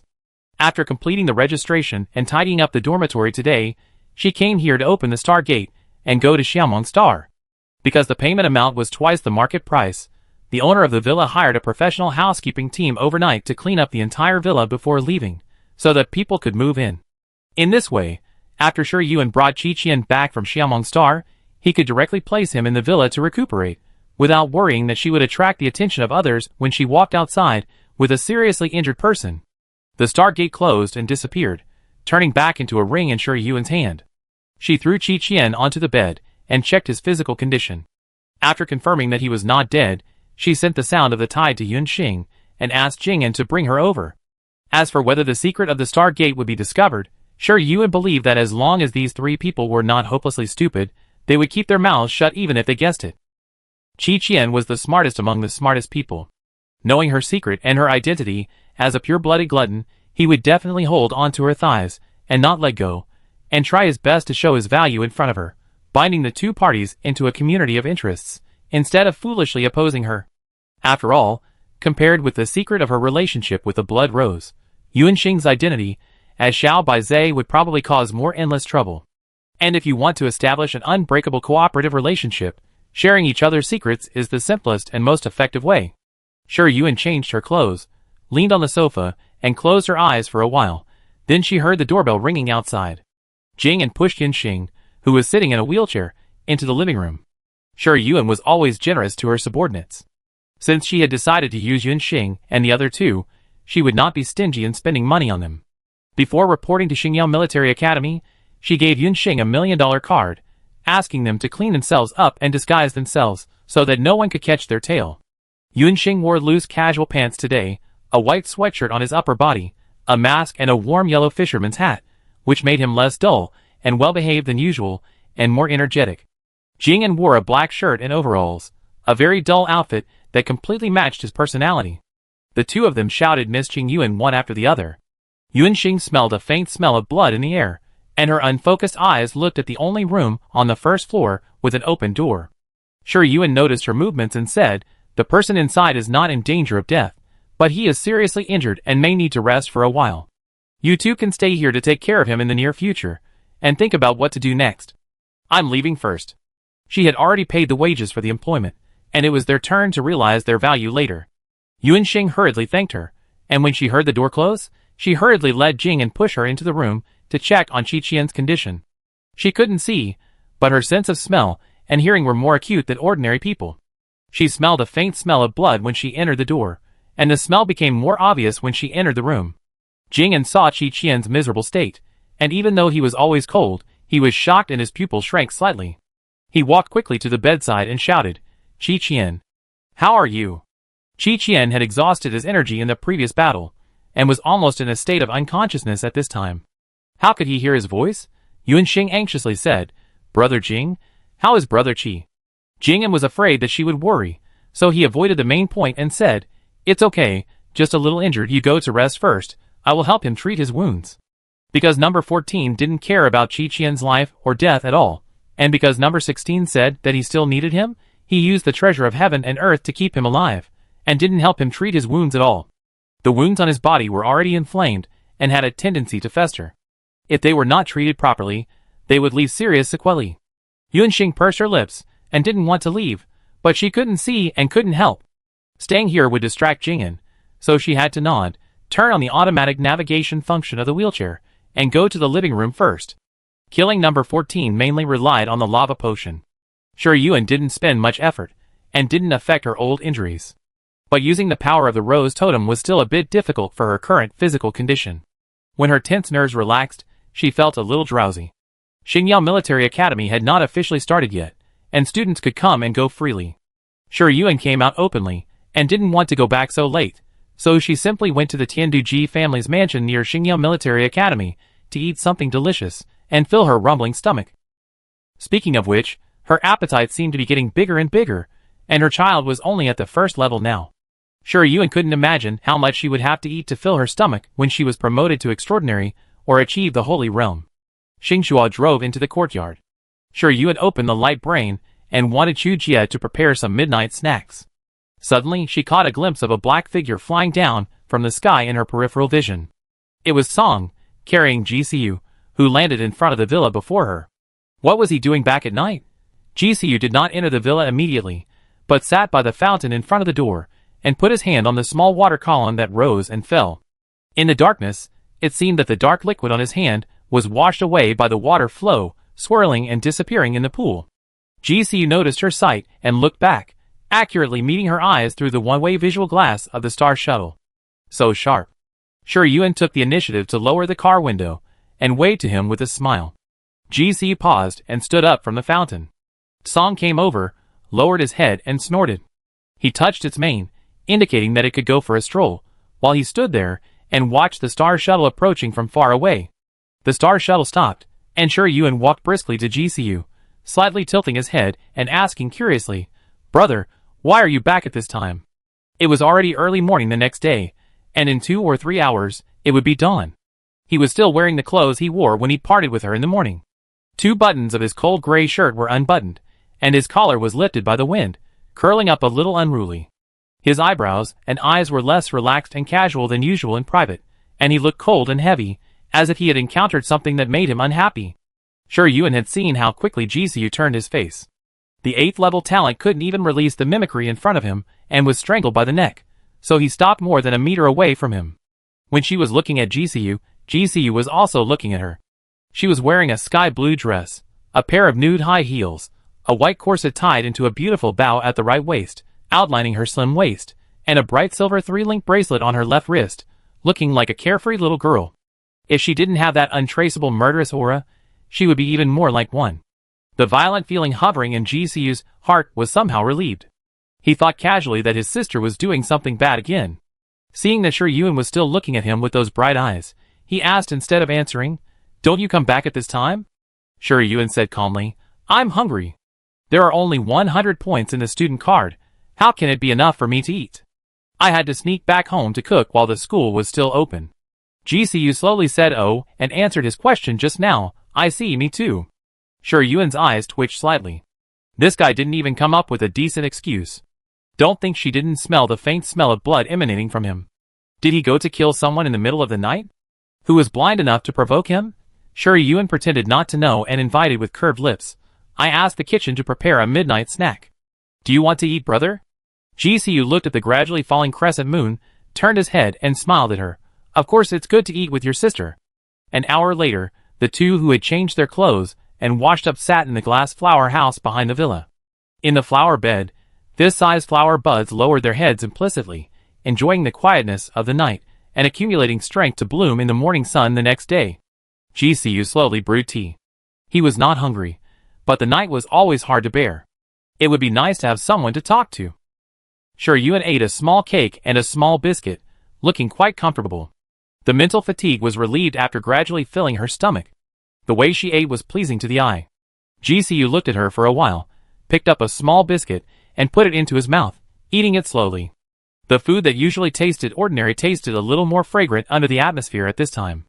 GCU ate the biscuit, stretched out his other hand, and knocked on the table with his knuckles, attracting Yuan's attention, and said, "Where is the kid? Call him out and play with me for 2 minutes."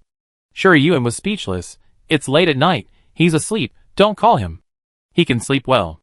GCU sighed regretfully. Yuan didn't say anything. GCU said again, "I heard that you want to join the Yaoguang camp? Is Ji Qinglian a loudspeaker? Why does she tell you everything?" Yuan asked. GCU glared at her. "Little fool cares about you now, and specially came to ask me if the Yaoguang camp is easy to deal with." Yuan blinked. "What do you answer?" GCU took a sip of tea in an unfathomable way. "Guess." Yuan held his chin and thought for a while. "It must be easy to deal with. Tell me about it." GCU put on an attitude of listening attentively, wanting to hear her detailed explanation. Yuan was full, and pushed the remaining bowl of millet porridge in front of him. "Eating sweets can make you feel better, brother." After a simple sentence, she replied, "Because I have my second brother as my big backer."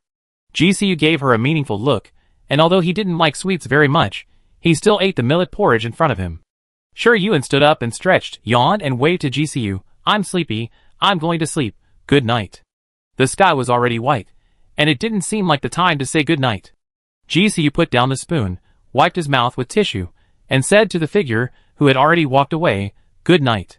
2 days passed in the blink of an eye. The cat was too comfortable at home. Yuan returned to Xingyao Military Academy the night before school started, and she didn't notice when GCU left. The kitten woke up when she arrived at the dormitory. It was still the size of a palm, but its breath was much stronger. After careful perception, it turned out that it had risen from the first level of combat power to the second level of combat power. It seems that the rose mark is a great supplement for it, but the 2 mimicry labels of greed and cruelty are still motionless. Yuan looked at the spiritual power spring.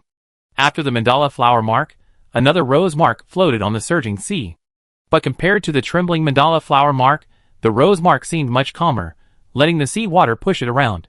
But if you look closely, you will find that it is not close to the central area of the spiritual power spring. Since entering the training camp, the blood rose killer has been planted with the rose mark by the star seal master, and can use part of the power of the rose totem. Yuan did not expect that the cat cub could even copy this artificial mimicry mark into the spiritual power spring. She opened her hand, and the verdant rose vines climbed from her arm to the palm, and a small crimson bud was formed in the process of sprouting. Yuan's mind moved slightly, and the small bud quickly grew and bloomed, and a beautiful rose flower bloomed. There was no greedy and bloodthirsty impulse, and the rose totem hidden under her neck did not move at all. This is a rose mark independent of the rose totem. But as far as she knows, the existing rose mark and rose totem have an absolute relationship of child and mother.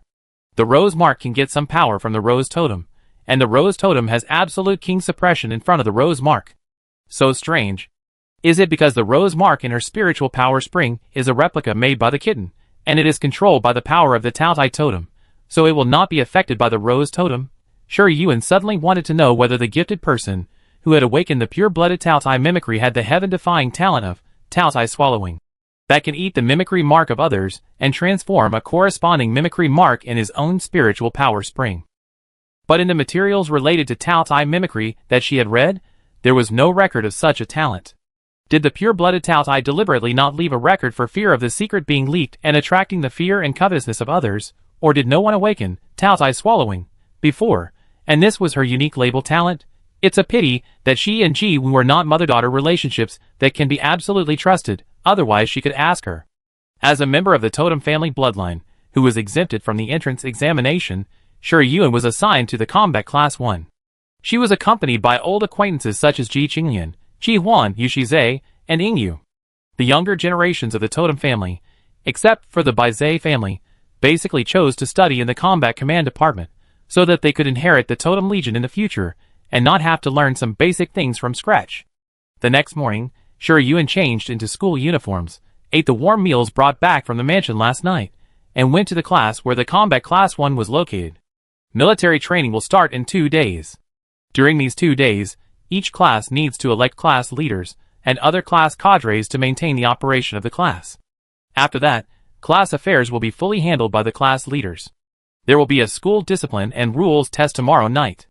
Military Academy students who fail the test will be punished by the school by deducting points and participating in the make-up test until they pass.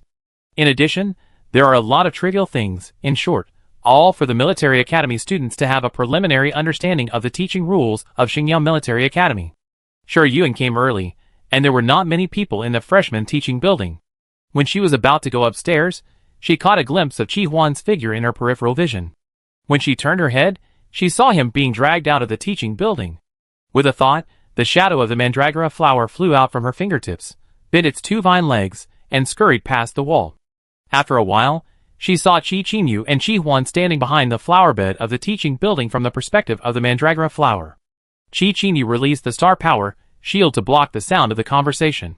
Mandragora slipped to a position with a wider field of vision, and Shi Yuan read their lips according to their mouth shapes. Qi Huan, I didn't see the message, not intentionally not replying to you. Qi Qinyu, it's better this way.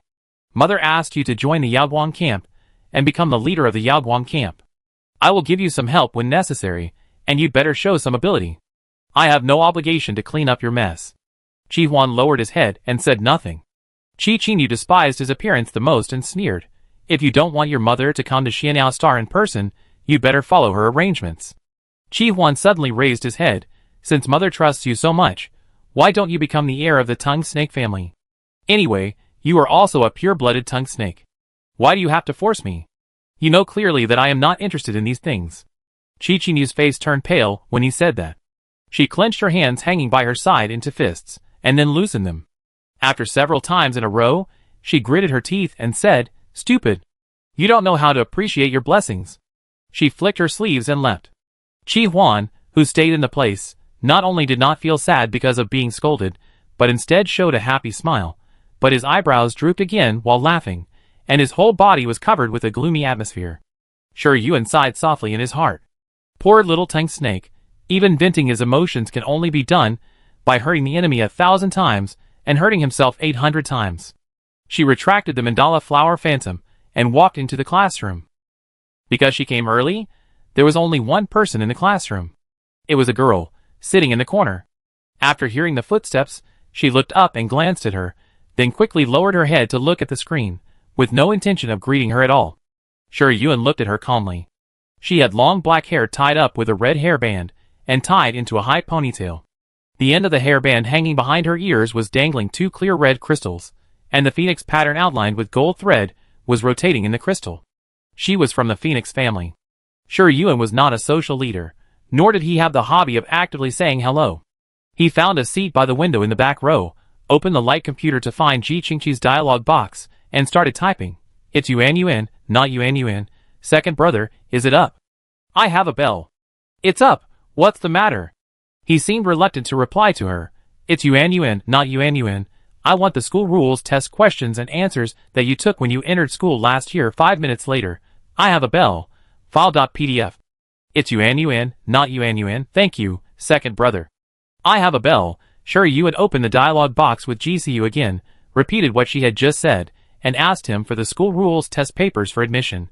GCU, don't try to be opportunistic. It's Yuan Yuan, not Yuan Yuan. QAQ. GCU, file.pdf. It's Yuan Yuan, not Yuan Yuan. Thank you, brother. GCU, don't use the same trick you used on Qingqi on me. Shi Yuan didn't reply, and quickly compared the two documents, and found that the test questions had an 80% repetition rate, and some of them just had different blanks to fill in. She threw away the school rules manual of more than 100 pages, and decided to only look at these two test papers. During this period, people came into the classroom one after another. Some of them looked at Shi Yuan quietly, and some of them sat down directly. The classroom was very spacious, and each student had a single desk. The number of reserved desks was much larger than the number of students in the class, so everyone could choose their seats freely. When Shi Yuan finished comparing the two test papers, Ji Qinglian and Qi Huan entered the classroom at the same time. Qi Huan completely put away the gloomy temperament after the conversation with Qi Qinyu, and returned to the appearance of a happy little son. The two were tall, long-legged and handsome, and their special identities attracted the attention of many military school students in the classroom as soon as they appeared. They didn't even look at each other, but walked toward Shuryuan's position at the same time. Because the people who had arrived in the classroom recognized Shuryuan's highly recognizable appearance as the pure-blooded heir of the Taotai family, no matter they were curious, indifferent, or disgusted, they did not sit around her. Ji Qinglian took the seat behind Shuryuan, and Qi Huan took the second best and sat on her left. Ji Qinglian tooted, "Qi Huan, are you a dogskin plaster?" His voice was not loud, but the military academy students in the classroom were all sharp-eyed and sharp-eared, so how could they not hear it? The low voices of conversation disappeared without a trace, and many people stole a glance, ready to eat a fresh and hot melon. When Qi Huan didn't fight with Yu Shize, he still had some skills in cultivating his qi, and said calmly, "I'm not sticking to you." The two people who didn't like each other immediately began to exchange feelings, one sentence after another, which was more exciting than crosstalk. Shuryuan, who was the cause of the dispute, automatically blocked them.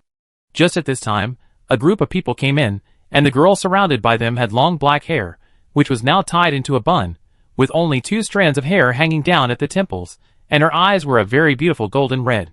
Black hair and golden red eyes are the appearance characteristics of the Tangxi royal family. Tang Xia is the 3rd princess of the royal family, the half-sister of Tang Xixing, and was raised by the queen because she lost her mother at a young age. Their appearance attracted the attention of almost everyone in the class. Ji Qinglian and Qi Huan, who were comforting each other, stopped their rounds of fighting, and Shuryuan also took a few more glances. Tang Xia glanced at everyone in the classroom, and finally stopped her eyes on Shuryuan. After recognizing who she was, she glanced at Ji Qinglian and Qi Huan beside her, and turned her head away proudly. Shuryuan silently concluded, "This princess doesn't like her, and she may not like Ji Qinglian and Qi Huan very much." Tang Xia sat down in the middle of the classroom with a large number of her fans. When Yu Shize and Yingyu came over, there were only several empty seats in front of Shuryuan, so they walked over and sat down 1 seat away from her. In this way, all members of the first combat class were present. Tang Xia tapped the table with her fingers, and the young man with glasses sitting next to her immediately stood up and spontaneously presided over the process of selecting class leaders. The people around Shuryuan, including herself, were completely uninterested in this and remained silent throughout the process. When voting, they voted for Tang Xia very politely. Her Royal Highness successfully became the squad leader of the first combat class with a 100% vote rate, and the young man with glasses was the deputy squad leader. The other positions were basically divided up by their small groups, and only a few unimportant ones were scattered among the other military academy students. At the end of the meeting, Shuryuan just remembered the contents of the 2 test papers. Qi Huan came over and said, "Qingyuan, which camp do you want to join?" "Yabuang." Shuryuan answered. Yu Shize, who was about to leave, glanced at her, retracted his peripheral vision, and left the classroom. Ji Qinglian took a long step, leaned against Shuryuan's desk with his arms folded across his chest, and looked at Qi Huan with a fake smile. "What? You want to stick to me again?" Qi Huan was speechless. "What's your business?" Seeing that the two were about to start a new round of emotional exchanges, Shuryuan quickly stood up, waved to them, and left the classroom quickly. Seeing her leave, Ji Qinglian snorted at Qi Huan and followed her to leave. With the test questions given by her 2 cheap brothers, Shuryuan easily passed the test and kept the score at 80 points, which was neither eye-catching nor the last. What surprised her was that Ji Qinglian passed with full marks and pretended to show off his score in front of her. Shuryuan didn't understand why he had such a strong desire to win in such a boring exam. Did he really want to be a good student who strictly abided by the school rules? Then he followed his meaning and praised him. Military training came in the blink of an eye. This means that Shuryuan's military school life officially began. She changed into training clothes and went to the military training site where the Combat Command Department was located. As the highest military school in the Yongnao Empire, Xingyo Military Academy offers quite a lot of majors, and there are also many admitted military academy students. People come and go in the major training grounds. The Combat Command Department focuses on actual combat and training. The military training site is not in the same place as other majors, but is selected separately in the outer periphery of the alienation zone called Blood Forbidden Land near the school. The Blood Forbidden Land is different from the alienation zone born in the Stargate. It is a growing alienation zone born inside the planet, and will continue to expand outward. It is said that when the Blood Forbidden Land first appeared, it was just a small forest, but as time went by, more and more alien plants were born in it, and they were ferocious and brutal. Rather than fighting each other for limited territory, they chose to devour ordinary star power, and convert it into violent star power that is difficult for the human body to absorb and release it to the outside, expanding the scope of the Blood Forbidden Land. Xingyao Military Academy happened to be located in the direction of the Blood Forbidden Land's external expansion, so every month, Military Academy students or instructors were sent to hunt alien plants to curb its expansion speed. Even so, the Blood Forbidden Land is getting closer and closer to Xingyao Military Academy. If this continues, the school will either organize people to clean up the Blood Forbidden Land and completely eliminate those 3S-level alien plants to stop its expansion, or move the school. But as we all know, the high-level alien plants in the Blood Forbidden Land are not only strong in combat power, but also very cunning. If they can't beat them, they will run away and quietly find a place to hide. After the encirclement and suppression team of Xingyao Military Academy leaves, they will come out to absorb star power and continue to expand their territory. This back-and-forth tug-of-war is troublesome and dangerous. Therefore, the school leaders who originally advocated solving the Blood Forbidden Land began to favor the option of moving the school. The military training of the freshmen of the Combat Command Department was chosen to be outside the Blood Forbidden Land because the tasks of the military training were related to this. After Tang Xia became the class monitor, she took the attitude of a leader and created a class group chat, and sent the location of the military training last night. When Shi Yuan came over, almost everyone in the class had arrived. After the young man with glasses counted the number of people, he immediately reported to Tang Xia, and Her Royal Highness stood in front of the team and began to line up. The 7 or 8 military school students surrounding her immediately stood up and followed her lead.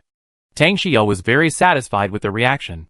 She looked at the other people in the class and saw that everyone stood up according to her instructions. Shi Yuan also stood up obediently.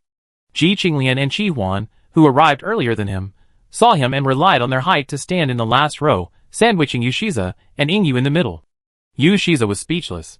He didn't want to stand with Ji Qinglian, but Qi Huan was next to Yingyu. He was afraid that if he and Yingyu changed positions, he would not be able to help but punch Qi Huan down. He was kicked out of the queue by the instructor on the first day of military training and became the subject of gossip on the forum. He had to accept this position. Shi Yuan's height was in the upper middle level among the girls in the same class, so she stood on the right side of the first row. As soon as the formation was completed, the instructor's whistle sounded, and Tang Xia joined the queue and stood on Shi Yuan's left-hand side. This princess was slightly shorter than her, and still had no intention of greeting her. Shi Yuan certainly wouldn't put his warm face over to her cold butt, and turned his attention to look at the girl on his right side with his peripheral vision. It was the person who arrived in the classroom before her 2 days ago, the blood of the Phoenix family, and seemed to be called Feng Shizhu. Before she could think about it, the instructor had already come over and looked at the neatly lined up freshmen with satisfaction. The instructors and tutors of each class were announced after the division of classes. The military training instructor of the combat class was named Yan Mingrui. He was known as a fierce instructor in Xingyao Military Academy. He would not be persuaded by soft or hard tactics. Even the most stubborn students would be obedient quails in his hands. But he didn't look fierce, and was even quite kind. The military academy students, who had been trained by him, called him a smiling tiger behind his back. Unlike the other classes that were either lining up or standing at attention, Instructor Yan Rui swept his eyes across the faces of everyone in Combat Class 1, and suddenly said in a stern voice, "Everyone, in 5 minutes, start the off-road mission around the perimeter of the Blood Forbidden Land in a mimic form. Those who fail to complete the mission before sunset will be deducted 100 points. 100 points is the daily point subsidy given by Xingyao Military Academy to freshmen. If all points are deducted, they will have to go hungry." The cadets of the combat class were stunned for a moment. They didn't expect that they would have to complete such a high-intensity cross-country task on the first day of military training. What about the first 2 days of standing at attention and marching? And if they didn't complete the task, they would have to deduct points for the subsidy? They were new here. How could they know the dividing line between the outer and middle circles of the Blood Forbidden Land? If they don't grasp the degree well, they will be deducted points if they walk too far outside the circle and fail to complete the cross-country task. If they walk too far inside the circle, they will encounter danger. Will the instructor come to rescue them? In the final analysis, most freshmen have not received systematic mimicry training in combat, and are still a group of shrimp soldiers and crab generals. But those who come from a family with a mimicry heritage have reacted quickly and become mimics, especially Ji Qinglian and others. Seeing this, the others quickly followed suit.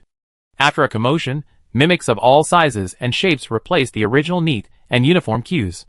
The flapping wings of the golden crow, the soaring yinglong, the crying phoenix, the roaring Qilin, the ready-to-go Tao Tai. The cadets from other classes glanced over one after another, wishing they were in the first combat class, close to the bloodline totem mimicry at the top of the mimicry food chain. Everyone was not used to being so close to other people's mimicry, and they all moved aside. Suddenly someone exclaimed, "Where did the little kitten come from?" Yu Shiza looked over and saw a palm-sized little kitten standing on the ground, looking up with its head slightly tilted. The back of the little group was so cute. He was controlled for 3 seconds, and after reacting, he sneered, "Whose mimicry? Move aside, don't get stepped on."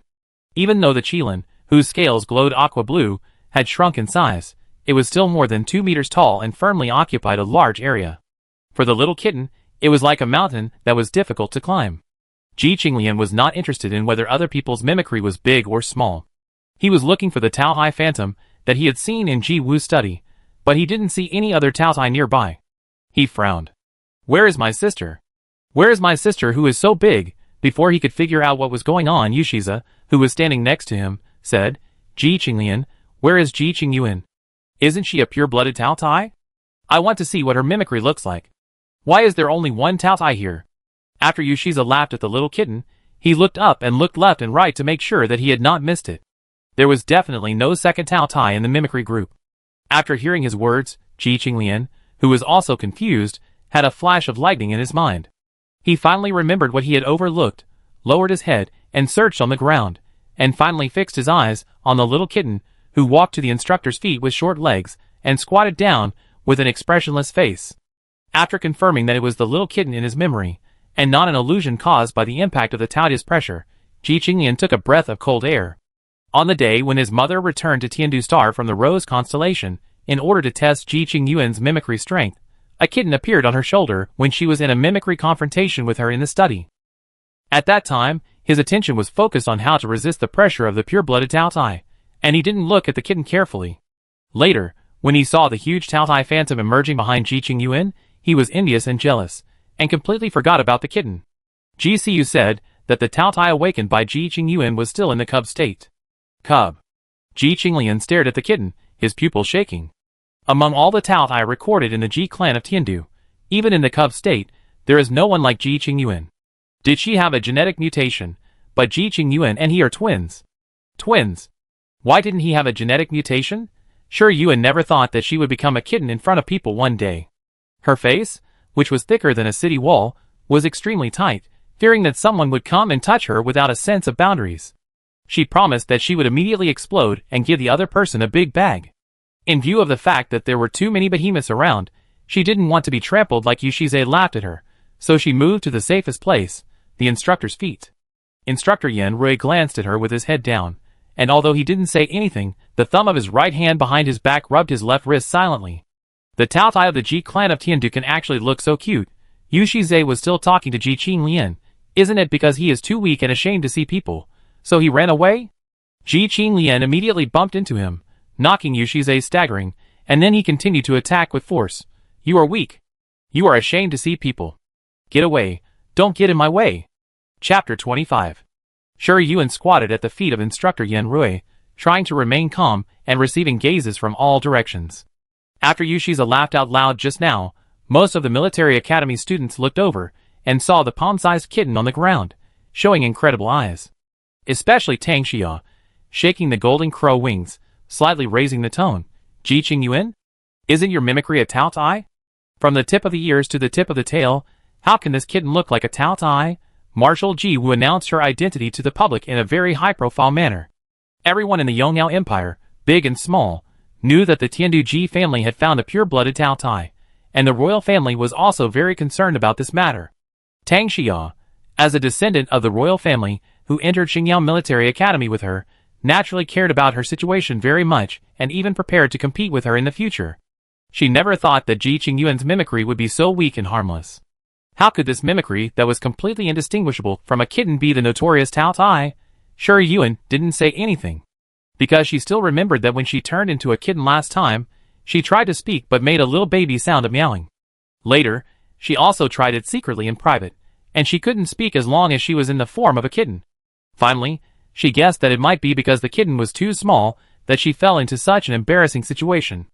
Under the watchful eyes of the crowd, Sure Yuan really couldn't bear the skin of the kitten, and cried out meowing. Just thinking about it made her dig out a Xinghuan city with her toes. So she yawned lazily, put her little head on her short legs, folded her ears, and pretended that she couldn't hear anything. Seeing that she ignored him, Tang Xiao was just thinking of competing with him, but now she was angry. She was the princess of the empire, and Ji Qingyuan dared to ignore her. Behind the mimic group, Yu Shiza was hit by Ji Qinglan's buttocks and was stunned. After reacting, he said angrily, "Do you want to fight?" he said fiercely, and suddenly caught a glimpse of a figure in his peripheral vision. Qi Huan stood there with a pale face.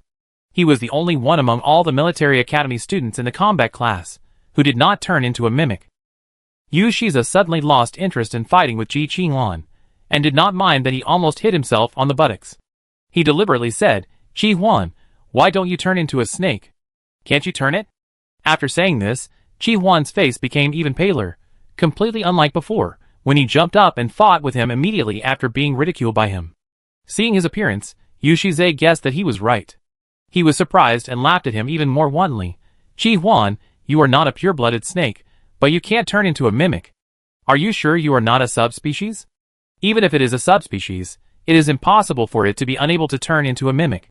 Yu Shiza did not lower his voice at all, and even raised his tone. The military school students originally focused their attention on Shi Yuan. After hearing this, they all turned their eyes back and focused their eyes on Qi Huan.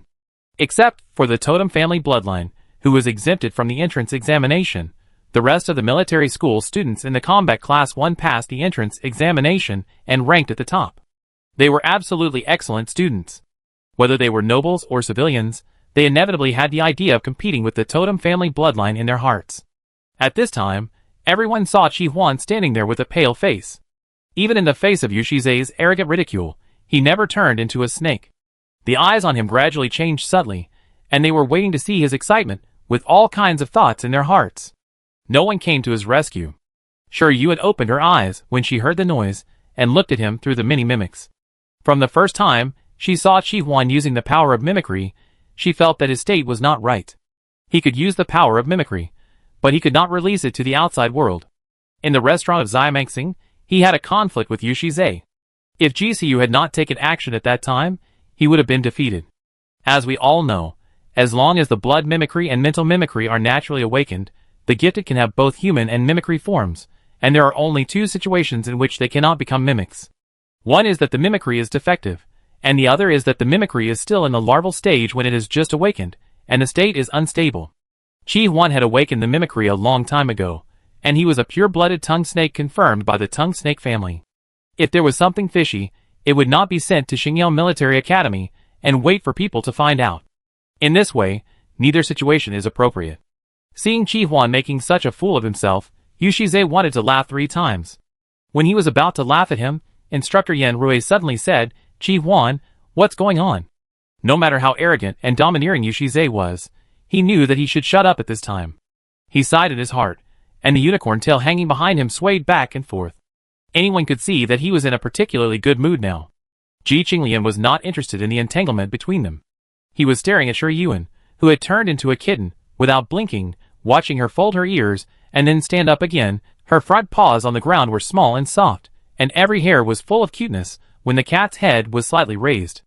Ji Qingyuan, how could this be Ji Qingyuan, who knocked him to the ground and couldn't even get up? Qi Huan heard the instructor's question and pursed his lips subconsciously. After a long while he said, "I was injured in the alienation zone some time ago, and I can't turn into a mimicry form for the time being." Instructor Yan Rui looked at him for 2 seconds and accepted this statement. "Then you will complete the cross-country race in human form." After saying that, his voice immediately became extremely stern. "Everyone! Cross-country mission around the periphery of the Bloody Realm. Start immediately." Tang Xiao was the first to make a high-pitched cry, shaking the wings of the golden crow and flying forward. Other flying mimics were not to be outdone and rushed forward. They had an absolute advantage in this training task. Yingyu turned into Yinglong and was very eye-catching, but he flew slowly and didn't want to compete with the mimics flying in front. Yu Shiza took a brisk step, running forward while chatting with Yingyu flying above his head. The content was naturally to laugh at Qi Huan's inability to turn into a tongue snake, and expressed his firm belief in his injury. Yingyu would only say him after listening to him for 10 sentences, and his attitude was quite perfunctory. Many military school students were quite surprised. With their way of getting along, how did they become inseparable friends? One is a chatterbox and the other is a mute. Shi Yuan was walking with her short legs, just about to show her concern for Chi Huan as a friend, when a huge shadow suddenly fell from the front, and a fierce and weird-looking tout eye blocked her way. Ji Qinglian looked down at her. Ji Qinglian, where are you going? Shi Yuan, She closed her mouth and raised her little meat pad to take a detour. Ji Qinglian took a step forward and blocked her way again. With your small body, if you don't leave quickly, you won't be able to complete the task even if you run until tomorrow morning. He also raised his chin slightly and said, but if you ask me to give you a ride. Before he finished speaking, Shi Yuan slipped through his belly and rushed directly to the side of Chi Huan, who was still in a daze. Ji Qinglian was stunned for a moment, turned around and said angrily, Ji Qingyuan, didn't I tell you not to hang out with this guy? Chi Huan came to his senses and saw a big head of a glutton in front of him. He was so scared that he took 2 steps back and almost fell to the ground. Shi Yuan used his star power to pull him, raised his claws, and pulled his trouser legs, and used his star power to write a line of words on the ground, run. Chi Huan lowered his head absent-mindedly, and when he saw the little kitten at his feet, he was obviously stunned. Seeing that Shi Yuan completely ignored his words, Ji Qinglian wanted to raise his claws to slap Chi Huan away, but in the end, considering the instructor standing next to them, and smiling at the 3 of them, he forcibly retracted his claws, chose to bite down with his mouth, picked up the stupid sister, and ran away in her shocked and incredible eyes. Chi Huan, the only one who stayed in place, stared at the 3 words on the ground for several seconds, and finally realized that the little milk cat equals Ji Qingyuan, and hurriedly followed. Shi Yuan never dreamed that one day he would be bitten by Ji Qinglian's neck and picked up, and ran all the way. It was simply outrageous that his father opened the door for outrageous to reach home. Ji Qinglian probably sensed her confused emotions, and a hint of pride flashed across his eyes. After a few seconds, he turned his head and threw her, using his star power to protect her, and let her fall on his back, and began to chatter non-stop. Why are you so close to that guy who can't transform into a mimic? If you infect him with bad habits, your mother will punish you. Why didn't you tell me before that your mimicry looks so much like a kitten? It's just that small. I can kill 10 of them with 1 claw. Just be thankful that I'm in the same class as you. Otherwise, you wouldn't be able to complete today's cross-country mission even if you ran your legs off. GCU also said that I don't look like my brother. What a joke. Can he carry you on his back like I do? With that little broken knife? Shi Yuan, Why does the cheap 3rd brother always have a strong desire to win or lose in some strange things? Forget it. She doesn't need these most basic physical training anyway. It's better to have a mount that comes to her door than to run until tomorrow morning on 4 short legs. If he likes to nag, let him nag for a while, right? Mao Yuan felt at ease lying down in the pile of fur on Ji Qinglian's back, and hummed from time to time to give the necessary positive feedback. After a while, she yawned and fell asleep with steady breathing. Ji Qinglian sensed the change in her breath, and the corner of his mouth twitched violently. Does this guy understand that they are not on good terms? What kind of mentality did she have when she fell asleep? The vicious Taotai carried the sleeping kitten on his back expressionlessly, running wildly all the way around the periphery of the blood-forbidden land. Occasionally, he would step on 1 or 2 low-level alien plants, and kill them without even bothering to look at them. Ji Qinglian had received professional training as an officer of the Taotai Corps since he was a child. This little cross-country mission was nothing to him. Even if he was delayed for a while, he soon caught up and surpassed the cadets. Some cadets saw the kitten nestling on his back, looked at it again and again in disbelief, and when they realized that the kitten was Ji Qingyuan, they felt as if they had suddenly realized something. In the past, I only heard that when the little Yinglong of the Yinglong family completed the off-road mission, they would shrink into a very small coil and coil around other Yinglongs, and then fly a certain distance before changing coils. I didn't expect that the Taotai family also had such a tradition. By the way, does the Taotai cub look like this? Before he could think more carefully, Ji Qinglian had already disappeared.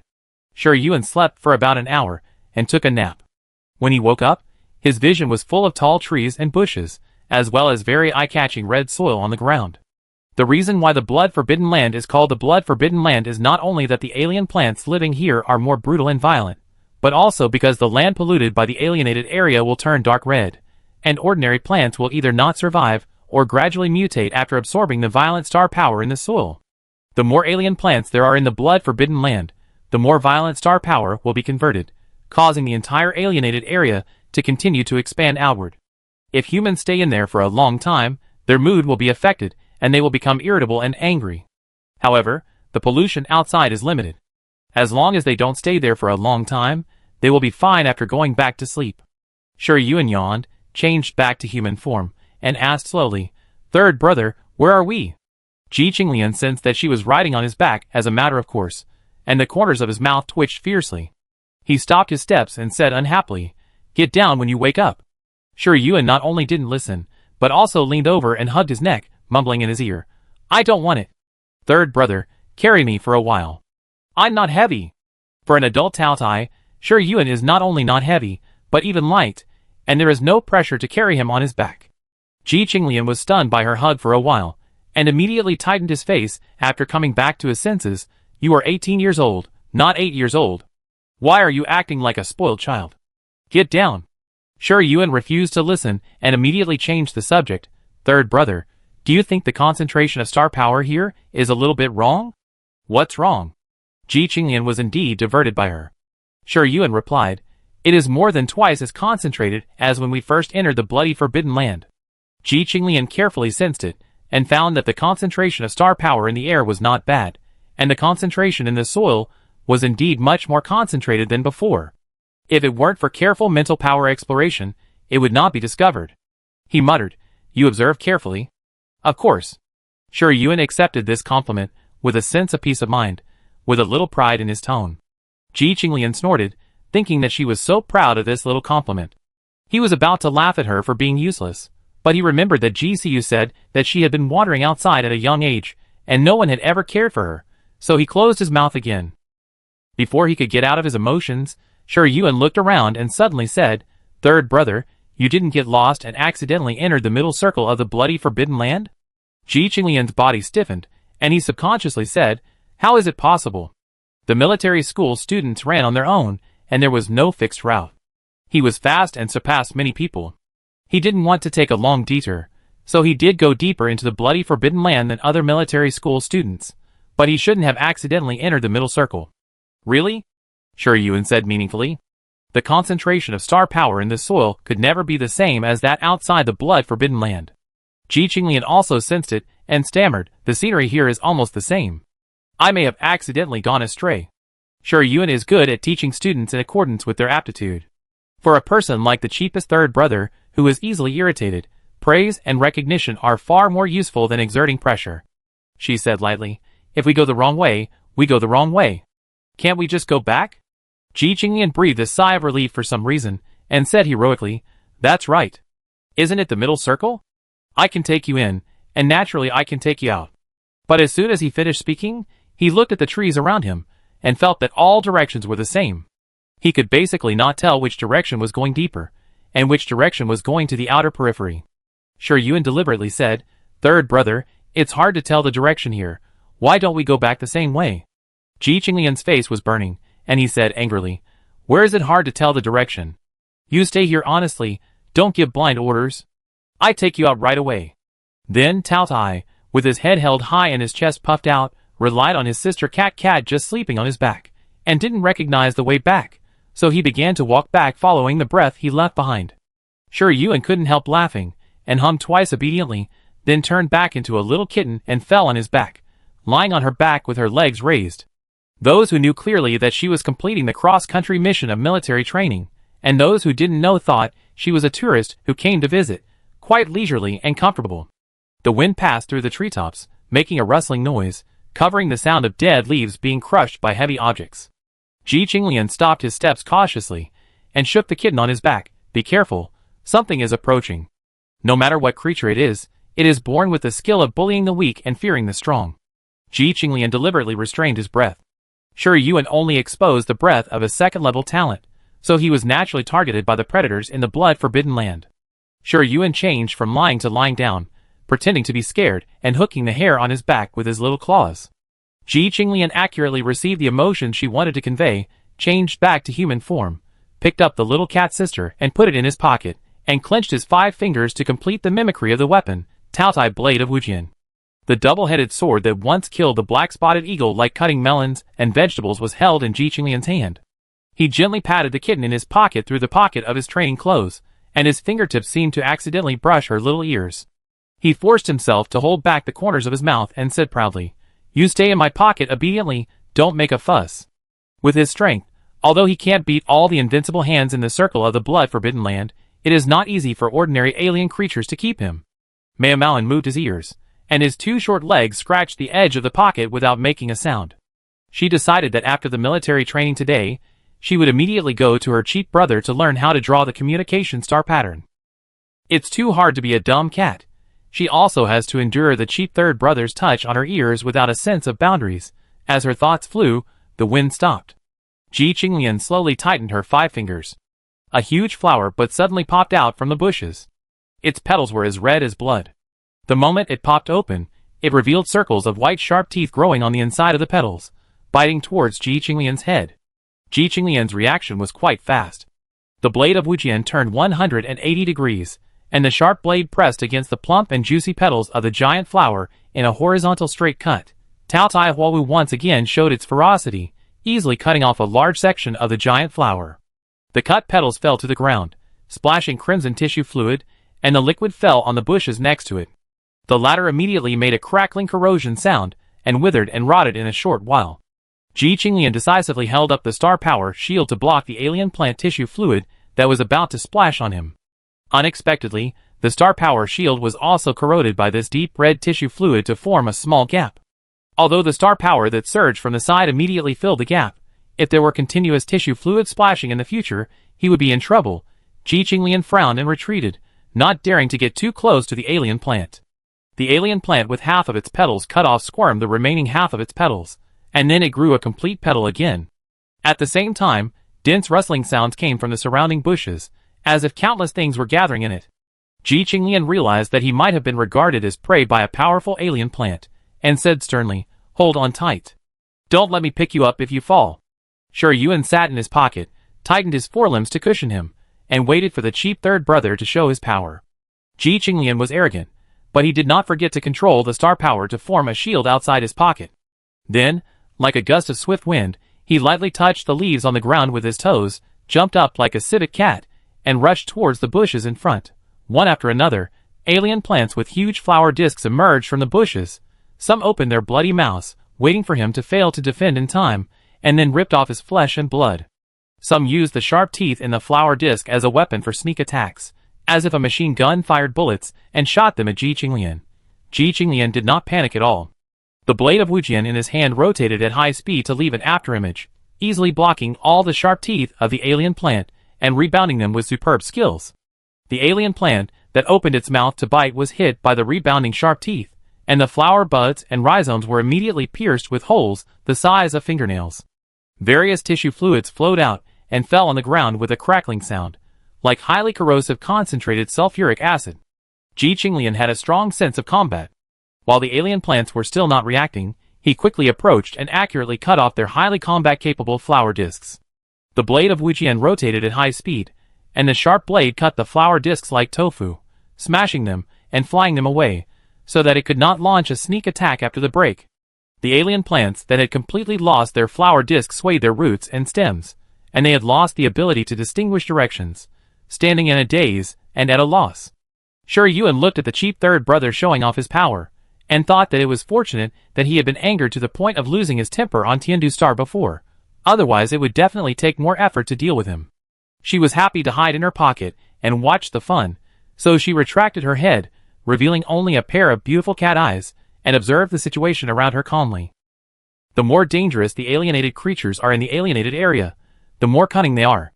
The alien plants that have launched the attack are not of high level, and their combat power is equivalent to that of a level 4 or 5 talent. They should be the vanguard sent by a higher level alien plant to test Ji Qinglian's strength. If there is an opportunity, the alien plant behind the scenes will appear. If it can't be provoked, it can also hide beautifully. While thinking, Sure Yuan suddenly smelled a faint fragrance. She couldn't describe the smell of this fragrance in specific words, but it was very tempting, making her obviously full stomach feel uncontrollably hungry. She wanted to find the smell and bite the thing that emitted the smell. Sure Yuan pulled the edge of Ji Qinglian's pocket, opened his cat eyes, and looked in the direction where the smell came from, and found that the smell was emitted by an alien plant whose stem was cut off, leaving only a short root exposed on the soil surface. She resisted the urge to pounce, and controlled a stream of star power to turn into a sharp blade, slashing vertically at its rhizome until the pigeon egg crystal hidden in the root system was exposed. This is an alienated crystal, an energy crystal produced after the alienation of plants, which is the source of their power. Because the star power of the blood forbidden land is very violent, the crystal is dark red, and the star power rolling inside is also extremely complicated, and it needs to be purified before it can be used safely. The source of the fragrance is this alienated crystal, which tempts Sure Yuan to produce an irresistible hunger reaction. Is it a means for the alien plant to lure prey? Sure Yuan frowned and thought. Why didn't the cheap third brother react? Ji Qinglian noticed her little action of using star power, thinking that she also wanted to participate in the battle, and deliberately cut off the flower disc of the alien plant to make them lose their combat effectiveness, leaving only the bare rhizome swinging left and right on the ground, so that the cat sister could control the star power blade to play. Sure Yuan had no time to care about his little thoughts. As more and more alien plants exposed their roots, the fragrance wafted out more and more. She was a little overwhelmed by the temptation, and controlled her mental power to pick up an alien crystal and hold it with her little claws. At such a close distance, the rich fragrance almost filled her nose, and the hunger in her stomach became stronger. I want to eat it, it smells so good. Sure Yuan resisted the urge to open her mouth and bite it, and while Ji Qinglian was not paying attention, she quietly released the phantom of the mandragora flower the size of a fingernail. After the phantom of the mandragora flower fell to the ground, it immediately stepped on its two little vine legs and ran towards the place where the fragrance was emitted. In the root system of the alien plant, there are alien crystals the size of pigeon eggs, round and full, with mixed energy. Just when Sure Yuan was about to let the mandragora flower shadow smash a piece of the alienated crystal to see what was inside, a strong star power suddenly rushed over and took away all the alienated crystals without explanation. The mandragora flower's shadow was stunned, and then Sure Yuan felt one round alienated crystal after another falling into his pocket. Ji Qinglian asked, "Do you like these alienated crystals?" Sure Yuan, who seemed to have fallen into a full-scale banquet after being hungry for 3 days and 3 nights, She poked her cat head out of her pocket, tried to hold her breath and nodded. "Help! I can't bear it anymore." Ji Qinglian got a positive response, and his actions to harvest the alienated crystals became more vigorous. He also thought he was very brotherly and warned, "The star power inside these alienated crystals is too complicated and violent. You can play with it, but don't let the mimicry absorb it, it will affect your mind." Sure Yuan nodded his drooping head. "It smells so good, so good. I can't help it, I really can't help it." Her attention was all focused on resisting the temptation of the alienated crystals, and she didn't pay attention to when the battle ended. When she fell on the thick hair of the Taotai again, Sure Yuan felt like she was alive again. The alienated crystals were all collected by Ji Qinglian into the space ring. Sure Yuan let out a long breath, freed up her energy to retract the mandala flower phantom, and began to think about why the alienated crystals had such a strong attraction to her. From Ji Qinglian's reaction, he obviously couldn't smell the fragrance of the alienated crystals, nor did he have a strong desire to eat them. Before, she had come into contact with other alienated crystals, and absorbed the star power contained in them step by step to nourish the mimicry, and had never encountered such a situation. The problem should be in the blood forbidden land, but she has not come into contact with the alienated crystals of other alien plants in the blood forbidden land, so it is difficult to judge whether only the alien plant just now can seduce her, or all alien plants are like this, which requires more detailed investigation. As the scene behind him gradually faded away, Sure Yuan collected his mind and decided to find a time to come and see the situation. As the sun set, Ji Qinglian finally took Sure Yuan out of the blood forbidden land. Mao Yuan, who had hitchhiked along the way, jumped off his back and trotted along beside him to the site of the military academy students, who had already arrived at the destination. Her fur was smooth, her little paws were clean, and her spirits were full. She didn't look like she had experienced a 7 or 8 hour cross-country trip. Military Academy student A whispered, "I saw that Ji Qinglian carried her on the cross-country mission. Isn't that cheating?" Military Academy student B whispered, "I heard that Xingyao Military Academy has an unwritten rule for the totem family. They can do whatever they want. As long as they have enough credits to graduate, they will turn a blind eye to trivial matters such as slacking off." Military Academy student C was very surprised. "But aren't our instructors famous for being intolerant of any grain of sand in their eyes?" Military Academy student D said mysteriously, "You probably don't know how strict the training tasks of the Totem Legion are. What we are learning now has been exposed to when others have just awakened their mimicry. Some instructors are probably not as good as military academy students from top mimicry families. Military academy student A said with a strange look, "If it's so easy, why do you still want to slack off? I heard that Hum Hum just returned to the family. He was a refugee before he came back. His mimicry was still so young. I guess he is not as good as those who entered Shingyo Military Academy on the score line. But that guy was really nice to her. Not only did he accompany her all the way, but he also deliberately delayed coming back so late, so that the instructor couldn't raise any questions.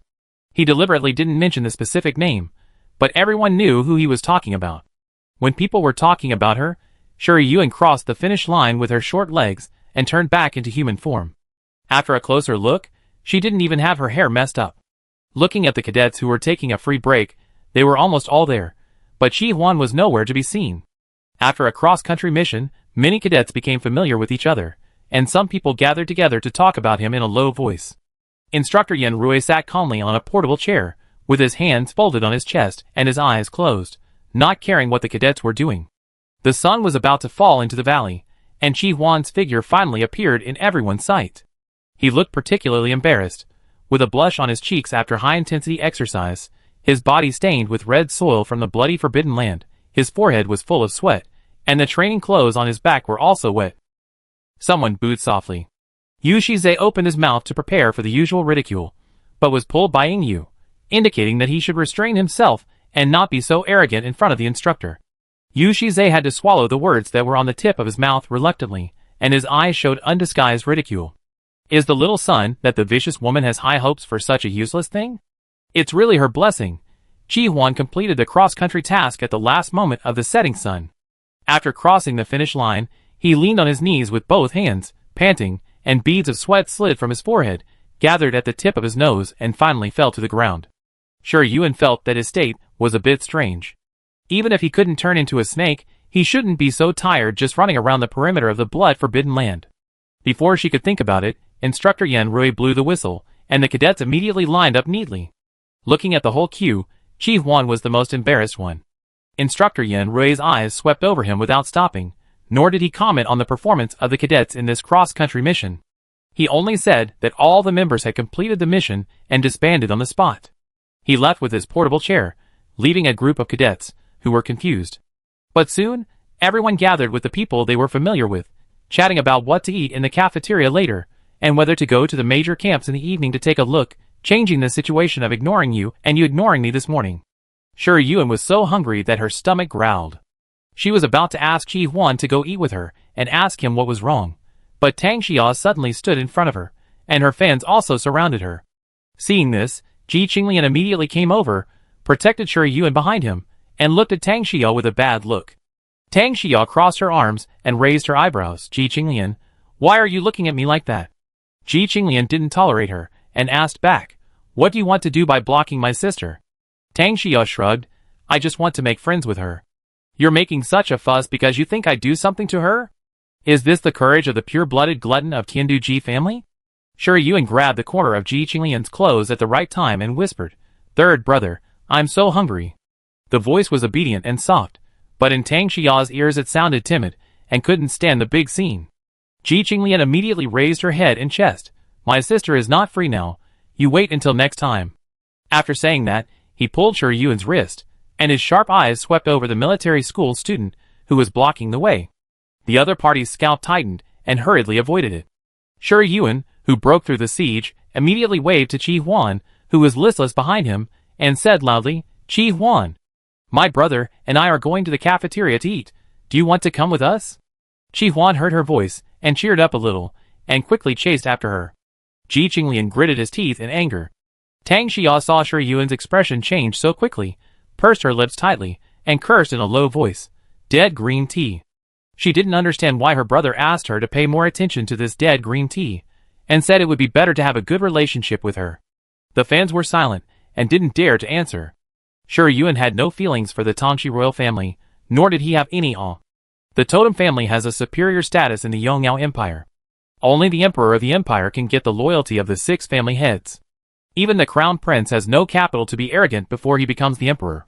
Therefore, The pure-blooded heir candidates of the totem family have basically no awe for the royal bloodline, who also studied in the Xingyao Military Academy, and there is no need. Leaving Tang Xiao's sight, Shi Yuan took out a wet towel from the space ring and handed it to Qi Huan. Wipe your face? Seeing Qi Huan take the wet towel, she asked casually, Are you lost too? Ji Qinglian squinted and listened, ready to interrupt at any time. Qi Huan wiped his face randomly and heard her use the word also, paused and nodded. I wanted to follow you, but I got lost later. Shi Yuan immediately showed an apologetic expression. We walked too fast. Sorry, are you not hurt? Qi Huan shook his head. I'm fine. I just fell while running. The marks on your body don't look like they were caused by a fall. Shi Yuan blinked calmly. That's good. She turned to Ji Qinglian and said, Third brother, let's wait for Qi Huan next time, right? Ji Qinglian was already on the verge of getting angry, and when he heard this, he immediately said unhappily, No. If it was before, Qi Huan would definitely say you wait, but now he didn't. He was completely distracted, and said, Qingyuan, you guys go to the cafeteria first. I go back to the dormitory to take a shower and come back. He didn't wait for Shi Yuan to answer, he just turned around and left. Even a blind man could see that he was not normal. Ji Qinglian wanted him to leave quickly, but seeing his appearance, she couldn't help but wonder, why does he look like he lost his soul?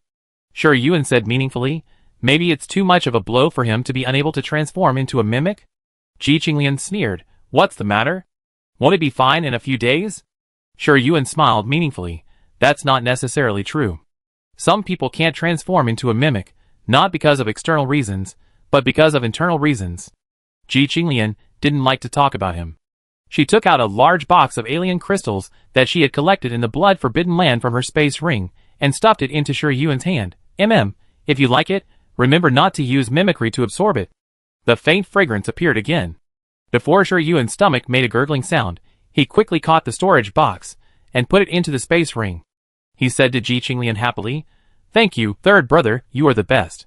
Just after she finished speaking, she suddenly caught a glimpse of GCU coming out of the cafeteria with a lunch box, and hurriedly said, Third brother, I have something to do, I won't have dinner with you tonight.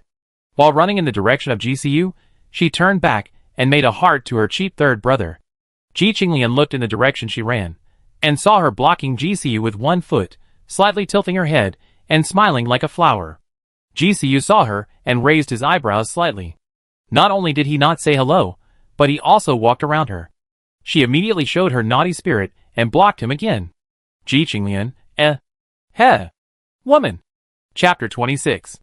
GCU's dormitory is the highest standard dormitory in Xingyao Military Academy, priced at 100 million points, which shocked Shi Yuan, who had less than 300 points in his student card. So, how did his cheap brother manage to slack off in various competitions and training while earning points that other military academy students could not accumulate from the time they entered school to graduation? Just looking at this yard, no one with a brain would think that he is useless except for his identity as a star sealer, right? Shi Yuan looked around the whole yard. The yard is quite large, with a wall more than 2 meters high, which can block prying from the outside. The white walls and gray tiles have a retro atmosphere. There is a stream running through the yard, winding into a crescent shape, high on the left and low on the right, and the water hitting the rocks makes a gurgling sound. The stream water was clear, and finger-sized fish swam through it, occasionally poking their heads out of the water and spitting out a few small bubbles. Song Zheng stood by the stream, lowered his head to drink water, and occasionally stretched out his front hooves to slap the small fish that tried to jump out of the water. There was a stone bridge in the middle of the stream. When Shi Yuan walked by, she half knelt down and scooped up a handful of water. The cool feeling stained her fingertips, washing away some of the summer dryness for no reason. GCU glanced back at her and deliberately said, I won't pick it up if it falls. Why does everyone think she needs someone to pick it up?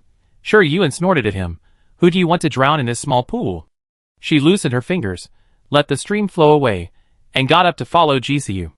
Walking across the stone bridge, you can see the grape rack on the right.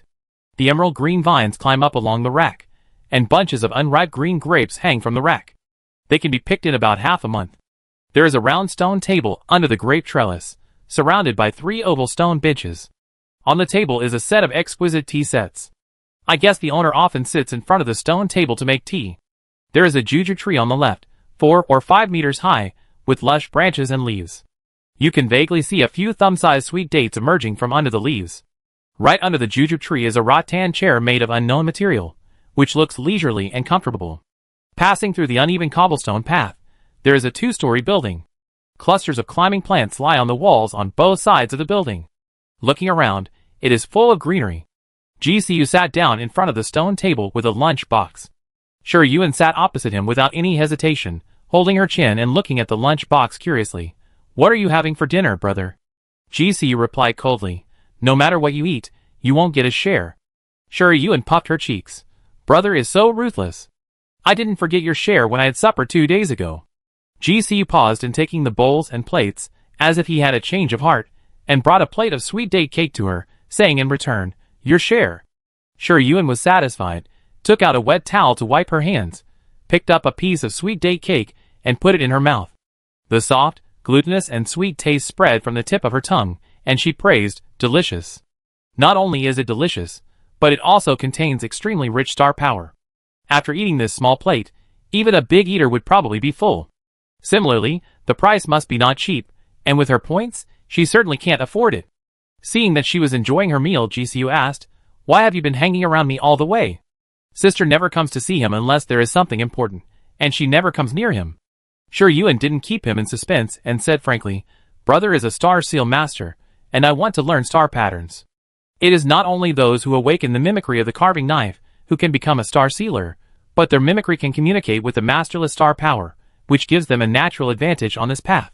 For ordinary talents, the process of becoming a star sealer will be relatively difficult, but there is still a chance. GCU was a little surprised. He did not expect that she would be interested in a profession like a star sealer, which has almost no chance of enhancing one's own strength except making money. But on second thought, he said mischievously, "It seems that my sister encountered difficulties in today's cross-country mission." Still so sharp. Yuen held his chin up and said, "Brother, do you know that our training task today is cross-country?" GCU hummed meaningfully. Now the whole Xingyo Military Academy should know that the pure-blooded heir of the Taotai family is in the form of a kitten. Yuen? GCU answered her doubts. "You can go to the Xingyo Forum to have a look." After a pause, he added, "Sister, you are already famous in the whole school. This guy actually knows how to browse forums." Yuen opened his light brain and found the Xingyo Military Academy forum. He could tell which post was related to him without searching. Surprise! The totem family's bloodline mimics a kitten. Very good, eye-catching enough. The 4 words totem family alone have already filled up the heat, and with the string of content behind it, it is difficult for people who see this title not to click in. After 7 or 8 hours of fermentation, the number of replies reached more than 2,000, and it undoubtedly became a hot post on the forum. Out of curiosity, Yuen clicked on it, and saw the first picture of her sitting at the instructor's feet after turning into a kitten. Then there was a video of her sneakily dodging the mimicry next to her, and walking towards the instructor's feet. To be honest, Yuen didn't expect that his walking figure from behind would be so cute, and he couldn't help but take a few more glances.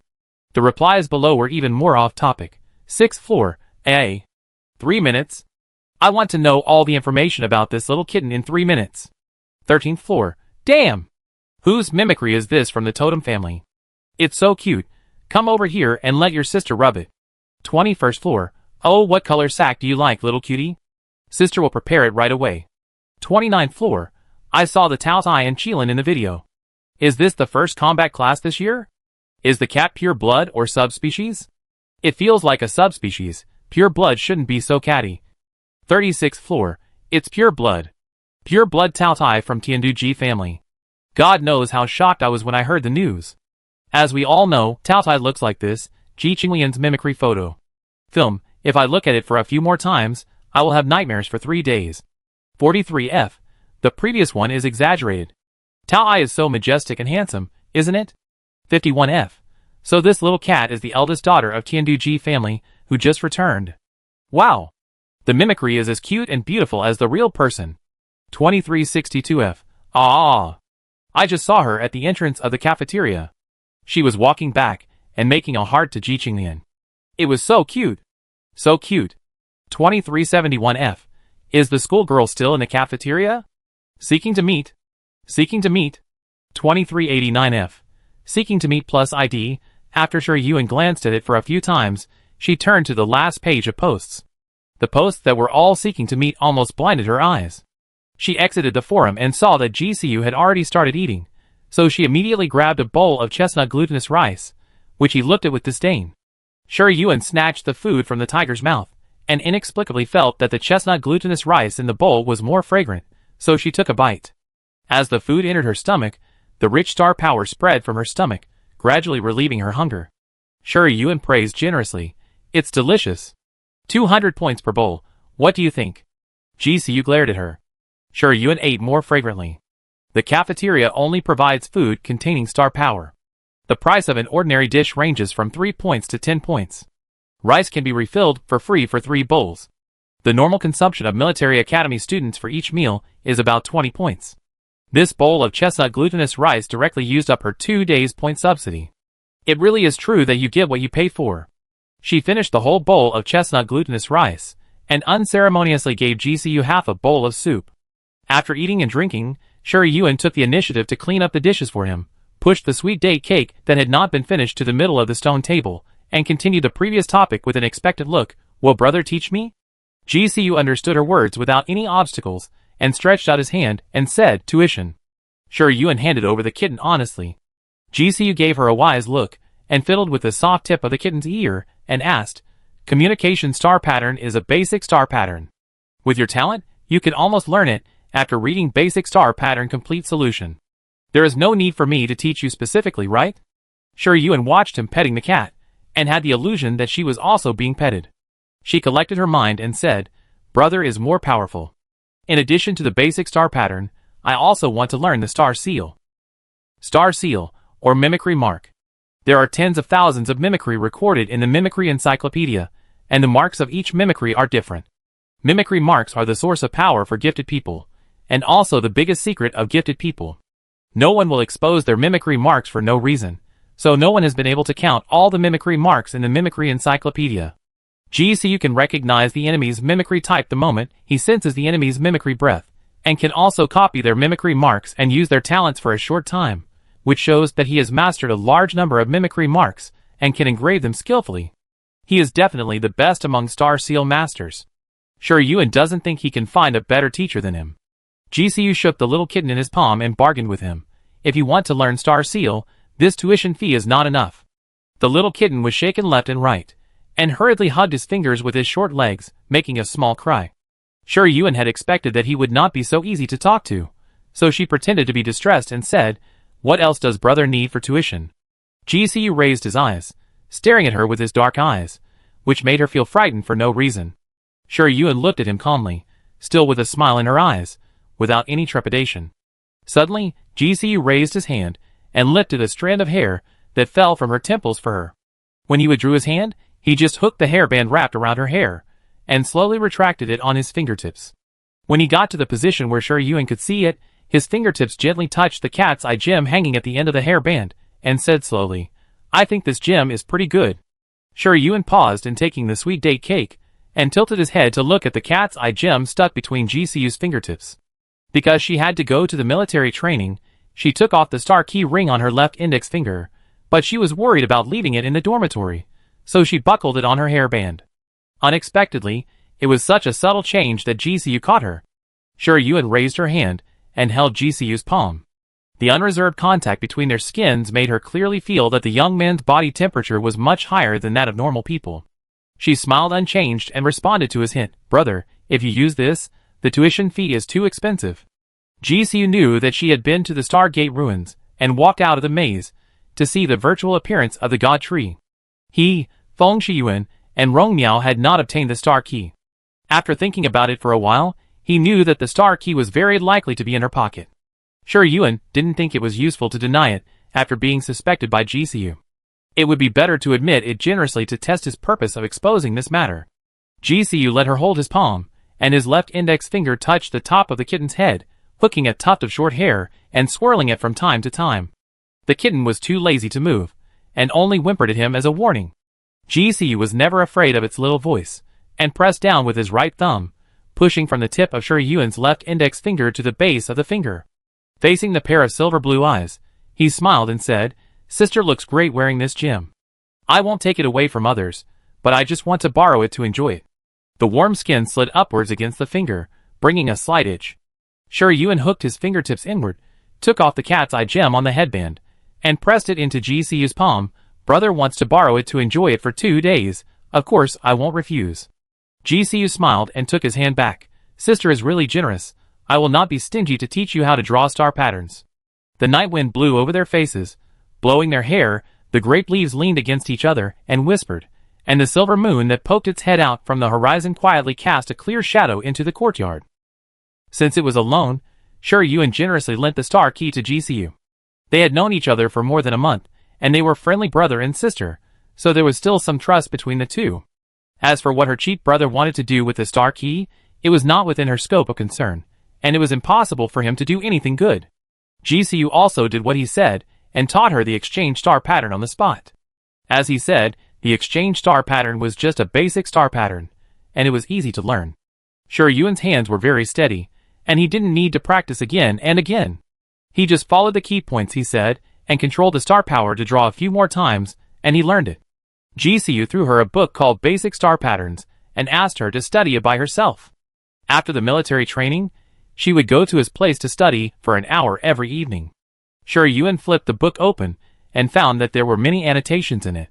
The handwriting was quite immature, but not sloppy at all. It was very neat and beautiful. It seemed that he was not very old when he made these annotations.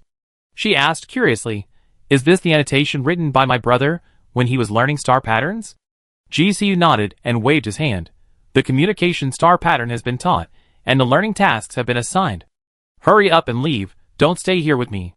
Yuan knew that he was definitely going to do something bad, so she took the kitten back to the spiritual power spring, and said goodbye to him obediently. She wanted to learn star patterns. The direct purpose was to solve the problem of not being able to speak after becoming a kitten. The fundamental purpose was to see if the star seal she engraved could be eaten by the kitten, and copy the mimicry mark in the spiritual power spring. However, there is still a long way to go. Learning how to draw star patterns is not difficult, but if you want to go further and engrave star seals, you need a solid foundation of star patterns, the ability to control star power with exquisite details, and a carving knife that can communicate with the masterless star power. Star seals and star patterns look like a pattern, but the former is composed of many tiny and complex star power cycles than the latter. The degree of completion of the star seal by the star seal master determines the potential for future awakening. Star power cycle is also the biggest obstacle to the transition from star pattern master to star seal master. It was still early when I returned to the dormitory. After washing up, Yuan sat at the desk. She was not in a hurry to learn star patterns, but took out the box of alienated crystals that Ji Qinglian gave her. The tempting aroma appeared again, tempting Yuan to open the box, take out the alienated crystals, and swallow them in one gulp. She had a strong self-control ability. She held her breath and ignored the pervasive aroma of the alienated crystals. She picked up one and looked at it carefully. The pigeon egg-sized crystal was dark red, and because of the mixed and violent star power flowing inside, the whole crystal looked like a low-quality ore. Her fingertips exerted a little force, and a crack appeared on the surface of the alienated crystal. The violent star power flowed out from it, and only remained alone for a few seconds before it was gradually diluted by the ordinary star power in the air. Yuan's mind moved slightly, and the phantom of the mandragora flower grew and bloomed in the air. The dark purple petals rolled up a wisp of violent star power, and swallowed it in one gulp. She carefully felt the changes in the mandragora flower mark in the spiritual power spring, and found that it shook lightly, and actively absorbed the harmless part of the star power. The remaining violent star power flowed out of it, turning into a small dark red fish, which quickly swam to the gluttonous totem in the center of the spiritual power spring, and was swallowed by it. The Taotai totem was inherently ferocious and dangerous. After the violent star power was integrated into the totem, it disappeared without a trace, like a drop of water in the ocean. It seemed that nothing happened. When she was about to withdraw her consciousness from the spiritual power spring, a stream of pure white star power overflowed from the top of the totem, swirling towards the kitten lying in the spiritual power cradle, and biting the rose mark. Wait! Why is the rose mark here? Before she could think about it, the dead branch of the sacred tree that had been inserted carelessly on the deserted island seemed to have noticed something and shook slightly. The white star power that was about to fly to the kitten's mouth suddenly split into a very fine strand, which rushed to the deserted island, and was absorbed by the dead branch of the sacred tree. The Taotai totem realized that a strand of the star power it fed back to the kitten was stolen, and suddenly burst out with a fierce pressure. The originally calm ocean suddenly rolled up huge waves and hit the bare deserted island without any explanation. The mandragora flower mark floating somewhere on the sea curled itself up into a shrimp shape, paddling its two vine legs to float to the ocean farther away to avoid being crushed into pieces by the anger of the Taotai totem. But the entire spiritual power spring was filled with the power of the Taotai totem, and no matter how hard it paddled, it could not reach a safe place. The white star power kitten that had eaten the Taotai totem's mouth heard the noise, and poked its head out of the spiritual power cradle. It looked out curiously. The rose flower mark held in its claws rolled itself into a ball, motionless, as if dead. The terrifying waves pressed towards the deserted island, as if they were going to smash it into pieces. The dead branches of the sacred tree, which had been lifeless since entering the spiritual power spring, suddenly burst into a magnificent vitality under the threat of the Taotia's breath. The emerald green light extended outwards inch by inch with it as the center, until it enveloped the entire deserted island, forming a round green light circle. The wave hit the light circle, and a dark green ancient totem appeared without warning right above the deserted island, forming a confrontation with the Taotai totem. The two pressures collided with each other, and the entire spiritual power spring shook, and even Shi Yuan was shocked and dizzy for a moment. She realized that the situation was not good, and shouted loudly, "Stop it! Get out if you fight again!" One by one, they entered her spiritual power spring without her consent. Not only did they not pay the rent, but they also wanted to kill her. Her momentum was so strong that even the little kitten raised its head and howled fiercely. The two totems in confrontation froze at the same time. In an instant, the overwhelming waves disappeared without a trace, and the green halo covering the island also converged completely, and the spiritual power spring returned to its previous calm state. The mandragora flower mark, which had saved its life, quickly paddled its two small vine legs and tried to swim to the edge of the ocean. The Taotai totem was quiet, but the god tree totem did not disappear. It floated safely above the deserted island, hidden in the pure white star power released by the Taotai totem. After Shi Yuan was sure that the two would not fight again, he snorted and withdrew his consciousness from the spiritual power spring. Without her gaze, the pure white star power surrounding the Taotai totem rolled quickly as if it was not convinced, and was forced to stay calm under the threat of leaving. The god tree totem was very quiet from beginning to end, as if it was not the one who stole the star power. Shi Yuan looked at the remaining alienated crystals. When she absorbed the alienated crystals containing ordinary star power before, the Taotai totem did not appear to grab food, and would rather swallow and spit out the star power itself than to absorb the star power she fed to its mouth. Taotai is a ferocious beast, cruel and greedy. Even if the gifted person, who awakens the Taotai mimicry does not absorb the alienated crystals that gather violent star power, he needs to drink Yunning Luching all year round to wash away the negative emotions brought by the mimicry power.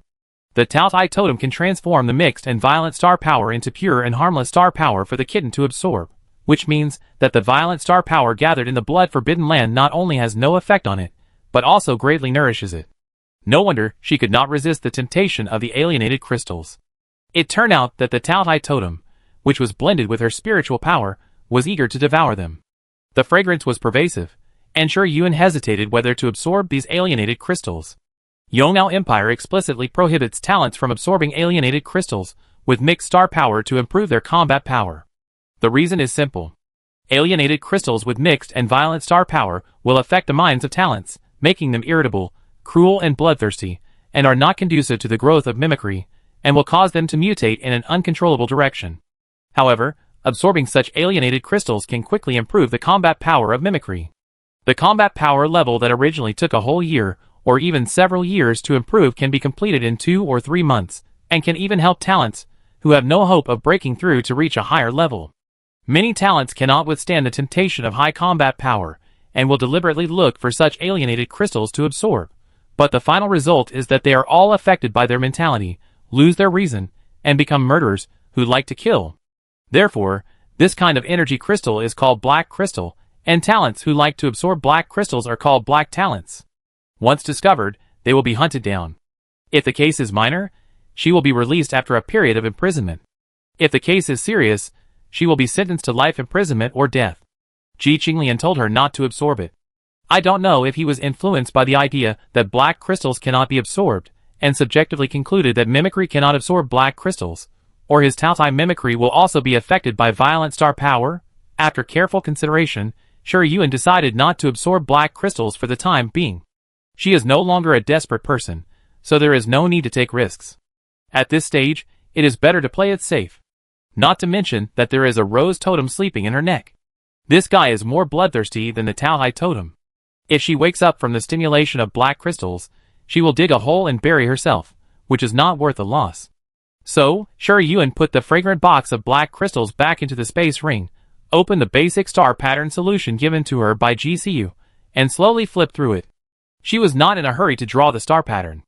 She planned to finish reading the whole book, have a certain understanding of this unfamiliar subject, and then start systematic study. GCU's annotations were very detailed. He would summarize the doubts and experiences of learning the star pattern in simple words and record them down, which made people suddenly enlightened. When reading a certain page, Sure Yuan saw a line of small words that were crossed out. So boring, don't want to learn. She raised the corners of her lips slightly, imagining what expression her cheap brother had when he wrote this line of words. It should be full of disgust. Sure Yuan flipped to the back again, but did not turn to similar words. All the annotations were neat and serious. She put away the smile on her lips, looked back at the 2 horizontal lines drawn on the 6 words, picked up the pen, and added 4 words under the crossed-out small words. Sure Yuan's handwriting is nothing like her appearance. It is full of dragons and phoenixes, with sharp edges and corners, and has an irresistible sharpness, but she rarely writes in this kind of handwriting. Putting down the pen, Sure Yuan collected her thoughts, and continued to read. It was time to rest, so she put away the book. Before going to bed, she looked at the situation in the spiritual power spring. Seeing that the Tao totem and the sacred tree totem were in peace, she felt relieved. Sure Yuan didn't know that after she fell asleep, a shallow Tao totem emerged from her brow, and the pure white star power quietly drilled into the silver ring worn on her right index finger. The black crystals stored safely in the ring were pulled by the invisible force, and trembled slightly. The pure white star power hovered over the box where the black crystals were stored, turning into the phantom of a little kitten, biting them. At the same time, the Tao totem at the spiritual power spring seemed to enjoy the gods worshipped by believers. The whole totem exuded a sacred and comfortable atmosphere, and white star power poured out from all parts of the totem, all rushing to the little kitten sleeping soundly in the spiritual power cradle. The little kitten seemed to have sensed something, and lazily turned over, spontaneously swallowing and spitting out star power, but it was too small to absorb the white star power fed back by the Tao totem, and the remaining white star power spread outward in strands. The rose mark that was balled into a ball and hid in the corner of the cradle accidentally absorbed a strand, and the whole mark seemed to be highlighted, becoming bright and vivid. It immediately stood up and wanted to absorb another strand, but the remaining white star power whizzed to the deserted island and was absorbed by the half-buried dead branches of the sacred tree.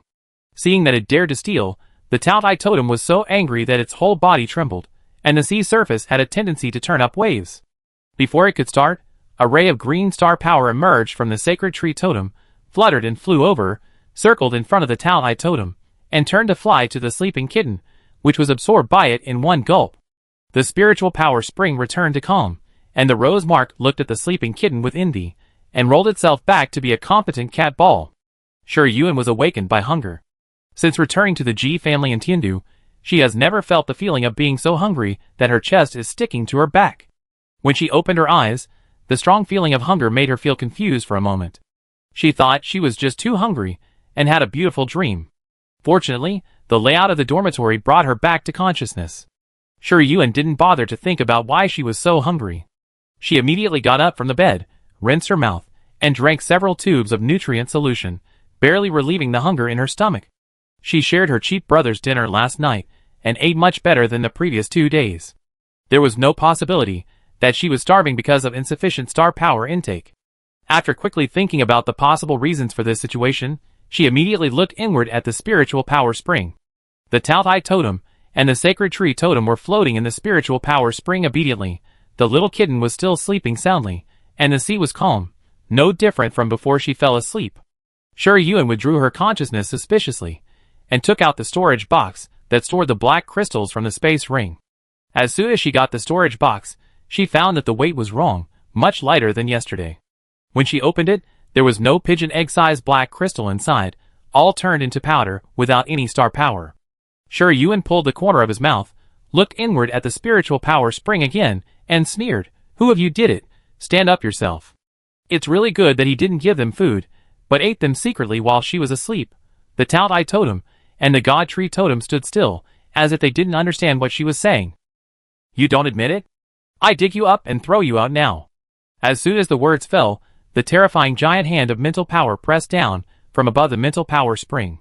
The Taotai totem and the God Tree totem, who were still pretending to be dead, quickly controlled the star power to shoot arrows at each other. The giant hand of mental power stayed above the two totems and gradually disappeared into thin air. The little kitten sensed the change in Shi Yuan's mental power, opened his eyes blankly, and whimpered at the two totems unhappily. The Taotai totem floated stiffly. It sensed that it had awakened a baby with great potential, so it came over happily, wanting to train the baby to become the strongest Taotai. It was originally very happy that its baby lived in a top-notch mansion, but it didn't expect that the owner of the top-notch mansion was fierce and irritable, and ignored it. Is this reasonable? Is this reasonable? Other Taotai tried their best to communicate with it and borrow as much of its power as possible. Why didn't this one? Ouch! She kicked it, and there is a backup. She actually has a backup. The eyes on the Taotai totem opened again, looking sinisterly at the sacred tree totem floating quietly in the distance, and glanced at the huge red shadow hidden under the deep sea. The top-notch mansion is really being remembered by the totem. Shi Yuan didn't know that the Taotai totem had so many inner dramas, and said coldly, "It seems that everyone has a share." The two totems were as quiet as chickens. She issued an ultimatum, "Tell me, is this thing so delicious?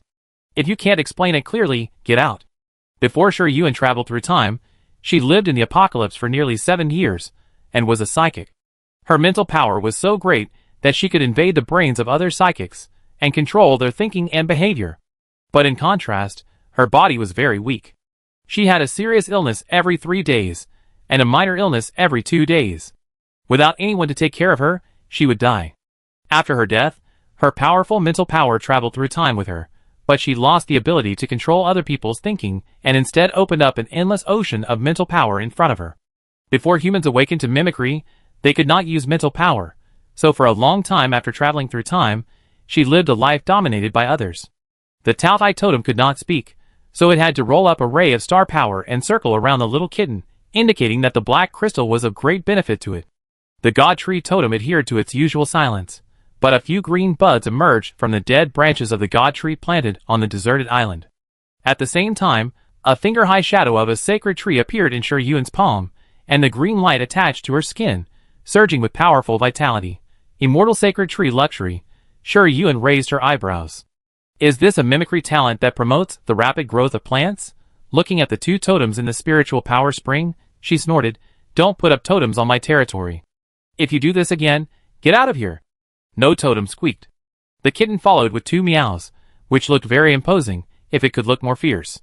The nutrient solution could not fill Shi Yuan's stomach at all. After she packed up the 2 totems, she went directly to the cafeteria. While eating steamed buns, a shadow suddenly covered her from the side of the table, and a gentle and elegant voice sounded, "Qing Yuan, is it convenient for me to share a table with you?" Shi Yuan raised his head, and met Tang Xixing's smiling eyes. His Highness the Crown Prince was wearing the uniform of Xingyu Military Academy. Even in summer, every button of his coat was buttoned up carefully. He had handsome features, and a graceful demeanor that he had cultivated since childhood. Standing there, he was a pleasing painting that made people stop and stare at him unconsciously. The body of the Golden Crow was not afraid of high temperatures. Shi Yuan glanced at the large number of empty tables around her, thinking seriously whether the Crown Prince would be angry if she refused directly without giving him face. But this did not fit her current personality, so she smiled and made a gesture of invitation. "Please sit down."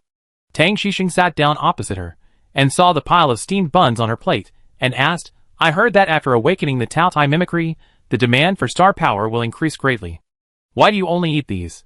Shi Yuan wanted to see what tricks he was going to play, so he followed his words, and said distressfully, "I don't have any points." Tang Xixing laughed softly. "Didn't see you and Qingqi give you any? My brother said that I should be self-reliant, and don't always think about asking for money from him. It would be embarrassing if it got out." Shi Yuan muttered softly. It was exactly what Jisiu would say. Tang Xixing smiled even more, pushed his plate in front of Shi Yuan, and took away her big bowl of steamed buns. In her surprised eyes, he said, "You eat mine, I need less star power, eat yours." Shi Yuan looked at the purple sweet potato porridge in front of her happily, and unconsciously smelled its fragrance. After reacting, she hurriedly pushed the plate to Tang Xixing, and said in a dilemma, "Your Highness, how can I eat your breakfast? She wanted to take back her steamed buns, but Tang Shishing politely. He held my wrist through my training suit, why not? In school, we don't mention our identities. You don't have to call me your highness. You can call me by my name, or by my senior. Sure Yuan curled up his 5 fingers slightly, and quickly retracted his hand, as if he was burned, lowering his eyelashes, and said embarrassedly, Thank you, senior. Tang Shishing smiled, yeah. Rong Miao, who came to buy breakfast for the living bodhisattva, happened to see this scene, and shrank behind the vending machine like a thief, with his ears erect.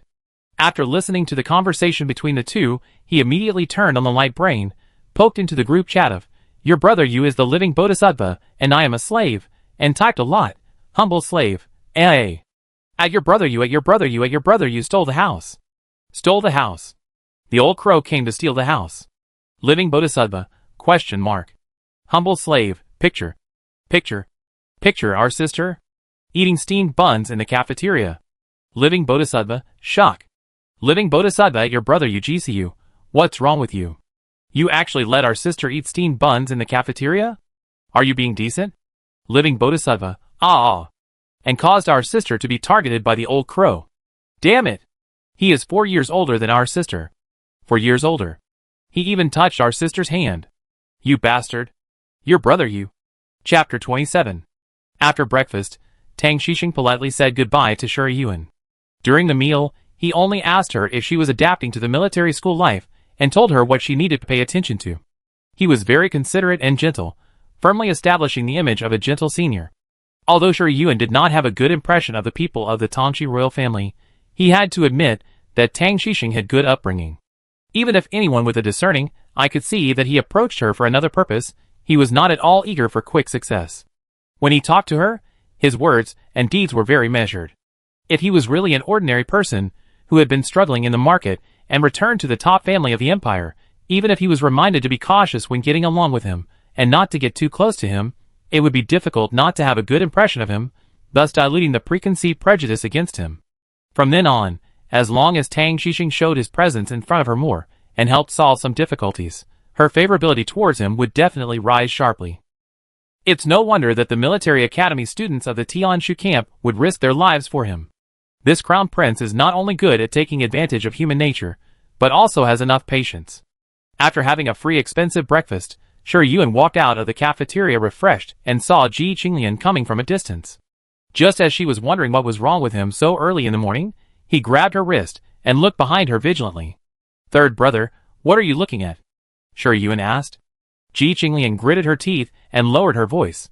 Did Tang Shishing come to see you? Huh? Shi Yuan showed a puzzled look. Ji Qinglian had a headache seeing her like this, and said seriously, Don't bother with him, there is no good bird in the royal family. Although Tang Shishing doesn't look like a good guy, we can't just generalize him, right? Shi Yuan asked curiously, How did third brother know that the crown prince came to see me? Ji Qinglian pulled her to the military training site, and answered unhappily, The photo of you two eating breakfast together has gone viral on the forum. The totem family is a powerful and mysterious existence in the eyes of others. Everyone is used to focusing their attention on their family members, not to mention that everyone loves gossip, and any slight movement can attract many prying eyes. As the crown prince of the empire, Tang Shishing is the focus of the military academy students, and Shi Yuan's experience of returning from hard times has aroused everyone's curiosity. In the past, Tang Shishing basically didn't come to the cafeteria. The two of them sat together early in the morning and talked and laughed while eating breakfast. It would be strange if there was no gossip. After all, the military academy students have never seen Tang Shishing and other pure-blooded heirs of the totem family have such a good relationship. Shi Yuan, how come everything can be posted on the forum? Are the cadets of Xingyao Military Academy so idle? Ji Qinglian said without turning his head. Anyway, stay away from him in the future, don't let him gnaw you to pieces. Shi Yuan hummed twice very skillfully, and let him lead him away. The military training lasted for 2 weeks. The second day was still to complete the cross-country mission around the bloody Forbidden Land, but today's mission time was shortened by half an hour compared to yesterday. Seeing the cadets of other classes undergoing military training step by step, the cadets of the combat class 1 were confused and didn't understand what their instructors were up to. Before starting the cross-country mission, Shi Yuan glanced at Qi Huan. He looked much better than yesterday, but he was still a little listless. It was unknown whether he didn't rest well or had something on his mind. Shi Yuan could probably guess why he became like this, But some things cannot be solved by others saying or telling others. He needs to figure it out himself, or go through a thorough baptism. So, she chose to wait and see. This time, the cadets did not rush forward all at once. After leaving the instructor's site, they gathered in groups of 3 or 5, exchanging the paths they had taken yesterday, trying to find a shorter route to save time and energy. Some cadets calculated the time required to complete the cross-country mission and prepared to go around the periphery of the Bloody Realm together to hunt alien plants and earn some points. In addition to taking exams and competitions to earn points, cadets can also exchange points for hunting alien plants in high-risk alienated areas such as the Bloody Forbidden Land with black crystals as vouchers. A C-level black crystal is worth 1 point, a B-level black crystal is worth 10 points, and so on. This is also the main way for cadets to earn points. The above is what Ji Qinglian taught Shuyuan this morning, reminding her that she can exchange the black crystal she got yesterday for points. I think the cheap brother used this method to live in the luxurious dormitory. Sitting on the back of the cheap third brother again, Shuyuan tilted her head slightly and looked left and right, enjoying the joy of slacking off. Tang Xia didn't know what was wrong with her today. She didn't rush forward to complete the cross-country mission first, but flapped her wings and flew over her head, mocking, Ji Qinglian, you are a pure-blooded glutton, but you let Ji Qinglian carry you to complete the cross-country mission. Don't you feel ashamed? Shuyuan didn't know how she had offended the princess, and she had to come over to mock her again and again. She didn't say a word. Tang Xia saw that she was being scolded and embarrassed, but she didn't pay attention to her. She didn't feel the pleasure of winning over others at all, but felt uncomfortable all over. She flew down, Ji Qingyuan. Are you dumb? Why don't you pay attention to me? There are some people in the world who like to put their warm faces on cold butts. Shuyuan lay on the back of the cheap third brother, put his head on his short legs, and pointed his head at her. Tang Xia was annoyed, and opened her mouth to peck her. Ji Qinglian had been listening to her since just now, and seeing that she wanted to use violence after failing to flirt, he turned his head and bit her hard. Tang Xia was startled and quickly flapped her wings to fly high. Because of her quick and hasty movements, she dropped 2 feathers. She took a breath and said angrily, Ji Qinglian. What are you doing? Ji Qinglian sneered. You can talk, but what do you mean by pecking at the cat? You bully my little sister, and you bite her back? You are really capable. Tang Xia's face turned pale and blue, and she couldn't say anything to refute after opening her mouth several times. Finally, she snorted and stammered. I pecked her, it was my fault, but who told her to ignore me? How dare she ignore this princess? Ji Qinglian herself is a person who needs to be spoiled by others, so of course she won't spoil her, who stipulates that she must pay attention to you. Get out of the way. Don't get close to my head and get in the way. Shuyuan, who was the cause of the dispute, was happy to lie on the back of his cheap third brother to watch the fun. Tang Xia didn't want to leave. She relied on the fact that Ji Qinglian couldn't fly up and bite her, and continued to flutter on his head, but the brother and sister ignored her. The princess was furious. She glared at the ferocious beast Tao Tai, who was walking forward with his head held high, secretly calling him ugly. However, her eyes were unconsciously attracted to the lazy little kitten on his back. Its bright white fur was fluffy and soft, and its little ears moved. It was quite clever and cute. She really wanted to touch it. After realizing what was in her mind, Tang Xia cursed herself secretly, and shook her head vigorously to get rid of all those messy thoughts.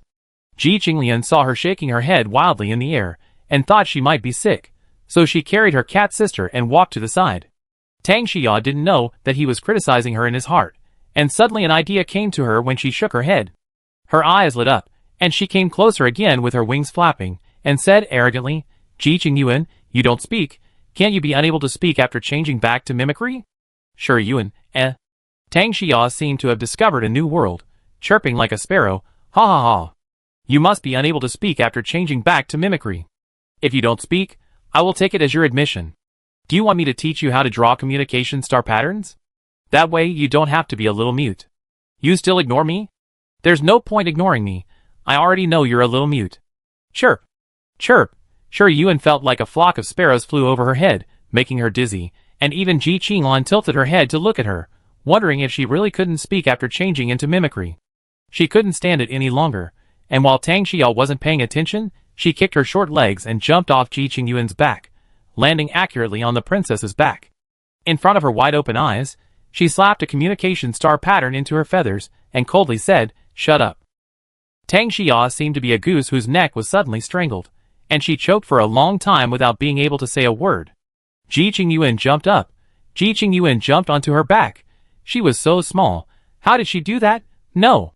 She really can't talk after she becomes a mimic. You need to use the communication star pattern to communicate with her.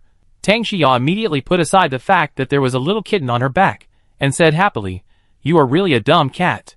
Shi Yuan, eh. She raised her short legs and stomped hard. Tang Xia felt a pain in her back, and the whole golden crow swayed in the air and almost crashed. She said angrily, "Ji Qingyuan, why did you step on me?" Mao Maoyuan perfunctorily said to her expressionlessly, "Your feathers are beautiful, I couldn't help it."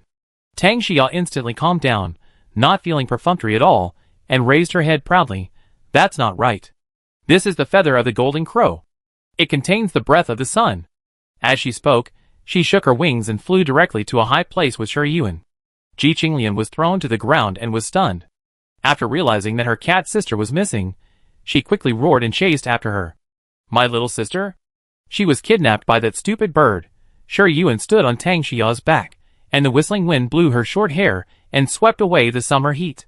Tang Xia liked to turn into a mimic and fly in the air, enjoying the feeling of seeing everything, as if all the certain and uncertain things were under control. She looked back and saw Shi Yuan standing in the wind, with a satisfied look on her face.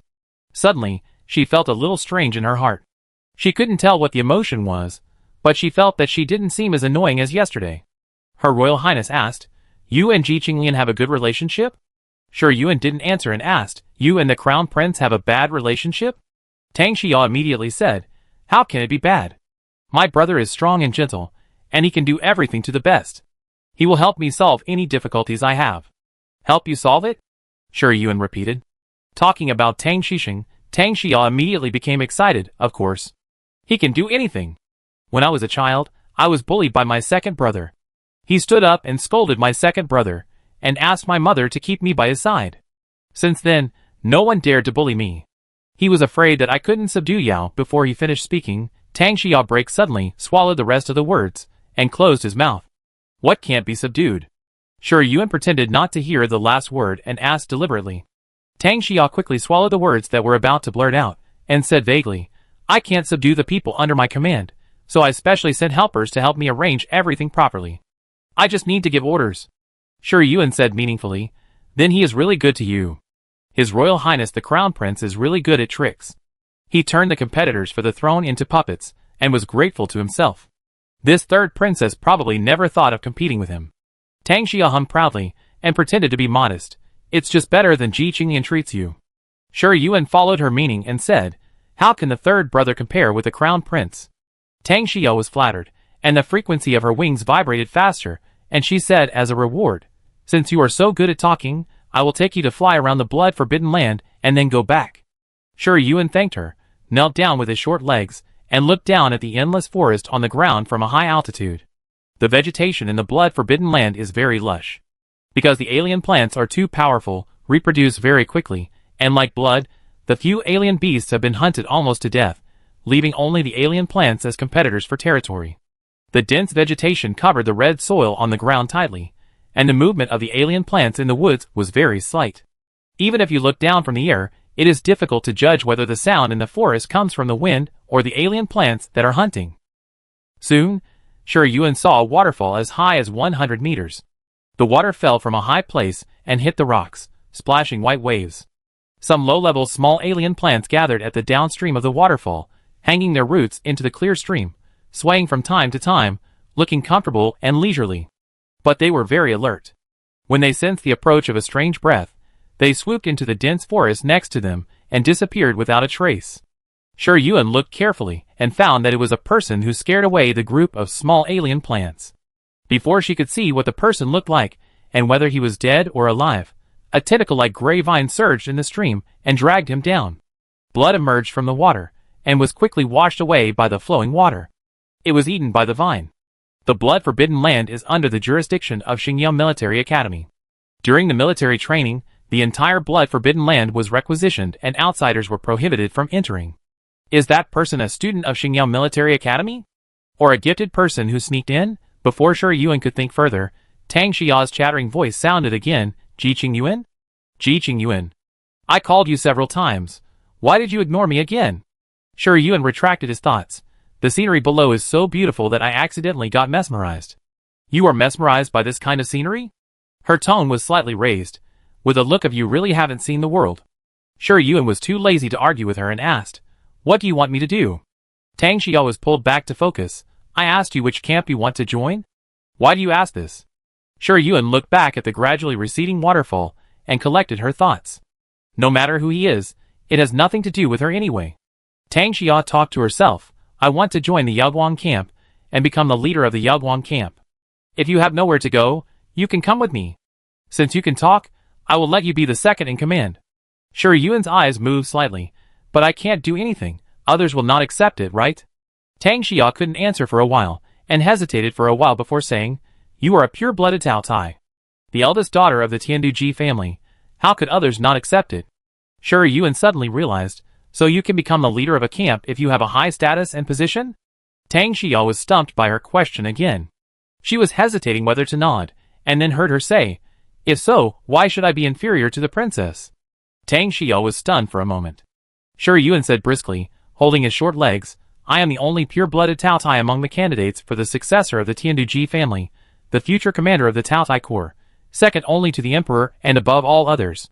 It's fine if I submit to His Royal Highness the Crown Prince, but Your Royal Highness the Princess doesn't seem to be qualified enough. Not qualified enough. These three simple words hit Tang Xiao's head like a heavy hammer, making her dizzy and unable to react for a while to what Sure Yuan said.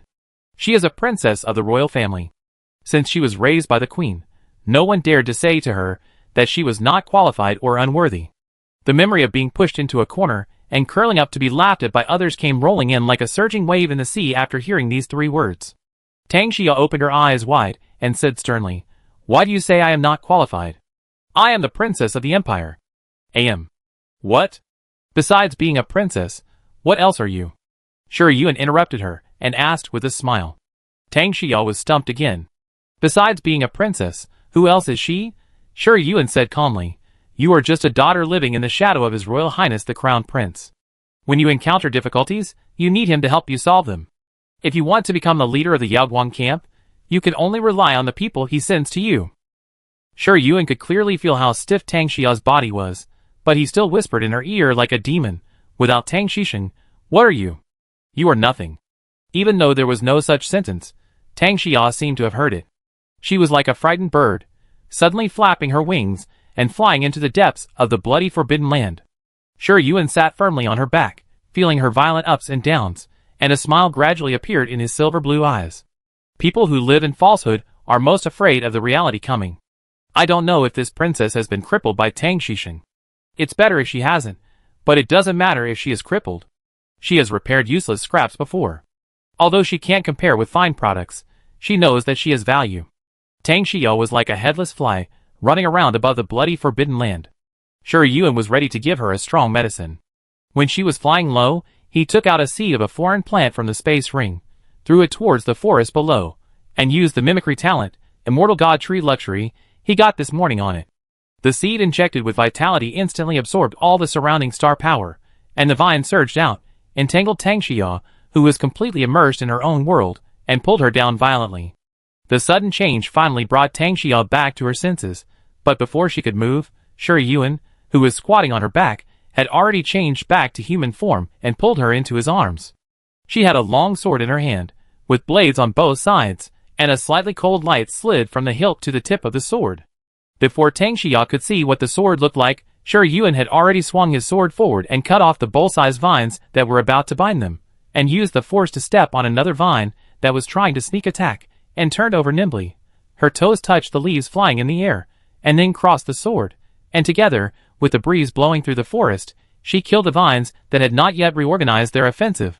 She was like a civet cat active in the jungle, elegant and calm, and like the most experienced hunter, accurately avoiding every attack and sneak attack of the vines, cutting them off one by one, until only a bare root was left. The rhizome swayed weakly on the ground. Sure Yuan thrust the sword in his hand vertically down. With a crisp sound, the alien crystal under the rhizome shattered, and the alien plant completely lost its vitality and collapsed.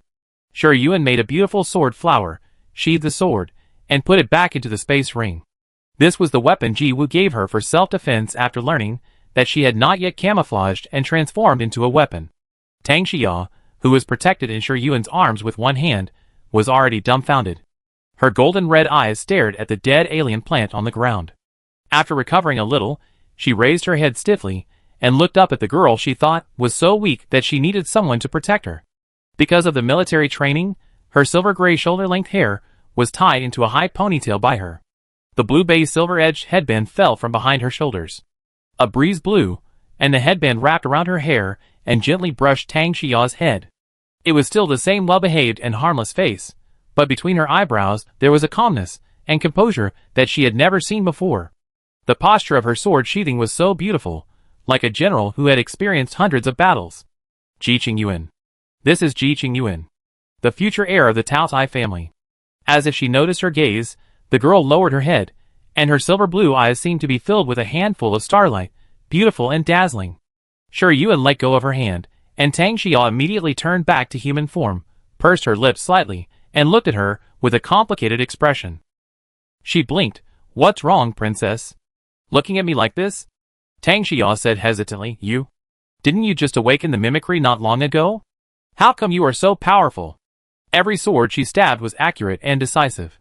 It was obviously a dangerous battle, but she was more elegant and calm than attending a dance party. Shi Yuan tilted his head with a puzzled look. "Is there any inevitable causal relationship between these two things? Or do you think that I must be a weak person just after awakening the mimicry? Like you, I need to live under the protection of my brother." Tang Xia, who had calmed down a little, suddenly shrank her pupils and squeezed her hands hanging by her side uncontrollably. Shi Yuan seemed unaware and leaned close to her ear now. "Do you still think you are qualified to lead me?" The summer wind blew through the forest and hit the leaves, as if responding to the contempt in her tone. Tang Xia subconsciously took a step back, but Shi Yuan raised his hand and grabbed her waist, pinching her chin and forcing her to look up and look into those cold and gorgeous eyes. She whispered, "Your Highness, you are a pure-blooded golden crow. Don't live like a crow that can only pick up carrion." Chapter 28. The light of the stars shone through the layers of branches and leaves, shining into Tang Xia's eyes. The brilliant light made her close her eyes subconsciously. The scene of Shi Yuan holding a sword in one hand and easily killing the alien plant appeared in her mind uncontrollably. Every attack and every swing of the sword seemed to be imprinted in her consciousness, extremely clear. Before she could digest the meaning of that sentence, Shi Yuan suddenly grabbed her wrist and walked straight towards a certain direction of the bloody forbidden land. Tang Xia was stupidly pulled by her, and couldn't help but focus her eyes on her back. The height difference between the two was only 1 or 2 centimeters, so she didn't need to look up at each other, but even at such a close distance, Tang Xia felt that she was as small as an ant. The shoes stepped on the dead leaves, making a rustling sound. They did not deliberately hide their breath. A strange plant showed its head from a hidden corner, and the large flower disc with fine and sharp teeth slowly dripped sticky tissue fluid. The tissue fluid fell on the ground, and the grass buds that had just emerged from the soil withered and rotted with a corrosive sound. Shi Yuan seemed not to notice the greedy breath in the dark and continued to move forward. Suddenly, a huge flower disc rushed out of the bushes at lightning speed. The petals opened to reveal a circle of sharp teeth in the stamens, which bit violently and bit Shi Yuan's side waist. She did not stop at all. The long sword that she had just put into the space ring appeared without warning, and a simple thorn pierced through the flower bud of the strange plant. Bright red tissue fluid splashed out, and she used the sword to make a beautiful sword flower, which flew all the tissue fluid away and accurately hit the other 3 alien plants that rushed out from the bushes and wanted to take this opportunity to attack her. The corrosion sound rang out again, and several alien plants swung their roots in pain, but before they could recover, the swirling long sword had already cut off their flower stalks mercilessly. The millstone-sized flower discs fell to the ground one after another, and the round and plump petals were still wriggling and biting. The alien plants obviously had not yet reacted to the fact that their heads had fallen off. Shi Yuan dug out the black crystals with ease, and continued to move in the original direction. Half an hour later, a fierce breath approached quickly from a distance. Shi Yuan stopped, and used star power to shake off the alien plant tissue fluid on the sword, and put it back into the space ring. After a while, Ji Qinglian poked his head out from a bush. The ferocious and bizarre Taotai immediately turned back into human form when he saw the 2 people standing not far away. He looked tense and angry. Shi Yuan smiled and shouted cheerfully, "Third brother. You're here." Ji Qinglian walked over quickly, pulled her in front of him with a fierce face, and took a closer look. After confirming that she was intact, he glared at Tang Xia, "Cat thief." Tang Xia was caught off guard by these 3 words, and finally regained some consciousness. But she didn't argue with Ji Qinglian like before, but looked at Shi Yuan, who was standing beside him, and was well behaved from hair to toes. Her eyebrows were full of joy, and she didn't have the indifference of hunting and killing alien plants just now. At this time, standing next to the tall and long-legged Ji Qinglian, she looked petite and harmless, and looked exactly like the little girl who would cry and look for her brother for comfort if she was bitten by a mosquito. Tang Xia raised her hand and pinched herself. The real pain made her almost burst into tears. Finally, she was sure that what happened was not a dream. Ji Qingyuan is not a harmless kitten at all. It is a vicious beast Taohai disguised as a kitten. This harmless appearance is deceptive. Deceptive? Does Ji Qinglian know that his little sister doesn't need his protection at all? Tang Xia's eyes widened slightly because of her inner thoughts at this time. Ji Qinglian was too lazy to deal with the cat thief. She pulled Shi Yuan and walked forward quickly, and also warned, "This guy has bad intentions at first glance, stay away from her." Tang Xia saw that he didn't avoid saying bad things about her, so she gritted her teeth, but she didn't dare to stay alone in the bloody forbidden land full of strange plants. She endured the awkwardness in her heart and chased after him quickly. Shi Yuan, who was perfunctorily saying him to Ji Qinglian, suddenly turned around and looked at her calmly and coldly. There was obviously no emotion in those eyes, but Tang Xia's mind couldn't help but ring her voice. "You are just a daughter living in the shadow of His Royal Highness the Crown Prince. Without Tang Xixing, what are you? Don't live like a crow that can only pick up carrion." Looking at the brother and sister walking together in front, Ji Qinglian kept chattering, and Ji Qingyuan hummed from time to time.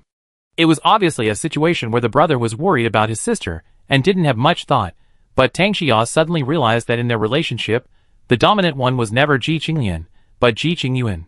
She never refuted Ji Qinglian's nagging, not a stupid sister with no temper and no opinion, but indulged her brother's desire to protect his sister, making him unconsciously form the habit of protecting her.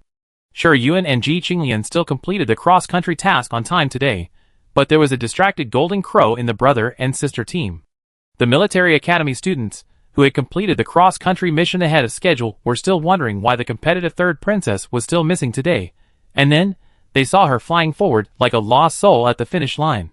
The young man with glasses, who had been following her, hurriedly called her out, and Tang Xia realized that the cross-country mission was over. She quickly changed back to human form, and saw that everyone was looking at her, and she was suddenly embarrassed. She always maintained the pride and elegance that a princess should have, and never lost her composure in front of outsiders. She couldn't help but wonder if someone was laughing at her. The young man with glasses was very familiar with her temper, and immediately walked to her side and asked, "Your Highness, what's wrong with you? Did something happen?" As he spoke, he glanced at the brother and sister not far away. When he set out this morning, he wanted to follow Tang Xia, but she refused, saying that she wanted to test Ji Qingyuan's depth. He thought it was nothing, so he let her act alone. Tang Xia was drawn back to attention by the words of the young man with glasses. She subconsciously wanted to seek answers from him as usual, but when he glanced at Shi Yuan, he swallowed the words that were on the tip of his tongue. She shook her head and said, "Nothing, I just met a strange plant in the blood-forbidden land. I have never seen such an ugly thing." Tang Xia drooped her eyebrows, and her tone was not much different from usual.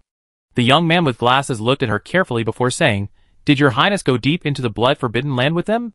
If it was before, Tang Xia would definitely tell him what happened today, but for some reason, she suddenly disliked the words of the young man with glasses, as if she had to report everything she said and did to him and be controlled by him.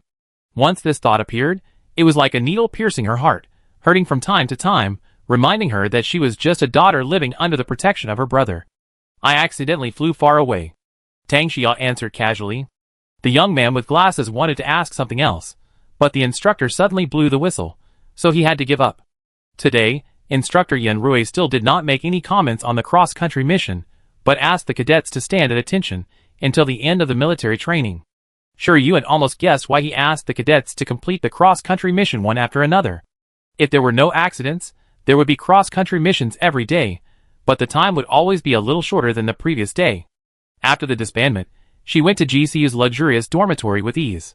There was no one in the yard, and the house was empty. Only Tsang was drinking water by the stream. The heroic and handsome unicorn heard the footsteps, looked up, and found that the person coming was Shi Yuan, and continued to use his tongue to roll the small fish in the stream to play. Yuen sat down at the stone table under the grape trellis, opened the lunch box and ate by herself. When she finished dinner, GCU did not show up, so she took out the basic star patterns and continued to read. When GCU came back from outside, he saw the girl holding her chin with one hand, with a touch of star power on her fingertips, writing and drawing in the air according to the contents of the book. Fluorite floated just above the stone table, and the warm light reflected her serious profile, adding a sense of beauty to her for no reason.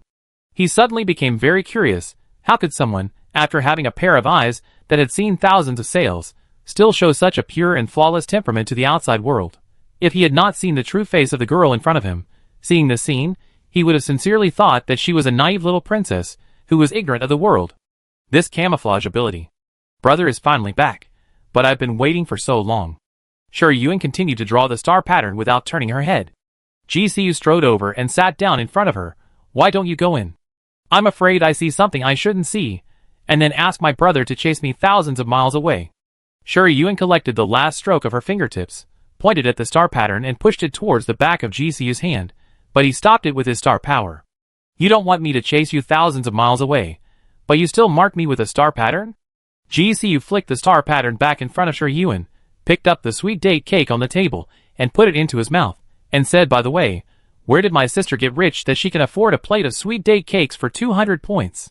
Yuen had dinner, and there was still a plate of sweet date cakes left.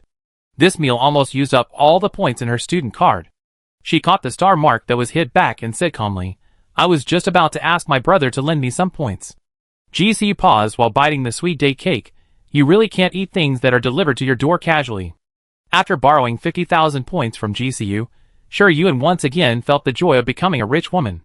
When she returned to the dormitory, she went to the cafeteria to take a portion of fresh fruit slices and ate them with yogurt. The taste was quite good. But she was full, but the hunger in her spiritual power spring did not ease. Yuen took out the black crystal that she got from hunting alien plants in the blood forbidden land today. The tempting aroma came to her nose, making her unconsciously take a deep breath, and the hunger in her spiritual power spring became stronger. Yesterday, she decided not to absorb the black crystal, but the Tao Tai totem, and the God Tree totem played a trick of killing first and asking for permission later, stealing the violent star power contained in the black crystal, and feeding the purified star power back to the little kitten. The greedy little kitten seemed to have turned on some kind of magical switch. Today, when she smelled the black crystals in the bloody forbidden land, she felt hungry. Even if one is determined, it is difficult to resist the pervasive hunger. The black crystals shattered one by one, and the violent star power flowed to the spiritual power spring through the virtual shadow of the mandala flower. The gluttonous totem seemed to breathe, swallowing the violent star power, and spitting out pure and harmless star power. The little kitten happily poked its head out of the spiritual power cradle, bit a wisp of white star power, and swallowed it into its stomach, and the strong hunger deep in Yuen's consciousness was slightly relieved. The rose mark, which had experienced how delicious the white star power was, tentatively poked out its thorny vine feet, but before it could steal a bite, a dangerous breath locked it, making it stiff and afraid to move. The God Tree totem took this opportunity to roll up a few strands of white star power, and feed them to the dead branches of the God Tree on the deserted island. Before the Tao Tai totem attacked, it quickly fed back a strand of green star power, and sent it to the kitten, which ate it up with a hum. Yuen silently observed the situation in the spiritual power spring, until the kitten ate all the star power, then slowly withdrew his gaze from the totems and marks. The white star power evolved by the Tao Tai totem is a higher level than ordinary star power, which is good for mimicry marks and spiritual power springs. The black crystals she got from hunting alien plants today were not as many as Ji Qinglian gave her yesterday. Although she absorbed all of them, she still felt hungry in the depths of her consciousness. Tomorrow morning, the feeling of hunger should be even stronger. After thinking about it, Yuen went out in combat uniform. Xingyu Military Academy is very large. Most senior students will not stay on the ground campus after finishing their courses, but will go to the floating island of their own camp, enter the corresponding alienation zone through the stargate set up by the school on the floating island, and participate in various trials and competitions. The school will rank the camps according to the performance of the 7 camps in trials and competitions every month, and allocate the right to use the stargates according to the ranking. For example, the Tianshu camp, which is currently ranked first, has the right to use 15 stargates, and the Yoguang camp, which is ranked last, has only the right to use 3 star gates. Each camp competition will randomly select a star gate from the major camps. The camp that has the right to use the star gate is familiar with the terrain and the alienated creatures living in it. It has a natural advantage in the competition, and is more likely to win. This competition mechanism with superimposed advantages can arouse students' desire to win, but the disadvantages are also obvious. The strong camp will become stronger, and the weak camp will find it difficult to reverse the disadvantaged situation. But Xingyao Military Academy is a place to train and select outstanding talents. Under the world law that the strong are respected, fairness is a very funny word. Although Shi Yuan has joined the Yoguang camp, she does not plan to go to Yoguang Island to join in the fun for the time being. There are many people who are more anxious than her, and are eager to grab the loose sand in their hands. She just needs to wait and see, wait for the right time to make a move, and win with one strike. Shi Yuan came all the way to the blood-forbidden land, ready to hunt alien plants to obtain black crystals to upgrade her cat cubs. Although her physical fitness and fighting skills are very strong, the source of her power is the Rose Totem. Before she left the Winston Empire, she was planted with a Rose Curse, which reversed the power of the totem into the power of the curse, and continuously absorbed her vitality. Moreover, there are many hidden talents in Xingyao Military Academy, and it is hard to say which instructor or coach will notice something when she uses the power of the Rose Totem. Therefore, it is best not to use the power of the Rose Totem. In this way, the cat cub has become the key to her strength improvement, but the second-level combat power is not good enough, and it is not enough to support the talents corresponding to the awakening of the 2 labels of cruelty and greed. The immortal god tree Wei Rui, given to her by the sacred tree, is currently only level 1.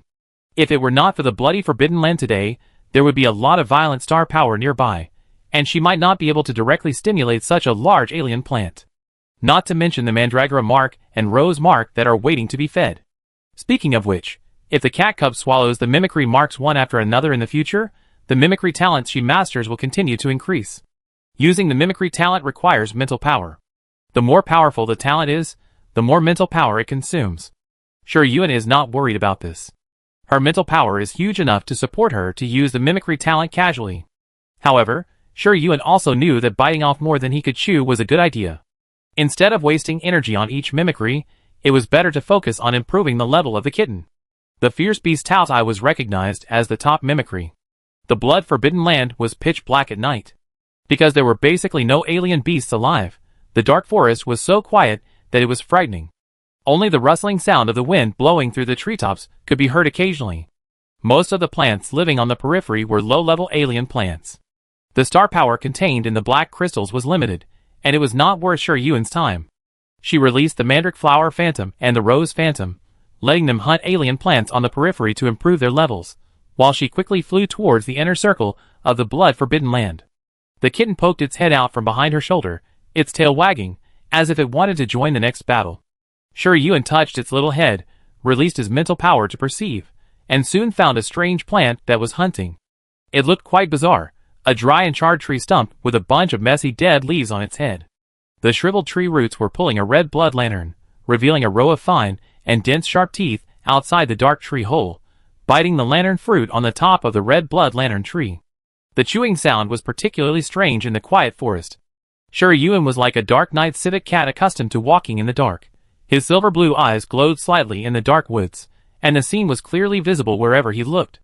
She stood silently on the branch above the tree stump, and while it was concentrating on eating the lantern fruit, she hooked her ankle on the rough branch and swung the long sword in her hand vertically. The murderous intent exposed at that moment startled the tree stump that was eating, and it swooped out several meters, but was still cut off half of its body by the sharp sword blade. The tree stump fell to the ground and rolled twice, making a dull sound. Shi Yuan did not give it any chance to escape, and landed on the ground with ease, just blocking the way of the tree stump. The sharp sword blade emitted a cold light, reflecting a ray of moonlight passing through the gap between the treetops, splitting the remaining half of the tree stump into two. The tree stump, that was not yet dead, was twitching, and the shriveled gray roots were shaking rapidly like the tentacles of an octopus. The sharp tip of the sword stabbed down, breaking open the alien plant's star capsule, and accurately picking out the black crystal inside. The little kitten couldn't wait to jump off Shi Yuan's shoulder, grab the black crystal flying in the air in its mouth, and bit it into pieces with a snap.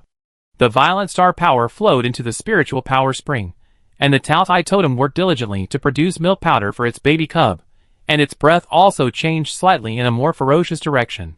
Yuen threw away the dead tree stump, intercepted the red blood lantern that tried to escape, dug out the black crystals in its body in the same way, and continued to look for the next alien plant. The bright moon moved slowly in the sky, sometimes hiding in the clouds, sometimes looking at the earth, and it was midnight before she knew it.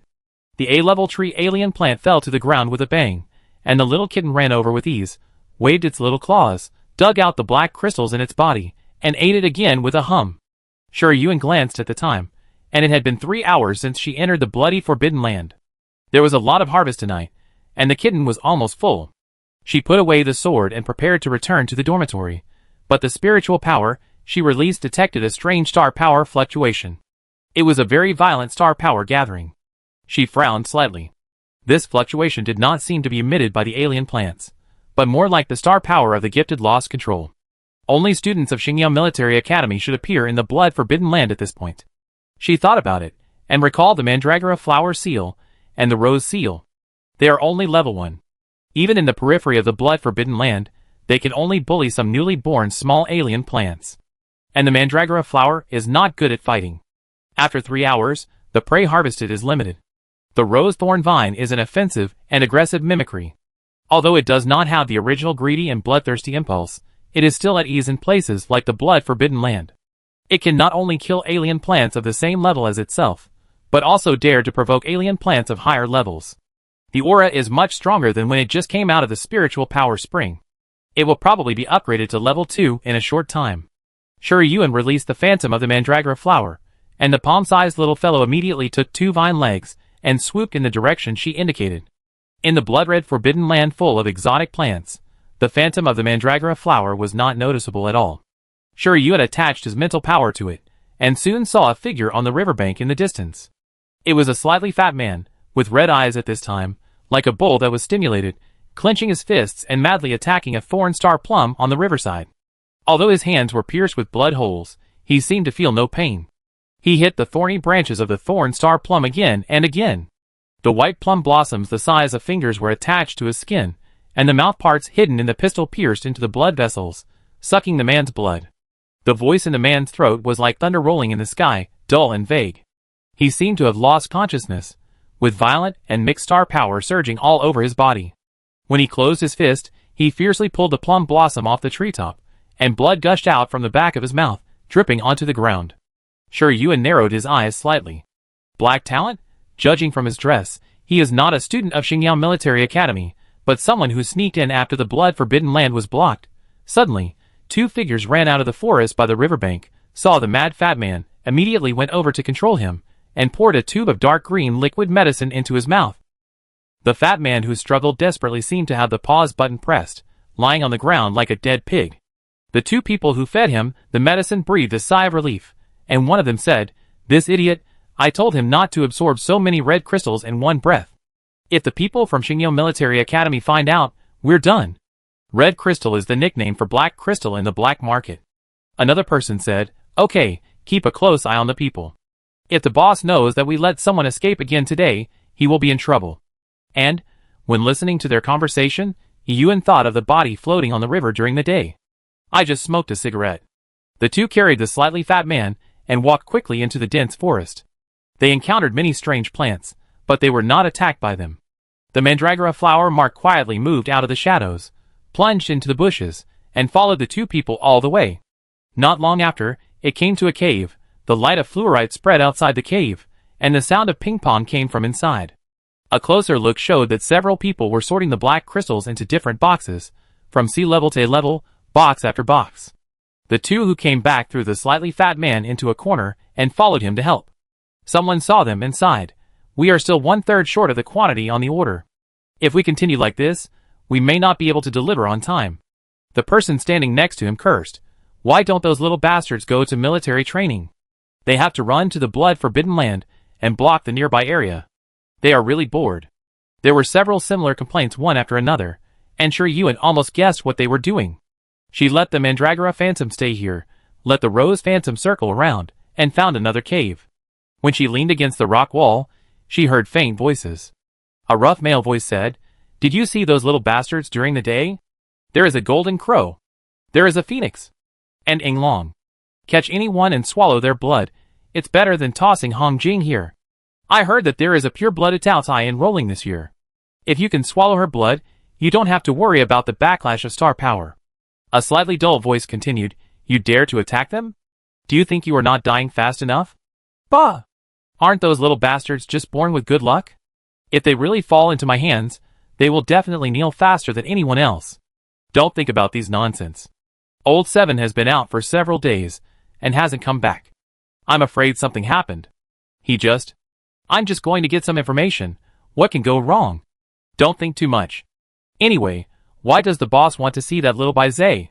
I heard that she is surrounded by royal guards, which is much more difficult to deal with than the group of kids hanging around outside the blood-forbidden land every day. Shoo! Do you want to die? How dare you talk about this? Stop asking about the boss. Go hunt alien plants when you are bored. The conversation ended, and Shi Yuan sat on the branch of a big tree, lowering his eyes and thinking. Little Bai Zhe? Is she the only girl who survived the massacre of the Bai Zhe family 17 years ago? What do you want to see her for? Do you want to know something in the past or future through her ability? Or is there another reason?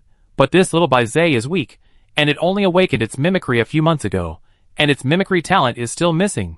After waiting for a while, neither side mentioned any valuable information. Shi Yuan raised her hand and tapped the air, drawing several marking star patterns in succession, letting the mandala flower phantom come back, carrying them into the cave, and injecting them into the ankles of the people inside, while they were not paying attention.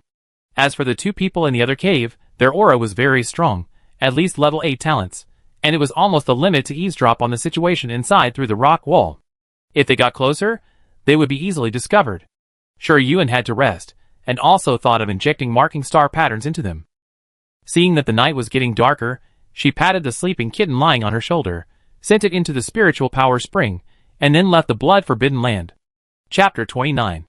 The next day, Shi Yuan, who had borrowed 50,000 points from her cheat brother, still sat in the cafeteria to eat breakfast. Compared with the full plate of steamed buns yesterday, her breakfast was much richer in appearance and very expensive. When Tang Xixing came over with the meal tray, his eyes paused, and then quickly returned to his original state, smiling and greeting Shi Yuan. Shi Yuan had expected him to come again, and smiled and asked him to sit down, and showed him his breakfast happily, like a child who got a new toy and couldn't wait to show off to his friends.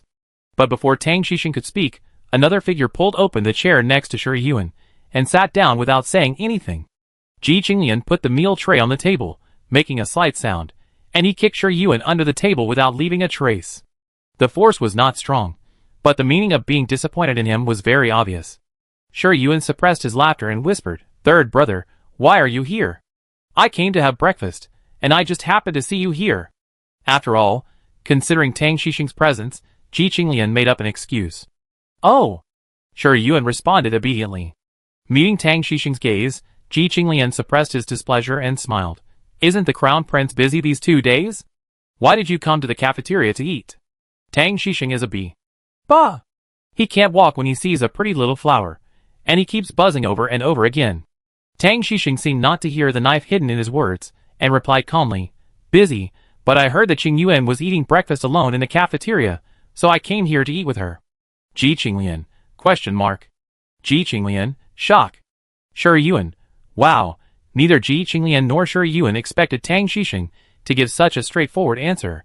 The former was immediately out of service, not knowing how to respond, while the latter tucked a strand of hair behind his ear uncomfortably, lowered his eyes, and pretended to be calm while drinking porridge. Tang Xixing saw the reactions of the two people and showed a slightly apologetic look to Shi Yuan. "I'm sorry, Qing Yuan, I didn't tell you my thoughts in advance, but I have no ill intentions. I just want to have breakfast with you. You have a very comfortable breath, and chatting with you makes me feel very relaxed, so I heard that you were having breakfast alone, so I couldn't help but come over. If you mind, I will do less such things in the future." Ji Qinglian gritted his teeth when he heard these words. He felt that every word in it was wrong, and it was even more wrong when connected together, but he didn't know how to describe this wrongness, and he didn't know from which angle to refute it. Stubborn Ji Qinglian couldn't hear the hint in Tang Xixing's words, but Shi Yuan understood it clearly. It was a plot from an old romance novel hundreds of years ago. Cinderella returned to the family, and the ugly duckling was stared at by the nobleman. "You are special, and I only prefer you."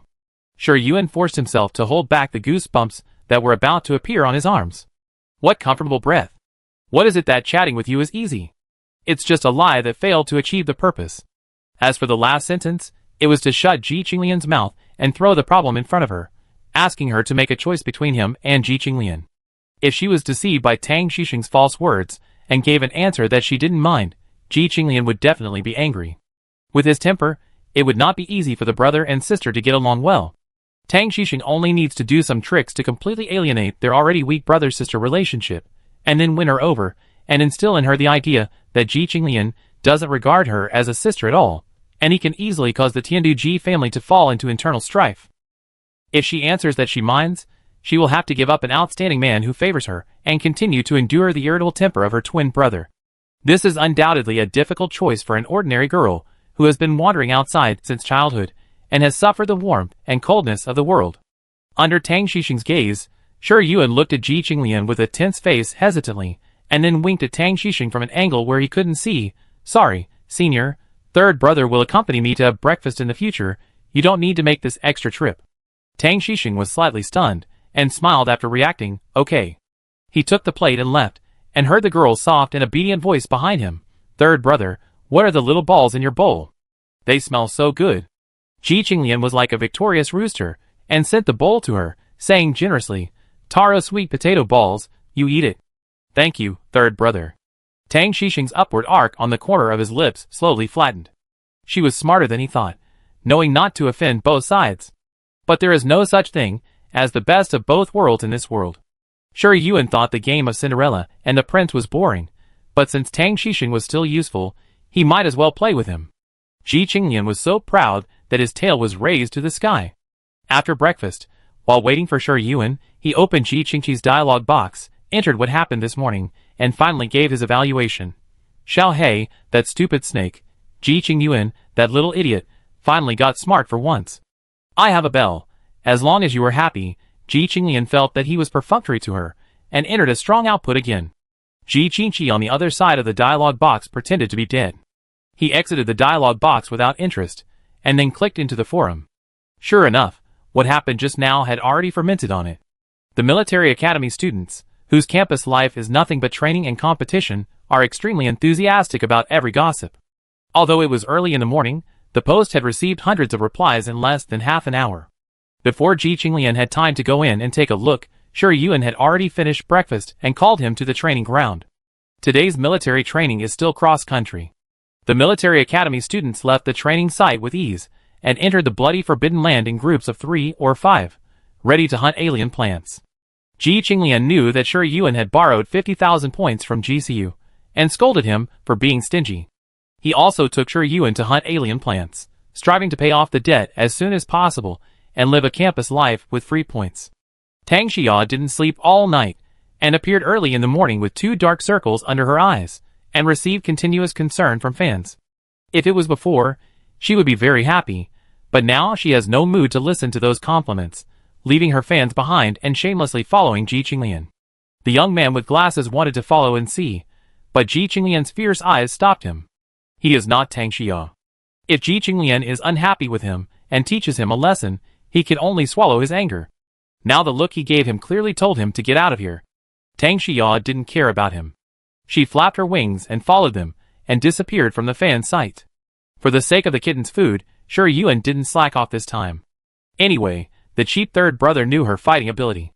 If they worked together, the harvest would be considerable. Tang Xia couldn't fly in the forest, and couldn't catch up with Ji Qinglian on 2 legs, so she flew into the air first, then searched for the traces of the two. After finally following the smell of Taothai, she saw Shi Yuan and Ji Qinglian hunting alien plants together. The panting princess eyes almost popped out. She thought Ji Qingyuan was pretending to be good in front of Ji Qinglian, because he had just returned to the family, and didn't want to expose his true strength to competitors, but the reality was completely different from what she imagined. Ji Qinglian knew that she was very strong, but he was still willing to protect her like a kitten.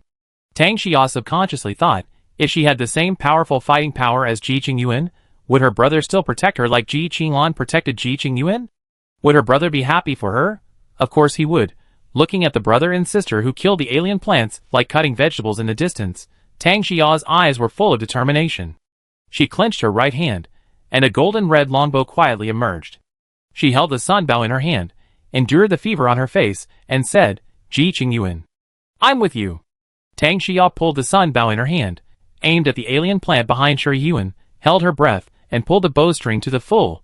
The arrow feather condensed by the star power penetrated a falling green leaf with a low humming sound, and the scorching golden crow fire breath at the tip of the arrow instantly burned the green leaf to ashes, and hit the blooming bud of the alien plant in a moment. The whole plant seemed to have been struck by electricity suddenly, and began to twitch violently. The golden crow's fire spread outward from the center of the flower bud, and the pink petals withered at a speed visible to the naked eye. The swaying leaves and roots were stained with a touch of golden red, and then quickly turned gray. An arrow hit the target, and Tang Xia clenched her fists excitedly. Shi Yuan looked back and smiled at her. Tang Xia was stunned. She didn't expect that she was still mocking herself yesterday for living like a crow that only picked up carrion, but now she showed her a friendly and appreciative smile, as if she had done something meaningful. Is it because she is no longer content with the status quo? It turned out that Ji Qingyuan didn't look down on her, but felt that she had a superior growth environment and unique abilities, but didn't know how to use them, so he was disappointed. Tang Xia suddenly felt a surge of joy in her heart, which was completely different from the joy she felt when she was protected by her brother and praised by her fans word for word. She seemed to have made the first friend who would not always use nice words to perfunctorily deal with her because of her status. She wanted to become stronger. Ji Qingyuan was right. She was the princess of the empire, a pure-blooded golden crow. She wanted to have the ability to protect herself, and even her brother. When she became strong enough, she would definitely give her brother a surprise. Tang Xia shot several arrows in succession, sometimes hitting the alien plants, sometimes missing and falling to the ground. Looking at the two people who made almost no mistakes, her cheeks burned again, and she tried harder to concentrate and try to improve her hit rate. Ji Qinglian sighed lightly. This guy awakened his mimicry at the age of 6. How stupid is he to have only a 4th level combat power after 12 years? He can't even pull a bow clearly. How far is this? Shi Yuan glanced at him when he heard it. 12 years and 7 levels is not good. She didn't say this sentence that would definitely make the cheap third brother jump up and down, but closed her eyes and boasted, "Third brother is more powerful. Others are definitely not as good as you." Ji Qinglian was satisfied, and gave up the idea of asking Tang Xia to get out. He hacked at the surrounding plants like a chicken blood. He didn't like Tang Xia, not against her, but he hated everyone in the Tongxi royal family equally. Shi Yuan looked at Tang Xia, who was seriously drawing her bow and arrow in the distance, and the corners of his lips slowly rose. The little princess obviously didn't realize that her brother was a poisonous snake hiding in the dark, but she didn't stimulate her with words, nor did she give her any hints. If you don't want to live in ignorance and die in obscurity, you have to pay something. It's not polite to come without giving back. Tang Xixing liked her so much, she had to give something back. In the next week, Tang Xixing didn't come to the cafeteria again, nor did he meet Shi Yuan anywhere. Instead, Ji Qinglian had breakfast with her every day like a thief. Shi Yuan was happy that she didn't have to pretend to be a young girl in love in front of Tang Xixing, but she knew what he was playing. He just wanted to put pressure on her, making her think that he was sad and angry because he didn't choose him firmly that morning, but took Ji Qinglian's feelings into consideration, and she was uneasy about it, so she took the initiative to find him to bow down. These were all left over by Shi Yuan. How could she be led by Tang Xixing? She didn't have to do anything, just study as usual in military training, and the person who was entangled in all kinds of things would become Tang Xixing, who thought he was good at guessing people's hearts. He would wonder what she was thinking. It was obviously she who wanted him to cooperate with Ji Qinglian that day. Why didn't she go to him afterwards? Tang Xixing had something in mind for her, and he would definitely be reluctant to give up the bait that had been put into the water, and the only one who couldn't hold back in the end would be him. The following military training plan was just as Shi Yuan had expected. Instructor Yan Rui arranged for the cadets in the combat class to complete off-road missions around the bloody Forbidden Land every day, and the mission time given was shorter each time. The cadets who were getting more and more familiar with the periphery of the bloody Forbidden Land had never failed to complete their missions. They also constantly updated the shortest path in their cross-country trips. They had also encountered attacks by alien plants, but they were basically safe. Shi Yuan went in and out of the bloody Forbidden Land every day on Ji Qinglian's back. Everyone could see that she was just slacking off. Occasionally, someone saw Ji Qinglian giving her a black crystal. I don't know when the rumor that she was a Wei spread, and someone gave her the nickname Wei Sister.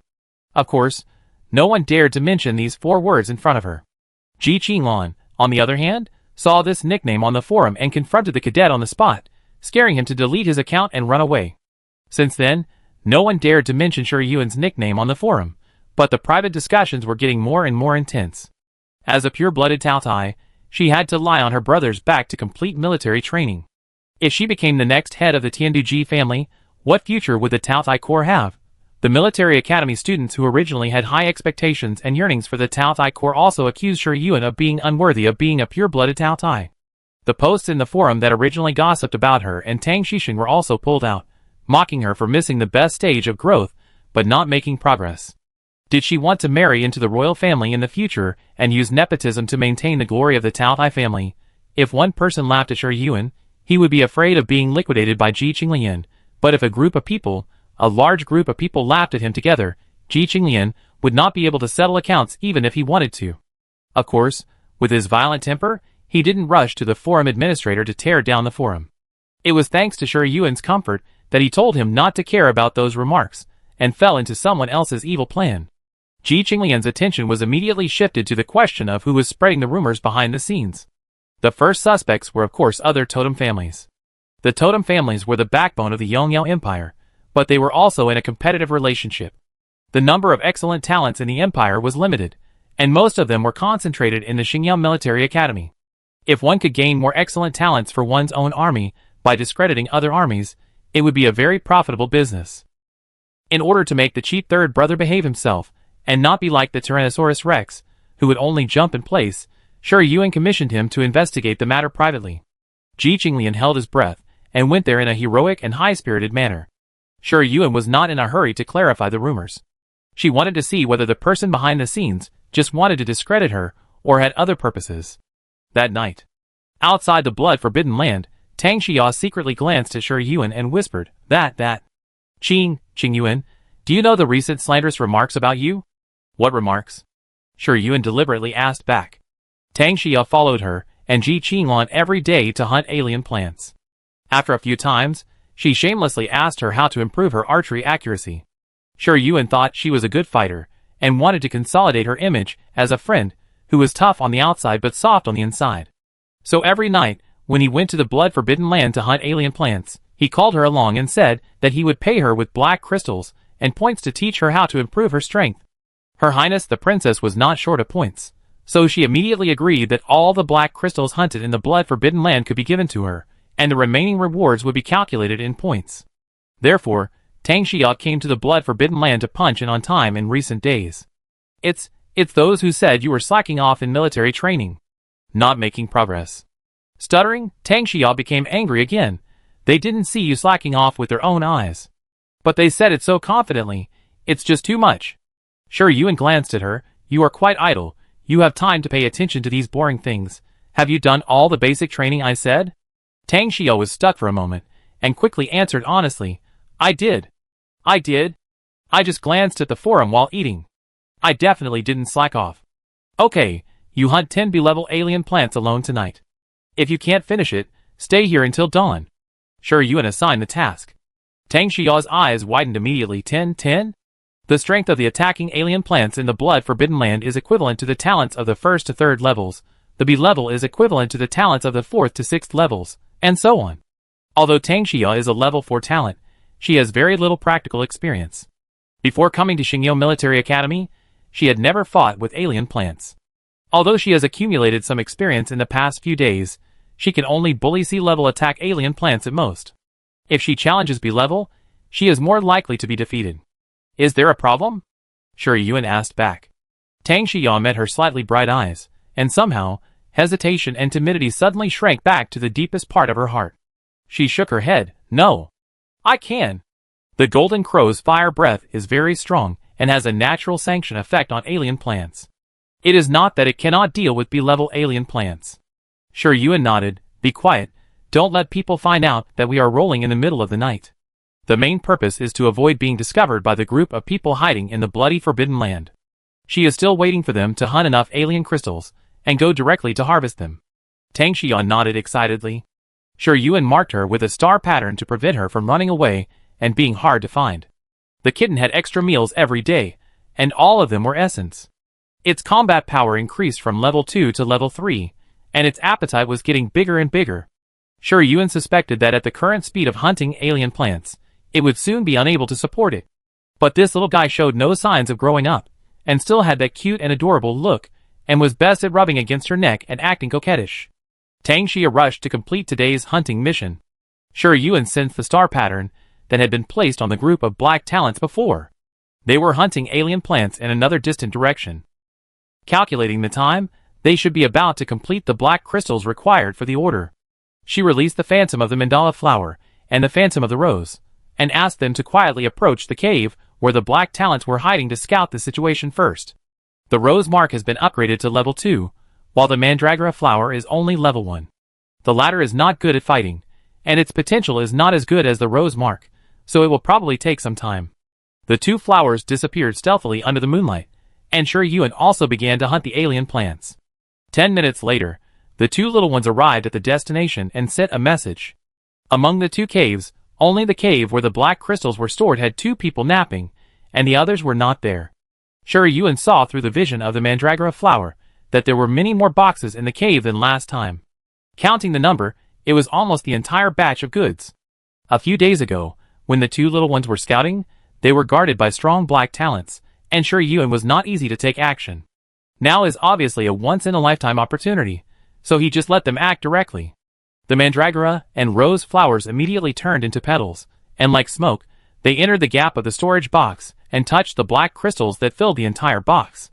The subtle click was muffled in the box, and countless violent star powers flowed into the spiritual power spring through their mimicry. The Tao Tai totem shook happily, swallowed all the violent star power in one gulp, and countless pure star powers poured into the spiritual power cradle of the kitten, making it cry happily.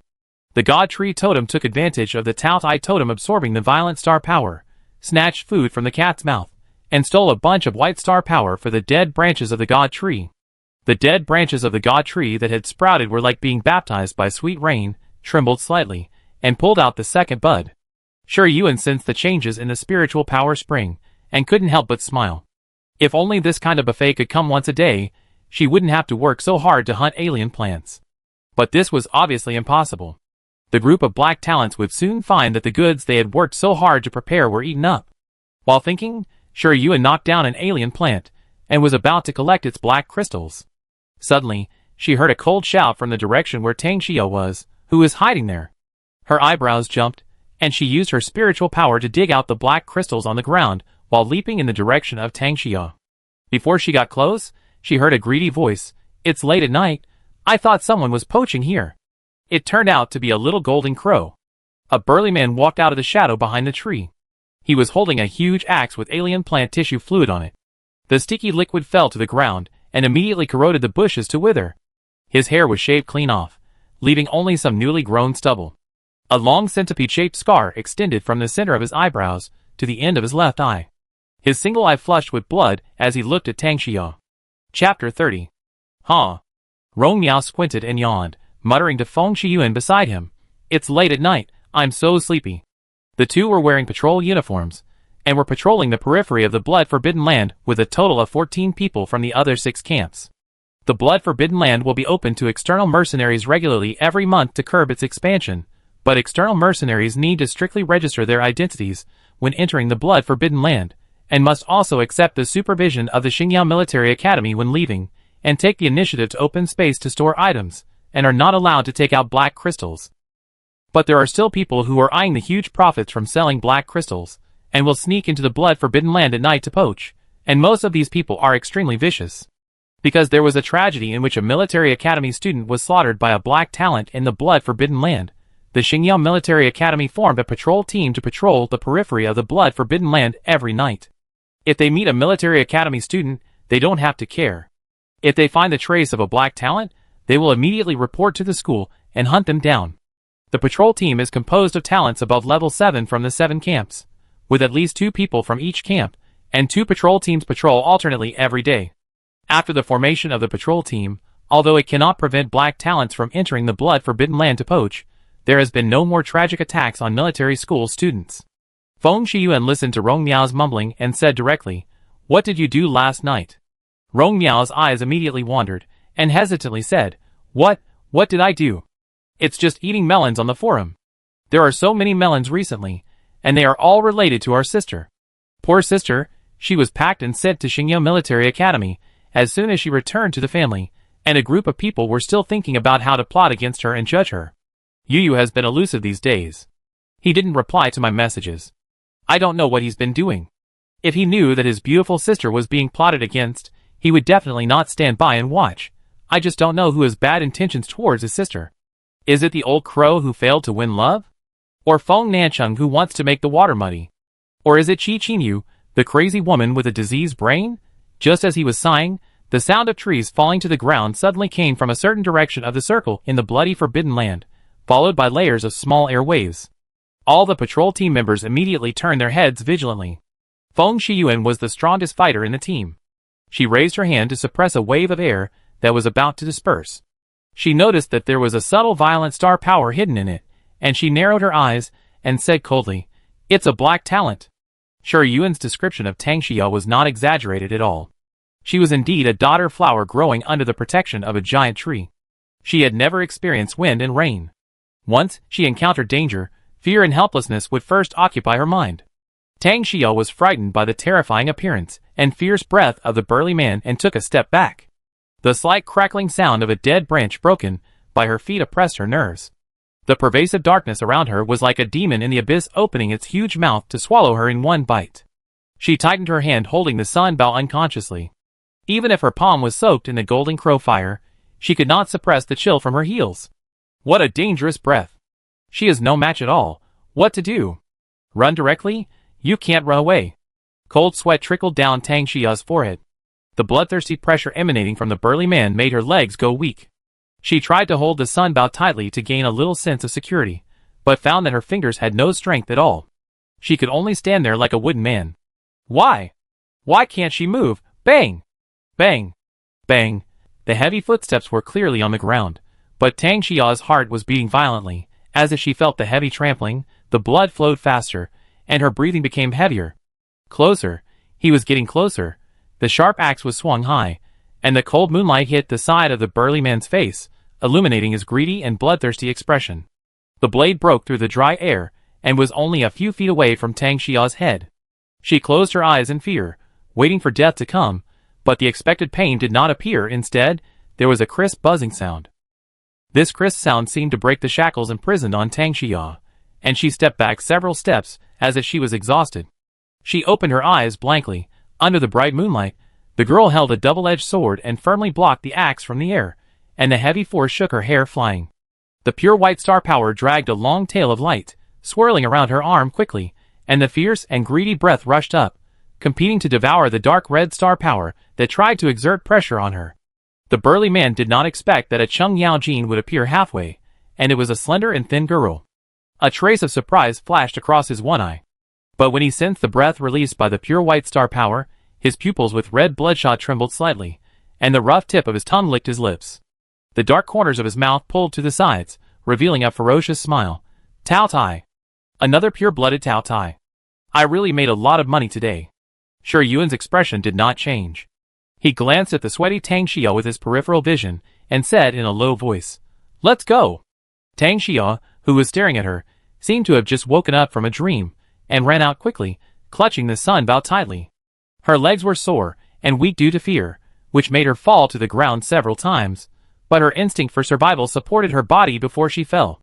Looking back, the girl kicked the burly man's knee, used the force to distance herself from him, and landed nimbly in the shadow of the tree. Her movements were light and calm, and she was not affected by the murderous aura released by the burly man at all. After pulling away, she did not intend to escape, but let herself be swallowed by the shadow under the shade of the tree. The person was still standing there, but he merged with the darkness without any breath. The burly man looked at the vague outline in the darkness, and his heart was startled. Before he could think deeply, he realized that he was locked by a cold murderous intent. The coolness rushed from the coccyx to the top of his head, making him subconsciously want to escape from the forest shrouded by the fangs and claws of the tree. How is it possible? It is just a little Tao Tai that has not grown up yet. How can it have such a terrifying murderous aura? It is mimicry suppression. It must be mimicry suppression. The burly man was angry and hated that he was obviously several times stronger than the other party, but he had to react so awkwardly because of the mimicry of the fierce beast Tao Tai. He forcibly suppressed the urge to escape, shouted and rushed toward Shi Yuan with a huge axe. Kill her. Kill this Tao Tai. Devour her blood. He will gain stronger power.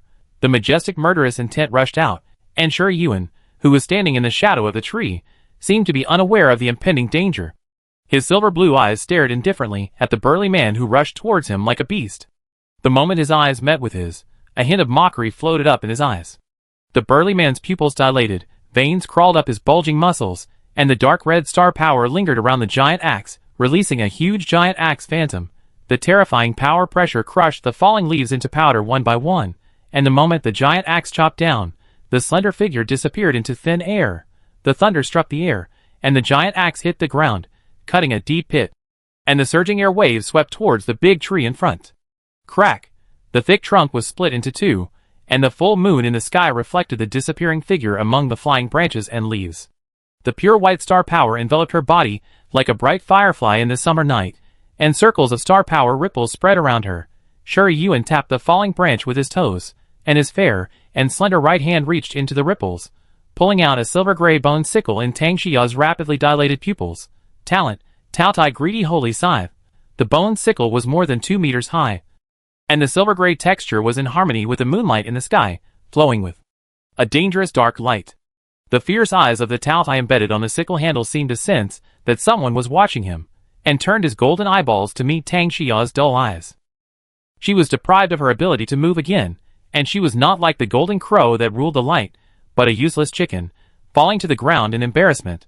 The sun bow even turned into star power fragments, and disappeared, because its owner completely lost his fighting spirit. Shi Yuan turned his head, and looked at her from a distance. The next moment, he was covered in moonlight, and attacked the burly man, who was still panting heavily due to the attack just now. The burly man was shrouded in murderous intent like a shadow. Cold sweat fell from his forehead. The moment the greedy holy scythe fell, he swung the giant axe in his hand. The blades collided with each other, making a sharp and piercing buzzing sound. Shi Yuan was like a ghost. When she missed the first attack, she immediately changed the attack angle. The bone sickle, which was much taller than her, was like a light feather in her hand. As the sickle handle swung, a silver light flew. Left shoulder, she whispered to remind. Right waist. It's the back. Left knee. In the right arm. She was like a cat playing with a mouse. Every attack told the burly man her target. When she moved quickly, the silver blue hairband held her hair and flew freely in the night. She didn't seem to be fighting, but dancing, like a night elf descending into the world. The burly man was forced into her attack rhythm, completely losing his own judgment, like a puppet controlled by a puppeteer, stiffly and awkwardly resisting the greedy holy scythe's uninterrupted attack rhythm. Shi Yuan slowly raised the corner of his lips, and reminded again, this time it's the back. The burly man swung his axe backwards reflexively to resist, but the silver light cut his throat. Blood gushed out. He opened his eyes in disbelief. Twisted red blood crawled all over his eyeballs, and the pain spread out from his neck inch by inch. Shi Yuan landed lightly behind him, stepped on a flying green leaf, tilted his head and smiled. Why do you believe everything I say? Idiot. The contemptuous evaluation drilled into the ears of the burly man. The giant axe fell to the ground, and he gripped his neck in fear, trying to stop the blood from flowing out, but the pure white star power remaining in the wound was like an invisible knife, tearing at his flesh and blood, leaving him with nothing but to wait for death to come in despair. Tang Xia slumped on the ground, staring blankly at the girl covered in starlight slowly walking towards her. She let go of her hand, and the terrible bone sickle turned into pure white starlight and disappeared. The palm-sized kitten poked its head out from behind her shoulder, and made a satisfied cry. She stopped in front of her. Even though she had just experienced a fierce battle, her combat uniform was still clean. Her silver-gray hair danced lightly in the breeze, and she was as beautiful as a god of war who came to the world. Are your legs weak? She raised her eyebrows and asked back. Tang Xia pursed her lips and tried to stand up from the ground, but some fears could not be overcome by hard work. She was still too young and had not yet come into contact with those cruel laws of the world. She had just walked out of the ivory tower. Shi Yuan did not laugh at her weakness and incompetence, but leaned over, put his hands around her waist and knees, and easily picked her up from the ground. Tang Xia came back to her senses, as if she had just woken up from a dream. She wanted to get down from her arms reflexively, but she held back. Someone is coming. I don't want to meet them yet. The not-so-wide arms were full of security. Tang Xia had never been held like this before, and she felt a little embarrassed. Because her legs were so weak that she couldn't walk, she could only be like a quail, and didn't even know where to put her hands. She wanted to see Ji Qingyuan's expression at this moment, but her mind flashed with the scene of her jumping down from the treetops with a bone sickle in her hand and her back to the full moon. It was the messenger from hell. It was also the god who saved her. Shi Yuan didn't care what she was thinking, and he held her and disappeared in the shadows of the forest. The burly man fell to the ground, staring at the two disappearing figures with his one eye wide open, almost popping out of his eye socket, until he swallowed his last breath unwillingly. Half a minute later, figures landed at the scene. Seeing the scene, the patrol team took a breath. The burly man fell in a pool of blood. There was a big hole in his throat. The blood that slowly flowed out was still warm, but he was dead. Looking at the battle situation again, except for the big tree that was split in two at the beginning, there were very few signs of damage at the scene. From the footprints on the ground, it can be judged that the dead burly man had only sprinted once, and the rest of the battle time was completely standing in place and passively defending. There was only the breath of the burly man left around. The person who killed him seemed to be a ghost from hell. After swallowing his soul, he disappeared without a trace. But they knew that there were no ghosts in the world. Rong Miao couldn't help but praise. What a powerful control. Whether it is the control of breath or the control of star power, it is so strong that it makes people bow down. Feng Shiyuan rarely did not argue with him. She stared at the bloody wound on the throat of the burly man. To be able to easily kill a level 7 black talent in just 4 or 5 minutes when they arrived, and to be able to conceal all the auras, erase the traces left at the scene, and disappear without a trace, he should have at least the strength of the extraordinary level 2. No! Ordinary extraordinary level 2 talents can't do it either. He should be a talent who is proficient in concealing auras and assassination. The space ring is also missing. Internal strife? Cheat by thieves? Or? Feng Shiyuan took off the star conch hanging on his waist, and sent a message to a certain title sound in the list. In the cave where the black crystals are stored. Mandrake and rose flowers devoured the A-level black crystals first, and a large amount of violent star power poured into the spiritual power spring. The Taotai totem ate comfortably, and the white star power it fed back was so much that the kitten could not finish it, so it mercifully shared some with the God Tree Totem, and the two marks that worked hard. The God Tree Totem was well aware of the principle of mutual benefit. When the third bud sprouted from the dead branch of the God Tree, it fed back another ray of green star power, which flew into the little kitten's forehead, and the little kitten's absorption capacity, which had almost reached the upper limit, was immediately relieved. The Mandragora Mark tasted how delicious the white star power was for the first time, and almost spiraled up on the spot, breaking through to the second level on the spot. Because it could not finish the remaining star power, it carefully saved it, and worked harder. The Rose Mark had a stronger potential than it. After absorbing the white star power, although it did not reach the third level, it also reached the critical point of breakthrough. It was more discerning than the Mandragora Mark, staring at the box containing the A-level black crystal, and eating crazily. Because of their hard work, the white star power in Shi Yuan's spiritual power spring surged, and together, with the green star power fed back by the sacred tree totem, it helped the kitten break through to level 4, thus awakening the mimic talent labeled as Greed, Taotai Greedy Holy Scythe. The two little ones tried not to make a big noise, but the sound of black crystals breaking rang out one after another. The two people guarding the cave were not dead. They were quickly awakened by the subtle sound, fearing that there was something wrong with the goods to be delivered, and hurried over to check the situation. But they had only taken a few steps when they felt a slight dizziness in their heads. Mandragora Phantom Poison had already quietly penetrated into their lungs. The two were poisoned without noticing, and even if the level of Mandragora Phantom Poison was not high, they could not remove the poison immediately. Shi Yuan didn't expect that little bit of poison to kill them, she just needed to distract them, and buy her the last bit of time. Stepping into the cave, she threw the sharp dagger without any hesitation. A cold light flashed through the eyes of the two low-level talents. Before they could see what was passing by, a bloodline appeared on their necks, and blood gushed out, soaking their clothes in an instant. The two fell to the ground one after another. Shi Yuan put all the boxes piled on the ground into the space ring, picked up 2 small flowers that had grown fatter, and left the cave silently. Half an hour later, Tang Xia sat by the fountain pool in the leisure square, gulping down half a bottle of water. Shi Yuan sat beside her, lowered his head to play with the star snail, and sent a message from time to time. Tang Xia pinched the water bottle, glanced at her quietly, and then glanced at her quietly.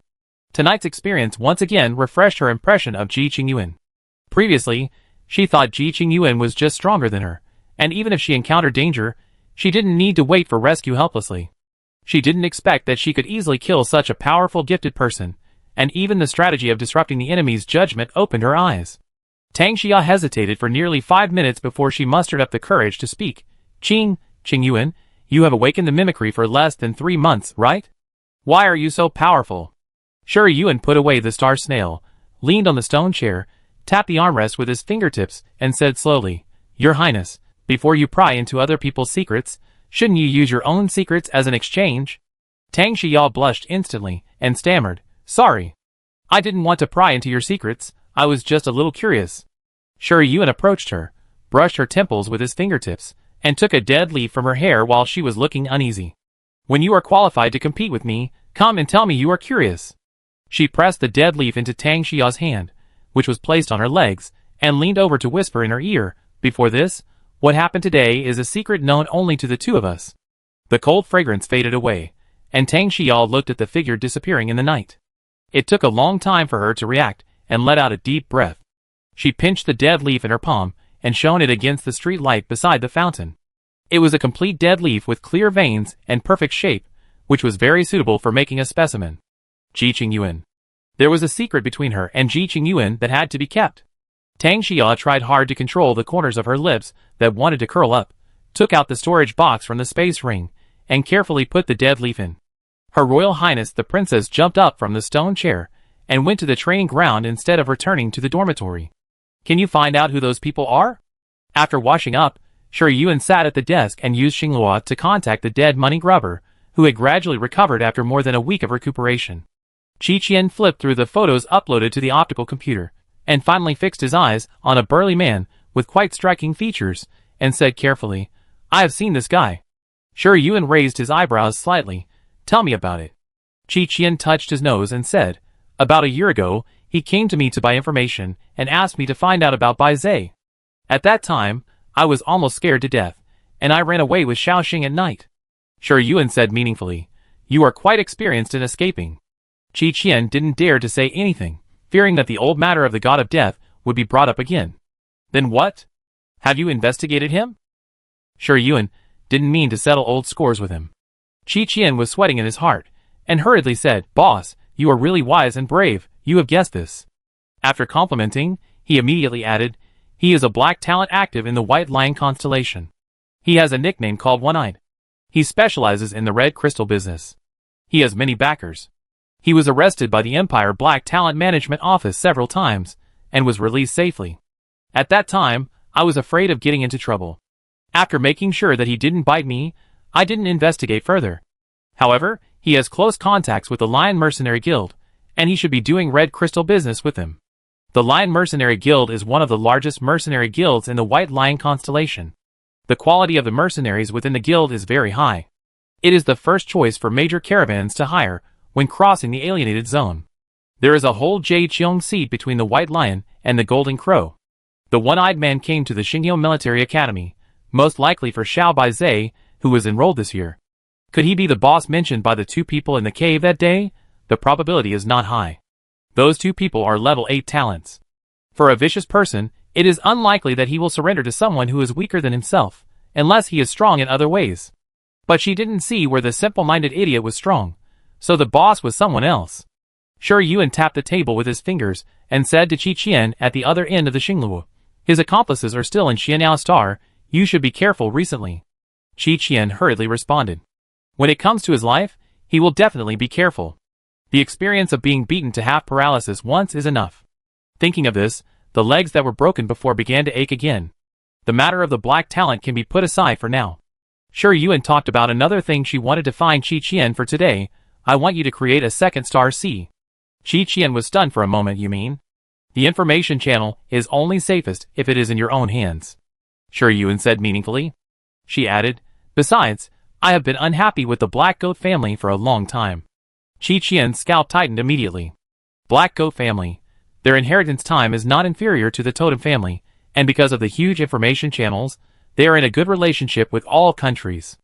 Everyone wants to control them, but no one can control them, because once any force makes a move, the other forces will not sit idly by. Although the Black Goat family only recognizes money and not people, they know who they cannot offend, and they do not sell information indefinitely, so they can always stand in the chaotic star field. How much confidence does the boss have in him? Why do you think he can create a second Shanghai? Shanghai is the accumulation of the Black Goat family for generations, but his boss said seriously, how about calling it Shinkong? The operator is the White Goat family. Qiqian, this popularity is really for you, he said carefully. But boss, it's not that no one wanted to work with Shanghai before, but they all died miserably. We don't have such a powerful news network. And if you use the popularity so clearly, you will offend the Black Goat family to death. Sure, Yuan leaned back in his chair. Don't we have a trump card? You don't think I saved her to worship her, do you? Qiqian thought to himself, as expected. What is coming will come. Yuan Xing will only become a fish on the chopping board if she reveals Bai Zai's identity. He gritted his teeth and said, but Xiao Xing's talent can only be used once in half a month. Then sell the news she predicts once every half a month. Sure, Yuan answered. Qiqian was stunned. Won't it overdraw Yuan Xing's vitality? Sure, Yuan guessed his thoughts and sneered. Would you do such a short-sighted deal to overdraw her life in order to establish a news channel? Qiqian immediately shook his head and said firmly, absolutely not. But in this way, even if Shinkong can get the heat of the Black Goat family, it will be difficult to gain momentum. The most important thing about news is timeliness. The reason why no one can replace the Black Goat family is that there is no news channel faster than them.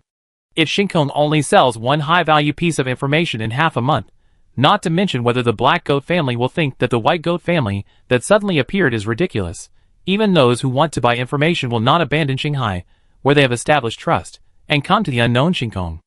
And the clear time limit will also make people doubt whether Shinkong has controlled a gifted person with the ability to predict. Why don't you go to Shanghai to poach people? Sure, Yuan felt that this dog, who called himself loyal, was not very smart, so he had to patiently remind him, get a fake identity and go to Shanghai, pick the wanted posters on the bounty list, and sell them the information about the wanted criminals. Qiqian was not stupid after all, and his eyes lit up after a little guidance. Wait until our reputation is spread out, and then establish the White Goat family in one fell swoop. By then, let alone half a month, even if we wait for a month, there will be people holding money to buy information. With the God of Killing as his backer, he can develop a news network in the Yongnao Empire without fear of being caught, and no one will rescue him. Even if he cannot completely replace the Black Goat family in the end, he can cut off their tentacles that have reached into the Yongnao Empire. Thinking of this, Qiqian felt a little strange again. The God of Killing is the future heir of the Tianduji family. As long as there is no second pure-blooded Tao Tai, she is the next commander of the army. The Tao Tai family's news channels are mature enough. Is it necessary for her to waste so much time and energy to lead him, a small minion, to open up wasteland?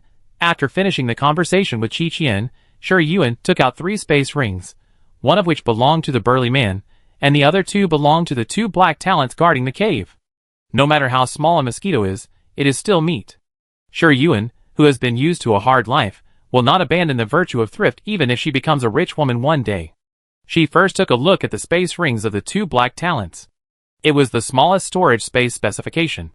There was nothing valuable, only a small amount of black crystals. Sure Yuan took the black crystals away, and after making sure that the space ring was not subjected to tracking star patterns, she put them in a storage box and prepared to give them to Qiqian to sell on the black market for money. She would have to support a large number of people in the future, so she would save as much as she could. Looking at the burly man's space ring again, the space inside was much larger, with 3 boxes of A-level black crystals.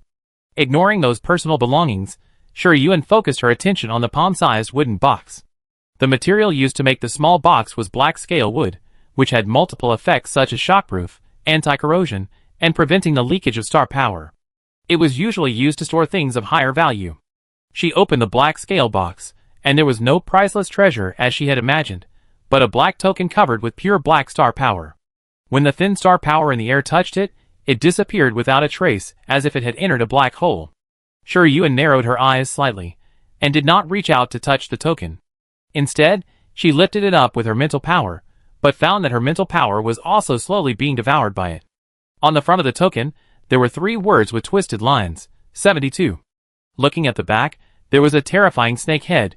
It opened its bloody mouth and exposed its fangs, as if it could bite at any time, its red eyes staring directly at Sure Yuan in front of the token, and a cold breath slowly seeped out from the token. Yuan looked at it fearlessly, and the kitten walked out from behind her shoulder, hooking its little paws and roaring softly. The pure white star power surged, and with an absolutely strong attitude, it pressed back the black star power surging on the surface of the token. The snake head gradually weakened and solidified into an ordinary carving, but behind it, there was a shadow.